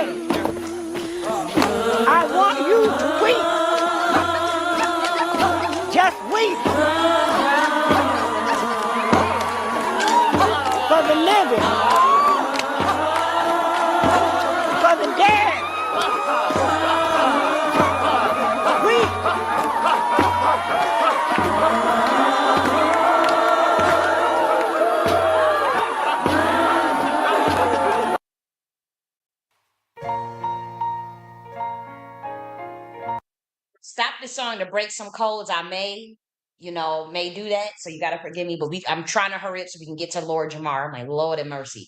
Um, we got Order My Steps by Women of Worship. This is a very primordial Saturnian song, and there's a lot of heavy, deep codes in it that is very powerful. This song break motherfucking stronghold. I'm telling you, it will break powerful, powerful scavenger magic. It's not just a gospel song. This shit got a lot of secret codes in this song. I don't even break them all down, but it's a very primordial sound.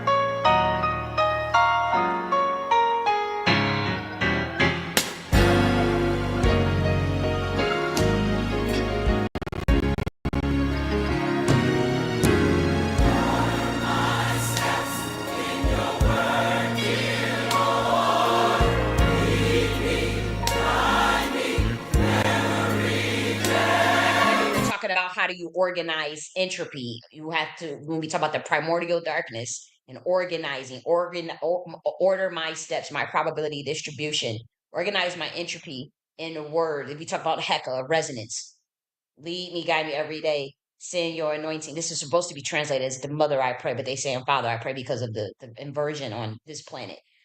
But there's certain codes where they let you know what this song is about. Just keep listening.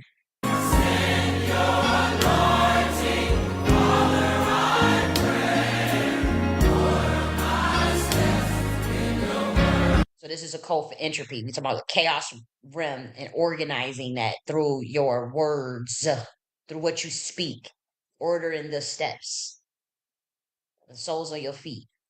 Everybody know how important feet are. Why you on this planet, and how that's a grounded is one way to order or entropy. Entropy, that chaos Heka. They had this black woman singing this.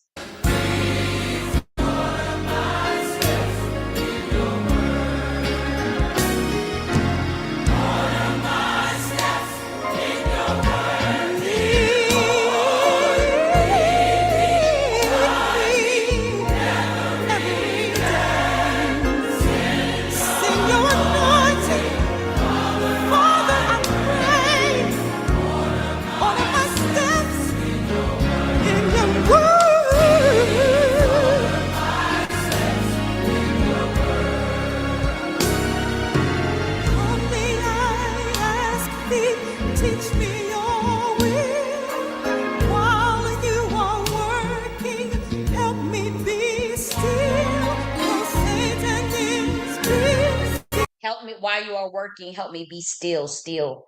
That's a play on. It's a play on like clarity, but it's a word that's not. I gotta. I'm gonna break this down more professionally, like probably on Wednesday. But it's powerful. She should say this. She said, "The Satan is busy. God is real." Let's look at the words. God is Isis Ra El Ra and El. She's saying Satan is busy. Now she's talking about organizing the entropy within the body, the lower man and the higher man. Now we're talking about organizing the entropy of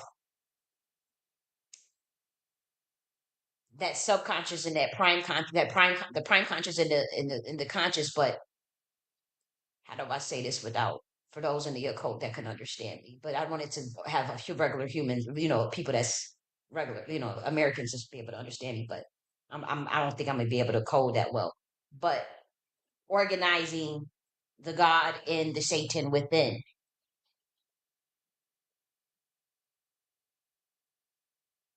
You're talking about on the inner man level, as above, so below. God is real. But when you look at the word is and then Ra and then El, how she put that in there like that. God is Israel. They put in this code. They letting you know who they from, what they are, and what's really real. Order my steps in your word. Please order my steps in your word. Right on my tongue, let my words edify.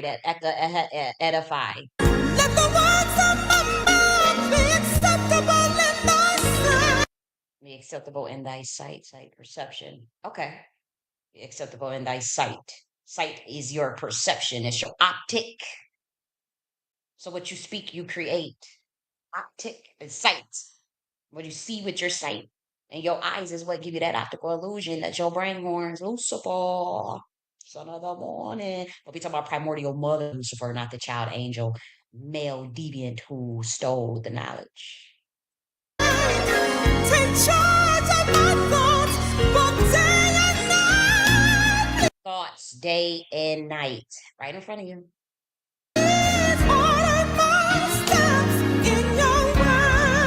Organize my inner entropy through probability distribution through my Heka, the resonance. It's organizing that chaos intelligence, the darkness.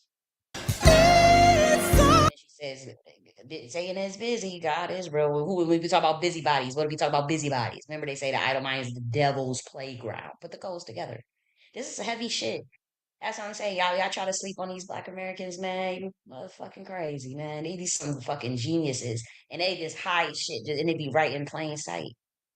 They some of the most coldest motherfuckers on us. Like, I'm telling you, that gospel music, don't sleep on that gospel music. That gospel music is not just gospel music with how you just think it is. When we talk about they singing for God, they singing to God, they singing to the angels. Somebody can interpret everything that they motherfucking saying just because you can't. I can interpret every code that they done said because they sing it from their soul. That's why we not renaming, reclassifying to nothing. You're not about to rename no tribe of Judah, some weird ass name after some spirit and all this stuff. No, this is the tribe of Judah. She put the code right in there. Satan is busy. God is Rael. She put it right the fuck in it. Right there. Women of worship. Women of worthiness. Look at the album cover. This is not the original album cover. The original album cover is this big black woman. It says, "It's our time. We back and shit." Okay.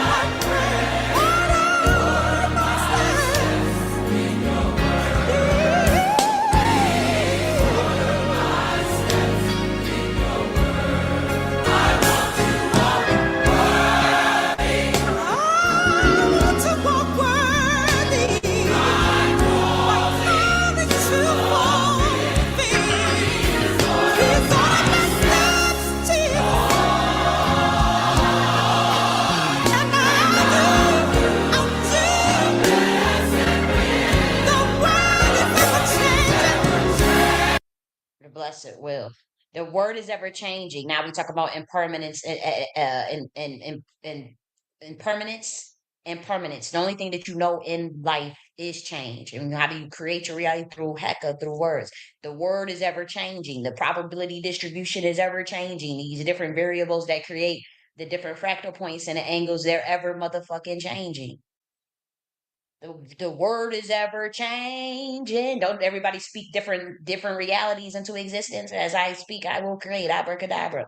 The word is ever changing. That's also a code for the divine feminine. But you still remain this.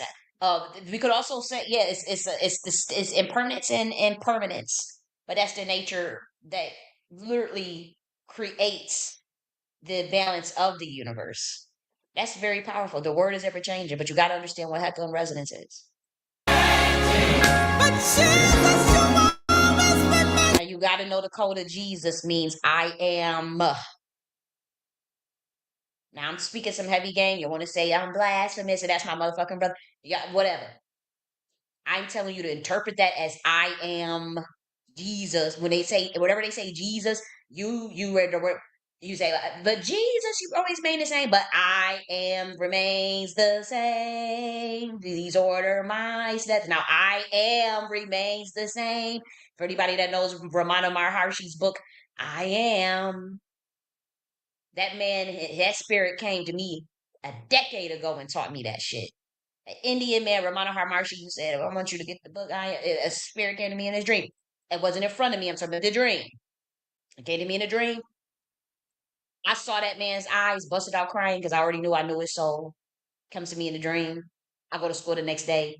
I go to the bookstore. That's the first motherfucking book that's just right there. I am. That J Sway is a code. Jesus is a code for J Sway. I am. That's how you have to read that.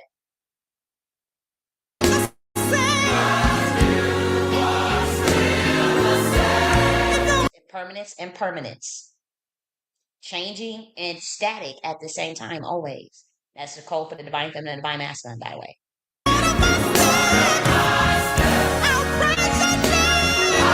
I'll praise your amen. Amen, which is a commission. But do y'all remember in the book of Psalms, Psalms 27, read Psalms 27 when they say, you know, let me pull up Psalms 27 real quick. Because this will make sense. That's how I could tell this. This is how you know the book of Psalms was written by women. 27. I said 37. Let me pull up Psalms 27. Watch this part. Read these codes right here. I'm not gonna break all that. We'll be sitting here for a fucking hour. God is the light, is my light and my salvation. Whom shall I fear? God is the strength of my life. Of whom should I be afraid? When the wicked, even my enemies and my foes, came upon me to eat up my flesh, they stumbled and fell. Though in hosts should encamp against me, my heart shall not fear. Though war should rise against me, I will be confident in my victory. That's they left out those words for whatever reason, but I'm telling you what you said. I would be confident in my victory.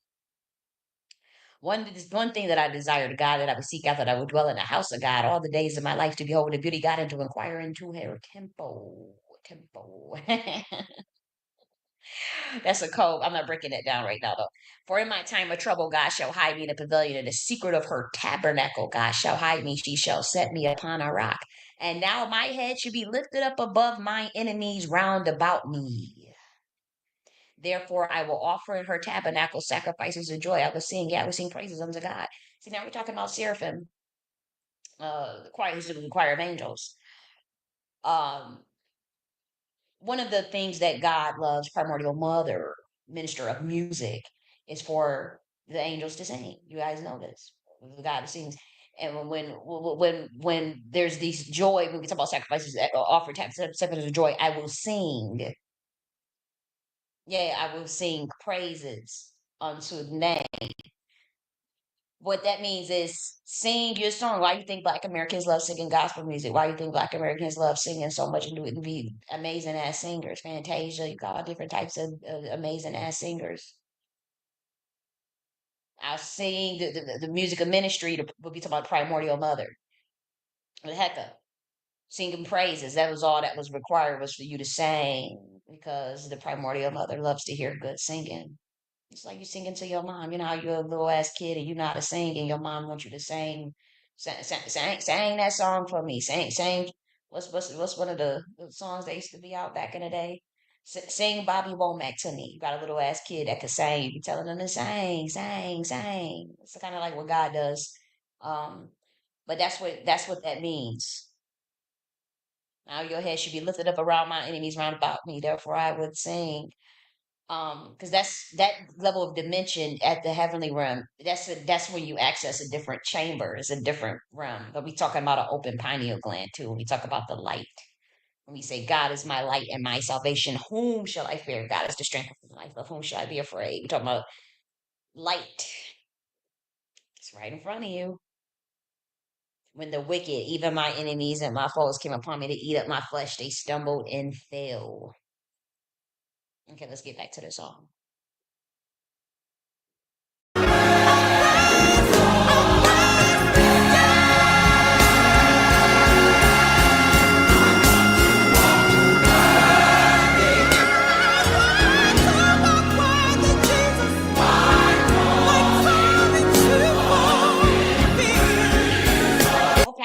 message Leo Simone. Yes, we can do a live. I don't have a TikTok.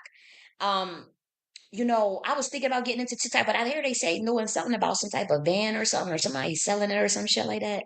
So I have no idea what could take place, or if they will, they might remove me. I'm not sure, but for sure, we could talk about that for sure.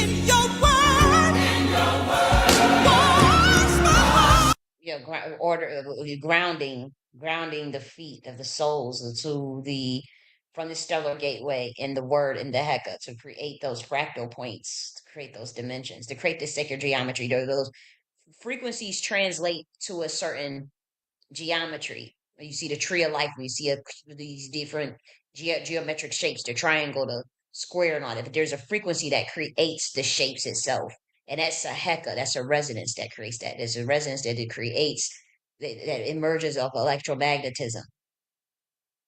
Then emerges the different the gravity, nuclear force, weak nuclear force, and all that, and electromagnetism, strong nuclear force, weak nuclear force. And again, these are conceptions that predate the actual words that are used to describe them, but it's similar concept. It's some of it is a little janky the way they have it in quantum physics for the most part. There's some truth to it.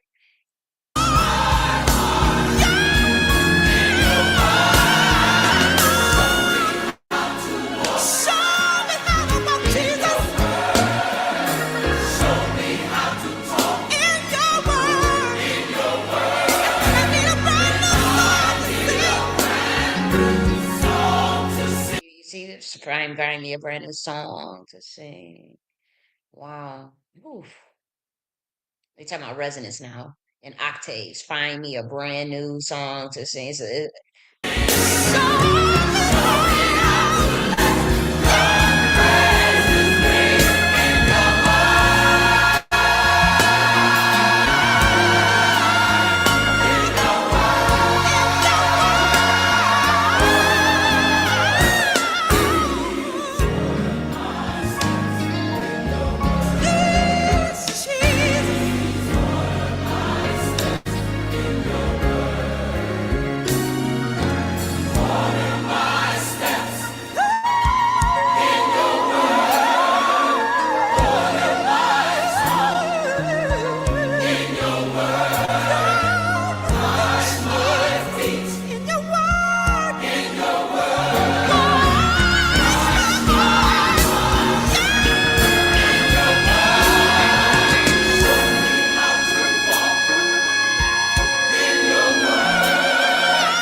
codes for people who could put it together. Look at everything on this page and how I'm moving stuff. It's a lot of heavy codes, but you got to put. I'm not breaking it down to the average human, but just even me moving a mouse just like this, I'm communicating something. Just so y'all know. Just even me moving a mouse like this, but you got to read the stuff on the side and put it all together. Look at the title of the bread and circus. Didn't mean to do that.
Man, that was so powerful. Wow. Now we're gonna look at this Lord Jamar stuff. I want to get through this quickly. Hey everyone, many And I of you hope I saw my do. Damn, I don't think we're gonna be able to have no party tonight. We're gonna have to. Well, my birthday is on January 22nd, so we gotta have a party on January 22nd. But I wanted to watch some movies. I wanted to do a brief little code breakdown of some codes, of some esoteric videos of a playlist that I had been one. I was supposed to do that shit months ago. Um, but I wanted to watch Ants and I wanted to watch the Players Club in Harlem Nights. I'm a simple type motherfucker. I'll tell you. I wanted to watch Ants and Players Club. That's early all you want to do. Um, yeah, it's a regular day, um, for me because I have a spiritual birthday and I stick to my spiritual number. But for the sake of me being 33, I'll be 33 this year, and then next year I'll go back to my spiritual age. That I stay at. I don't really do the birthday thing that much, to be honest. But I do have a spiritual age that I stay at, and but for the sake of be 33, I'll say 33 this year in a year of 9, of course. You know. Okay, let's see. We had this flat Earth thing and whatnot. Lord Jamar pretty much got humiliated. Um, during the debate. He carried himself very poorly, if you ask me. But Dave, the Professor Dave guy, didn't do much better either. Um, and the Lord Jabbar's been going through some things. Um, Lord Jamar was on Vlad, and he stopped, and everybody was supporting him. I personally support him a great deal.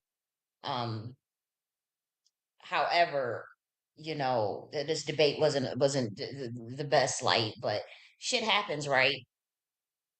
But you know, I want to say to Lord Jamar, you be careful who you are aligning with because you're gonna come under fire of under something, and we just giving you a small little taste because you're aligning with somebody who offended the primordials, and that's all I'll say. So be careful what you align with and what you take money to promote.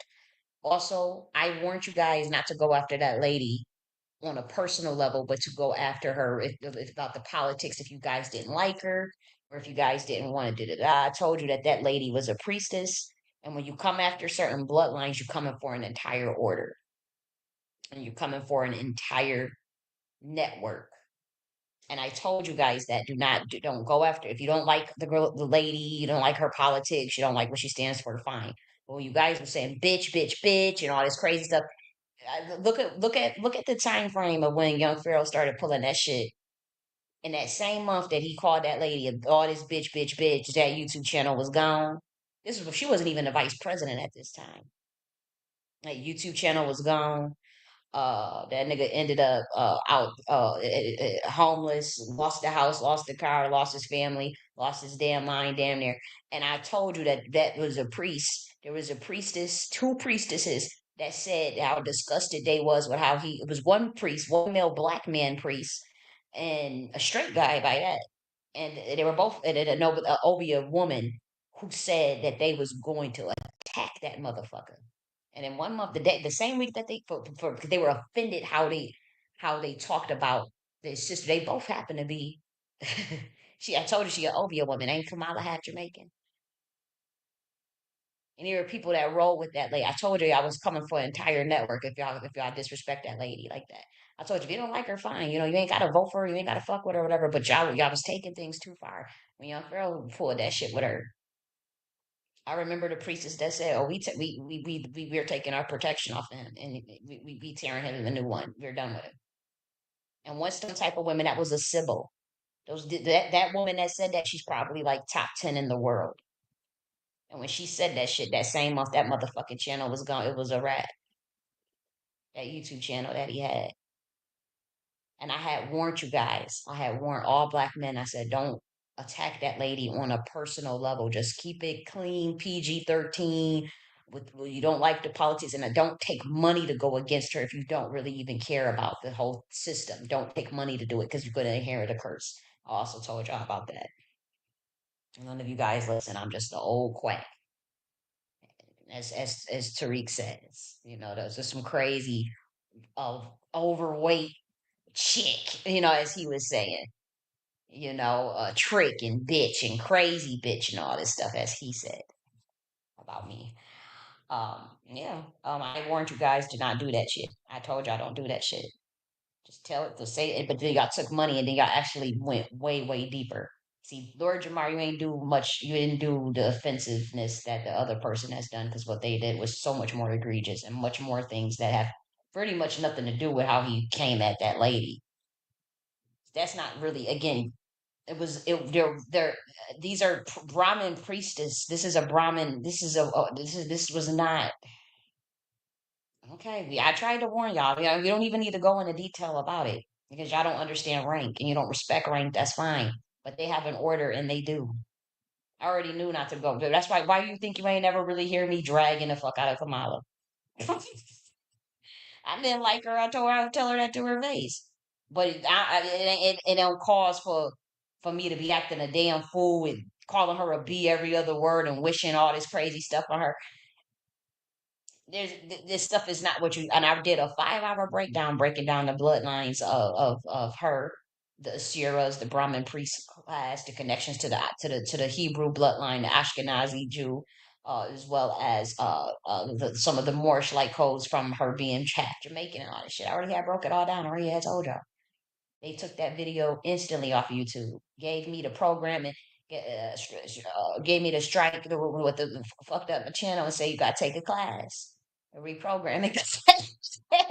This shit's on Rumble. It's on Rumble about the message from their primordial mother, and they said we just sent a warning.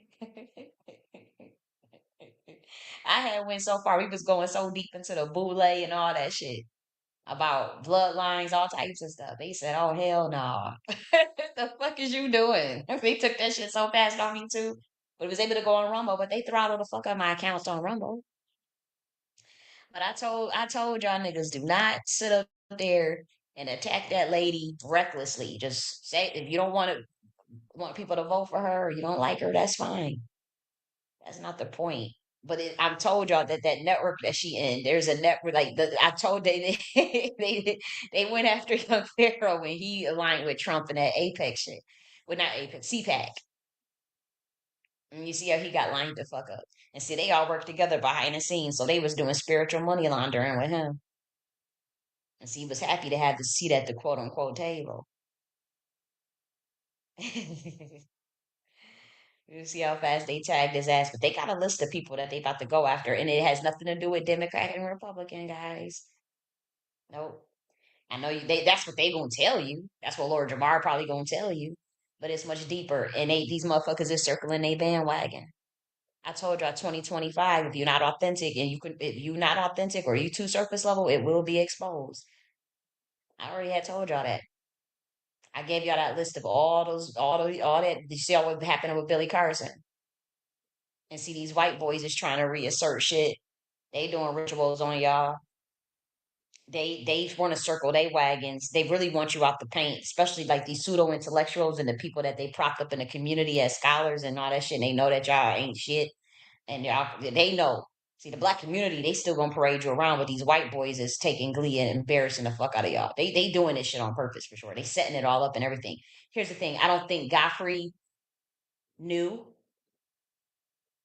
I don't think Godfrey was trying to be funny, because again, this stuff be hired up. This chess players behind this. It's like they might have Godfrey might have been used in a situation to set this dude up, but the people he didn't know it was a setup, but the people whoever called him may not even know it was a setup, and even the person hired in that may not have known it was a setup. We talking about the highest level. Somebody knew this was a setup to embarrass the fuck out of Lord Jamal and expose him. But I don't think Godfrey was not behind this, and even the person that probably contacted Godfrey is not behind this. It's this stuff go high level. But look at the networks and stuff. I'm just saying how shit worked and how it all got set up. Professor Dave is probably not even behind it. We talking about people who are using motherfuckers as con. It's the same thing with Billy Carson's situation. His friend may have literally not have set that up. Somebody could have put that bug in his friend's ear, but I don't think that was his friend. I still think that was a fake ass friend. But I'm just saying like how this shit worked, how networks work. to push shit to push through shit through, and they know somebody gonna walk into a trap, and they know somebody is a narcissist or have an ego, and they want to they set that up because they knew it was gonna be a shit show, and that they would have that opportunity. It's a shit show in the public's eye. There were some things that Lord Jamar said that made sense. But that flat earth shit, both of y'all wrong. It's not globe based, but it ain't earth based. It's not flat earth. How is a fractal point? You got sacred geometry. Don't ain't you a 5%er? You know sacred geometry, motherfucker. You know mathematics, the different angle fractal points of light that create a dimension, dude. So that should tell you that it's a plane of existence. Is everything not frequency and energy? How you know that, but then want to say the earth is flat? 180 degrees, flat line, flat. The earth is flat. But you got a round ass sun and a round ass moon. At least you could see that. I mean, talking about the stuff you can empirically see. But then you got to look at the nature of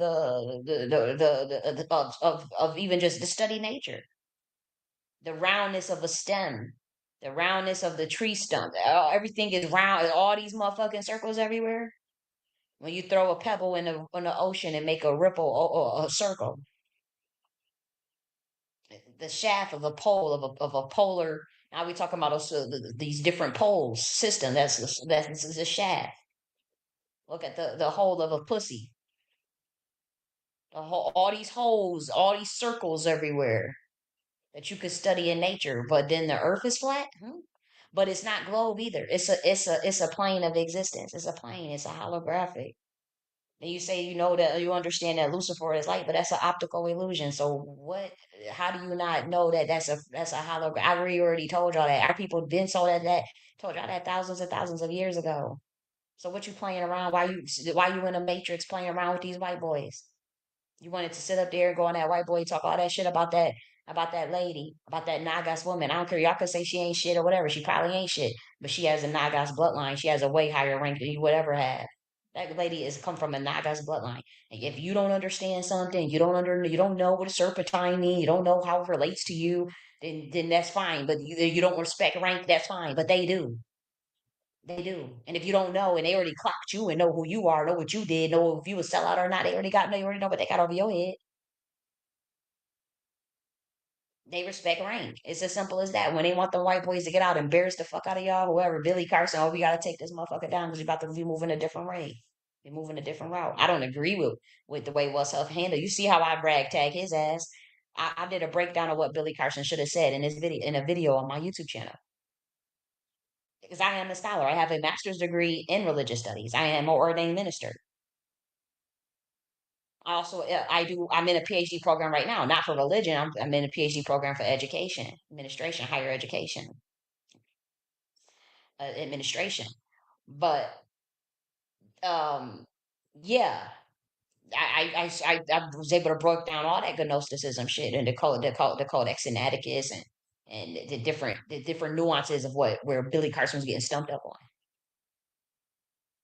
So I don't agree. But they also here's the thing they kind of see them people as useless to the system now because there's too many humans that have more intelligence than the people that they put on now, and the people that they have blacklisted or they covering for. They realize they working with people that don't have the sauce and they can't maintain the sauce and they don't know how to go. They realize that people with the sauce don't really want to fuck with that network, don't want to fuck with them, and they know that you have lost your influence and that you will take a bag to push a certain narrative, even if it's false.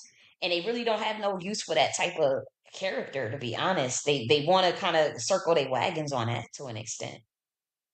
They used you, you got your money, they did their spiritual money laundering, and they about to throw you to the wolves, Lord Jamar. I defended you when you was with when you left Vlad TV. I'm not mad at you, but you aligning with somebody that offended primordials. You align with that. You took money to promote that FBA stuff, and you don't know what's behind it or who's pushing it, or it's Tariq is not the one that's pushing. It's something higher, something deeper. And we ain't got time to play with no nigga that's about to align with it with nothing that's a honey pot. That nothing that's a setup. We not having mercy on anybody that align with it. To be honest, and we tried to tell y'all that. And we just sent you a nice little love tap to get out of it. Don't take no money to promote that shit. We not stupid, Lord Jamal. Don't take no money to promote Trump and all this shit when you know who it was chosen to build that third temple. And don't follow the person that sold that person out. Don't do that shit. Don't align with that shit. Or okay, you can follow. You could do what the fuck you want, but don't be shocked when the wagons get circled and you fall right under that. Right, you inherit whatever that person that you align with. You're gonna inherit it too. Because we already told y'all what the whole thing is about, and so you wanted to say you were a 5%er. You wanted to say you were the nations of sons and earth and gods. You botched my fucking sciences, whatever. You botched it, y'all. You guys botched it, but whatever. Let bygones be bygones. Like as if you guys understand what it is of God, the God body, and that you ain't moving with God body, not promoting and not promoting that flat Earth shit. You know already that we have taught you about the holographic Earth, the dark abysses of the oceans from Commission science. We're going back to the Doadad. When we have taught you all these things of the cosmic melanin, the cosmic darkness, and the womb. We taught you all these things. So what the fuck you going on mainstream media talking about some damn flat Earth? You ain't got to go and talk about round Earth either, because that shit ain't right either. What the hell is you doing? And you got your ass slapped up. And this man, he don't really know what he's talking about, to be honest. But he knew some things, but he's just indoctrinated through education, through a programming of a higher education. But there are some things that are accurate that he's talking about. But really, if y'all not talking about holographic, if y'all not talking about fractal planes and angles, because you're trying to hide masonry, y'all not talking about that as far as the Earth being, the universe being mental and it's being a holographic simulation, which, yeah, the government already told y'all that to y'all face. So why are y'all still talking about flat Earth and round globes? Damn, they put this shit right out there, and y'all still talking. And the academia is behind on that, and they are going to confirm what I'm talking about eventually once they start understanding quantum computing better. They are going to confirm what I'm talking about. Shit. I can show you.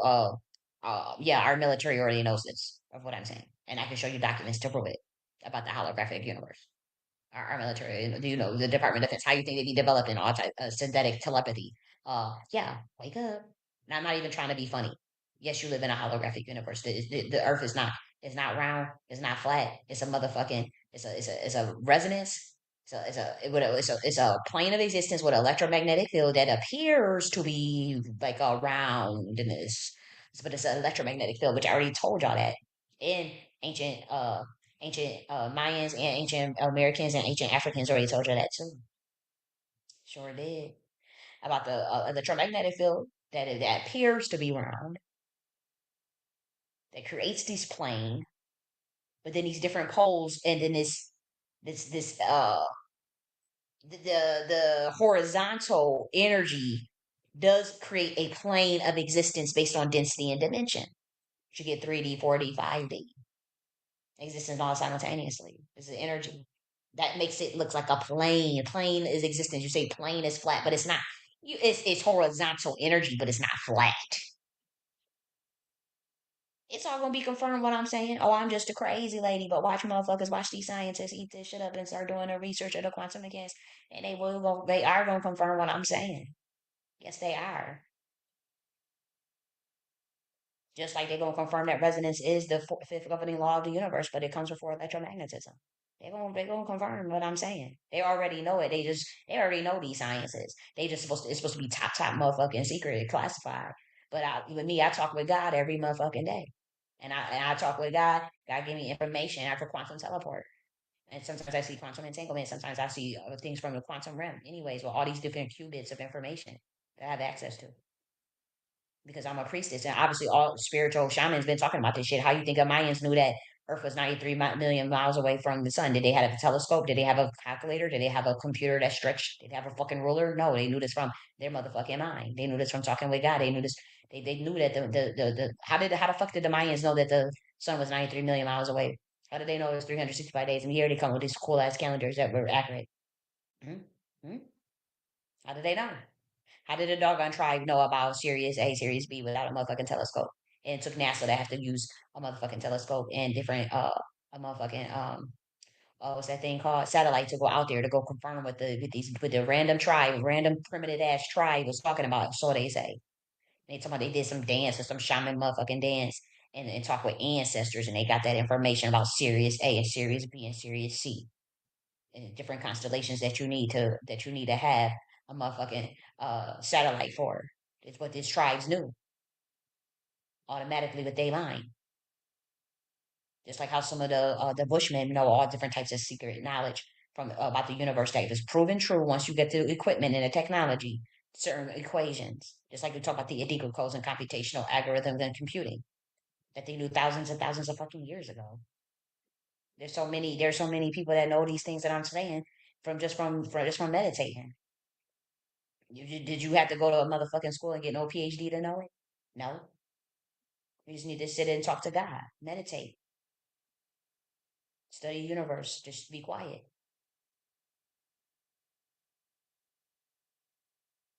So Lord Jamar, you a 5%er. What the fuck is you doing talking about flat Earth? You should be knowing these things. About you talking about sacred mathematics? I know I'm dragging the fuck out of the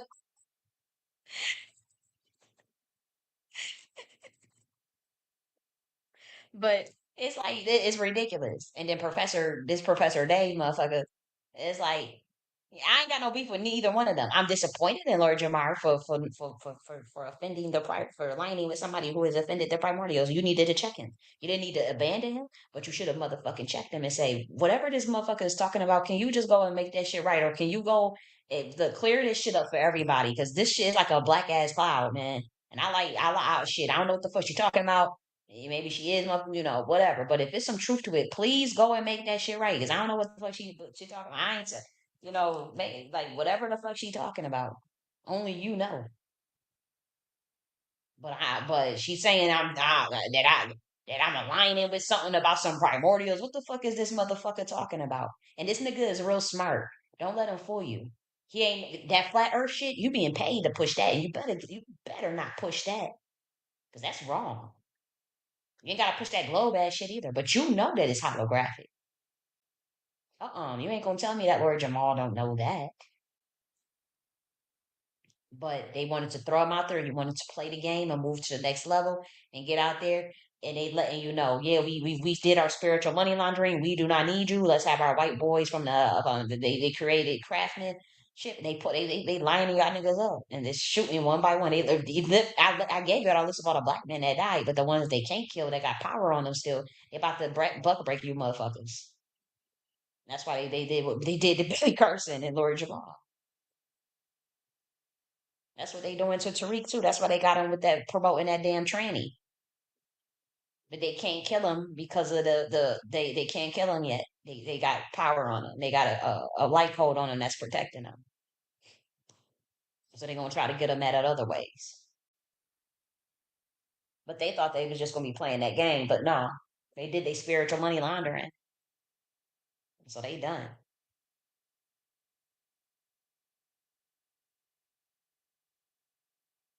But this Professor Dave motherfucker, he just repeating some shit he read, but some of it is somewhat accurate, but they still don't know all of the concepts. But let's review some of this stuff nonetheless. But I wanted to tell Lord Jamal, um, these white boys are not about to inherit y'all shit. They not about to mess with this Saturn shit. None of this shit that's talking about some primordials. They like, look, we ain't want that kind of smoke. We don't know what the fuck going on. Some shit about divine, national divine. Why is this bitch talking about the Queen Mothership since 2020? What the fuck is she talking about? But apparently she done pinpointed this nigga. And they're telling you, they like, look, we ain't want this smoke. And they will take any of you niggas out to save themselves. Even if it mean, look, we gotta tear down the whole thing. 200 million sacrifices. They don't give a shit. So aligning with them is stupid. All banding together to take me out and bury me. Y'all, and like I said, y'all came for me first for decades. Y'all attacked me first. I ain't saying Lord Jamar attacked me first. That's just crazy. I'm not saying he did. I'm talking about that network. But I'm saying people that are aligning with it are coming under smoke because of they walking into something that is already tainted. It don't have nothing to do with Lord Jamal. But just him aligning with a fucking honeypot is offending is offending our fucking ancestors. You're aligning with something that is detrimental to our people. Even if you don't believe none of this shit I'm talking about, fine, dandy. Fuck me. But like, think of if I'm telling you that it's a honeypot, you might want to look into that. You an old ass man. You an old ass black man. I'm 32 years old. You know, you seen shit. You seen people come and go. You seen niggas come and go. You seen real. You seen fake. You seen exposes, all types of shit that I haven't seen. Experiences that I've never had. Lord Jamal, you know good and hell well. What you had brand Nubian, and honestly, you are before my time. I never even heard one of your songs. I only saw you when you was on Vlad. I watched you when you was on Vlad. And then when you left, I watched Yadamine Godcast when you were with Rodiga and Godfrey. You know? But when you start pushing things, I understand, starts pushing Black American culture and all that stuff. But you there's something spiritually going on that you did that offended for two bloodlines. Primordials and then the Naga's bloodlines for saying all that shit you talked about that priestess. And her now you got her network. Now you got some Obia motherfuckers on your head. I ain't got nothing to do with that. I told y'all don't go. I told y'all not go near that shit. From what I saw, how them people talk on how they protect that lady years ago, and what happened to young Pharaoh. I saw how they rolled, and I said, "Shit." I said, "Damn." And they had told him too. They had said it, but they all shadow banned, so or they all like not well known. They not mainstream, so it's not like nobody know what I'm talking about. Yeah, but they did say, how dare you disrespect it? You never talk about the divine feminine like that. They like you don't care if you don't give a shit about her at all. It's not the point. It's like that level of offensiveness to those gatekeepers of that particular order. Those like it wasn't had nothing to do with her. It could have been any female. It's like, oh my gosh, you disrespecting the divine feminine like that. Oh my god, there's people that will literally come for you. Sometimes they don't come for certain people, and sometimes some people get ragtag they hell out and they try to they get cursed. They try to make I'm not gonna put no names out there no more, but you didn't have to like that bitch. No, I mean you don't have to like her. You could say whatever you wanted to do, but y'all took shit too far, and a lot of y'all didn't catch that bait and switch. You snuffed at the last minute tangibles that was needed for our fucking community. Those last minute tangibles that they gave after you said no vote, no tangibles. So that means you took money to go and push a lie. And you never even covered those tangibles for Black Americans. You never covered in depth that plan for the Black man. Do you know what went on behind the scenes to even conjure and come up with all that shit? What it took to even, when did you ever have a plan just for your ass? Never. When? Never. 4 years from now, I want you, Lord Jamar, to go look at that damn plan for the Black man and go look at those last minute tangibles that they offered and be truthful and honest about it. And you know that young ass Black men's needed those policies. You know that they needed that. And so that's why this is deeper. You took money to promote something. You wasn't honest about the whole nature of what you were promoting. Look at that plan for the Black man 4 years from now, Lord Jamal. That's all I gotta say that she offered. And she wasn't behind it. She ain't sit down and come up with that shit. I had to make a phone call to try to craft something new because I saw that they was going to do a bait and switch on my people. I saw the bait and switch. I called it out. You guys didn't. That's why I've still kept my protection because I didn't willingly sell my community out. And I didn't take money. I just was misinformed and didn't catch it earlier.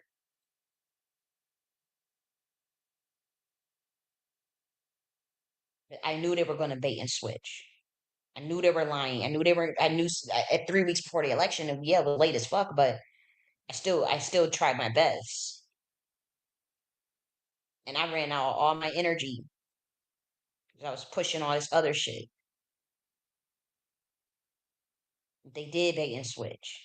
And I told y'all I quantum teleported and I saw that they were not going to do what they said they were going to do to the Black Americans. And that's when I made a phone call and asked interdimensional being, can they switch it? And they said they will see what they could do.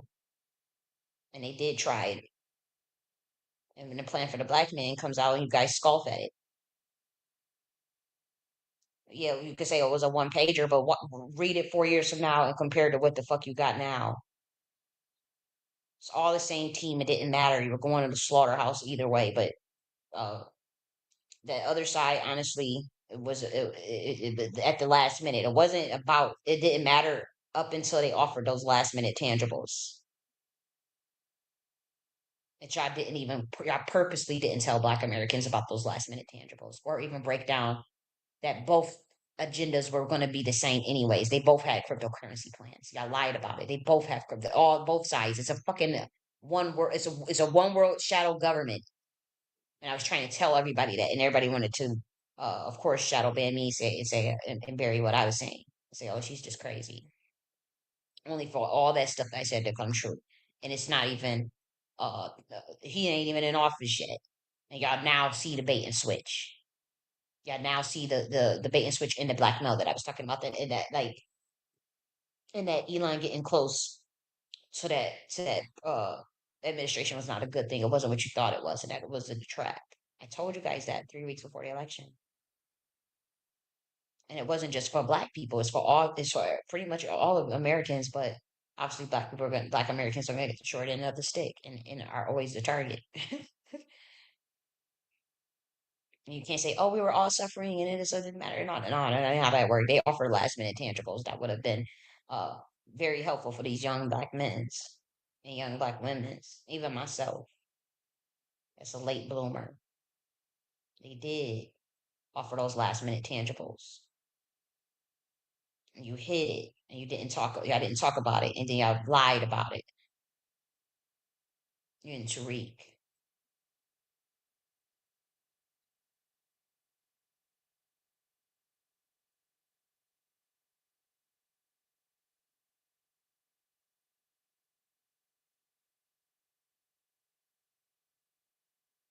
I am not afraid of death, but I'm telling you, like, I pray against this system. I pray against the wickedness of this system. Yes, I do every day. I pray that it falls.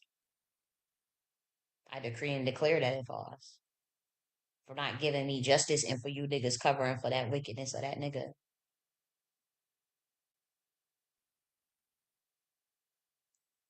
Don't align with wickedness in these last days. And it ain't about no religious shit. I'm just saying, like, good and hell well, Lord Jamal.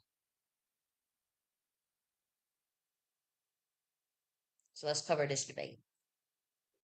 Recent reaction video where I drank whiskey while laughing at a rapping flat earther named Lord Jamar, who was proudly demonstrating his unparalleled stupidity on the podcast of a comedian named Godfrey.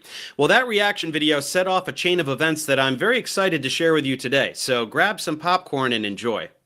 If you recall, Godfrey was the host, Lord Jamar was a guest, and then there was this third fellow. His name is Dante Nero, and after I posted my reaction video, he reached out to me by email. He told me that he's a big fan of the channel, and that the episode I reacted to was frustrating for him because he knew that Jamar had no idea what he was talking about, but he didn't have the tools necessary to combat his script in real time. He expressed interest in having me on Godfrey's show via Zoom to have a conversation with Lord Jamar. Now, upon hearing this request, I was immediately aware that if I agreed to do that, it would be a total shit show. I am intimately familiar with people like Lord Jamar. He's a delusional narcissist and complete douchebag whose entire identity revolves around his perceived intellectual superiority over the rest of humanity, despite being a willfully ignorant, clueless asshat. Basically, he's a flat earther. He is 100% impervious to even the most basic facts and logic, and he will not listen to a word I have. Look at this dude, Professor Dave, got 3.5 million subscribers, and 500. This video got 520,000. Mind you, everybody talking about it in the black community. Y'all, they put y'all on that. They built you up just to tear y'all asses down. Y'all can't see it. They knew that this was going to happen. Somebody planned this, but it wasn't Professor Dave. They just used him. He's just a pawn, just like how West Huff was a pawn. He's talking about way higher up. And this was at the directives of people. Again, they worked together behind the scenes. They just didn't tell you that they are one order. And they are going to defend that lady for you offending her. have to say, no matter how obviously correct I am. But when has that ever stopped me before? So I agreed to go on the show. Now, I will say that I went into this with the intention of remaining relatively cordial as long as possible, but Jamar began insulting me before I was even introduced, so I decided to just lace into him from the first moment. Even though my volume was dramatically lower than theirs, even though he was talking over me constantly, even though there was barely any attempt by Godfrey to moderate him so that I could get equal speaking time, I still took a big steamy dump all over him and made him look dumber than rocks in front of his own audience. So much so, in fact, that after less than 20 minutes of interacting, Jamar threatened to leave the studio if I wasn't cut out of the feed. And then, mere minutes after the live stream was posted to Godfrey's channel, it was pulled, undoubtedly because Jamar told Godfrey to pull it, since he knew how unbelievably stupid he looked. But, my friends, you'd better believe I anticipated exactly this, so I recorded the Zoom session from my end. I knew that this exchange was going to be absolute gold, and I was not disappointed. With that context covered, enjoy this brief interaction with one of the dumbest people alive. There's not fire in a vacuum of space. I want to say something. Yeah, well, go ahead. It's ridiculous. Before we bring Professor David, here's my fire in a vacuum of space. A vacuum is the absence of matter and air, right? It's not pressure, right? It's the absence of matter and air. I had to go off the dome with some of this stuff. But the science behind the vacuum, the concept of the vacuum, there's no air or matter in a vacuum. Let me Google that just to ensure that, because I am going on a vacuum in space. Let me just Google that real quick. I think that just means there's no empty of matter. Okay, yeah, empty of there's no matter. Very low pressure density. Okay, yeah, that is also yeah. They showing him saying there's no fire in a vacuum in space. That was done on by design. Like anybody that knows what the vacuum is now, they just they just want him to look crazy as fuck. To be honest, like it's embarrassing. thing. Man, let me fuck Professor Dave before he even get here. You know why? When it comes to hip hop, right? There's questions I have to ask because he spent his life studying being a part of hip hop.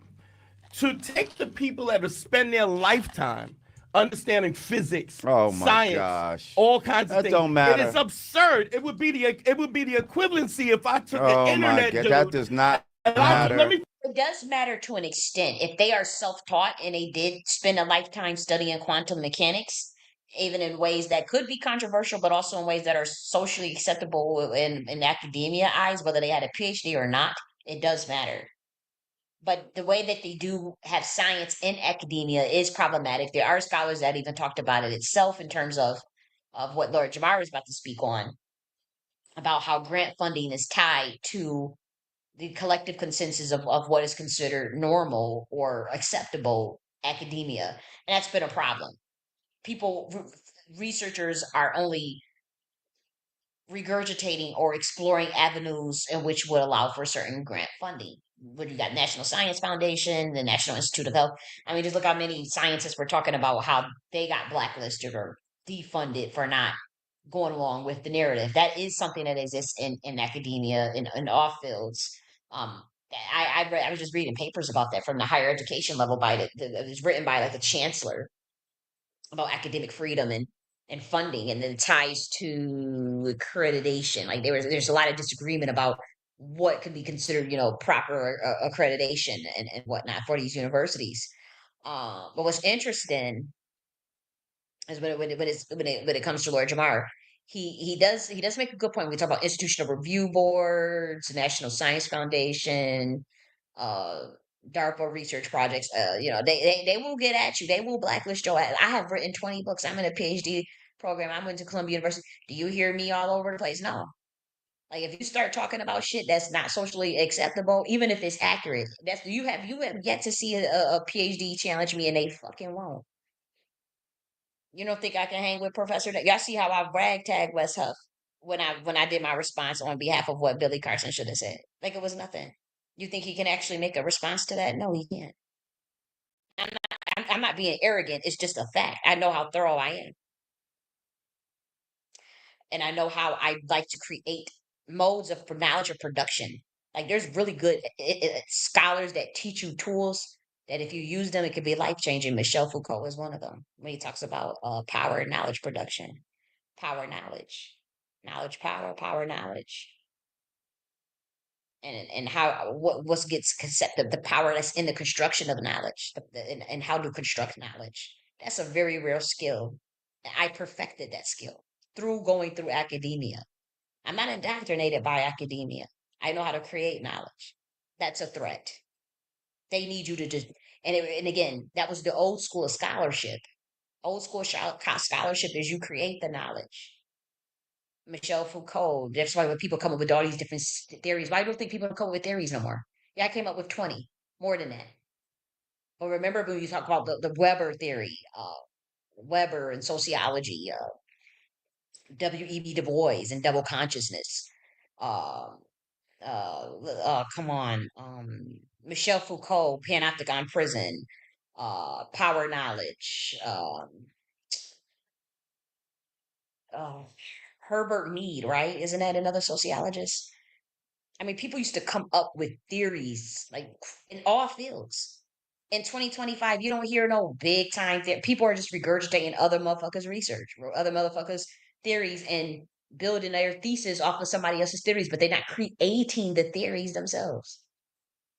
Because if you have that requires phenomena, observing phenomena, developing the methods to uh concretize or to validate what you are theorizing upon, what you're pontificating upon. You got to still do that within the framework of body, but imagine being able to create frameworks, to create the theories. And they don't want that in 2025. They don't want that. They don't want that type of scholar. Somebody that's going to create a theory and construct a framework even to build a theory. What the fuck? Oh, hell no, nigga. We got to blacklist this bitch. You come in talking about you going, that's why I created Nocta University. Named after Nocta the Chancellor, my motherfucking ancestor. But you don't hear a lot of people coming up with even Isaac Newton, the object in motion stays in motion. He touched upon it. Professor Dave touched upon it a little bit in here. But it is offensive to think some random hood motherfucker that didn't read, that you could tell he's not even real. If somebody is self-taught in quantum mechanics, it don't matter where you come from. If you self-taught and you took the time to teach yourself and you know what the fuck you're talking about, you're going to get respect. Nobody cares about the degree aspect of it. Because we talking about there's a craft to scholarship. It don't require going to a school. There's a craft, but the people that perfected that craft, you should respect them and learn from them. See, they hurried up and band together to try to steal my work, blacklist me for calling out motherfuckers these CIA shit. But they don't know how to. That's why they system, they matrix is falling. Even the white boys, I'm telling you, they ain't gonna be able to catch up with what's coming. Y'all don't know how to. Can you construct new frameworks and new theories, Professor Dave? He probably can't. He can't. He gonna regurgitate what he learned at the university about the safe acceptable forms of physics, and he won't pontificate upon new aspects of I think there was Steve Hawkins created string theory. Was that the last one we got? Let me type in string theory. Was that Stephen Hawkins, right? Who came up with string theory? String theory obviously has been around, the idea of string theory has been around since fucking Egypt. But, as far as putting a name on it, general theory of relativity, that's Einstein. Theory of relativity is Einstein. I think that kind of got outdated, right? Is that Stephen Hawkins? I just want to see who came up with it. But you see this is why they don't like my motherfucking ass, because they know who the fuck I really am. It's obvious. Stephen Hawkins is a major theory about the origin of the universe, and we stood as a simplified version of itself by projecting out the dimension of time. Okay, so yeah, he was one of them that talked about string theory. As a mathematically, there's 9 dimensions of space and 1 dimension of time. Not quite. It is. I'm not gonna give you the dimensions of space that there is, but there's definitely one dimension of time. What the fuck does that mean? It's close. It's decent. It's decent. But people. He was the last one to do it. I mean, he still come up with his own theory. He still come up with one. And so you got Terrence Howard that does that too. Terrence Howard does that, but he he's around people that's going to try to belittle him and downplay his genius.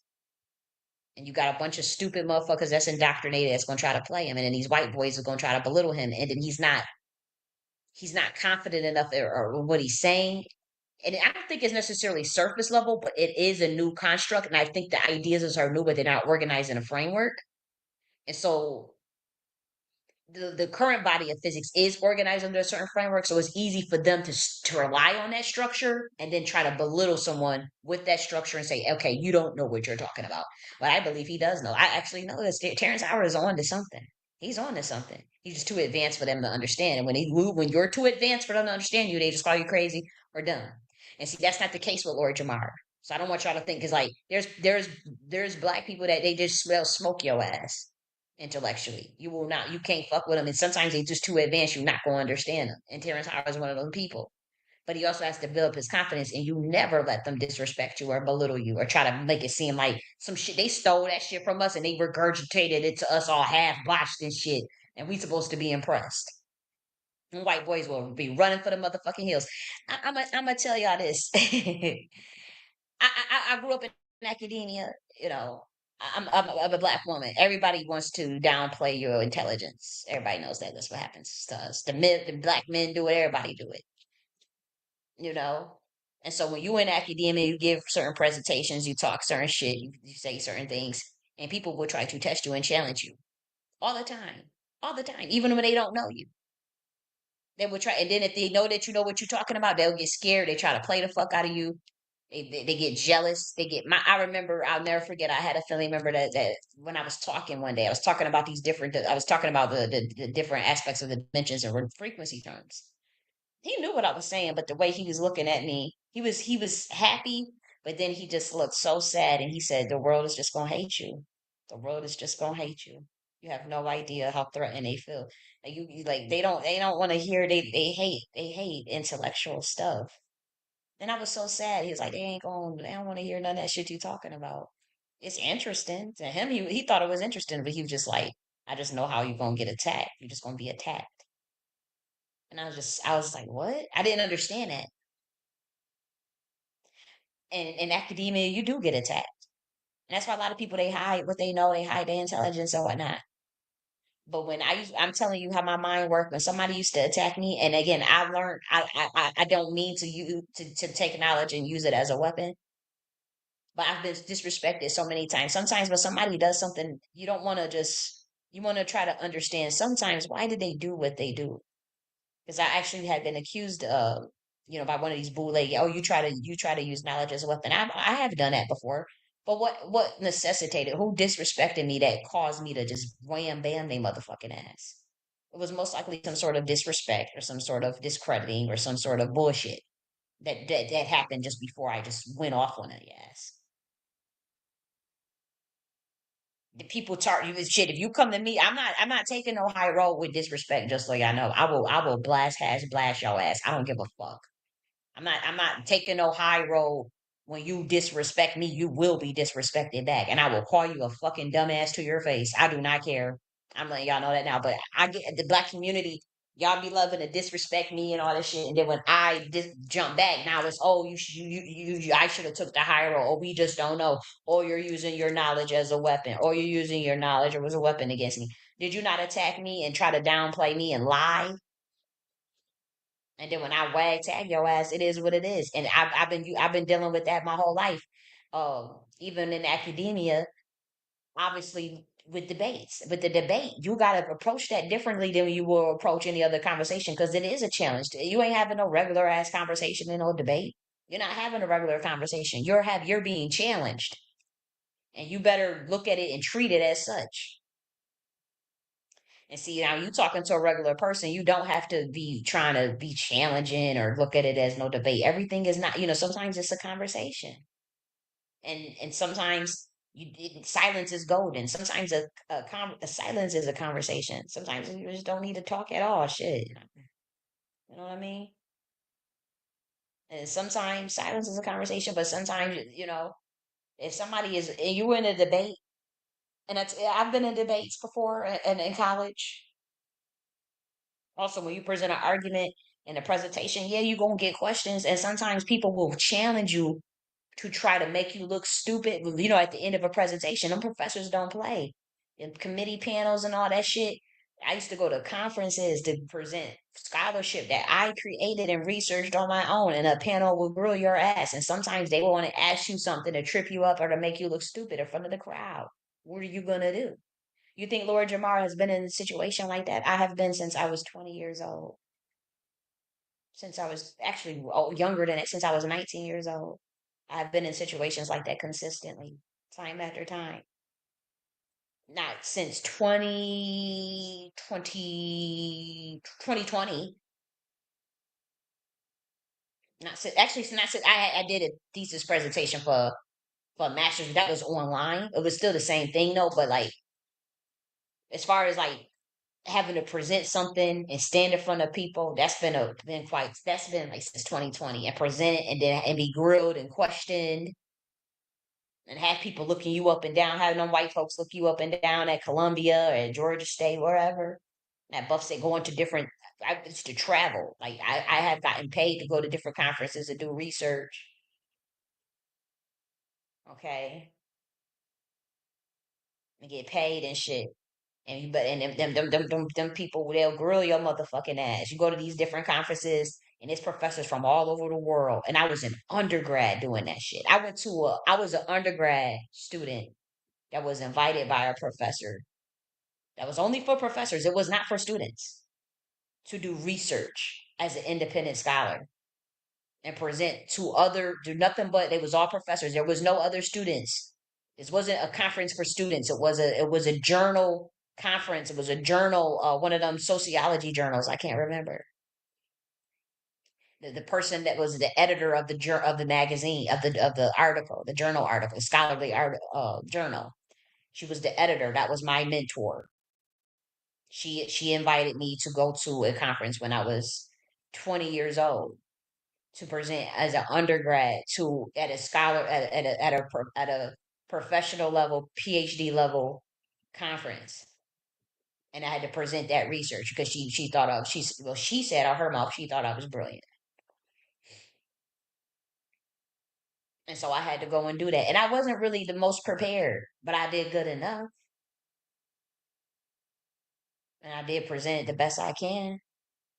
But them professors, yeah, they grilled me, asked me all types of questions. We went after the presentation, after the conference, we went and got lunch. We went and had dinner. There was only 2 black people there, me and another black female. I was the only student. It was 2 other students though. It was 2 other students. So it was 3 students and the rest were all PhD level. And I was 20 years old and presented our research. So I know what I'm talking about. Y'all, this community disrespects that, and they don't. You don't went to school, you don't respect it. That's fine. You don't have to, but you're not about to sit and play in that big boy ring and think you come with that little weak ass, fake ass surface level scholarship and think that these white boys is not gonna circle their wagons and embarrass your ass and tear your whole platform and brand. This is what they are called to do. They on exposure to do it. They're getting paid to do it, and they about to ragtag your ass. And they actually have the skill set. They actually have to understand the craft of scholarship. It is a true craft. Now, Professor West or Professor Day, they not at the level where they creating theories and creating frameworks to a body of knowledge. They not at that level. You can ask my mentor. She said this is a natural born scholar. That's what she said. She told the whole class, and I remember they was like, "Well, can you give the rest of us some praise too?" The whole class. She was like, Jenny is a natural born scholar. Jenny is brilliant. Jenny, and they was like, well, damn, hold up. It was a white woman. She was saying all of this, and the rest of the students, they was like, another white girl was like, well, can you give us some praise too? The fuck? Can you give us I mean, there's other students in a motherfucking class, motherfucker. That's all that's looking. It's other motherfucking students, bitch. We don't want to hear about Jenny as a natural born scholar. And I am, but I did get upset with academia, and I got disillusioned with it, and I stopped putting my all into that, the whole nature of the academia, the way it stands. But That's in my blood. Um, I didn't have to go to school. I would still be the same type motherfucker. Y'all know how I be telling y'all them stories when I was a little ass kid. I'll still be that same type motherfucker. That's real shit.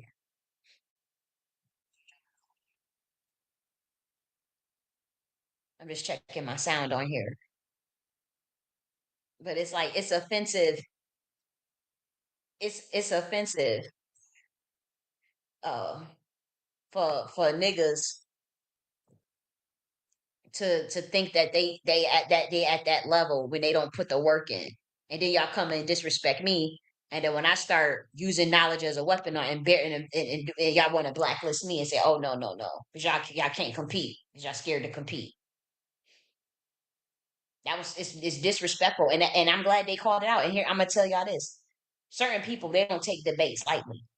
Like y'all in a ring with no credentials, thinking that you're going to debate these white boys when they have a body of framework and power is knowledge, and that's what Michelle Foucault told you. I was trying to train Black Americans on scholarship for free on my YouTube channel. I was trying to, I offered all types of community services and programs to help to develop that skill of crafting knowledge, of crafting frameworks. But no, I wanted to just steal my shit and steal my frameworks. And you don't know y'all don't know what to do with that or even how to implement it properly, anyways. And thought you was gonna go and give it to them white folks and thought you was gonna sell me out and go make a deal with these white folks. They don't even know what to do with it. They understand, they know the basis of it, but they don't y'all are out of order. And ain't nobody respecting no George Jamar as no motherfucking scholar. He ain't no goddamn scholar. He's a rapper. He's from Brand Nubian. And he does commentary on certain things. But him pushing that flat earth stuff and all that, and then all that cussing and screaming, you ain't no debate motherfucking material. You not. You sound crazy as hell in this interview. And I'll tell you this, like I said, I don't take too well the challenges and debates, but I will never run for one from pretty much any topic. I'm not even if I don't know it, the topic, I'm not, obviously certain things I'm not gonna go near. But if it's like sociology, religious studies, academic, education, instructional design, technology management, um, what else? Uh, esoteric sciences. I can even do some things with quantum mechanics. Um, not all aspects of quantum mechanics, but I would say even with this topic, I would have did a better job than Lord Jamar on this topic, even just off the motherfucking dome. Um, certain things, pretty much anything. It could be sociology, it could be Black American history, it could be the idea of governance and structure, political theory, political science. Yeah, I will get busy with you on any of them motherfucking topics. And I will not run or duck from these white boys. And these white boys will not be able to do me like how they doing y'all. Have had debates with white boys. I've had white men question the fuck out of me after my research. I had they shaking in their boots. They turning red. They shaking, looking like, oh, this crazy. Oh shit. I don't know. I don't know what go. Oh shit. Oh whoa whoa. Oh whoa whoa. My brain turned into a whole nother. You should see this shit. When somebody want to challenge me to a debate and they think they're gonna belittle me. My brain, I'm telling you, I be thinking all types of crazy military stuff, military science, like imagine the craziest weapons you could think that come out of your brain and target that motherfucker. And I go through all this quantum data and bam, bam, bam, bam, bam. I just beat your ass. I be thinking of what the AK-47s, 950 JDJ Fat Max, Smith and Wesson, Magnum Research Desert, Heckler and Koch, but they got the Accuracy International AS-50 the sniper rifle. You challenge me to a debate, or you want to ask me some questions, but you being funny, you trying to belittle me, to try to downplay my knowledge, or try to play me. Boom, boom, boom. Accuracy International AS-50 right sniper rifle. Aim at your motherfucking dome. Bam, bam, bam. Boom. I'll blast your motherfucking ass. Roman Scorpion. Boom, boom, boom, boom, boom. automatic machine guns, all types of shit. Ret 50 cal. I'm telling you, this was shit. My shit be bam, bam, bam, bam, bam with knowledge. That's how my main. That's only in a debate though. I don't do that to just a random ass person. Obviously, if it's a motherfucking conversation, you just chilling, me chilling. That's not. That's crazy. But I'm talking about when I have been in academia, when I have been in debates, when motherfuckers was trying to. That you see how them white boys attacked, how they threw Billy Carson all around like that. You don't think the white boys have done that to me? Are you kidding me? And I've been in academia since I was 20 years, since I was 18 years old, and I'm 32. Are you kidding me? You don't think that they try to? Oh, I actually have a fast sibling. Oh yeah. Oh, I want to get busy with you. Oh, what machine we using today? Let me scan my information. Boom, boom, boom. Let me get the framework, concepts, thesis, logos, pathos. Okay, what data I need to support my argument? Doom. What sources I need? Okay, what kind of logic I'm going to use? What make sure I understand their logical fallacies. I may be so quick scanning, like bam, and I blast they ragtag they ass. Most of the time, people don't really challenge me. But I'll say this: the black community, y'all, when them little Twitter space, that's why I don't fuck with them Twitter spaces on that shit. I can't talk to your fucking dumbass niggas. But because you disrespect me, you do. And you undervalue me, you disrespect me, and you challenge me and try to play. And then when you don't, you try to hurry up and try to get out of it to stop to present yourself from looking like a stupid idiot. Do you want to say somebody crazy? You attack somebody, you say bitch and stupid ass and all this stuff was you damn sure ain't got you damn sure. That's why that bitch ass nigga Tariq he running scared. He running scared from Charleston White, let alone gonna run. He definitely ain't gonna challenge me on nothing. Are you kidding me? What you do, sit you Twitter niggas, y'all sitting up there talking to like I don't even think y'all get it. I be thinking I hear this dude talking about some, yeah, I think she has potential. I think she's some like this dude didn't know shit that he was talking about. And I'll just be looking like, Lord have mercy. This is why people don't take y'all serious. And they know these dudes know what y'all doing to some of y'all gifted people. And it's just like, look, we about to embarrass the shit out of these niggas because it's ridiculous. This dude asked Lord Jamar what his weight, and he couldn't give him the answer. The first thing I would have said, weight is inertia and mass. When we think about joules, or we could use that as a maybe even a force or work. But I would, in my first, just off the dome, I don't even have nothing in front of me. I don't have to. I can Google what weight. Let's Google what weight is. But my first thing would be mass inertia. Nobody would be able to say nothing because inertia that's big in physics. Inertia, yeah, inertia. Inertia. I would say if he said what's weight, I would say that's inertia. You said what's density? I would say that's it's a unit of measurement of a particular value of weight. I don't even have to have nothing in front of me, and I know that. When we talk about when he said what's weight, you fucking dumbass, and he couldn't even answer that. All you had to do was say mass. All you had to do was say inertia. All you had to do was say that's how I'm like you damn sure ain't no ready for no conversation like that. Like what the fuck? The dude started quoting Isaac Newton. He said the object emotion state. He didn't say that exact word, but he was basing his research on object emotion stays in motion unless an opposite force or acts upon it or whatever. So they arguing about gravity and all this stupid shit that doesn't even fucking matter. I mean gravity matters, but like we talking about like debating about like flat Earth and that is so low level. Debating about if the Earth is flat or if the Earth is round. Like come on, man. Like this shit is getting ridiculous. Like it's embarrassing. And it's like you can't even see how lagged your system is. That's why I'm like, man, don't be shocked within 3 weeks you hear something about some interdimensional beings. Or you hear more talk about Atlantis. We about to open up some motherfucking portals around this bitch. We getting bored. We getting too bored. I'm getting bored. We need some spunk. Tariq ducking and dodging Charleston White. We was waiting to watch that movie. We were waiting to watch that script, but he didn't walk into that trap. It was a trap. He's not stupid. But let me see. What is weight in physics? I actually want to see what is weight in physics. Of course. Okay, so I said that. Force, word for the first of gravity. So I think of work in joules. Remember that equation with the equation for work with joules. Well, let's look at the equation for work. What is the equation for work. Okay. Wow. Work is the energy transfer to object, the application of force. Okay. See, I see weight as inertia or mass. How do I calculate work? Force times distance. Okay. Isn't that calculated in joules though? Where does this joules thing come up? Why did that just make that up? Or I'm remembering something. Joules. What is up with this joules? Okay, work is measured in joules. Okay. Force is measured in newtons. Okay. Yeah. I don't even think this really even like could possibly and totally relate to what they were even talking about, but they threw some of the science of this was in there. You had to have a background in it to understand it.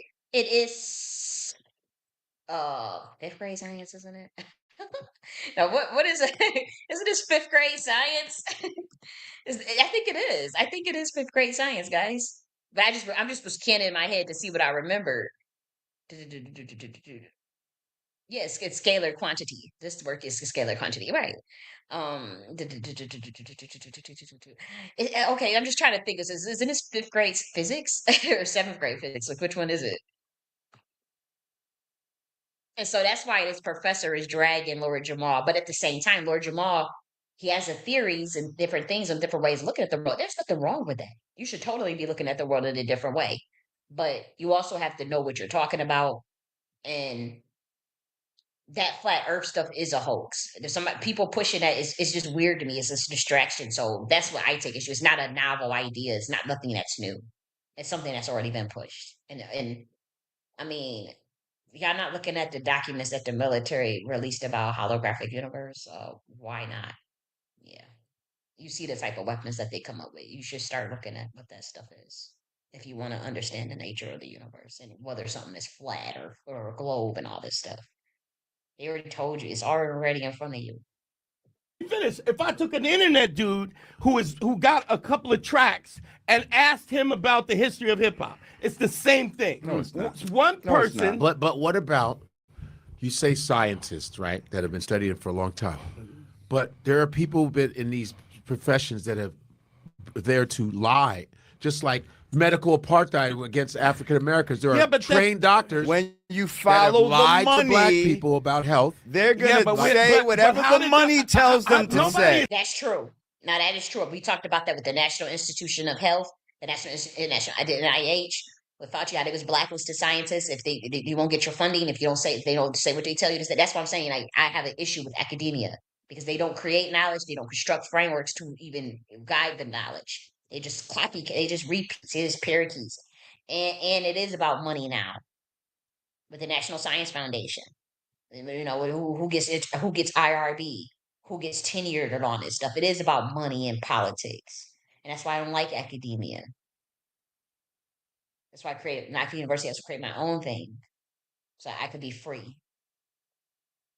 Because I ain't gonna hold you that shit about all this. Okay, you don't say this, you don't get funded. You don't say this, you don't get. I would never get funded. Probably I used to get funded when I was an undergrad as a McNair scholar. I used to rack up monies to do to do the conferences and stuff. That's like undergrad. What the fuck do you know?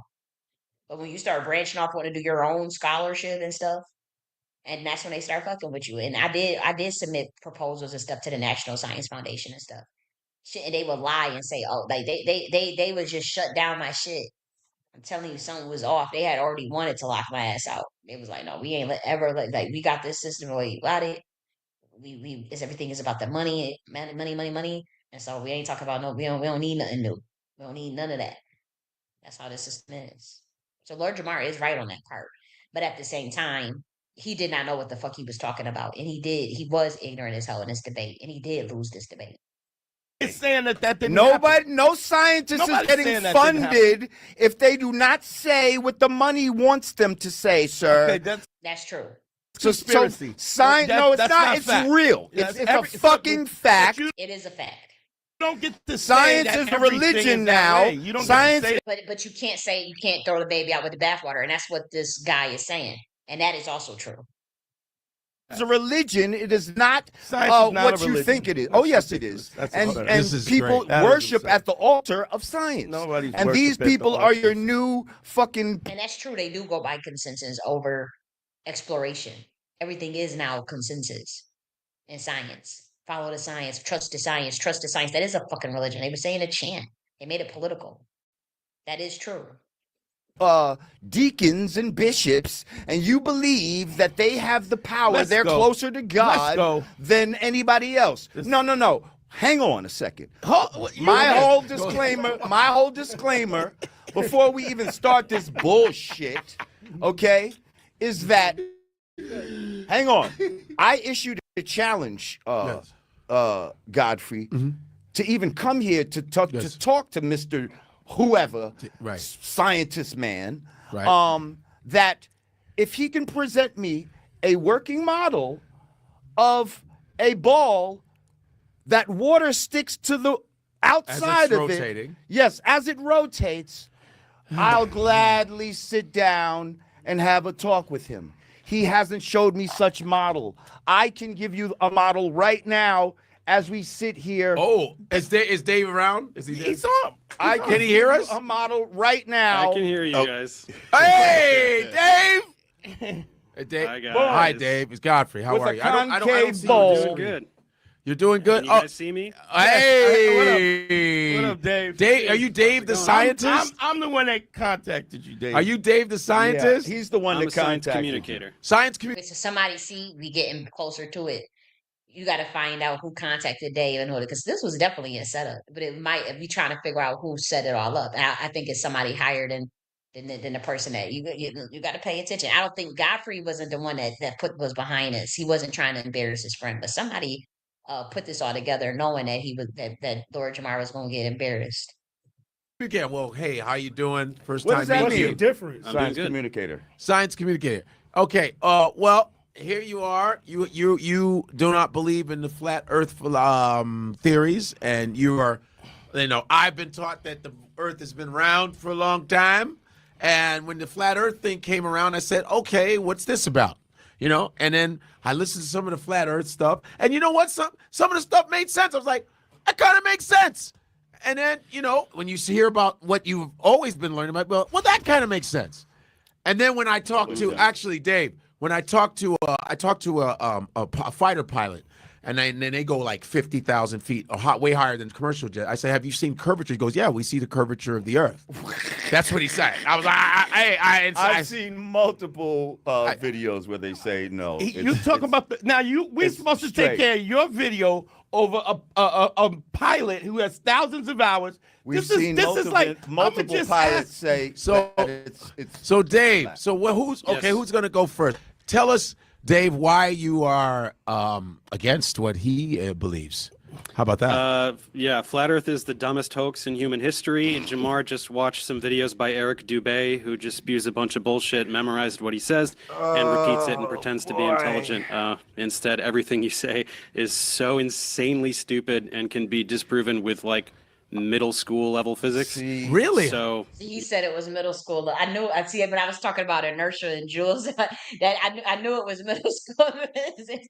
But at the same time, again, both you got to start to think in terms of energy and the idea of something existing as a plane of existence with a electromagnetic field over it that appears global. It's dimension plus density. But to be honest, the middle school physics framework is the basis for understanding a holographic universe and the way that it's both in a plane of existence, but also existed at a certain density that appears to be globe base. But when we say the horizontal aspects of that energy, it's a flat. But you still have to understand that scalar, those fractal points of angles. You still have to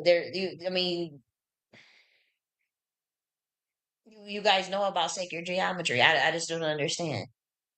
Lord Jamar knows that he's getting paid to push that flat earth shit. He don't believe in that shit. It ain't nobody that truly believe in that shit. And if they saying flat, they might be talking about a plane of existence, but why you just not saying energy? Why you not just saying holographic? I don't understand that shit. And I wrote about this in the book too. It'll be confirmed. It's already confirmed. It's already there. The people at the highest levels already know what I'm talking about. They just don't want humans to know. Yeah, we can go ahead and you can rattle off your talking points. Do you have a working model of a ball that has water sticking to the outside of it? Can you show me a working model of that? A tennis ball. But, yes, wet. It has and nothing to that. do But with no. That's not water. It doesn't be, and that's a good point because now we're talking about gravity, which is the attraction of pull between two objects based on their mass. The water sticking to a ball, technically, yeah. I mean, we talk about the electromagnetic field that holds shit together, that stick kind of shit together like a fabric. But again, that's still energy. It's still electrons and protons vibrating at a certain frequency that appears to through its sacred geometry was resonance that creates the geometric shape that then forms the frequency, the light it controls like the optical illusion. It makes something appears to be round. It makes something appears is nothing but an illusion. It's an optical illusion. But my thing is, why are y'all not talking like this? And y'all know that what I'm saying is true. I can prove. I can get documents. I can get authoritative documents from. It's just supposed to be, I guess, what, secret knowledge or some shit. Like it's not like what I'm saying is novel or new. It's like it's this mad shit that our people already know for thousands and thousands and thousands of years. I can go and get the information on what I'm saying. I can go and get the physicists that's saying what I'm saying. I can go and get the Department of Defense talking about what the fuck I'm saying. I can go get occultists and priests. I mean, obviously, this is nothing new. So they sit there distracting y'all. They distracting humans. That's what they doing. They both are distracting y'all. They make no mistake about it, because they know both of that shit is wrong. Sticking to a ball, that's saturation of water on ball. So I want you to show me where water sticks to the outside of a ball as it spins. It doesn't go to the equator of the ball. An ocean is an abyss. An ocean goes so deep, so that's still saturation. That doesn't even make any sense, Lord Jamar, because it's not the outer, because it's still a saturation. Because do you know how fucking deep the ocean is? You don't motherfucking know how deep the ocean is. Nobody knows. Well, you know it go deep, deep, deep. So what the fuck is you talking about? How you say it just stick on the outside, and then when you say with the concept when it comes to the water on the ball, you say that's just saturation. You know about deep earth? You know the inner world of the earth? How deep is the motherfucking ocean? Do you know? How is that not saturation? Think about it the way I'm saying it, homie.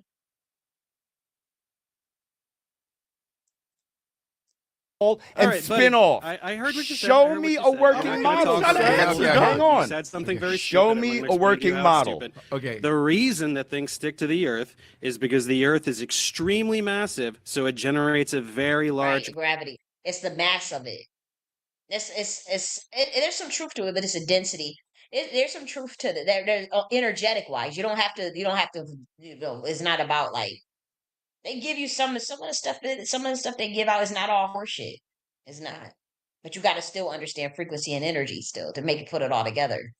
gravitational field. When water falls off of a ball, whatever ball you're talking about, to the Earth, it's because of the large gravitational field exerted by the Earth. So when you're talking about water sticking to a ball, your desired demonstration of gravity fails because gravity exists. No. Things fall to the ground. There is density and buoyancy, sir. Gravity is not some magical thing that makes things drop to the ground. It depends the medium that it is in. If I drop something in this water, depending on how heavy it is. Density. I would say that's a unit of measurement of a density in physics, density mass per unit of, let me see what that, I'm just Googling real quick just to see what it is. It's a substance mass per unit of volume. Okay. So that's why density is a measurement that compares the amount of matter an object has to its volume. Okay. Mm-hmm. But yeah, I think, see what I see what again, you can't just say that all that's fake and all that stuff doesn't mean anything. Because I knew that intuitively. It's going to sink or float. Wait, I want you all to talk, but Density I want to hear both. First of all, this guy came out real disrespectful, talk about the stupidest shit. Like if he was in this room, I'd be smacking the shit out of him right now. First of all, okay, it's all bullshit. Right, sir? You know that, right? What you say to the you know that, right? the entire body of scientific knowledge. Let me respond to the insanely stupid thing you said. I want you to respond to my.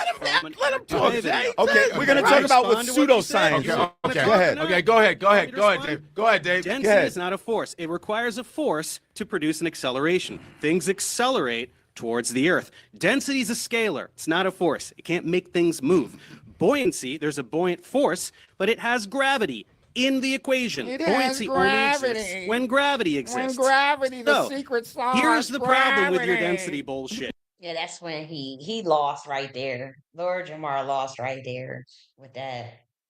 Because he's using terms that he don't understand. But even if you wanted to explain it in your way, he should have been able to do that. Even if you don't agree with it, that's fine. But explain it your way. But you're attacking you're attacking concepts you don't truly understand.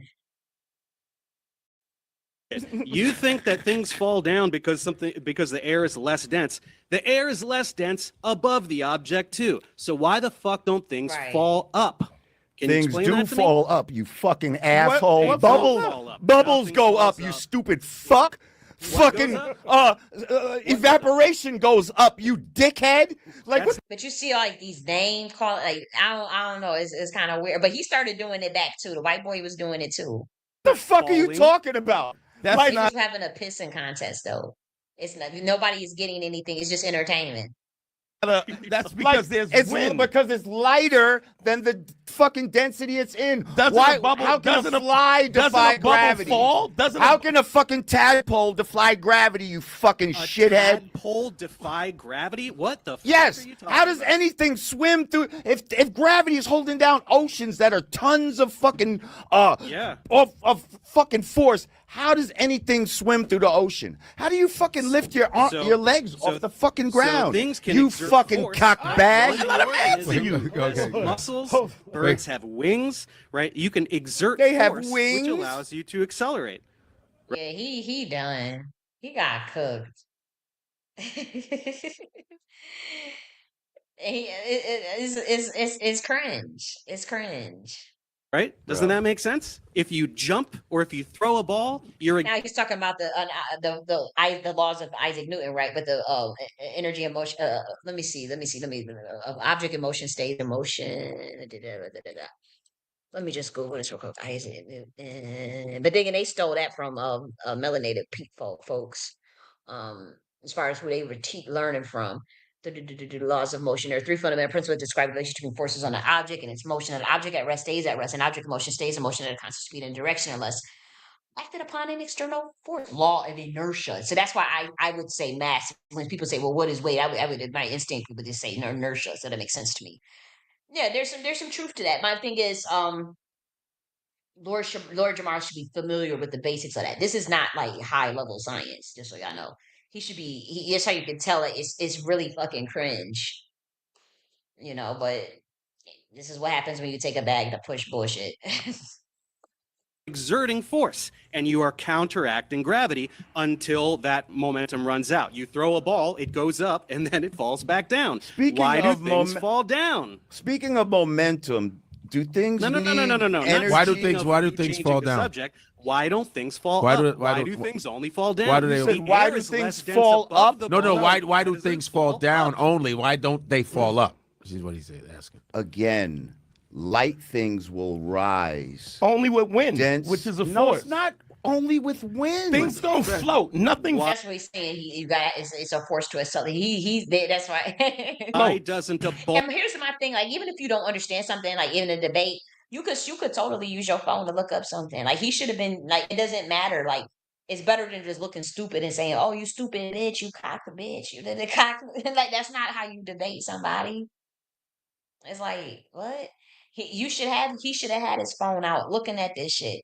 Even if you just go in, like, once you realize that you backed into a corner like that, yeah, pull out your phone and start looking up shit. You could just I'm telling you, it's a craft to making it look like you know what you're talking about, even if you don't. And see, I'm one of the people that don't usually use that route, but because I like to just stand on the truth. But that's a skill. That is a skill. And even if he don't know what the fuck he can make it. He could just come up with anything. He could look at his phone. Like, honestly, he could have just pulled out his phone and put up I'll just give you an example of how this looks. I don't do this because again, people could fact check. People will fact check. They probably can't do it in real time, but somebody will just call you on it later on. But if you really trying to just save face and you know that you got a platform and it's a viral moment, he should have had that phone and be like, you know what? Yeah, and I mean, look at it briefly. You got to power read. You better know. You got to just power read. But then you will be like, dude, I don't even know, like you talking about objects fall up. But again, it's the relationship between the mass substance and how much space it takes up. That's what it's density. That's what it is. It's the mass of items, their size, and how they arrange to determine. And mind you, reading this from the motherfucking phone, but you doing it and you saying with real confidence, don't even matter. Dude, you be like, dude, it's right in front of me. And you say, I'm getting this from the American Chemical Society, bitch. Now you can call them a bitch if you want. This is from the American Chemical Society, bitch. It's the relationship between a master. You could and literally does not know what the fuck he's talking about, and get away with that. He didn't even know that skill. Again, that's I don't nor use that in my weapon of iron of my weapon of artillery because that's really a weak. I'm telling you, you will get checked on that. But you also got to know even what you're looking and googling and researching for. Then you hurry up and scan the source, and you could do that on your phone. Like he looking down at it. He should have been having his phone just looking at it while he going on cock bitch and asshole. He should have just been looking and yeah.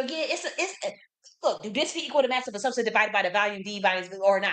Or d mass divided by volume or not, bitch. And you say it just like that. But again, I don't recommend doing that method. But I'm telling you, scholars know how to. People perfect. This is a craft.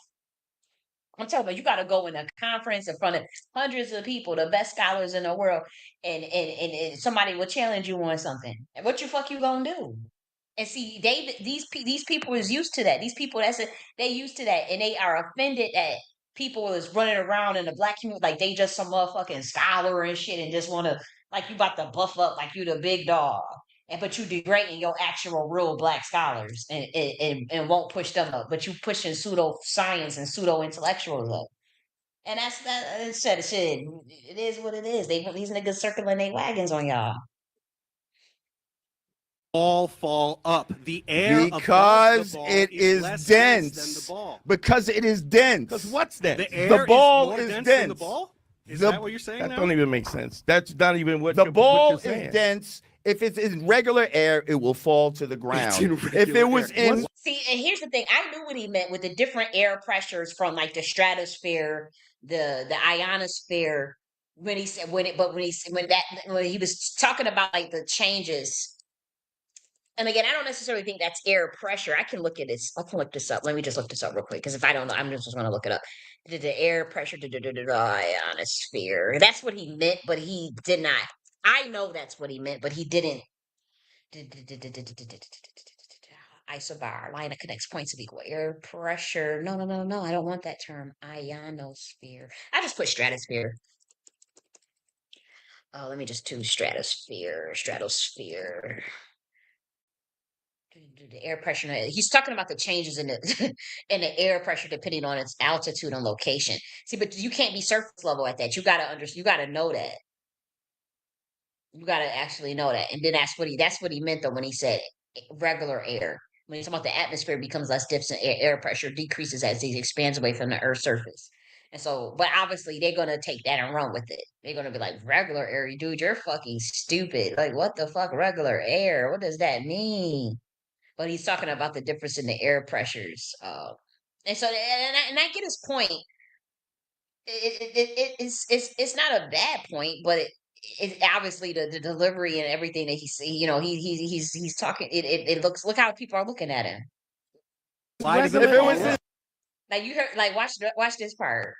If it's regular The air. air because above the ball it is less dense. than the ball. Because it is dense. Because what's dense? The air The ball is more is dense dense. than the ball?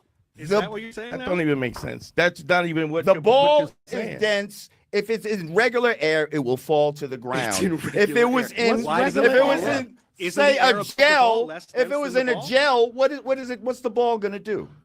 Okay, I It's don't just know gonna about what stop the fuck there, you're talking about right? The gel in the air. Why There's doesn't the ball it fall depends up? on the air medium. is Can't less ask dense Why the does than it the question fall and then. up? What does falling up have to do with anything? I don't No, understand. because what you you're think talking that about. everything He goes said up. there's what? no such thing as You gravity. You said there's Why no is such there a thing in preferred gravity. direction of falling? Why do things fall down to the ground? because they're heavy, because they have density. That's Okay, why. what is heavy? What is weight? Do you even know? That's when you say mass inertia, and that's when you say, you can say mass or inertia, or you could say a force. But that's when you say that. Know what weight is? Oh my What's weight? Tell me the definition of weight. It's your fucking head on your fucking shoulders, you fat head someone's bitch. getting a little sassy because he doesn't know the answer to the question. What we're does not weight going to mean? sit here and talk about all these. We're not going to sit here and define words that you don't Yes, know. define words. We're talking about what's heavy and Yeah, what. that Puerto Rican dude set his ass up. You know they worked on that damn hip hop documentary. Lord Jamar said that. See, I'm telling you, that's why you gotta pay attention to your circle before you hurt you. Didn't that Puerto Rican, didn't that Latino admit that he was the one that made the call to Professor Dave? Isn't Lord Jamal talking about how Latinos that did not create hip, which is true, but did Lord Jamar align with the FBA stuff? Y'all see the setup? It's right in front of you who set this up and how they did this on purpose. And this Latino obviously has something to do with it with this FBA shit. I'm telling you that shit. He walked into a trap with that. Lord Jamar should have went nowhere near that. Now, there's nothing wrong with doing the documentary. You know, he did the documentary, but I'm talking about taking it that other step where you was getting all into them debates. They set this shit up to ruin your brand, and you can't even see it. Like that you aligning and taking money for that shit is what the problem was. It wasn't because you was in the documentary, but you know that like it's other shit, and now this Latino clearly was behind this, and they did not create hip hop. But then when you honestly, you gotta watch, you gotta know who can hang with the best of them. And Lord Jamar is that one dimensional where he's at the hip hop, and ain't nothing wrong with that. But he ain't no motherfucking physicist. What the fuck is he up here having this conversation for? Sounding crazy as hell. What's light? Yeah. So what does fucking heavy mean, dumbass? You said the word heavy. What is heavy? What is weight? What is weight? What does that mean? You don't know the definitions of the words you're using, bro. Should I define weight? Tell him. Yeah, tell him define what weight. Here I go. Look it up if you want. A body's relative. And that's what you should be doing. Like, do you see how there's nothing wrong with what Godfrey is doing? That's what you should be doing in a debate. If you already know you surface level, it don't matter that you gotta have your phone. Just say, "Bitch, this is my motherfucking nose." Ain't nobody gonna know you googling something. You could just say, "Oh, I had wrote down some notes and my iPad notes, or my iPhone notes." Shit, ain't nobody gotta know. What the fuck? Oh, here we go. A body's relative mass or the quantity of matter contained by it, giving rise to a downward force, and then, of course, the heaviness of a person or thing. By virtue of its position in a gravitational field. Things have weight because gravity exists. See, you say these things. These are definitions. These are definitions that are given by people who are here to reinforce a certain position. I'm talking about common sense can't shit. change Did the he just laws say of sweetie? physics. Are There's you no fucking amount homo? of money that can change the Yo, laws. did this nigga just say sweetie? Yo, there's no conspiracy here. You can't change what listen. is. I'm talking about common sense. I'm not getting into all of this. You're not talking Do you about feel like you're moving? Common sense has nothing to do with any of this. Do you feel like you're moving? You can't just intuit how the laws of physics work. You can intuit how the laws of physics works because look at the doggone tribe and look at the Bushmen and look at the shit that I know. I be knowing all types of shit intuitively. Yeah, you can intuit. How do you think you find out anything about the laws of the universe? Yes, you can. And again, all that shit that y'all came up with, but the objects and forces, it's just shit that people that's already been talked about for thousands of years. How do you think the Mayans knew just intuitively that the sun was 93 million miles away? They had their shamans. So yes, you can intuitively know something. Yes, you can. But you can prove it, but you also have to have evidentialism, and you use your evidentialism, and you come up with the best you can for the rational aspects of what the fuck you're talking about with a good empirical data testing and experimentation. But you can intuitively know something, and then when you develop the satellites or the telescopes to confirm it, yeah, there you go. But the doggone tribe, many primitive tribes that y'all, as y'all say, have been doing that since the beginning of time. Absolutely. That's why we know a lot of the sciences that y'all know now. A lot of it is stolen information. Quantum physics, that has been around for thousands of motherfucking years. That's at least 10,000 years old. I'm not throwing away physics because some white boys take it trying to understand and grasp it with some shit. But you can't just degrade the whole framework because you got to know where the framework come from. And you also got to be able to create the knowledge yourself and make it make sense, though. And a lot of the stuff that the ancestors came up with, it is credible. They just trying to, build upon it, and they use their languages and their words to express how they feel it works. You have to probe them and learn about them, study them. Listen, that's what. Now that part is true, but you can intuit that stuff. We know about these things, bro. And all this shit you're talking about is some bullshit. Like, do you know about corpuscular rays? What are corpuscular rays? It appears to diverge because of perspective, kind of like railroad tracks. What do you mean right? appears to diverge? It appears to from the It's an perspective. optical illusion. Appears to diverge based on the distance, but he should have just said optical illusion. Because now, I mean, Lord Jamar just lost. He just got his ass whooped, and now he's just grabbing at straws at this point. From your perspective, so can you trace the rays back to its source? What do you mean? Yeah, okay. It there's depends the on sun. the distance, but you can. And many times, of course, you can. What's your point? Sure. What? You see how he said what? Like I said the same thing. Like, what's your point? How far away? Know what you're trying to how say. far like away is the sun? Is the sun 93 million miles away? And guess what? That was intuitively created and found out by the Mayans and many other cultures. They knew that just from astral projection, from actually being able to measure from leaving out their body and going up to the sun. Yes, the fuck they did, and they were able to come back and meditate on it. That stuff came from these shamans thousands and thousands of years ago. So you can intuit. But you also can study things too and get empirical data for things too. You already changed the set. You're already jumping away from the thing that you brought up. No. It's not a matter. I'm talking about common sense, bro. Is the sun still 93 million miles away, Dave? Okay, but if it was, why do we have corpuscular rays? Your answer. See, that Latino set him up here. Said, let him answer. To see where he's getting at. Why it doesn't? Why do the railroad tracks appear to converge with distance? It's the same concept. It doesn't matter how fucking far away the sun is.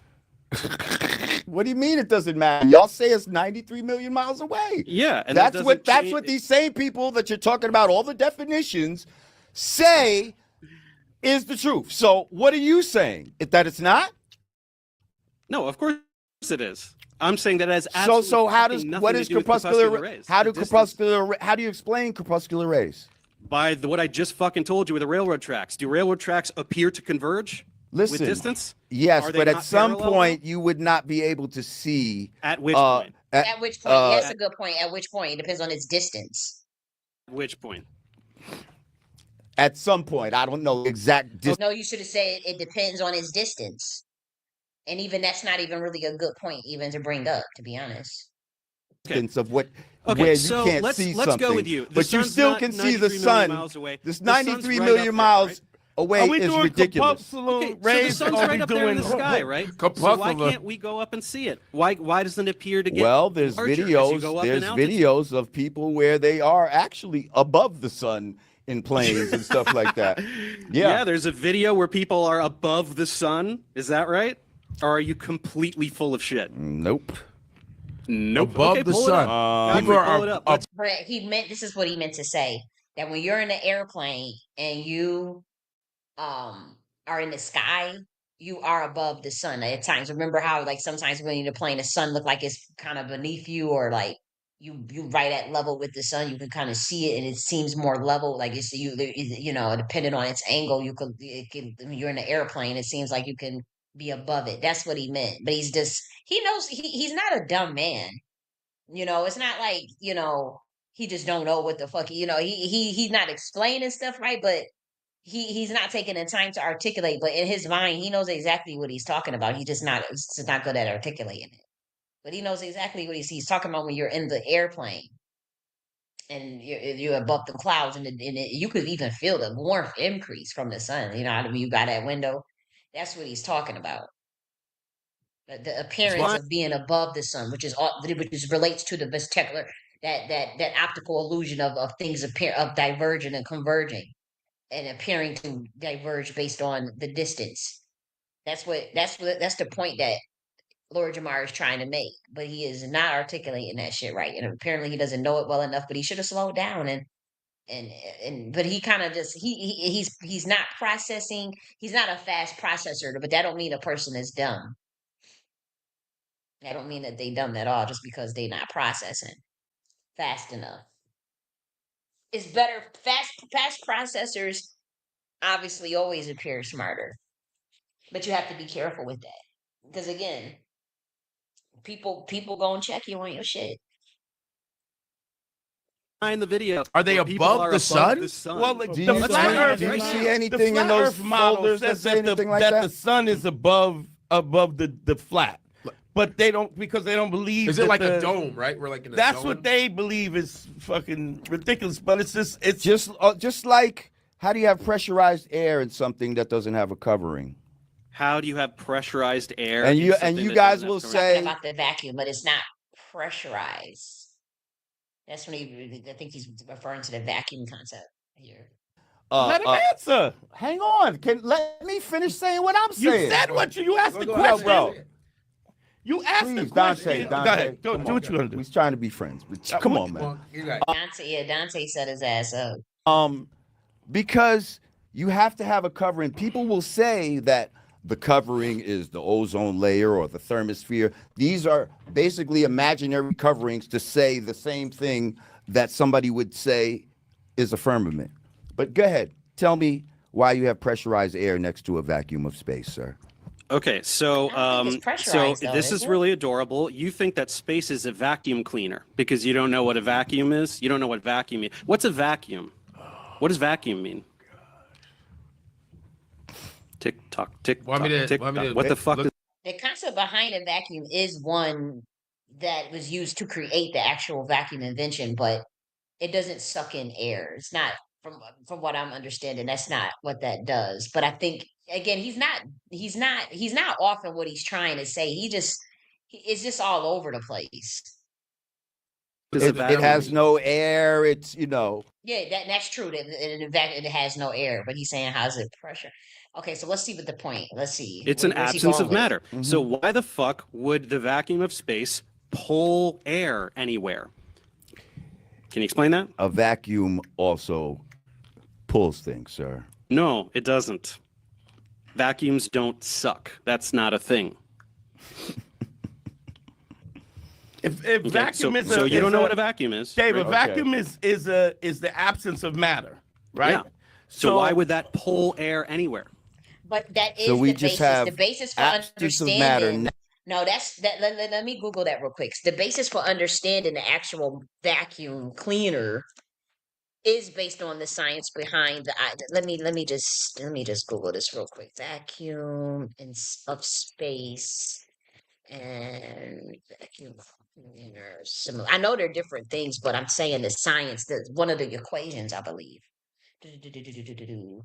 Okay, the similarity between a vacuum of space and a vacuum cleaner is that both represent a near absence of space, meaning a very low pressure area where there are very few particles present. However, the key difference is that a vacuum cleaner actively creates suction to remove particles from a surface, while space is naturally nearly empty due to the vastness between celestial bodies, creating a vacuum without any active suction mechanism. So that's true, but I was talking about more of the equations behind it. But it's definitely not a vacuum cleaner by no means. It has nothing to do with the suction. I just know one of the equations. Let me just see the equation. It's something I was actually reading about that not too long ago. Pressure, force, area. Okay. Well, the concept of vacuum is shared between the vacuum and space and vacuum. There's no single equation that relate. Right. They don't necessarily relate the two.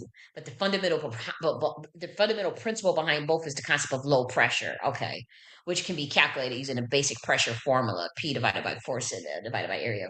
Pressure divided by force in area. Okay. I know it was something.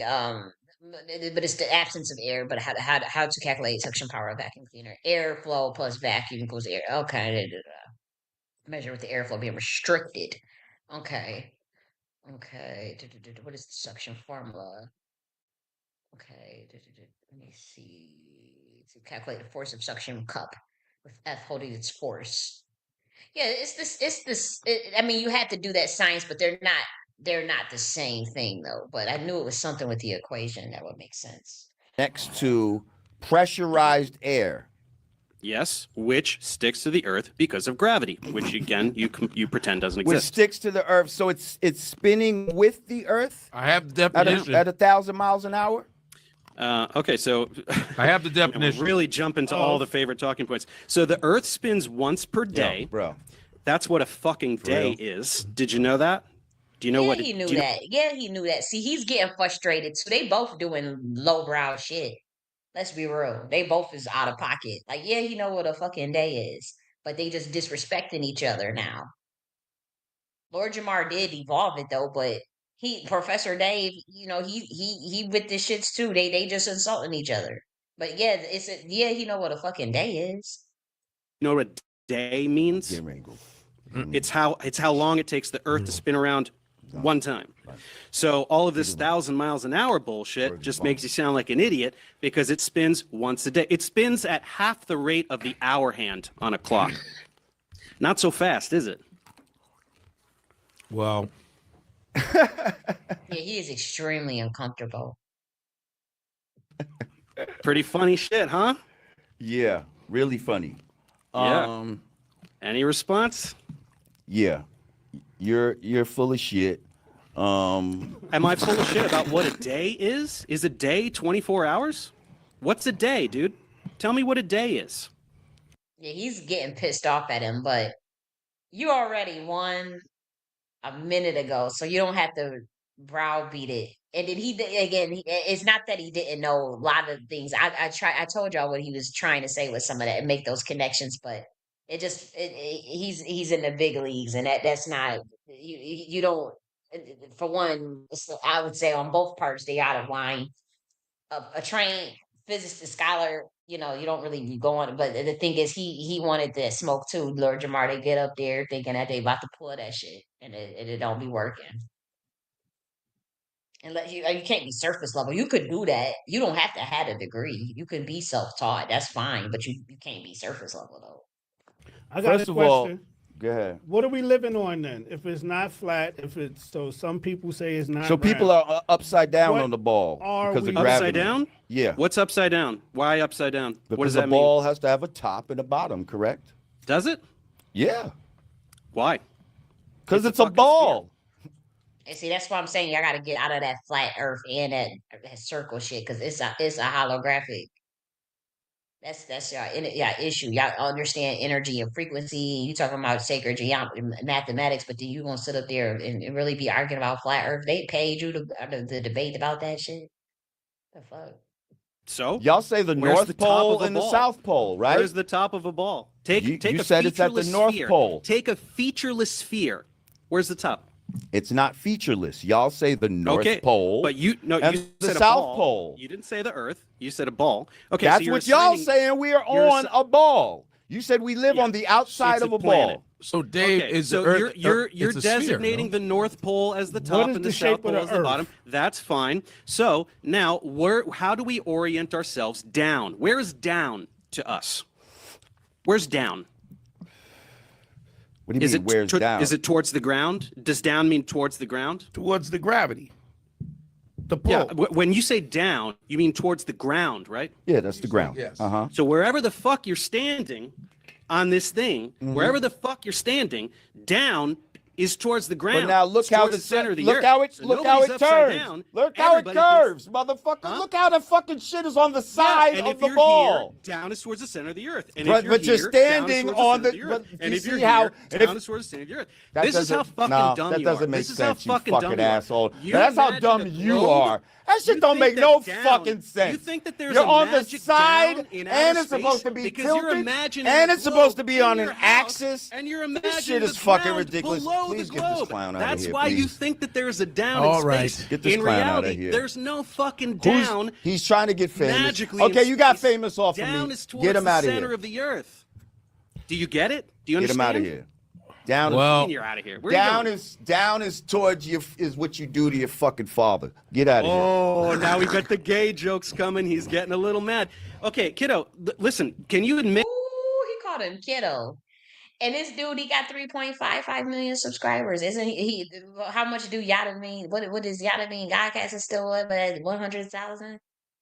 Getting famous off of me. But technically, this shit did go viral. Like, it did go viral and stuff. And so, and everybody is talking about it. And the thing is, it's more so like, as far as like black culture, it is gonna, it goes viral in that sense, certainly, for sure, Um, and so obviously the black community, when he said famous, obviously the black community now knows who the fuck Professor Dave Explains is. We don't know. I don't know who the fuck this motherfucker was before that. No, not at all. Even though he got 3.5, million subscribers. Nobody in the black community knew who the fuck Professor Dave Explains was. But now everybody knows who he is, and, black culture is everything. So it's like this shit going viral with all these black folks talking about it, and that's what he meant by, "Oh, you got famous off of me," because obviously Lord Jamar has more celebrity factor than Professor Dave Explains. I think that's what he meant by that. Even though he has way more subscribers than Lord Jamar. That you only think that this is down because you're standing on the fucking ground, and so you're reinforcing what is the actual truth. You want me down at the center of the ground. I told you. A nice discussion. I guess we got a little bit of I believe that. I think Godfrey really believed that too. I think that Latino set him up, Dante. He's a pseudoscientist. So and until you show and prove your shit with a fucking model, we're not going to even take you seriously. Answer me this. Why is this down in space? Where's down? Where's down in space? What does that mean? You never been to space. Why is this person Nobody's been to space. So you don't know what is down in space. No. Stop. You're stop, taking stop shit. changing You're the taking subject. somebody's Stop word changing the for it. Here's a guy that you think is upside down, right? Here's a guy standing right here. here. I'm telling you now, what would Godfrey. Be pulling him down. Why would he be pulled down? Godfrey. And to why? Hey, Mike, we're gonna. Hey, Dave, thanks for you guys. We tried. I thought it'd be like a. Are you cutting me out here just because this fucking guy can't? Get No, out of I'm here, not mate. cutting. I mean, it's not, it's not because I guess he's done talking. I mean, you know what I'm saying, Dave. Fuck you. Oh, he's definitely done talking because he can't handle somebody who actually knows what he's talking about, tearing apart all the bullshit that he chose to believe from the Eric Dubé videos. It ain't no Eric Dubé video, sir. It is. You directly parrot every single thing that Eric Dubé says. Ooh, he threw out the signal. I'm telling you, they about to circle their wagons on their asses. I think Godfrey could have, I think he should have said something sooner though. I'd have been like, I don't know this dude. I'm not y'all about to ambush. I mean, I don't know. He should have did that probably like within the first minute though. You know what I mean? As soon as he felt that insult. Like remember when he insulted the person said, if you said what you said in front of me, I would smack you. Even just at that point, he could have got out of the debate. He's a matter of fact, after 1 minute of realizing that he was above his league, he should have said, you know what, you fucking disrespect me. I don't even want to talk to you because even before I got on here, you had intentions to disrespect me and belittle me. So we're done. And he should have did that a minute ago. He walked right into that trap, and Dante set that up. Trust me, I've debunked all this shit. I know your whole script. You ain't debunked shit. No, I did. And that's why you're getting angry. We on a flat plane. The water. Oh, now you're bringing the race card. We living on. Wait, what? No, he said flat plane. We're on a flat plane. Oh, I thought I misheard you. Yes. No, whoa, Dave, whoa! Yo, tell your man something, bro. Like right now. Okay. You can't answer. Thanks. You can't answer. Thanks for coming, Dave. Appreciate You guys really that. cutting me out? I mean, it's not. We're not gonna get anywhere anyway. I thought it would be Of course like we're not going to get anywhere because he's a fucking brick wall that refuses to accept that there could be things that he doesn't understand and that science isn't wrong just because science you don't is take the time to definitely learn wrong. about it. We're not taking your word for it. Your motherfuckers been lying. You don't have to take my word and for we're it. not, I'm asking and we're very not simple fucking with your questions lines. that you can't answer. We right? deal with Down is towards the ground. And water you can't always wrap your head finds its around. level. Water must have a container. It cannot what's stick to rain? the Where's the outside of container a on fucking rain? ball, you fucking asshole. Where's the container on rain, dumbass? Water must always have a container. Have you seen water in the International Space Station? It floats around. There's no. And I know they lost all his composure too in my book because it's like why you know that he don't know these terms, so why you like saying dumbass and all this stuff. And I get that because I do that too. I call people dumbasses and bitch and all. So I understand the frustration of dealing with that type of character and personality. It is really frustrating to deal with motherfuckers that don't know what they talking about. Or even if they do, they surface level. Like I understand that how annoying it can be, and they'll challenge you. But at the same time, I don't know. It just don't make me feel right. I just don't like watching it. I guess like seeing him calling him a dumbass like that. It makes me uncomfortable. Fucking or International Space Station. Okay, then how do they make in outer water space float? and Did all they this put fucking wires on the water, bullshit? moron?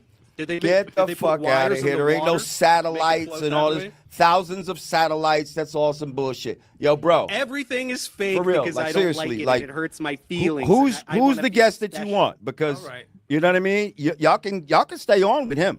I mean, if you want guys, to, it's up to you. I don't study this stuff like you guys. I just y'all want to stay on with him.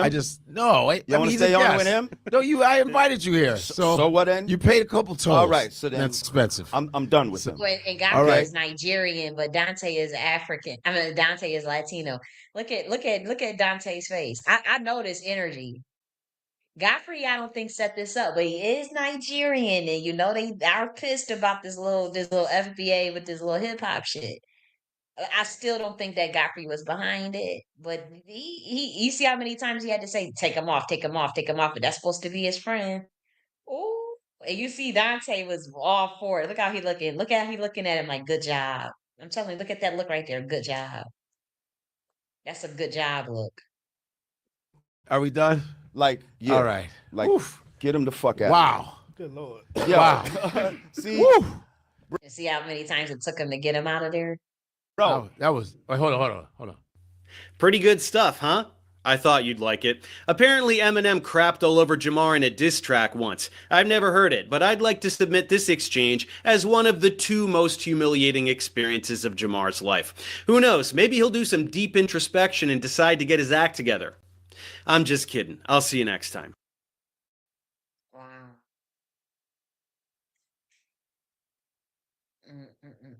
And so this is someone, I guess, that did a review. He said Professor Dave matched his energy, and that's true. He did match his energy. Let's look at the comments. No, the scientist is totally right. Godfrey totally got punked on his own show when he could have shown some backbone at any time to gain some order on the set. Hey, bud, saw your Reddit message. So let's see. Honestly, I have no idea how these people function in the real world. He got challenged once and acted like a child because someone who was actually educated schooled him. They deleted the video from their channel because it was embarrassing. Right. Important. I would try to keep this short. 1, he is not a scientist. 2, he is really not a professor. 3, weight comes from pressure and also temperatures. I'm telling you, people like, this was not a good look. I want to see some of the comments on Hey everyone, many of you hey, let's all give Dante Nero the props he deserves. See, they tell you right there that he the one that set it up. This couldn't have happened without him. You could tell by his body language that he was disappointed in how stupid Jester Jamal is. No, he not. He knew he was going. He walked him right into that trap. See somebody saying satellites are fake while live streaming over the internet is wild. They said Lord Jamar would have won this debate had the room been filled with regular air. As a Black woman who's interested in STEM, I knew that's exactly how this would go. Talking down the podcast is such a cowardly move. Adult people should be not being able to shut up when it's not their turn to talk or so annoying. And I'm guilty of that. But I'm actually like a real scholar. But I worked on that on like Clubhouse and stuff. But in a real debate or like in a scholarly setting, no, I actually wouldn't do that. But people saying, "Holy shit, this was bad." There's a flat Earth stupid, and then there's Lord Jamar. Damn. As a Black man, I sat and listened to this with my head in my hands out of pure disappointment and disgust with the way Lord Jamar approached this. Very reminiscent of middle school, high school way of thinking. I get loud when a smart guy talks and hail insults at him and try to use my braggadocious personality to impose my will because unfortunately my brain cannot win the fight for me due to the lack of knowledge. See, that's all that was too. Nothing better than shouting threats of violence and homophobic insults to scientifically prove your insane theories.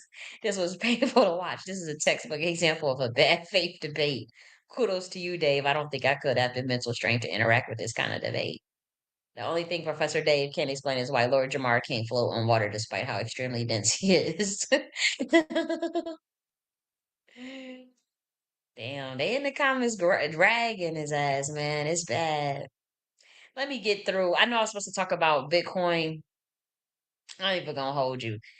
I'm gonna try to spend like less than 10 minutes on this shit. Damn, I really want to go on my bag on this, but it's 3:36 a.m. I'm tired as a motherfucker.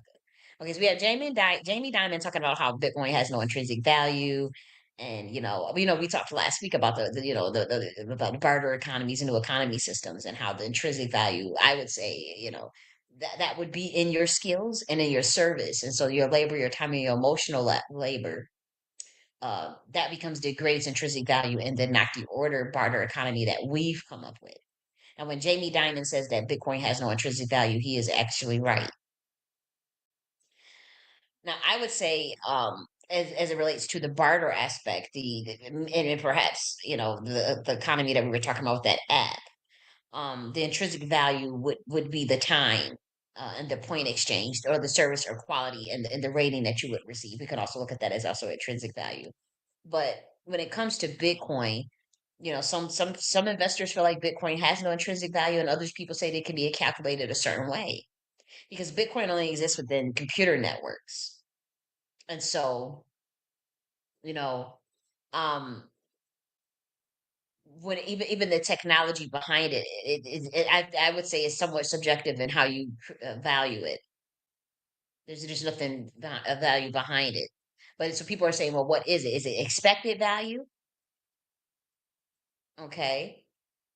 The value attributed to investments pay off in the future, because Bitcoin doesn't pay any dividends or interest. So the expected value would be due to the strong belief in the underlying technology and its potential to be disruptive. That's expected value. I could stick my finger in the sky on anything though and then create a currency. Why does it have to be Bitcoin's expected value? The fuck? And so again, I personally don't think that could count as intrinsic value. So Jamie Dimon, who is this for guys who don't know that, that's the CEO of J.P. Morgan. They invested heavily in Bitcoin. Obviously, they don't obviously make all the decisions. You have board members and stuff and whatnot. Um, but I think he's skeptical about the Bitcoin technology. All of the hedge funds were, that's why it took so long for it to get to pop. But it was due to what is the intrinsic value of it, and so they still are literally debating that, is even as they get heavily involved in it, even as they disagree with the moves that their company is even making, or it's contradictory rather. And so you have expected value, and then the others say, well, it's supply and demand. That maybe Bitcoin's intrinsic value is in supply and demand. But even if you use the scarcity argument, the Bitcoin's value can be determined using the principles of in supply and demand. But like any other market, Bitcoin achieves price discovery through the interactions of the multitude of buyers and sellers. But what if there are no buyers and sellers? Bitcoin's value, intrinsic value, would be subjective to an extent. But I would say this: look at it in terms of network effects. Combine that with the formula that you would come up with in terms of intrinsic. You start thinking of combining intrinsic value and extrinsic value, and also think of network effects. I'm gonna leave it at that. I'm not giving this government nothing fucking else. I'm not giving you nothing else on how to calculate that. But the network effects and the extrinsic value. There's another way that you could really calculate intrinsic value through the use of network effects, but I'm not giving that out yet. Network effects. You could combine that with expected value. But then I would say I would think you can make that more formulaic and put that in the extrinsic values equation and give a deadline. What do you the expected value of a network effect in Bitcoin? Damn, I want to give the last piece of that equation out, but I don't want to give y'all that much information. I would essentially be giving you a formula when you guys got me so fucking blacklisted and shadow banned. It's just not worth it. But obviously, yes, there's an obvious way to develop intrinsic value through Bitcoin in a very formulaic manner. I could come up with that equation in a week. Actually, you already know the last part of it, but I'm not giving that to y'all. I'm not. Y'all gotta pay me for that. Y'all niggas gonna motherfucking pay. all this free game and shit that I gave out, and y'all know y'all know that this shit y'all sitting there running around disrespecting me and calling me crazy. No, y'all gotta sit and ponder over cryptocurrency. What is the intrinsic value of cryptocurrency? As if you can't come up with a goddamn easy ass formula to derive some value. If you wanted to do that, I personally think there's other better ways to even look at the concept of currency going into the digital age, but also things that are backed by actual resources. That's why I like the barter. I like the barter exchange app that the Knock the Order came up with. That could be used on a state level through the app we discussed last week. I like that, but I also like. I mean, if the idea is, well, how do we derive intrinsic value from Bitcoin? I think that there is a way to do that. But if you're going to combine that with expected value and network effects, I think you can combine them in a formula. But I would say the expected value needs to be more on the intrinsic side, and there does need to be a comparison between the expected value and the time, some sort of deadline, and combine those network effects that way.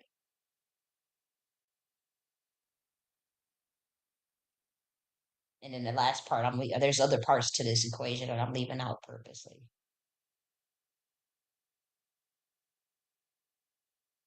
Well, answer your question. We can move on. And then the last thing I wanted to talk about was Thomas Massie.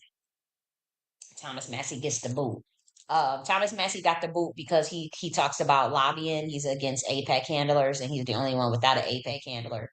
And he talks about how he's against politicians being bought and paid for by different lobby groups, and so they got his ass out the paint.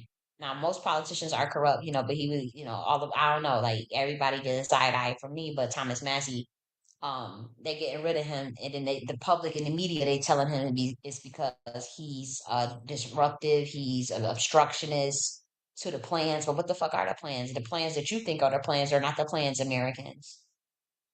The plans that you think are the plans are not the plans. And so they saying Thomas Massie is out because he's an obstructionist. Okay.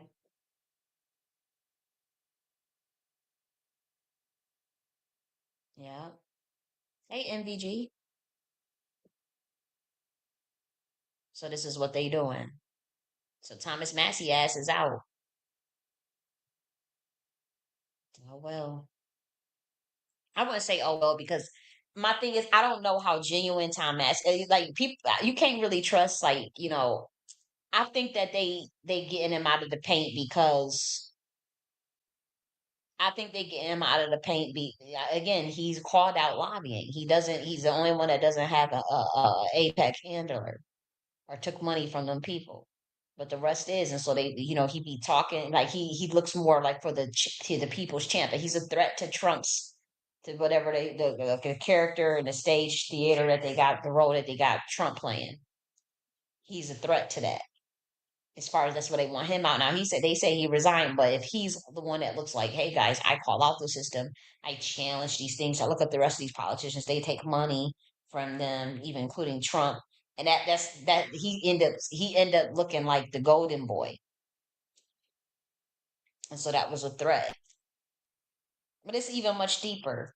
But we'll see, because I think he wanted out too. I think he just was like, fuck it. Because, they already know what's coming, and it's like, damn, this shit is some wild ass shit. Like, we ain't got time for this. Like, y'all walk off that cliff if you want. And, okay, y'all want me out any motherfucking ways. So it could be something like that, as well. But, they say all types of shit about Thomas Massie. My thing is, like, I haven't heard anything suspicious about him, but I obviously hear a lot of propaganda that he's an obstructionist and that he votes against Trump and all this stuff. But that's be what they be wanting people to think on a surface level.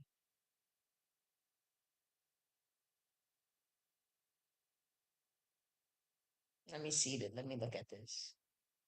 It says, I stand with lone member from Kentucky who stood up when the world went mad. I came here to make sure our republic doesn't die in an empty chamber by unanimous consent. Thomas Massie, March 27th, 20.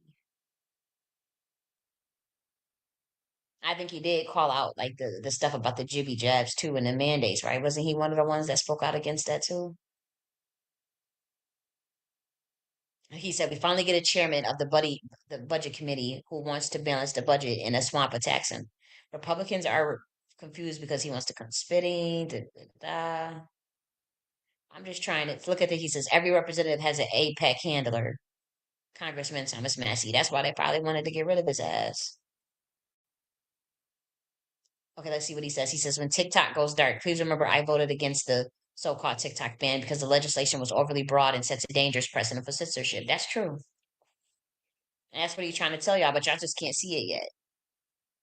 Right now, they trying to line his ass up and make him, sound like, oh, you just a shield and all this stuff. It's much deeper. I didn't agree with that TikTok ban either, but I don't even have a TikTok. But I know a lot of people, a lot of Americans have been making money that way. That was their bread and butter, you know. And I am disappointed that's happening. I'm very disappointed.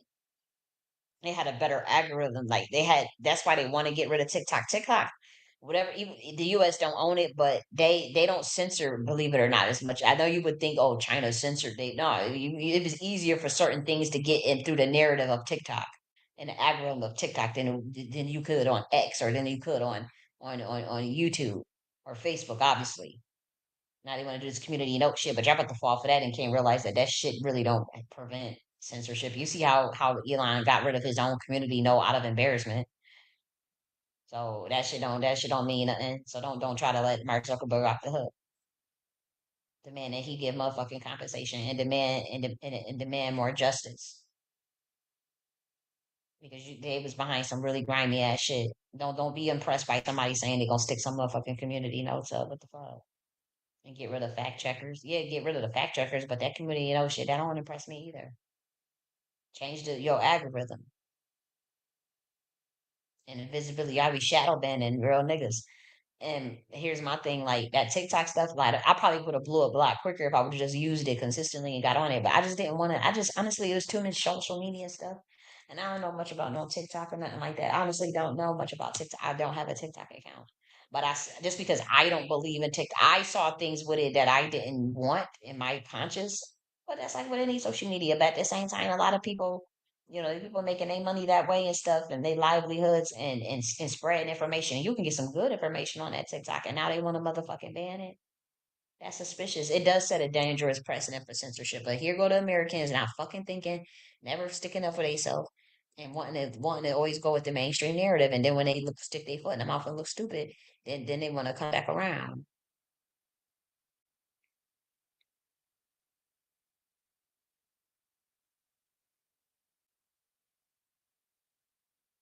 And so, you better be careful what the media tells you about certain people.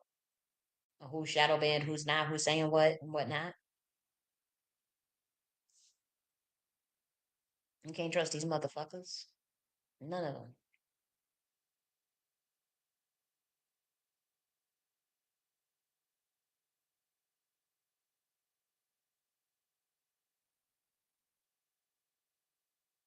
So we have to see.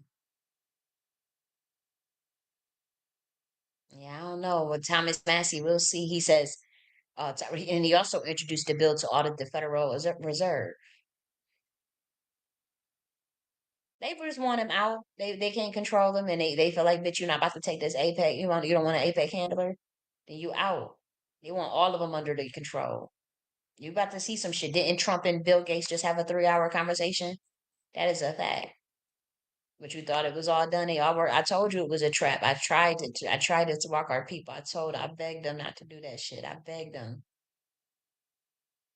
because I wanted them to take the tangibles that the Boule and all these people had came up with. I had to make phone calls and all types of shit to try to sway sway the narrative, and it was too late. But them last minute tangibles, I'm telling you that was an alley hoop, not just for me, but for a lot of people. A lot of black people in particular. The opportunity economy. Y'all go back and study that stuff. It just don't make sense to y'all right now because y'all still emotionally charged. But wait for this, and y'all still under mind control. Wait 4 years from now. Wait 10 years from now. Go back and study the bait and switch and the last minute tangibles that the DNC offered out of desperation. You could say it was crumbs and all, but what you about to go through and watch from 4 years from now, when you present, when you compare, you're gonna be like, shit, we should have just took that shit. You know how much we could have built on top of that shit. And then you gonna want the heads of the people who rammed y'all into a burning house. And I was supposed to be, if I didn't speak up 3 weeks from now, I would have been on that list too. I would have inherited that I would have fall under that. And it would have been really fucked up because I would have had consented on a tacit consent level because of me promoting that, the whole two-party shit, the whole RNC shit. Like it still would have fell on my head in terms of my birthright. So I had to move the way that I had to move and do it the way I had to do it, regardless of how crazy it looked.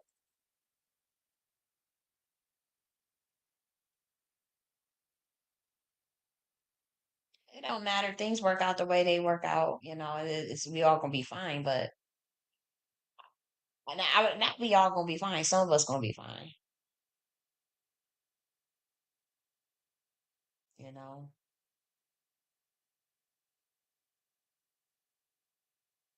But those that knew and saw that and didn't speak up when you told the black community no tangibles, no vote. If they offer tangibles and you know that there's a plan for black men and they got something on the table, you don't walk them to the opposite direction when they got nothing on the table. And then I told y'all it was a trap and bait and switch. And then he was going to switch up on you. None of this shit. I saw it psychically. I saw it spiritually. And nobody listened to me. Well, some people behind the scenes, some of the white boys, anarchists they already are done with politics though. They don't care about no party. They don't care about no system. So they saw the bait and switch. They saw it. You had to study it like a chessboard. And that's when I say I'll never do politics again in my life. Not that type of politics. Oh no, I'm done with y'all. Anytime y'all bait and switch like that on the American people, that's some grimy ass shit, man. That's some fucked up shit. The bait and switch like that to all them MAGA people, to all those Black Americans, to all those Americans, and had them thinking one thing because the Trojan horse was the resistance was on the right anyway. So you have to doctor it up to where the people were on the right because they wanted that different changes. So obviously, if you're going to do a Trojan horse, you're not going to do it through the Democrats because they already had a bad reputation. You would have had to do the Trojan horse through the right.